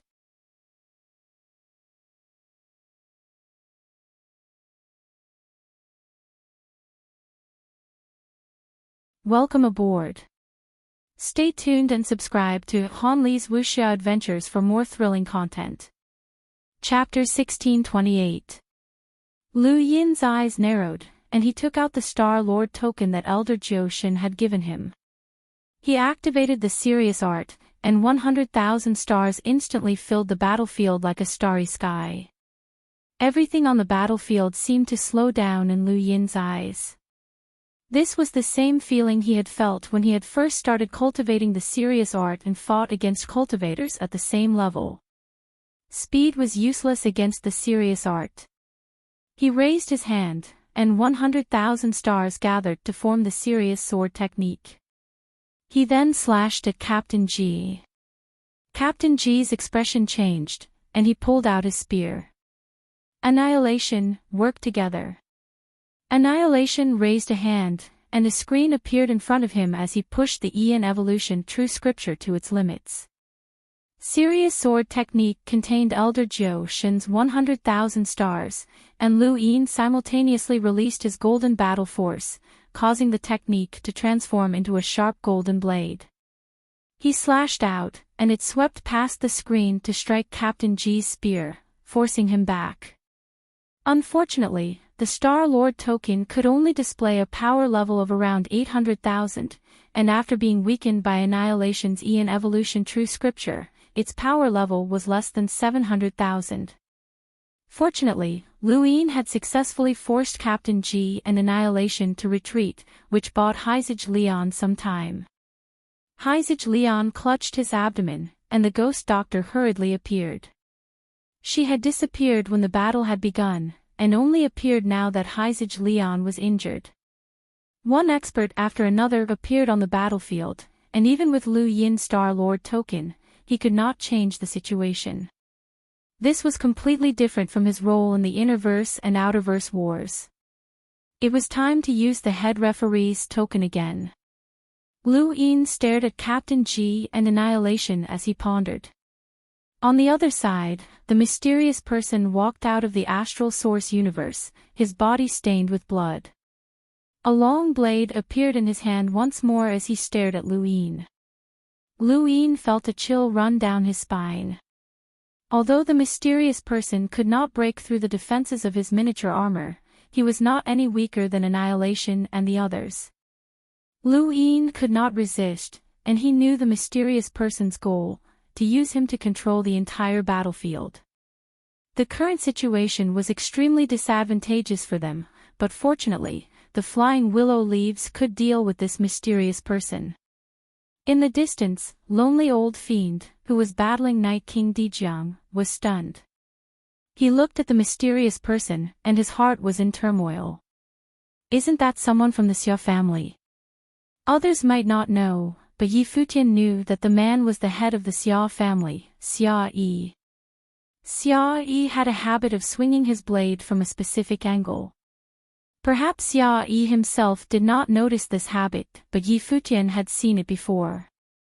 Xia Yi had actually appeared. Did that mean that the Xia family was also involved? The Xia family, the Immortal Squadron, the Innerverse Chaos God Mountain, and the Day-Night Clan. Lu Yin felt that something was amiss, as this was not just a battle between the four tyrants. There were too many things that were involved behind the scenes. The more he thought about it, the more he felt that something was amiss. Lonely old man couldn't help but look at Lu Yin. This brat had screwed him over. Old Lonesome could tell that the mysterious group was from the Xia family, but Lu Yin could only guess. He frowned. If the Xia family was involved, would that woman, Xia Meng, appear? She was a top-notch expert with a power level of over 900,000, and no one present could stop her. At this time, another group of experts appeared and joined the battle.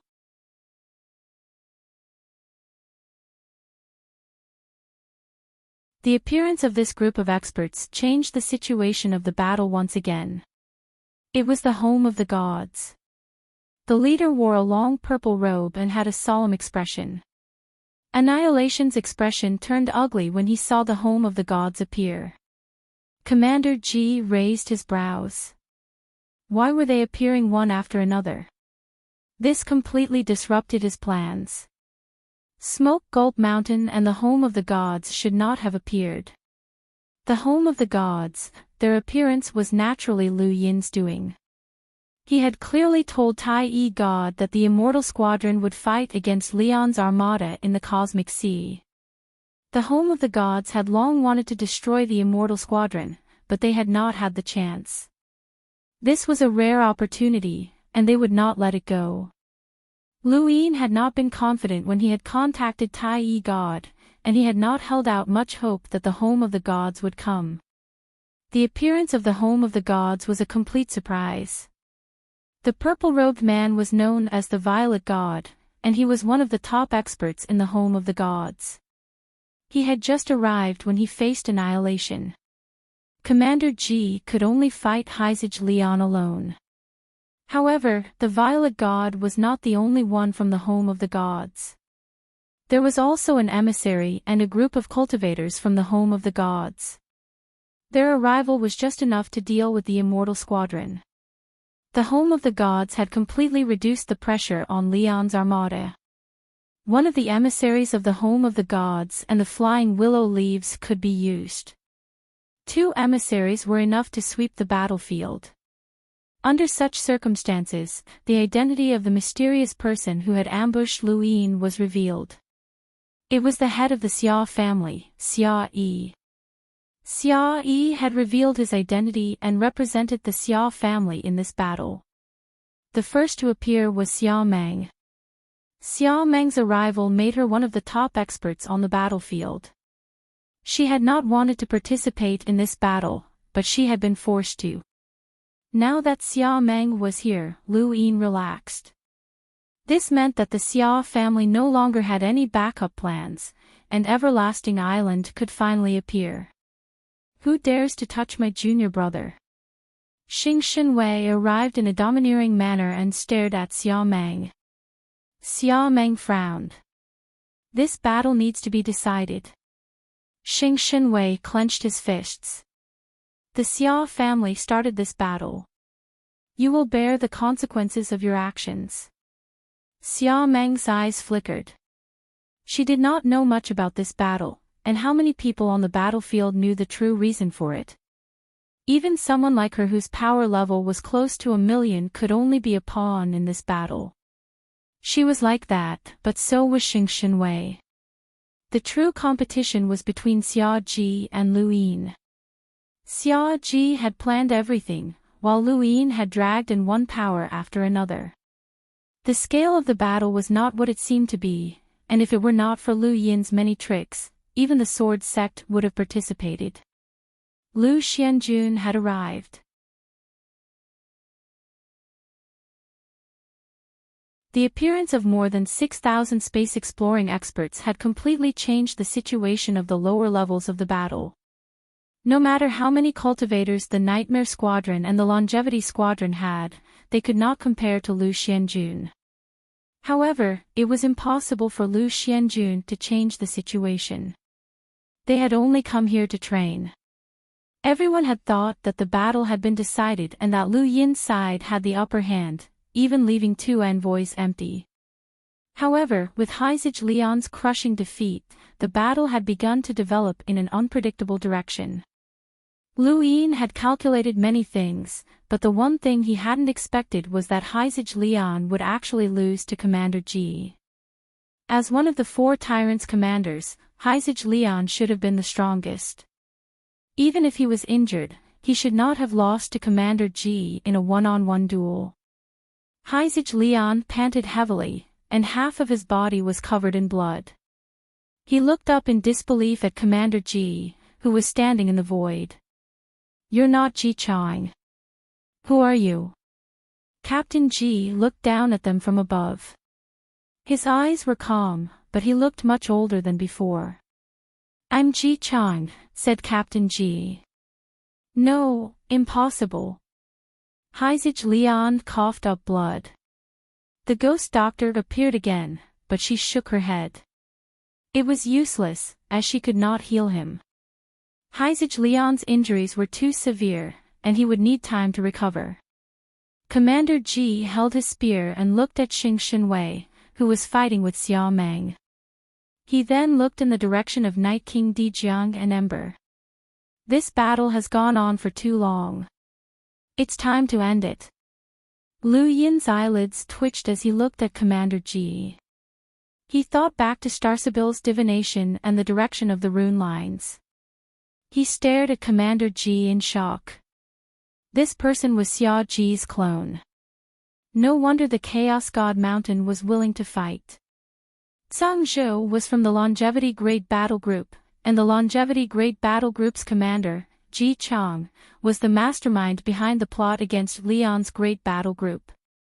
His true goal was definitely not Leon's Great Battle Group, but Everlasting Sky Island and the Elysian Heavenly Master.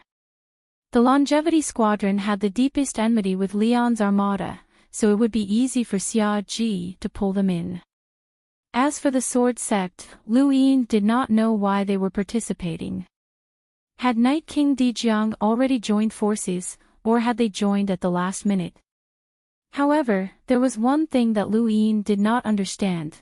Why did Xia Ji want to deal with the Elysian Heavenly Master? The sky above the cosmic sea suddenly darkened. Lonely Old Man, who had been fighting with Night King Dijiang, suddenly felt a chill run down his spine. He looked in shock at Commander Ji, who had just defeated Heizij Lian, and felt that something was wrong. He could clearly sense a terrifying danger from this person. It was not just Lonely Old Man, Heizij Shenwei, Mr. Lu Yi, and the others also felt the same. Xia Meng, Xia Yi, Night King Dijiang, and the others all stopped fighting and stared at Commander Ji. "It's time for this war to end," Commander Ji said softly. He then raised his spear and thrust it forward, causing two spear shadows to appear. The first spear shadow pierced towards Heizij Shenwei, while the second pierced towards Lonely Old Man. Both Heizij Shenwei and Lonely Old Man felt their scalps go numb. This was clearly an ordinary spear attack, and it was not fast either, but it was impossible for them to dodge. This spear replaced the heavens and the earth as it headed straight for the astral source cyclone. This spear attack did not break through the astral source universe, but countless spear shadows could be seen within the astral source universe. This spear attack had surpassed Heizij Shenwei's understanding. He was an absolute powerhouse with a power level of over 900,000, while Lonely Old Man was on the same level as Night King Dijiang with a power level of over 800,000. Even so, he did not even have the ability to dodge this spear shadow. 10,000 rivers returned to the sea. Heizij Shenwei roared as he used a secret technique from Eternal Sky Island, transforming all attacks into primal energy. Lonely Old Man created a white smoke in front of him to block the spear shadow. Blood rained down from the sky as both Heizij Shenwei and Lonely Old Man were heavily injured by this spear attack. Lonely Old Man gritted his teeth as blood trickled down the corner of his mouth. This was a huge loss. He had thought that this was just a battle between the cosmic oceans for tyrants, and he had wanted to do Lu Yin a favor so that he could reduce the amount of white smoke he had to provide. However, he had never imagined that such a powerhouse would be involved. This person was definitely not just the commander of the Longevity Corps, he definitely had a power level of over 1,000,000. If he had known that there was such a powerhouse, he would not have come even if he was beaten to death. Heizij Shenwei glared at Commander Ji and barked, "Who are you?" Commander Ji raised his spear once more. "It's time to send you all on your way." As he spoke, his spear danced. 1, 2, 3, 4, 5, 6, 7. 7 spear shadows appeared. He wanted to eliminate all the emissaries in Leon's armada in one go. Ding-ling-ling, the crisp sound of a bell rang out, creating a cool breeze that brushed past everyone's ears. The next moment, everyone felt the world darken as a giant hand pressed down on them, intending to crush them into dust. Lu Yin took out the referee's warrant, as this was the only thing he could do at this point.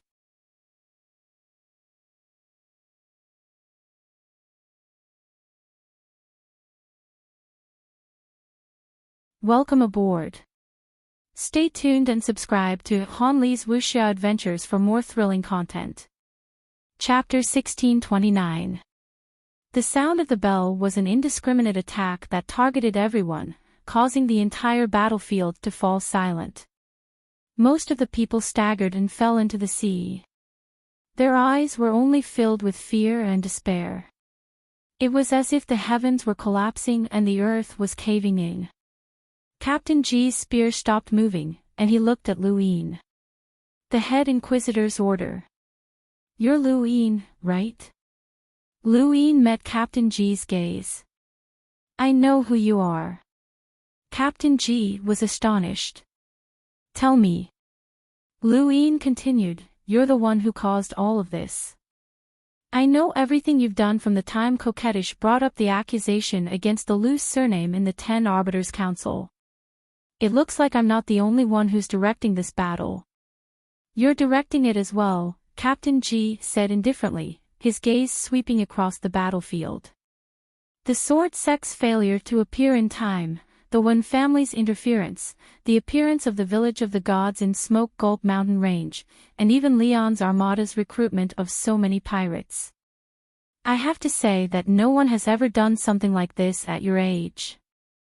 You dare to face me now because you're certain that I can't kill you, right? Lu Yin's eyes narrowed. Captain G sneered.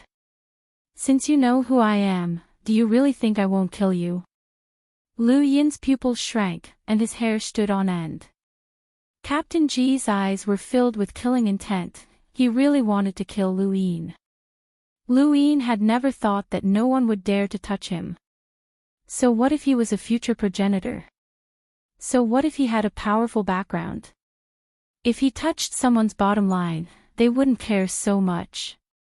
Lu Yin could only hope that the head inquisitor's order would save him, as well as Mr. Mu.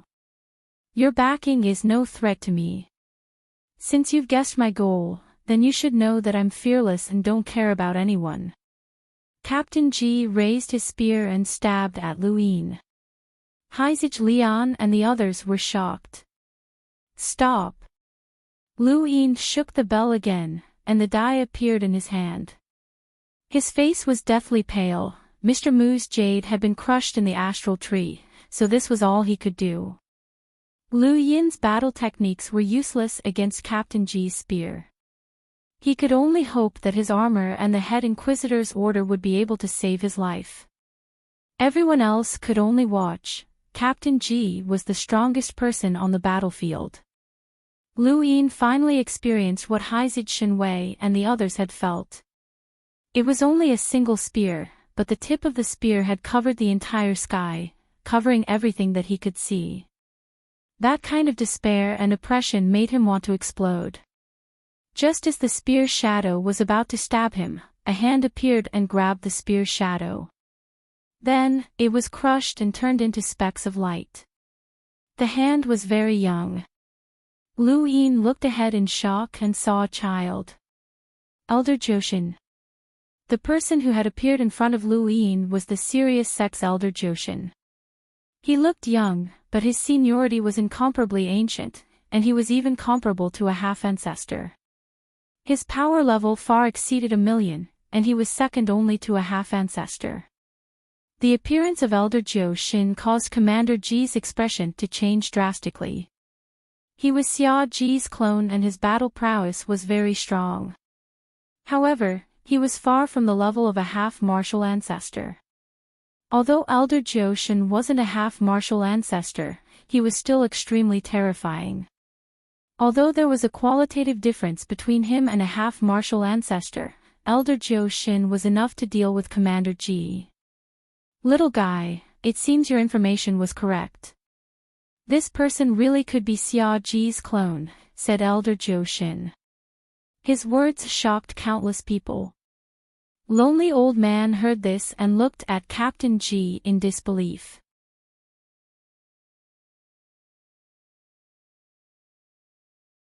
Xia Ji's clone. Who was Xia Ji? He was the protector of the 7 courts, a half-ancestor, and a half-ancestor of the Xia family. That person was actually a half-ancestor clone. No wonder he was so terrifying. He looked at Lu Yin and gritted his teeth so hard that they almost shattered. This bastard had actually lied to him, saying that this was just a battle between the cosmic seas for hegemons, but even a half-ancestor was involved. He had even informed the Sirius sect beforehand. Leon's Armada and Everlasting Sky Island must have known about this, but he had still foolishly rushed in. He had almost died just now. This bastard. Lonely Old Man had never been so angry before. Even when Lonely Little Fool had lost the serious art, he had not been so angry.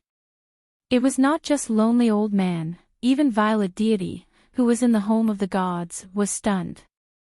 Tsang Zhou was as well. Although he had participated in the plan to deal with Leon's Armada, he had only been part of the plan. He had not been qualified to know the entire plan. How could he have known that the Longevity Corps commander was actually a half-ancestor clone? Wasn't Xia Jiuyo the only person in the Xia family who knew the 9 clones technique? Elder Jiu Shen's words ignited the cosmic sea, as well as De Qiu and the others who had been watching from the sidelines. They had been ordered to come to the battlefield and await further orders, but they had not expected to hear such news. Lu Yin had not said anything, but Elder Jiu Shen had exposed him. Commander Ji sighed and exchanged glances with Elder Jiu Shen. You guys actually know. He then looked at Lu Yin. Did you tell them? How did you find out? I guessed, Lu Yin said. There's no need to hide it. Elder Gong and Heavenly Master Shangxing have already headed to the 7 courts. You've lost. Commander Ji's face darkened. On the other side, another figure appeared. It was an invincible Heizage. Elder Jiu Shen and Invincible Heizage had more than 1 million people, and they were even more powerful than Heavenly Master Shangxing. The moment they appeared, it meant that the battle in the cosmic sea had ended. Lu Yin finally relaxed. He had won this round, and he had protected Leon's Armada while completely exposing Xia Ji. Even though Commander Ji could not defeat Elder Jiu Shen or any of the other invincible Heizages, they would still have to go through a bitter battle to defeat him. After all, he was Xia Ji's clone, a half-ancestor clone. He would not be easy to defeat. Xia Meng also took the opportunity to leave with Xia Yi, as there was no need to continue fighting. Night King Dijiang also left. Shen Wei and Lonely Old Man were both injured and could not stop them. Annihilation also fled, but he was pursued by the Violet Deity. The home of the gods would not let him off so easily. Tsang Zhou wanted to escape, but he was stopped by Fei Hua. A war that affected the entire Fifth Mainland gradually came to an end as Xia Meng and the others fled.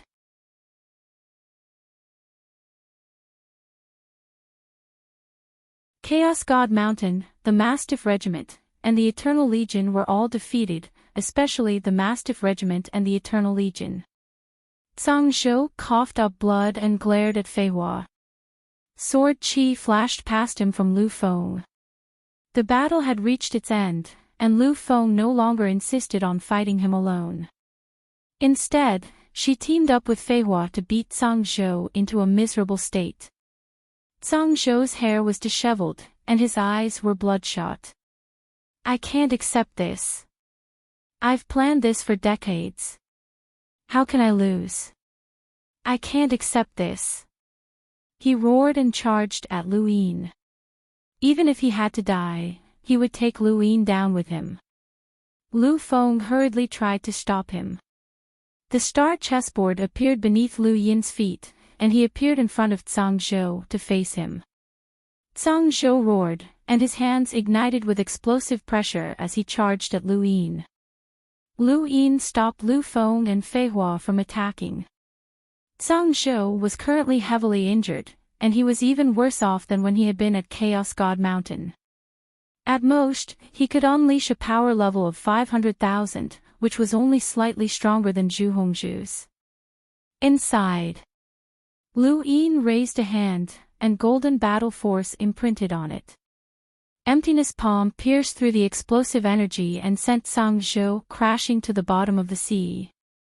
Tsang Zhou spat out blood and pulled out a power vessel from his cosmic ring, but before he could use it, Lu Yin had used the Yu secret art to teleport it away. Lu Yin's footsteps were light, and he quickly arrived in front of Zhang Zhou. He unleashed a series of emptiness palm strikes that left palm imprints all over Zhang Zhou's body. Finally, a palm imprint pierced through Zhang Zhou's body and sent him crashing to the bottom of the sea. Blood gushed out from the surface of the sea. Lu Yin pressed a hand on Zhang Zhou's head. "It's over." He then exerted some force, causing Zhang Zhou's brain to be shaken. Zhang Zhou's eyes turned crazed and bloodshot before they dimmed and fell lifelessly to the ground. A platform appeared in front of Lu Yin. "With my blood, I appoint a general." Zhang Zhou's image appeared on the platform. This was the third person to be appointed, and he was also the strongest. With Zhang Zhou's strength, the amount of star energy Lu Yin had to use to summon a general was unimaginable. No, perhaps star energy wasn't enough to summon a general, and he might need to use an astral source. Lu Yin sighed as he watched Zhang Zhou's corpse sink into the sea. The leader of one of the 8 great flow zones had died just like that. Zhang Zhou was a powerhouse whose power level exceeded 700,000, and he had once been an unimaginable figure. Now, even he had died at Lu Yin's hands. One day, Lu Yin would definitely be able to kill a half-ancestor or even a progenitor with his own hands. Lu Yin leaped out of the sea and chased after the Longevity Squadron. Some of the Nightmare Squadron's members had already surrendered, and Lu Yin saw Little Stutterer, whom he had met before, surrender. Through his domain, he also saw Zijuan's corpse floating in the sea. She had participated in the Tournament of the Strongest, but she had now vanished into thin air. Lu Yin didn't know whether or not this war had any meaning. Had it started because Lu Yin had discovered the truth, or had Xia Ji started this war all along? Lu Yin didn't know. Why had Xia Ji used Leon's armada to deal with the Elysian Celestial Master? This was Lu Yin's biggest question. Currently, there was also a fierce battle in the Neo-verse between Xia Ji, the Elysian Celestial Master, and Elder Gong. They would have to wait for the end of this war, and they would know the reason. Could the Elysian Celestial Master be Xia Ji's clone? Just like Xia Luo and Xia Joyo, or could it be that Eternal Sky Island was suppressing Xia Ji's clone? Or perhaps, while Lu Yin was making idle guesses, in the distance, Commander Ji's body sank to the bottom of the sea, leaving behind a trail of blood that tore through the void. Elder Joshin stars covered the entire cosmic sea, and he was invincible as a Hyzage. When they worked together, Commander Ji couldn't even escape. Xia Ji might have been directing this war for a long time, but he had never imagined that his interference would cause the war to become so complicated. So many experts had joined the fray, and even his own clone couldn't escape. Only 3 people were fighting in the cosmic sea, and everyone else could only watch. Lu Yin supported Hyzage Leon, who grinned. "Get out of the way. I'm not so miserable that I can't even stand." "What are you talking about? We almost died. If Little Yin hadn't recruited so many helpers, we wouldn't even know how we died," Big Sis said with lingering fear as she glared at Hyzage Leon. Not too far away, Lonely Old Man heard this, and his face twitched. What could he say? Had he been tricked into coming? That was impossible. He might as well pretend that he had come on purpose and return the favor. Gu Xiao cried out, "Dad, you already knew about this. Why didn't I know?" Lonely Old Man slapped him. "My business is none of your business. Thank you for your support, brothers."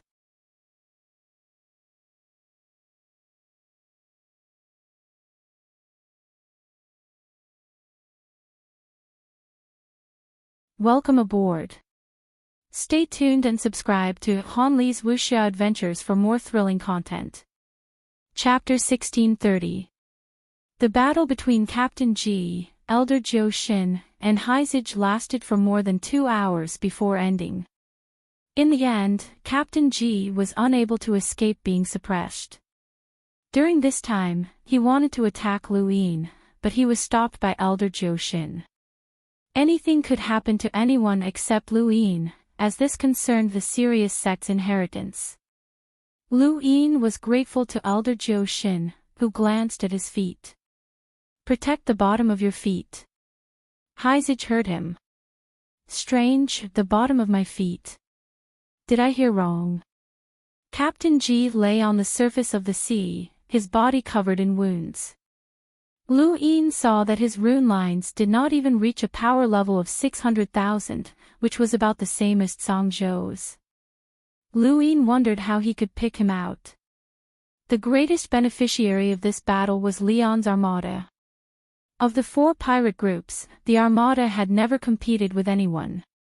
After defeating the Nightmare Squadron and the Longevity Squadron, Leon's armada had essentially become the overlord of the Cosmic Sea. Unfortunately, several of their 8 squadrons had died. Everyone was cleaning up the battlefield in the Cosmic Sea when Deqiu found Lu Yin. "Alliance leader Lu, please tell Captain Leon that it's not a good thing for so many pirates to gather. Please disperse them as soon as possible.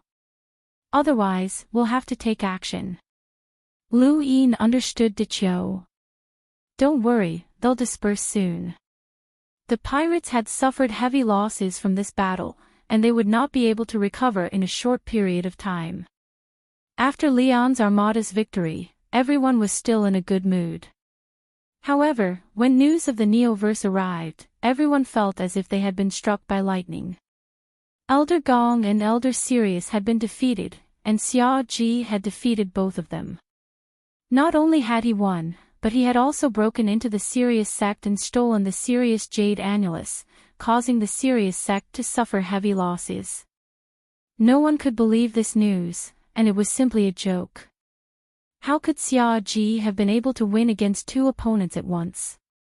They were not random passers-by, but rather Elder Gong and Supreme Sage Celestial Master, one of the 7 demigods of the human domain.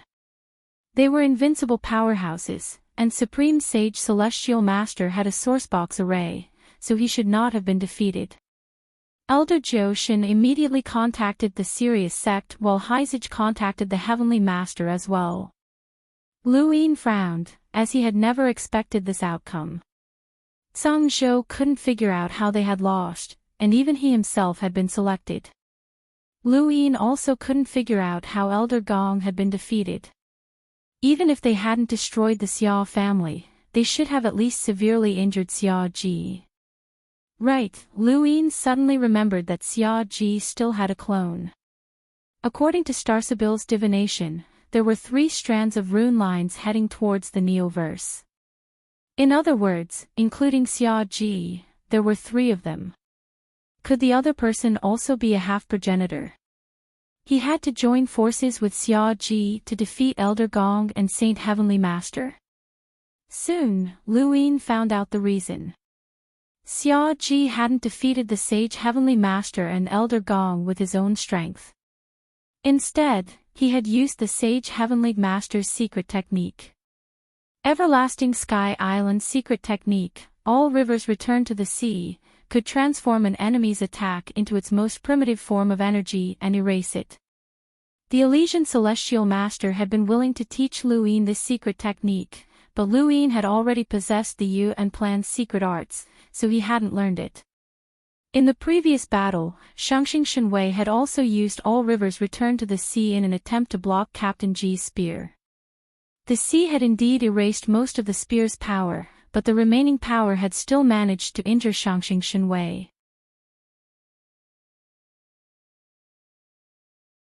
Logically speaking, since most of the spear's power had been erased, Shangxing Shenwei should not have been injured. However, he had still been severely injured. There was only one reason for this: all rivers returned to the sea's greatest flaw. It was an indiscriminate attack. Once all rivers returned to the sea was used, not only would the enemy's attack be reduced to its most primitive form, but also origin energy. Even Lu Yin's astral source was the same.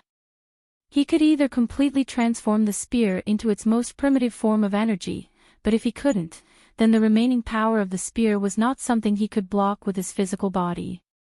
This was similar to how Lu Yin had relied on his physical strength to fight an emissary.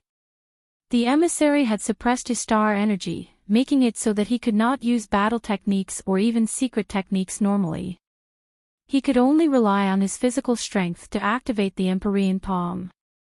Xia Ji, on the other hand, had used the Sage Celestial Master's myriad rivers to the sea to heavily injure both the Sage Celestial Master and Elder Gong while they were both affected by the secret technique.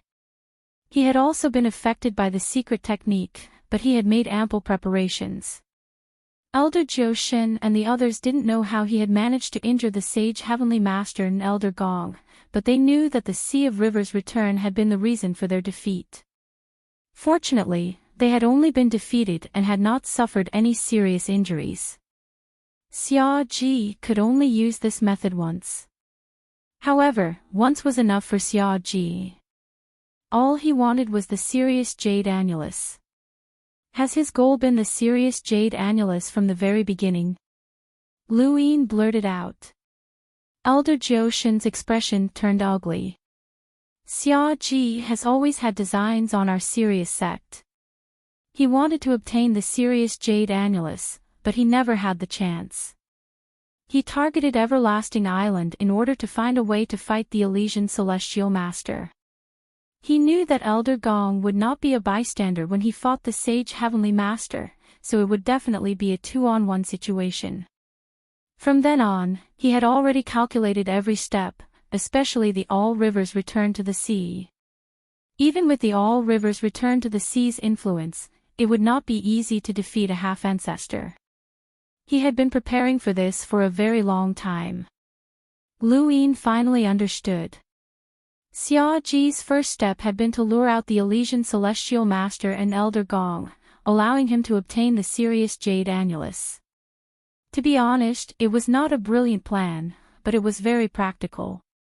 Xia Ji had calculated every step, but he had not considered that Lu Yin's appearance would cause the Cosmic Sea to lose the battle. Otherwise, the battlefield would have been in the Cosmic Sea. Capturing Heizage Lian, forcing the Elysian Celestial Master to appear, and then luring out Elder Gong had been his original plan. However, this accident had still allowed him to succeed. The heavens were toying with him. What does he want the Sirius Jade Annulus for? Lu Yin was puzzled. Elder Jioshin glanced at Lu Yin's feet. You don't know. Lu Yin was stunned, and then his expression changed. Are you saying?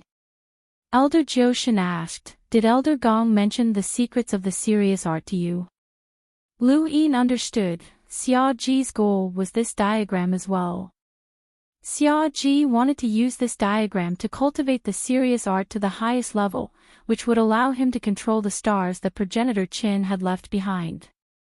He would be able to control the boundless power that only Progenitor Qin had ever possessed, which would allow the Xia family to rule the fifth mainland or help him become a progenitor. No wonder Xia Ji had spent so much effort to obtain the Sirius Jade Annulus. The problem was that there was no diagram in the Sirius Jade Annulus, it was beneath his feet. This was awkward. Lu Yin blinked. Xia Ji had schemed so much, offending both Everlasting Sky Island and the Sirius sect, and then successfully obtaining the Sirius Jade Annulus.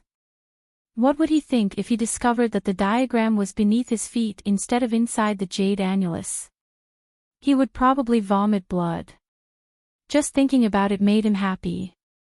Lu Yin was inexplicably happy, truly happy.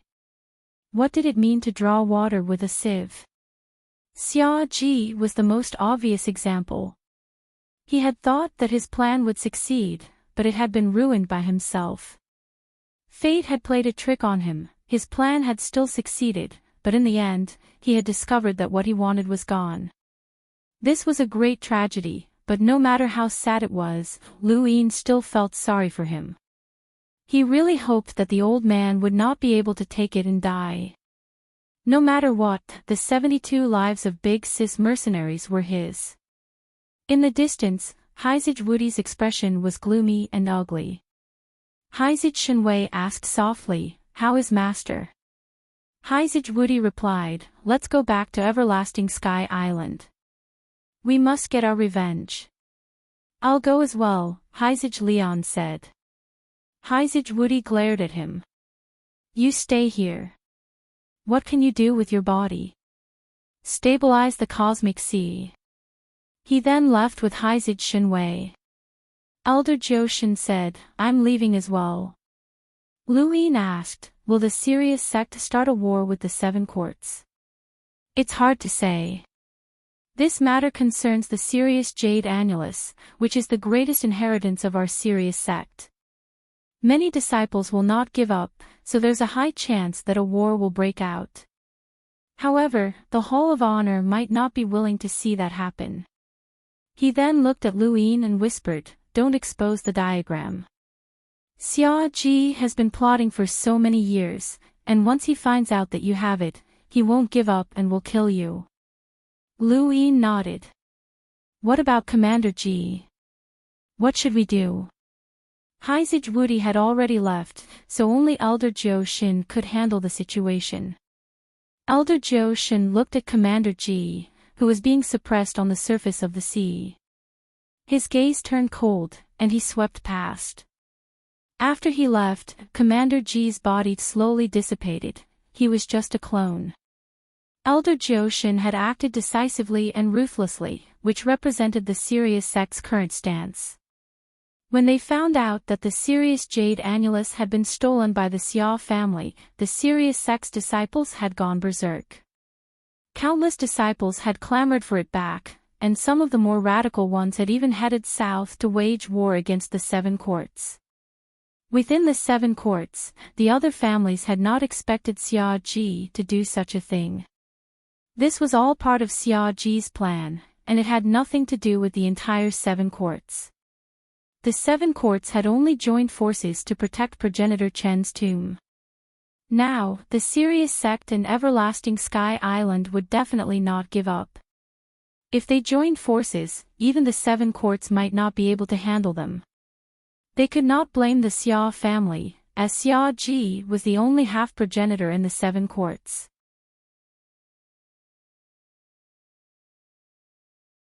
It was because of his existence that the Seven Courts had been able to protect progenitor Chen's tomb.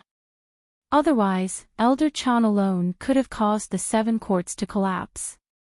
If the Sirius sect and Everlasting Sky Island really wanted to go to war with the Seven Courts, they could only accept the challenge. Accepting the challenge was one thing, but they still had to know the reason, otherwise, they would be too passive. The Seven Courts was just an alliance of interests. Xia Ji did not have the final say. A few days later, on the Xia Dao continent, the family heads of the Seven Courts had gathered. The Yu family head, Yu Kursin, the Ku family head, Ku Pu, the Su family head, Su Lao Yen, the Hui family head, Hui Ji, and the Shi family head, Xia Hua, were all sitting quietly in the Xia family's main hall. Xia Yi was sitting at the head of the table.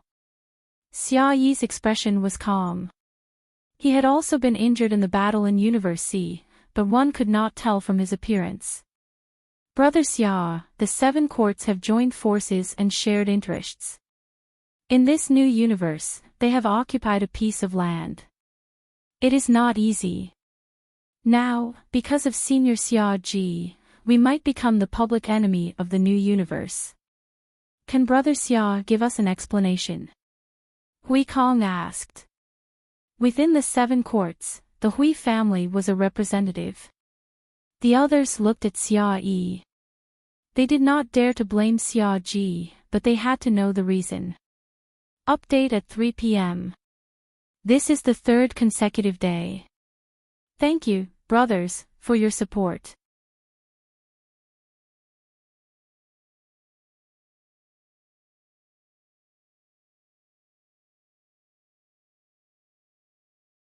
Welcome aboard. Stay tuned and subscribe to Han Li's Wuxia Adventures for more thrilling content. Chapter 1631. Xia Yi took a sip of tea. As you all know, the Xia family is progenitor Chen's successor, and we have his bloodline. Progenitor Chen cultivated 9 clones, and one of them created the serious art, which led to the current serious sect. Everyone knows just how powerful the serious art is, and the Xia family's inheritance should belong to the serious jade annulus. Only progenitor Chen's successor can unleash the true power of the serious art. He used the serious art to create the serious sect that dominated the universe. The serious sect is simply a thief who stole the Xia family's inheritance. Ku Pu frowned. We all know this, but the serious sect has already established itself in the Neoverse. Now that Senior Xia Ji has done this, the other families will also become enemies of the serious sect.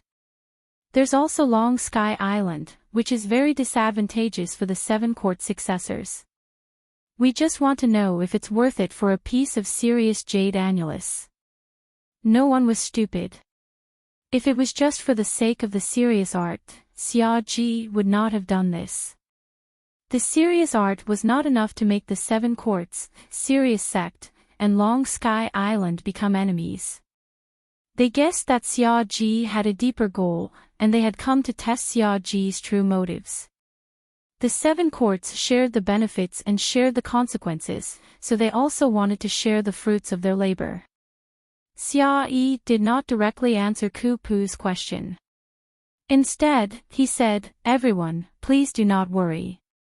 The elders have already spoken with Elder Chan, and they will do their best to resolve this." Resolve? How? You stole someone else's inheritance and then returned it. Yu Kersin said disdainfully. So Lao stared at Xia Yi. Let's get to the point. Why did the Xia family steal the serious jade annulus? What is in the serious jade annulus that is worth the Xia family going to war with Serious Sect and Long Sky Island? Since the 7 courts are one body, we should know the reason. I really want to know. Xia Ahua smiled charmingly and looked at Xia Yi. Xia Yi's eyes flashed. Actually, he did not know either. How could he explain Xia Ji's matter to him? At this moment, Xia Ji appeared. Hui Ji and the others hurriedly stood up and bowed. Greetings, half-martial ancestor. Greetings, half-martial ancestor. Xia Ji calmly replied, the Xia clan has given the inheritance of 3 blade intents to the serious sect in exchange for settling this matter. You may all return. Everything will be as per normal. Hui Ji and the others were shocked, and their hearts were in turmoil. The 3 forms of blade was the Xia family's inherited blade technique. Its status was equivalent to that of serious gong. In the serious sect, it was an absolute inherited technique. Every strike of the Xia family was one of the most feared techniques. Now, he was actually willing to give the 3 forms of blade to the serious sect in exchange for the serious jade annulus. What exactly did Xia Ji obtain from the jade annulus? Hui Ji and the others knew that the price Xia Ji had to pay was too high. This also meant that Xia Ji would be able to obtain even more. What could he gain from this? Even as a half-martial ancestor, Xia Ji did not have the right to give the 3 forms of blade to the serious sect. This was related to the inheritance of the Xia family. The more they thought about it, the more they understood that this matter was more important to Xia Ji than anything else. What? Do you want to know more? Xia Ji looked at them. Hui Ji and the others looked at each other and left helplessly. They did not have the right to ask Xia Ji anything. If they had known, they would have asked the elders to come. After they left, Xia Yi bowed deeply to Xia Ji. Elder, this. Xia Ji interrupted him. Come out. Xia Meng walked out and looked at Xia Ji.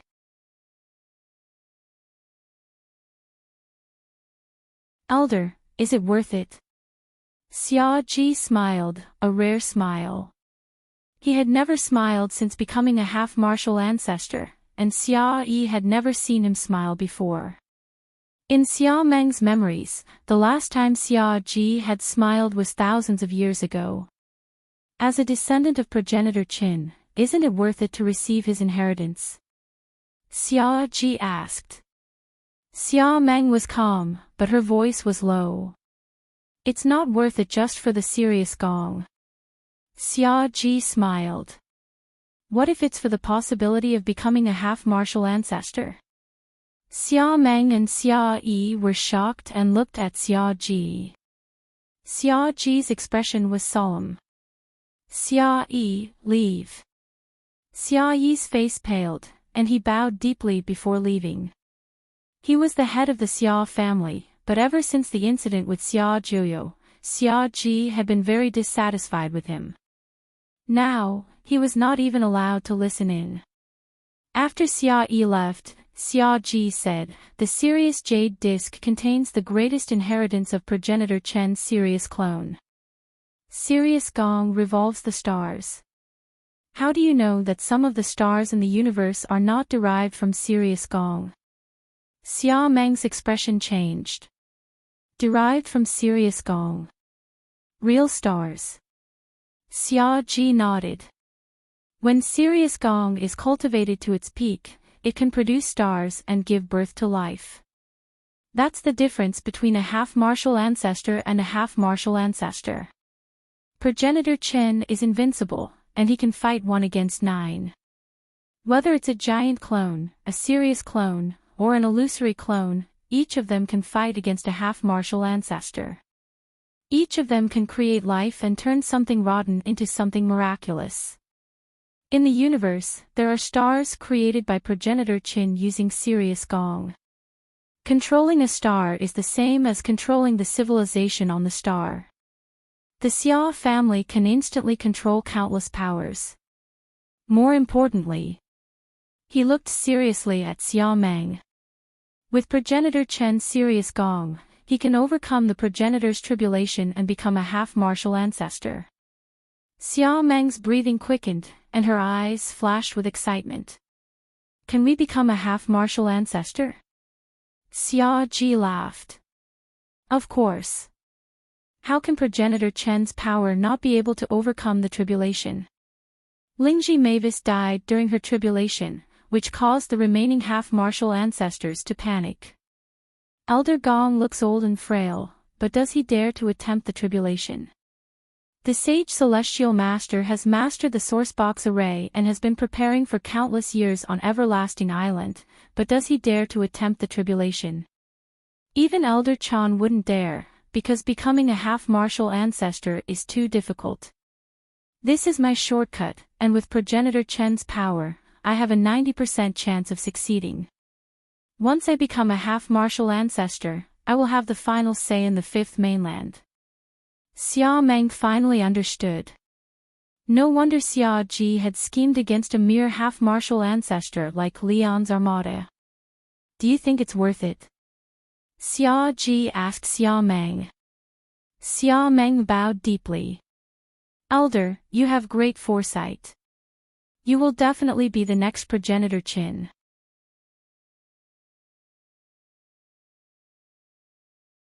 Xia Ji's eyes gleamed. The next progenitor Qin. That's right, he would definitely be the next progenitor Qin. So what if Xia Ji had 3-blade intents? As long as he could become a half-martial ancestor, he would be willing to pay any price. After that, all he had to do was cultivate Sirius Gong and study the Sirius Jade Disc. Xia Meng suddenly thought of something. Elder, if there's such a method, why doesn't the Sirius sect use it? Elder Gong should have been able to control those stars a long time ago. Xia Ji shook his head. How could it be that easy? Although I don't know the exact reason, it should be related to bloodlines. Those people in the Sirius sect are not progenitor Chen's descendants. With progenitor Chen's unparalleled power, how could his inheritance be obtained by those people? With progenitor Chen's bloodline, we will definitely succeed. Xia Meng nodded. I will give the order to seal off the Xia family. From now on, the Xia family will not receive any guests until Elder becomes a half-martial ancestor. Xia Ji nodded and gazed into the distance. Becoming a half-martial ancestor was every cultivator's dream, and he was about to achieve it. This was the will of the heavens. He had thought that Lu Yin's interference would cause his plan to fail, but he had still succeeded. This was the will of the heavens. The fifth mainland needed a powerful progenitor. There was one thing that Xia Ji did not mention, and neither did Xia Meng. Although the three forms of blade intent were the Xia family's greatest inheritance, it was a blade technique that was not suitable for the Sirius sect. Compared to the mystical Sirius technique that could allow one to become a lockbreaker, the three forms of blade intent were much less valuable. The Sirius sect had only compromised because Elder Gong and Heavenly Master Shangxing had been injured, and also because Elder Chan had interfered. The fifth mainland's various powers were in a chaotic battle, and the Hall of Honor could ignore it. However, the fifth mainland's half-martial ancestors could not fight to the death. Half-martial ancestors were the foundation of the fifth mainland, not to mention those who had Genesis items. In the Cosmic Sea, Lu Yin accompanied Leon's armada for a few days. Heizage Leon was injured, and he could not leave immediately in case someone else tried to harm him. He thought of leaving the army, but it had been very quiet over the past few days, and nothing had happened. Instead, he had been scolded by Big Sis. The home of the gods had all left Smog Mountain Range, but Lu Yin regretted that Ember had escaped. He had fled so quickly that even Violet Deity had not been able to find him. Ember was a disaster, and Lu Yin had to use all of his resources to find out where he was. However, there was one thing that gave Lu Yin a headache: the giant had disappeared. Yesterday, the expeditionary army had arrived, and it was the same expeditionary army that had attacked the giant financial group. They had received orders to come to the Cosmic Sea, and they had finally arrived. However, Ku Wei and the others were nowhere to be found. The expeditionary army had been scared off by Qin Huang, and although they had arrived at the Cosmic Sea ahead of time, Lu Yin should still be able to contact Ku Wei and the others. Even if they were far away in the outerverse, he should still be able to contact them. He waited for 2 more days, but he still could not contact Ku Wei. He felt that something was off, so he contacted the expeditionary army's commander, Shigu. I don't know any giant, Shigu denied, refusing to admit that he had been to the giant financial group. Lu Yin's gaze turned cold, and the star chessboard appeared beneath his feet. He moved in front of Shigu and reached out to grab him. Shigu had not expected Lu Yin to suddenly attack, and he was furious. He was the commander of the expeditionary army.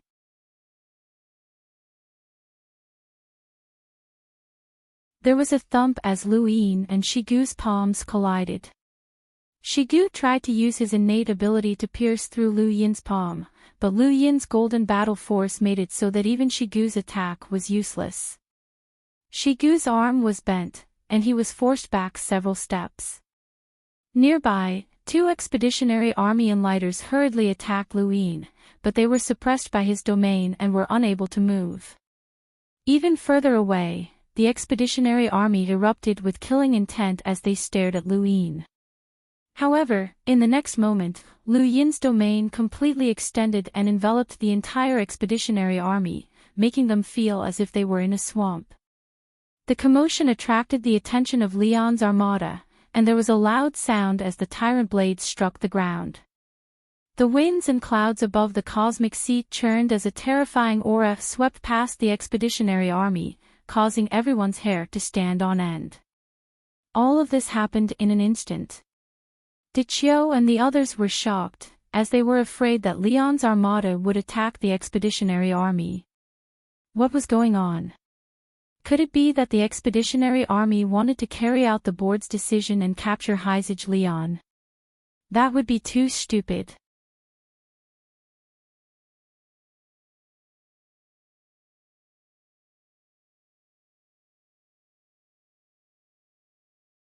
Welcome aboard. Stay tuned and subscribe to Han Li's Wuxia Adventures for more thrilling content. Chapter 1632. Beads of sweat dripped down Shigu's forehead as he stared at Lu Yin in disbelief. This kid was just an enlighter, but he had actually been able to push him back with a single palm strike. His palm had been incomparably fierce, and his battle force had been so strong that even Shigu's innate gift hadn't been used. How could this kid's power be so terrifying? He had watched the Sovereign Tournament and hadn't underestimated Lu Yin, but now, he realized that he had underestimated him. I'll ask you one more time. Do you know where the giants went? Lu Yin barked, his eyes cold. He didn't care about Shigu. Shigu and Lu Yin stared at each other for a while before replying, I haven't seen them since I left the giant financial group, so I don't know. Lu Yin narrowed his eyes and stared at Shigu for a long time before turning to leave. He believed Shigu's words, but where had Ku Wei and the other giants gone? In the innerverse, an enormous shadow was rapidly moving towards the outerverse, as if another space had been peeled away. The shadow was about half the size of a planet. Ordinary people couldn't tell what it was, and even enlighters couldn't tell what it was. However, those who had reached the level of an emissary could tell that the shadow was indeed an isolated void. Within the void were Qin Huang and the other giants, as well as Ku Wei. At the very front of the shadow was an alluring woman. Although she wasn't young, her face was absolutely beautiful, and anyone who saw her would be able to smell her fragrance. She was Madame Red. Madame Red had also gone to the Cosmic Sea when the war broke out. She had wanted to take action, but experts had appeared one after another. Night King Di Jiang, Lonely Old Man, and then Haizid Shenwei, Xia Meng, and the others had made her apprehensive, so she hadn't shown herself. Once the war had ended, she knew that she had no chance, so she could only return. However, she had run into these giants along the way. The moment she saw the giant bloodline, she had been tempted. They were simply natural warriors. She didn't even think about it before capturing all of the giants and taking them away.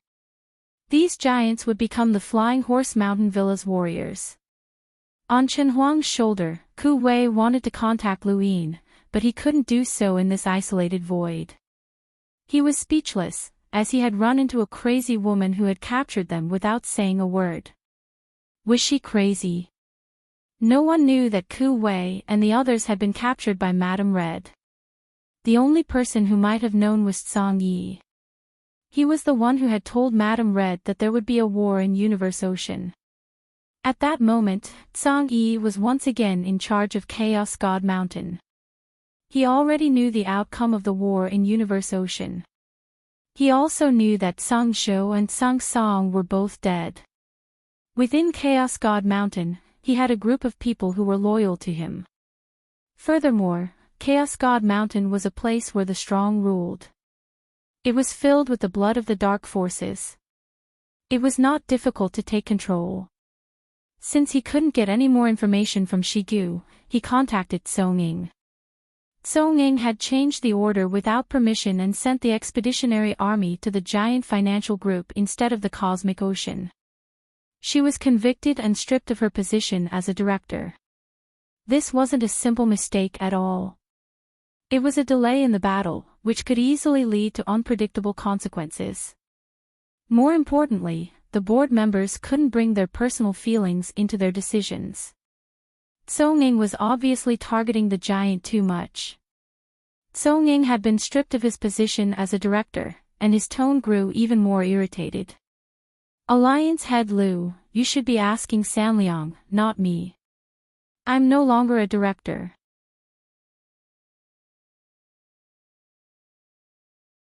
Song Ying was stripped of her position as director and was immediately replaced by Sanliang. Originally, Sanliang was supposed to replace another director, but today, he was appointed ahead of time. Does the disappearance of the giant bloodline have anything to do with you? Lu Yin asked. Song Ying was shocked. The giant bloodline disappeared. What do you mean? Didn't Shigu fail? It has nothing to do with you.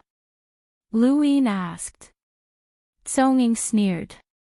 Destroying the giants is my long-cherished wish, and I wouldn't go so far as to hide it. I was the one who sent the expeditionary army, but it failed. I didn't even hide it when the board questioned me, so I definitely wouldn't lie to you. Lu Yin's gaze grew heavy. If this had been Song Ying's backup plan, then he would have relaxed. Since it had nothing to do with Song Ying, then what was the problem? Alliance head Lu, you're trying to hide the giant bloodline, aren't you? Song Ying suddenly asked. Lu Yin raised his brows. They're missing.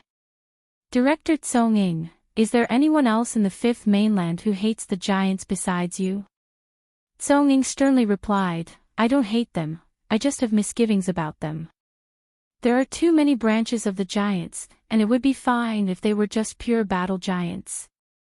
However, they've evolved into technological giants, and the threat of intelligent giants far surpasses the brainless battle giants. My goal is to destroy the giants, and I have no personal grudges with them. Lu Yin ended the call and pondered for a moment. He contacted Sanliang, the Sirius sect, and all the resources that he could use in the innerverse and outerverse. He also paid attention to the giants, as they had limitless potential. Furthermore, Ku Wei was also there, and no matter what, Ku Wei was still his disciple. If someone dared to touch his disciple, then he would not let them off. A few more days passed, and Lu Yin bid farewell to Leon's armada and left the Cosmic Sea. He was invited to visit the Wen family. This battle had shaken the fifth mainland, and it was hard to say who had won or lost. The Xia family had used 3 forms of blade intent to defuse the Sirius sect's fury. Even though the Sirius sect would definitely not be willing to exchange Sirius art for 3 forms of blade intent, the truth had already been revealed, and they could not change it unless they really went to war with the Xia family. The 7 courts were apprehensive of the Sirius sect in Everlasting Island, but how could the Sirius sect not care? The Hall of Honor had also intervened. As for what price the Xia family had paid to Everlasting Island, Lu Yin had asked about it, and Shangxing Shenwei had said that it might have been a sourcebox array. In any case, the Elysian Heavenly Master did not pursue the matter. Lu Yin actually wanted to meet Xia Ji, especially when Xia Ji found out that the diagram within the Sirius Jade Disc was gone. He would definitely be infuriated. Elder Joshin had also specially contacted Lu Yin and told him not to expose the diagram under any circumstances.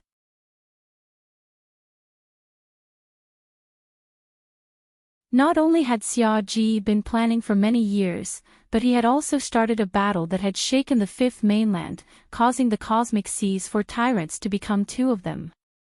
He had also lost an avatar and paid 3 forms of blade intent, among other things. If he found out that what he had obtained in exchange was useless, he would definitely lose his rationality. Lu Yin definitely could not become the target of his anger. Lu Yin also knew that Xia Ji would keep the diagram a secret. The spacecraft headed towards the innerverse erudite flow zone. Within the spacecraft, Lu Yin thanked Lu Yi and Flying Flower solemnly. Thank you for your assistance. I can't thank you enough. Sister Flying Flower rolled her eyes. Mr. Lu Yi replied, we were just trying to save our own lives. Lu Yin seriously replied, saving my own life is one thing, but I'm truly grateful for your help. Don't worry, you won't be restricted forever. After some time, I'll set you free. Sister Flying Flower's eyes lit up, and she looked at Lu Yin. When? Lu Yin solemnly replied, very soon. She was speechless. Mr. Lu Yi suddenly asked, can I ask you a question? Lu Yin replied, please go ahead. Mr. Lu Yi thought about it, and then his expression turned solemn. What exactly are you trying to do? Lu Yin was confused. What do you mean? You are Lu Shaoxian, the only successor of the Lu clan in the starry sky of trees. Your appearance has caused a huge uproar in the starry sky of trees. In just a short period of time, the four-way scale's prestige has plummeted. Countless people have swarmed over, wanting to save you. Countless people want to use your name to rebel against the four-way scale. And yet, you are doing everything you can to obtain authority, status, and strength in this starry sky. Lu Yin fell silent and did not answer. Instead, he turned around and looked out into space. Mr. Lu Yi looked at Lu Yin's back. I know even if you don't tell me.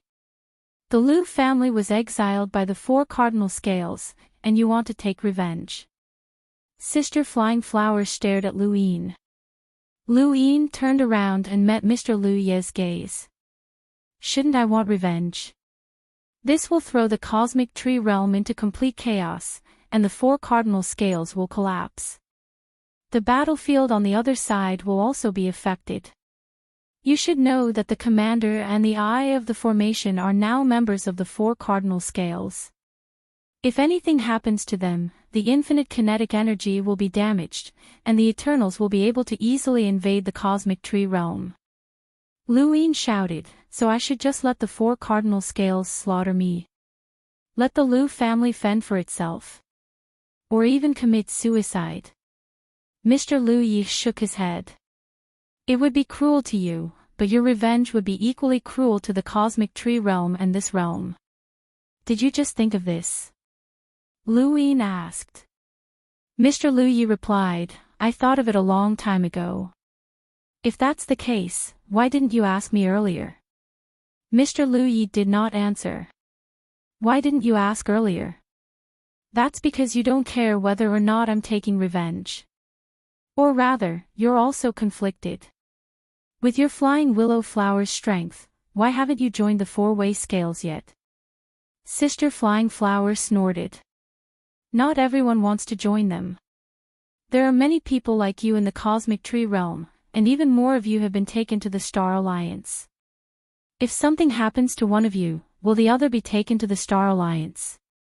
Lu Yin asked. Lu Yi and Flying Flower looked at each other, speechless. They could protect themselves if they worked together, but if something happened to one of them, the other would either have to join the four cardinal scales or be taken to the Star Alliance. We are the humble advisors. This is the path you have chosen. You can only choose to become a humble advisor to protect yourselves. As for me, Lu Yin looked at Flying Flower seriously.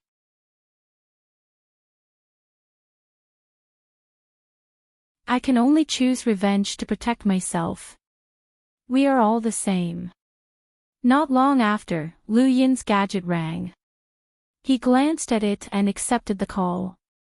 Alliance Master, your subordinate, Zhang Yi, has taken control of Chaos God Mountain, Zhang Yi said respectfully. Talking to Flying Flower put Lu Yin in a bad mood. Alright, got it. Alliance Master, your subordinate will definitely keep an eye on Chaos God Mountain for you and not let the Innerverse know, Zhang Yi continued, as he knew what Lu Yin needed. Lu Yin replied, then I'll leave it to you. He then ended the call. After this trip to the Wen family, he still needed to go to Chaos God Mountain. Someone like Zhang Yi had betrayed the Fifth Mainland and had no integrity. Lu Yin did not believe that Chaos God Mountain needed another master. This was not Lu Yin's first time in the erudite flow zone. After the Astral Combat Tournament, he had visited the erudite flow zone as well. However, he had gone to the border and participated in the border war, so he had not passed through the Wen family. The Wen family had invited him several times after that, but he had never come. This was his first time visiting the Wen family. The Wen family lived up to their name and had a scholarly aura. The entire flow zone gave off a scholarly aura. The spacecraft that one saw, the battle techniques that the cultivators practiced, and the trade that one saw in space were all related to the scholarly aura. It was different from any other flow zone that Lu Yin had visited before. I've been updating for 3 consecutive days. Thank you for your support, brothers.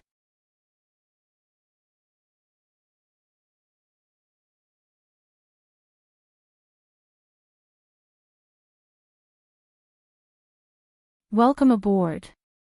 Stay tuned and subscribe to Hanli's Wuxia Adventures for more thrilling content. Chapter 1633.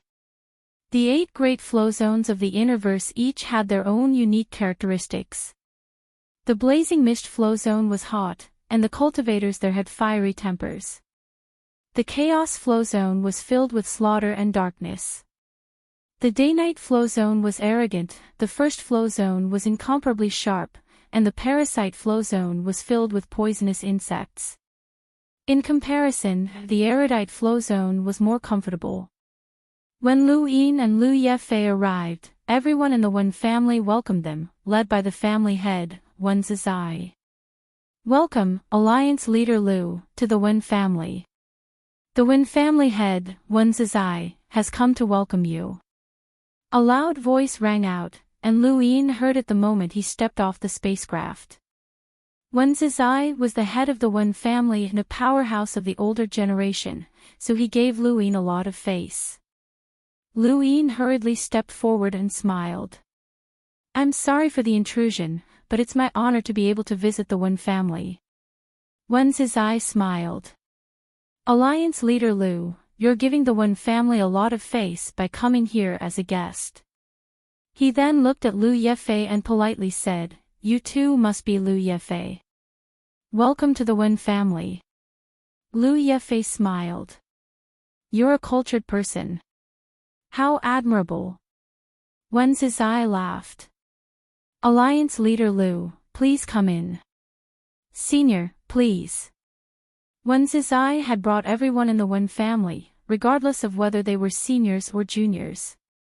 Wen Sanxi was not far from Wen Zizai, and there were also Wen Qianer, Wen Tan, and the others whom Lu Yin had met before. There was also Wen Yao from the Wen family's older generation, as well as Lu Jing, who was a guest of the Wen family. Lu Yin also saw Wen Zhaoqing, the 5th mainland's trader who had appeared on the same list as Zhang Yi. Lu Yin only glanced at him and did not pay him much attention. With his current status, people like Wen Sanxi and Wen Zhaoqing were no longer qualified to speak to him on equal terms. There was no one in the 5th mainland who treated Lu Yin as a junior. The Wen family's people only welcomed Lu Yin out of courtesy. After Lu Yin and Wen Zizai entered the Wen family, the rest of the people dispersed, leaving only Wen Sanxi to accompany them. The Wen family's architecture was antique, and Lu Yin had seen many such buildings before, so he was not surprised. However, he was surprised that there was a broom at the entrance that had rune lines. In the Innerverse, Lu Yin had nothing to worry about, and he could use the rune lines to see everything. He had never expected to see rune lines on a broom. Although there weren't many, the fact that a broom could have rune lines made him curious, and he thought back to the broom that he had stolen from Nong Zaiqian. I've heard that Senior often sweeps the floor. May I know if you're here? Lu Yin asked. Wen Zizai said, That's right. How did you know, Alliance Master Lu? Lu Yin smiled. I guessed. The other places are spotless, and only this place has fallen leaves and dust. Wen Zizai nodded. That's right. Only this place isn't clean. It's just like the human heart. It's filled with greed and will never be clean. Senior, are you referring to this junior? Lu Yin asked slowly. Wen Zizai burst into laughter. Of course not. Alliance Leader Lu came to the Wen clan this time because it represented a fair trade. And this trade has already ended. Lu Yin paused in surprise. And? When? Wen Zizai's eyes flashed, and Wen Sanxi spoke up from behind him.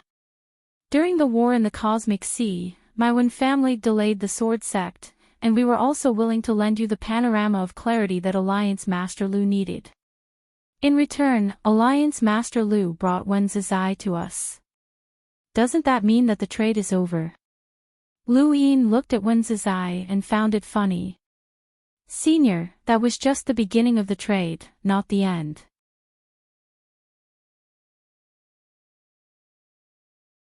Did the Wen family make a mistake?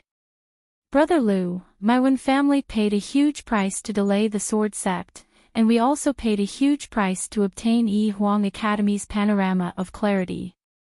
Are these two prices not enough to exchange for Wen Zizai? Wen Sansi hurriedly asked. Lu Yin clasped his hands behind his back. Just by scaring the Sword Sect and borrowing the Panorama of Clarity, the Wen family was able to obtain a way to dominate the universe. Isn't this price a little too low? Wen Zizai calmly replied, let's go in first. Otherwise, if others see us, they'll think that my Wen family isn't treating our guests well. After Lu Yin entered with Wen Zizai and the others, Yi Huang Academy's President Han and several other mentors appeared in the distance, including Han Chang's younger brother, Han Kuei. That's Lu Yin. Ever since he appeared, his legend has never stopped. Everything he's done is worthy of being recorded in the annals of history, Ying Tang praised. He was one of Yi Huang Academy's mentors. In terms of age, he's even younger than Wen Sansi and Han Chong. I wonder what heights he's reached by now. It's said that he can battle envoys. This kid is indeed terrifying, but what's even more frightening is his ambition. Unifying the outerverse isn't his goal, and all 8 of the innerverse flow zones are wary of him. President Han watched Lu Yin enter the Wen family's residence and fell into deep thought. How did this kid know about the Panorama of Clarity? Everyone took their seats in the Wen family's guest hall. Wen Zizai immediately spoke up. Alliance leader Lu, you should know how important Wen Zizai is to my Wen family. Please speak frankly about your conditions. Lu Yin smiled. During the battle at the Cosmic Sea, the Wen family did indeed delay the Sword Sect. I'm very grateful for that, and I'm here to show my sincerity. Wen Zizai's eyes lit up. What kind of sincerity? Lu Yin replied, I want to take a look at the Panorama of Clarity. As for Wen Zizai, he can be alone with Wen Sansi for an incense stick's worth of time. After that, I'll take him away. As for keeping Wen Zizai in the Wen family, I haven't thought of such a condition yet. What do you think, Senior? Wen Zizai frowned. Alliance leader Lu, Wen Zizai is already a member of my Wen family. Not the 5th mainland's Wen family, Lu Yin replied. Wen Zizai stared at Lu Yin. Even though this was the Wen family's residence, he wasn't confident that he could force Wen Zizai to stay. The flying willow leaf flower alone was enough to render the Wen family helpless. Lu Yin, on the other hand, was most famous not for his ability to unify the outerverse or his unrivaled strength during the Sovereign Tournament, but rather for his external possessions. This kid seemed to have an inexhaustible supply of external possessions, and those external possessions were extremely terrifying. The Wen family couldn't keep them here, and they couldn't take Wen Zizai away either. During the battle at the Cosmic Sea, this kid had implicated many major figures, and it was shocking.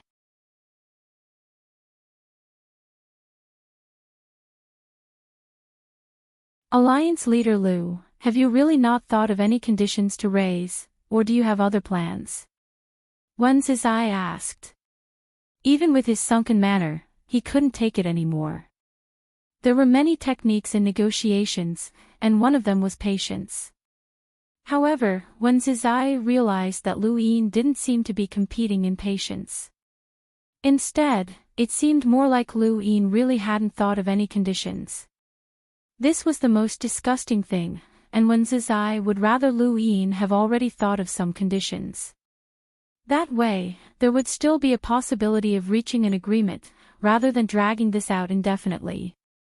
Lu Yin was helpless. I really haven't thought of any conditions. He then looked at Wen Sansi. With Brother Wen's former ability as one of the 10 arbiters, you should be able to learn a lot by talking with Wen Zizai for half an hour. Does the Wen family not want this opportunity? Wen Zizai frowned. If he accepted it, then the price he had to pay would be 0. If he delayed the sword sect and allowed Lu Yin to view the panorama, then that would be the equivalent of half an hour. If he didn't accept it, then he was afraid that he wouldn't be able to obtain anything at all. He hadn't expected Lu Yin to show such sincerity. Should he take a gamble and accumulate the price in exchange for Wen Zizai, or should he talk for half an hour first? There was another point that he was even more apprehensive about, and that was whether Wen Zizai would teach them how to use the literary prison during that time. If he didn't teach Wen Zizai, then everything would be for naught. Wen Zizai thought that Wen Zizai shouldn't teach Wen Zizai, and he was hoping that the literary prison would allow the Wen family to save him. If Wen Zizai taught Wen Zizai, then he would have no value, and it would be difficult for him to escape Lu Yin's control for the rest of his life. Wen Zizai considered many things in an instant. Lu Yin wasn't in a hurry, as the Wen family's tea tasted pretty good. Lu Yefei and Flying Flower exchanged glances. They had followed Lu Yin for quite some time now, and they had fully experienced this brat's scheming nature. This brat's grasp of human nature was becoming more and more precise, and he controlled every step of the way. It was very troublesome to make an enemy out of him. People who calculated every step of the way were the hardest to deal with. In the end, Wen Zizai agreed. Half an hour was fine, they wouldn't lose anything if they delayed the sword sect, and the panorama belonged to the Han family, so the Wen family wouldn't lose anything either. Even though it would take a lot of effort, it was still good enough to exchange for half an hour of conversation. Lu Yin took out Mount Supreme and stored Wen Sansi inside. He then raised his hand and burned a stick of incense in the air. It was a normal incense stick, neither too long nor too short, and it burned at a normal speed. Wen Zizai drank his tea and waited quietly, not in the mood to talk. Lu Yin also waited quietly. The incense quickly burned out, and Lu Yin waved for Wen Sansi to leave Mount Supreme. Wen Zizai stared at Wen Sansi, who nodded back at him. Wen Zizai relaxed, although it hadn't been long, he had definitely learned something. Lu Yin saw it as well, as expected. Wen Zizai couldn't teach nothing, but he couldn't teach everything in half an hour either. Otherwise, the Astral Tree literary prison would have already spread. "Senior, where's the panorama?" Lu Yin asked. Wen Zizai dismissed Wen Sansi and looked at Lu Yefei. Lu Yin had Lu Yefei leave. Only the two of them were present. Wen Zizai took out a broken stone that was half a meter square. Yes, it was a stone. Lu Yin looked at it in amazement. It clearly didn't have any rune lines, but it gave off a very ancient feeling. It was very ancient, just like the Day-Night clan's teleportation stone.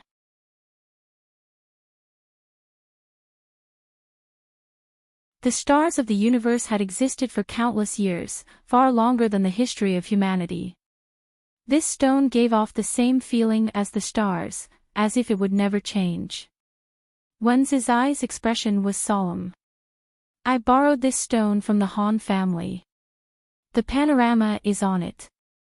Alliance Master Lu, take a look." "I can't see anything from it anyway." Lu Yin carefully took it, afraid that he would break it. It didn't seem very sturdy. The stone gave off an incomparably ancient aura, but it also felt very ordinary. There was a panorama on it, but it was only a corner. The stone had been cut, and the panorama was connected to the two sides of the stone. This stone was just one of the fragments. He couldn't see any rune lines, but there was nothing strange about it. Lu Yin stared at the panorama, but he couldn't feel anything. He looked at it over and over again until his eyes were glued to the stone. Only then did he sense something unusual. This wasn't a normal panorama, it was more like a panorama that contained a universe of stars and even a civilization. It was like the astral tree realm, where many mountains and lakes contained a universe of stars and civilizations. Lu Yin could vaguely see stars and planets in this panorama. I'll be updating at 3 p.m. for the 4th consecutive day. Thank you for your support. Thank you for coming. Web. Support Windborne. Thank you.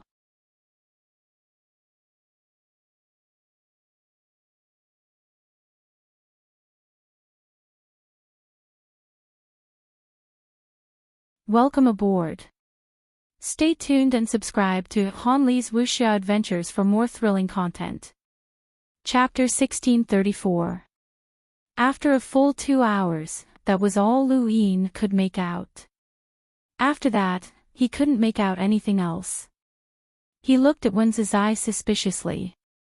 "Senior, are you sure it's this?" Wen Zizai smiled bitterly. "I know that Alliance leader Lu might not believe me, but this is indeed the case. If you don't believe me, you can check the footage of Han Chang's battle. He used his star energy to draw a landscape painting that looks exactly like this one." Lu Yin frowned, as he recalled Han Chang's battle.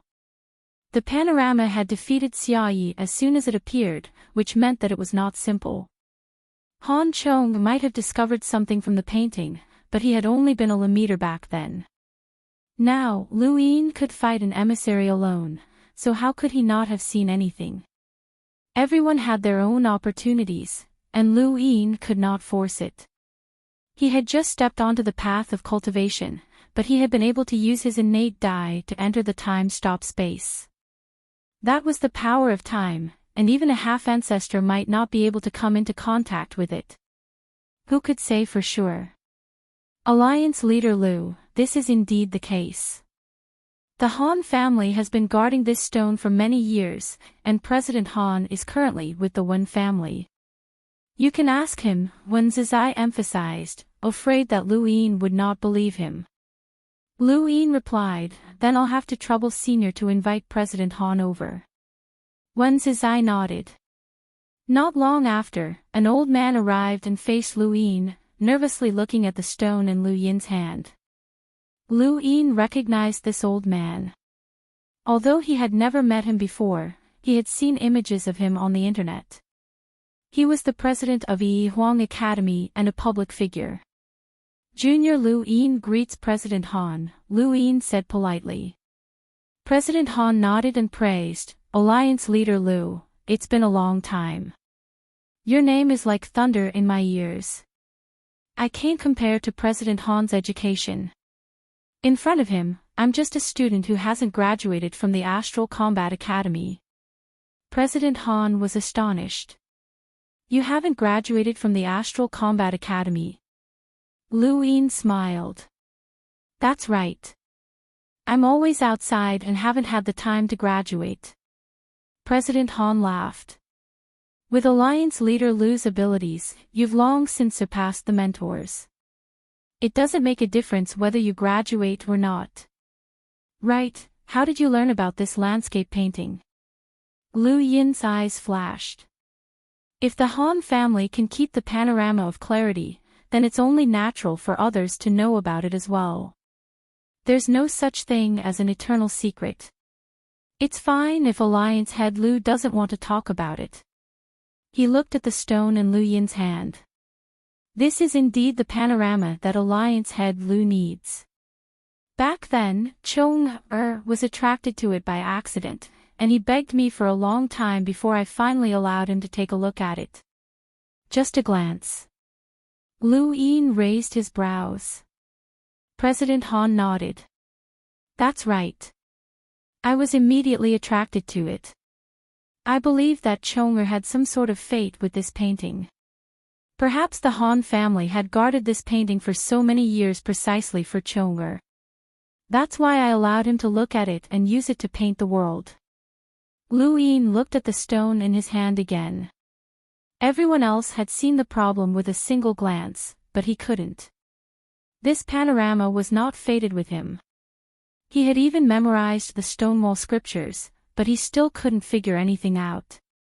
Helpless, he returned the stone to President Han. Dean Han took the stone and heaved a sigh of relief. After seeing the panorama of mountains and rivers, he also allowed Wen Sansi and Wen First Rank to be alone for the time it took for an incense stick to burn. The transaction was considered complete.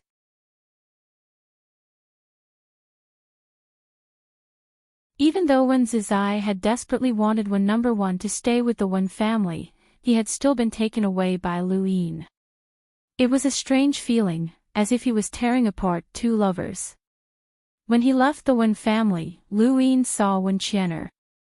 Although they had only met a few times and hadn't spoken much, they could still be considered acquaintances. But now, it felt like a lifetime had passed. His 2 years in the cosmic tree had greatly changed Lu Yin's mentality. Wen Qian'er looked at Lu Yin, but there was no longer any challenge in her eyes. That was a level that she could never hope to reach.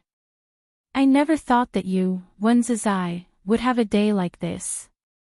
Someone else has taken away what you desire the most from the Wen family, but you can't do anything about it, President Han lamented as he watched Lu Yin's flying ship depart. Wen Zizai's tone was gloomy. He's not the first. Although my Wen family controls the erudite flow zone, that's only because the fifth mainland is too big. The Hall of Honor and the Neoverse can't handle everything.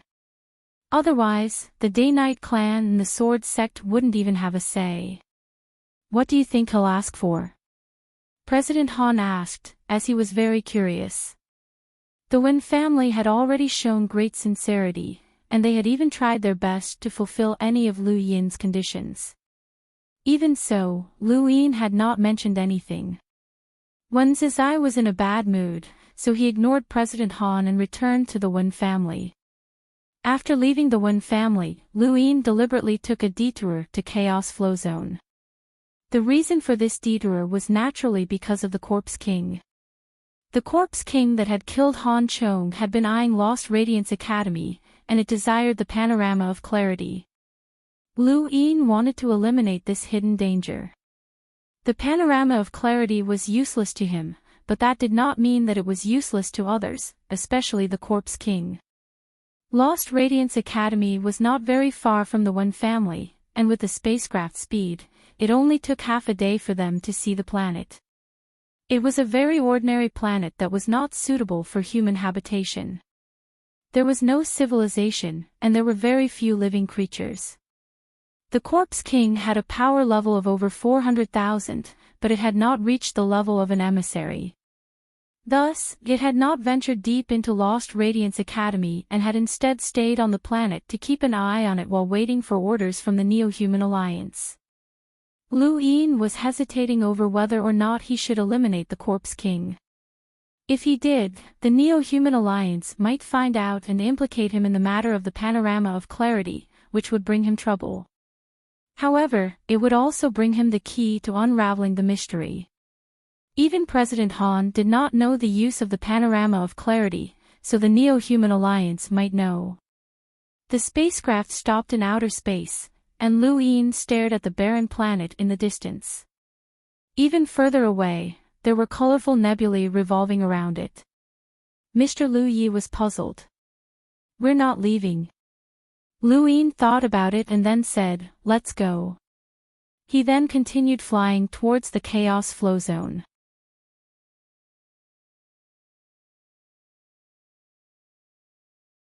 It would be easy to deal with the Corpse King, but once this one was dealt with, the Neo-Human Alliance would definitely send more. Lu Yin wanted to keep this Corpse King, as it was one of the rare Corpse Kings that he could merge with. It might be of great use in the future. A few days later, Lu Yin received a call from Starsabil.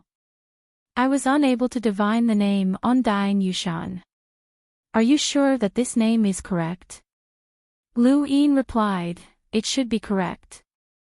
Undying Yushan, the master of the Frostwave Weave's Great Yu Empire, but he died more than 10 years ago. "He's a dead man." Lu Yin replied, "I saw him. He's not dead." Perhaps, but I can't divine his identity unless you have his blood. Lu Yin thought of Wendy Yushan. I'll bring it to you. All right. Elsewhere in the Neoverse, Xia Ji had been in Sirius's jade disk for some time, but he could not find anything strange. Sirius's jade disk contained stars that could be used to cultivate the Sirius art.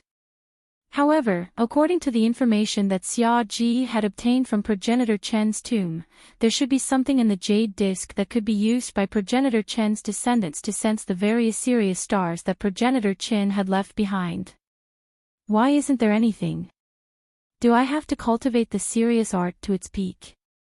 Xia Ji muttered to himself. 9 stars revolved around his body, which meant that he could easily cultivate the Sirius art. If that's the case, then it'll take some effort.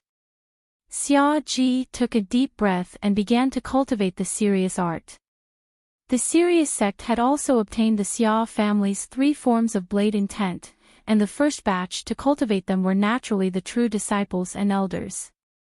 However, there were not many elders who cultivated the 3 forms of blade intent, as their cultivation had long since been fixed. Focusing on the 3 forms would not be of much help, as the Sirius sect's disciples were not proficient in blade techniques. Mu Ziying, on the other hand, was very excited. He had reached a bottleneck in his cultivation of the Sirius art, and aside from innate talent, the 3 forms of blade intent were another way to increase his strength. He also liked blade techniques. Although the appearance of the 3 forms of blade intent had temporarily quelled the anger of the Sirius sect, as time passed, more and more Sirius sect disciples were not proficient in the 3 forms of blade intent, and this anger would erupt again. Without the Sirius jade disk, the cultivation speed of the Sirius art would be greatly reduced, which was not a good thing for the Sirius sect. The current peace was only temporary. Lu Yin returned to Chaos God Mountain and hid his tracks until he saw Zhang Yi. Zhang Yi hurriedly bowed when he saw Lu Yin. Greetings, Alliance Leader. Lu Yin nodded with a calm expression. You acted quite quickly. The loss of Zhang Zhou and the other elites has greatly damaged Chaos God Mountain's strength. How do you plan on making up for it? Zhang Yi carefully replied, Chaos God Mountain does not lack disciples. As long as I'm here, the dark organizations can provide a large number of people to join at any time. However, with Zhang Zhou's death, we don't have any envoys, so it's easy for the 8 great flow zones to target us. I can only suppress the cultivators outside of the 8 great flow zones.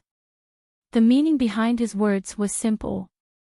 The 8 great flow zones would be left to Lu Yin to deal with, and Zhang Yi would be able to deal with the rest. However, without Zhang Yi, Lu Yin would still have to deal with the rest, which would be very troublesome. Are you saying that the dark organizations only recognize you? Lu Yin asked. Zhang Yi respectfully replied, I've dealt with them for too long, and we're very familiar with each other. Do you know Qian Yin? Lu Yin suddenly asked. Zhang Yi was stunned. Qian Yin. I know him.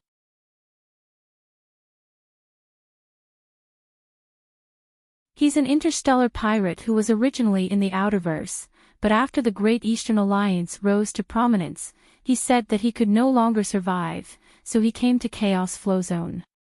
I've met him a few times, and he's quite popular in Chaos Flow Zone. Alliance Leader. Did he offend you? Lu Yin looked at Zhang Yi and smiled. Can you deal with him? Zhang Yi's expression was solemn. It won't be difficult to deal with him.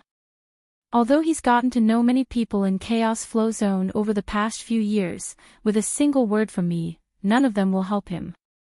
Even you've heard of him. It seems like Qian Yin is doing quite well. If you let him replace you in dealing with the dark organizations, he'll be a good choice, Lu Yin said. Zhang Yi was shocked, and his face paled. Alliance Leader, what do you mean? Lu Yin replied, Qian Yin is one of my people, and his familiarity with the dark organizations in Chaos Flow Zone is probably not much worse than yours. Without you, he can still help Chaos God Mountain recruit a large number of cultivators. Isn't that great? He then looked at Song Yi with a cold gaze. Song Yi's heart trembled. Alliance leader, Qian Yan is just a hunter. So what? Song Zhou had an envoy with a power level of more than 700,000, but he was still killed. You're tuning into the Journey of the Soul YouTube channel.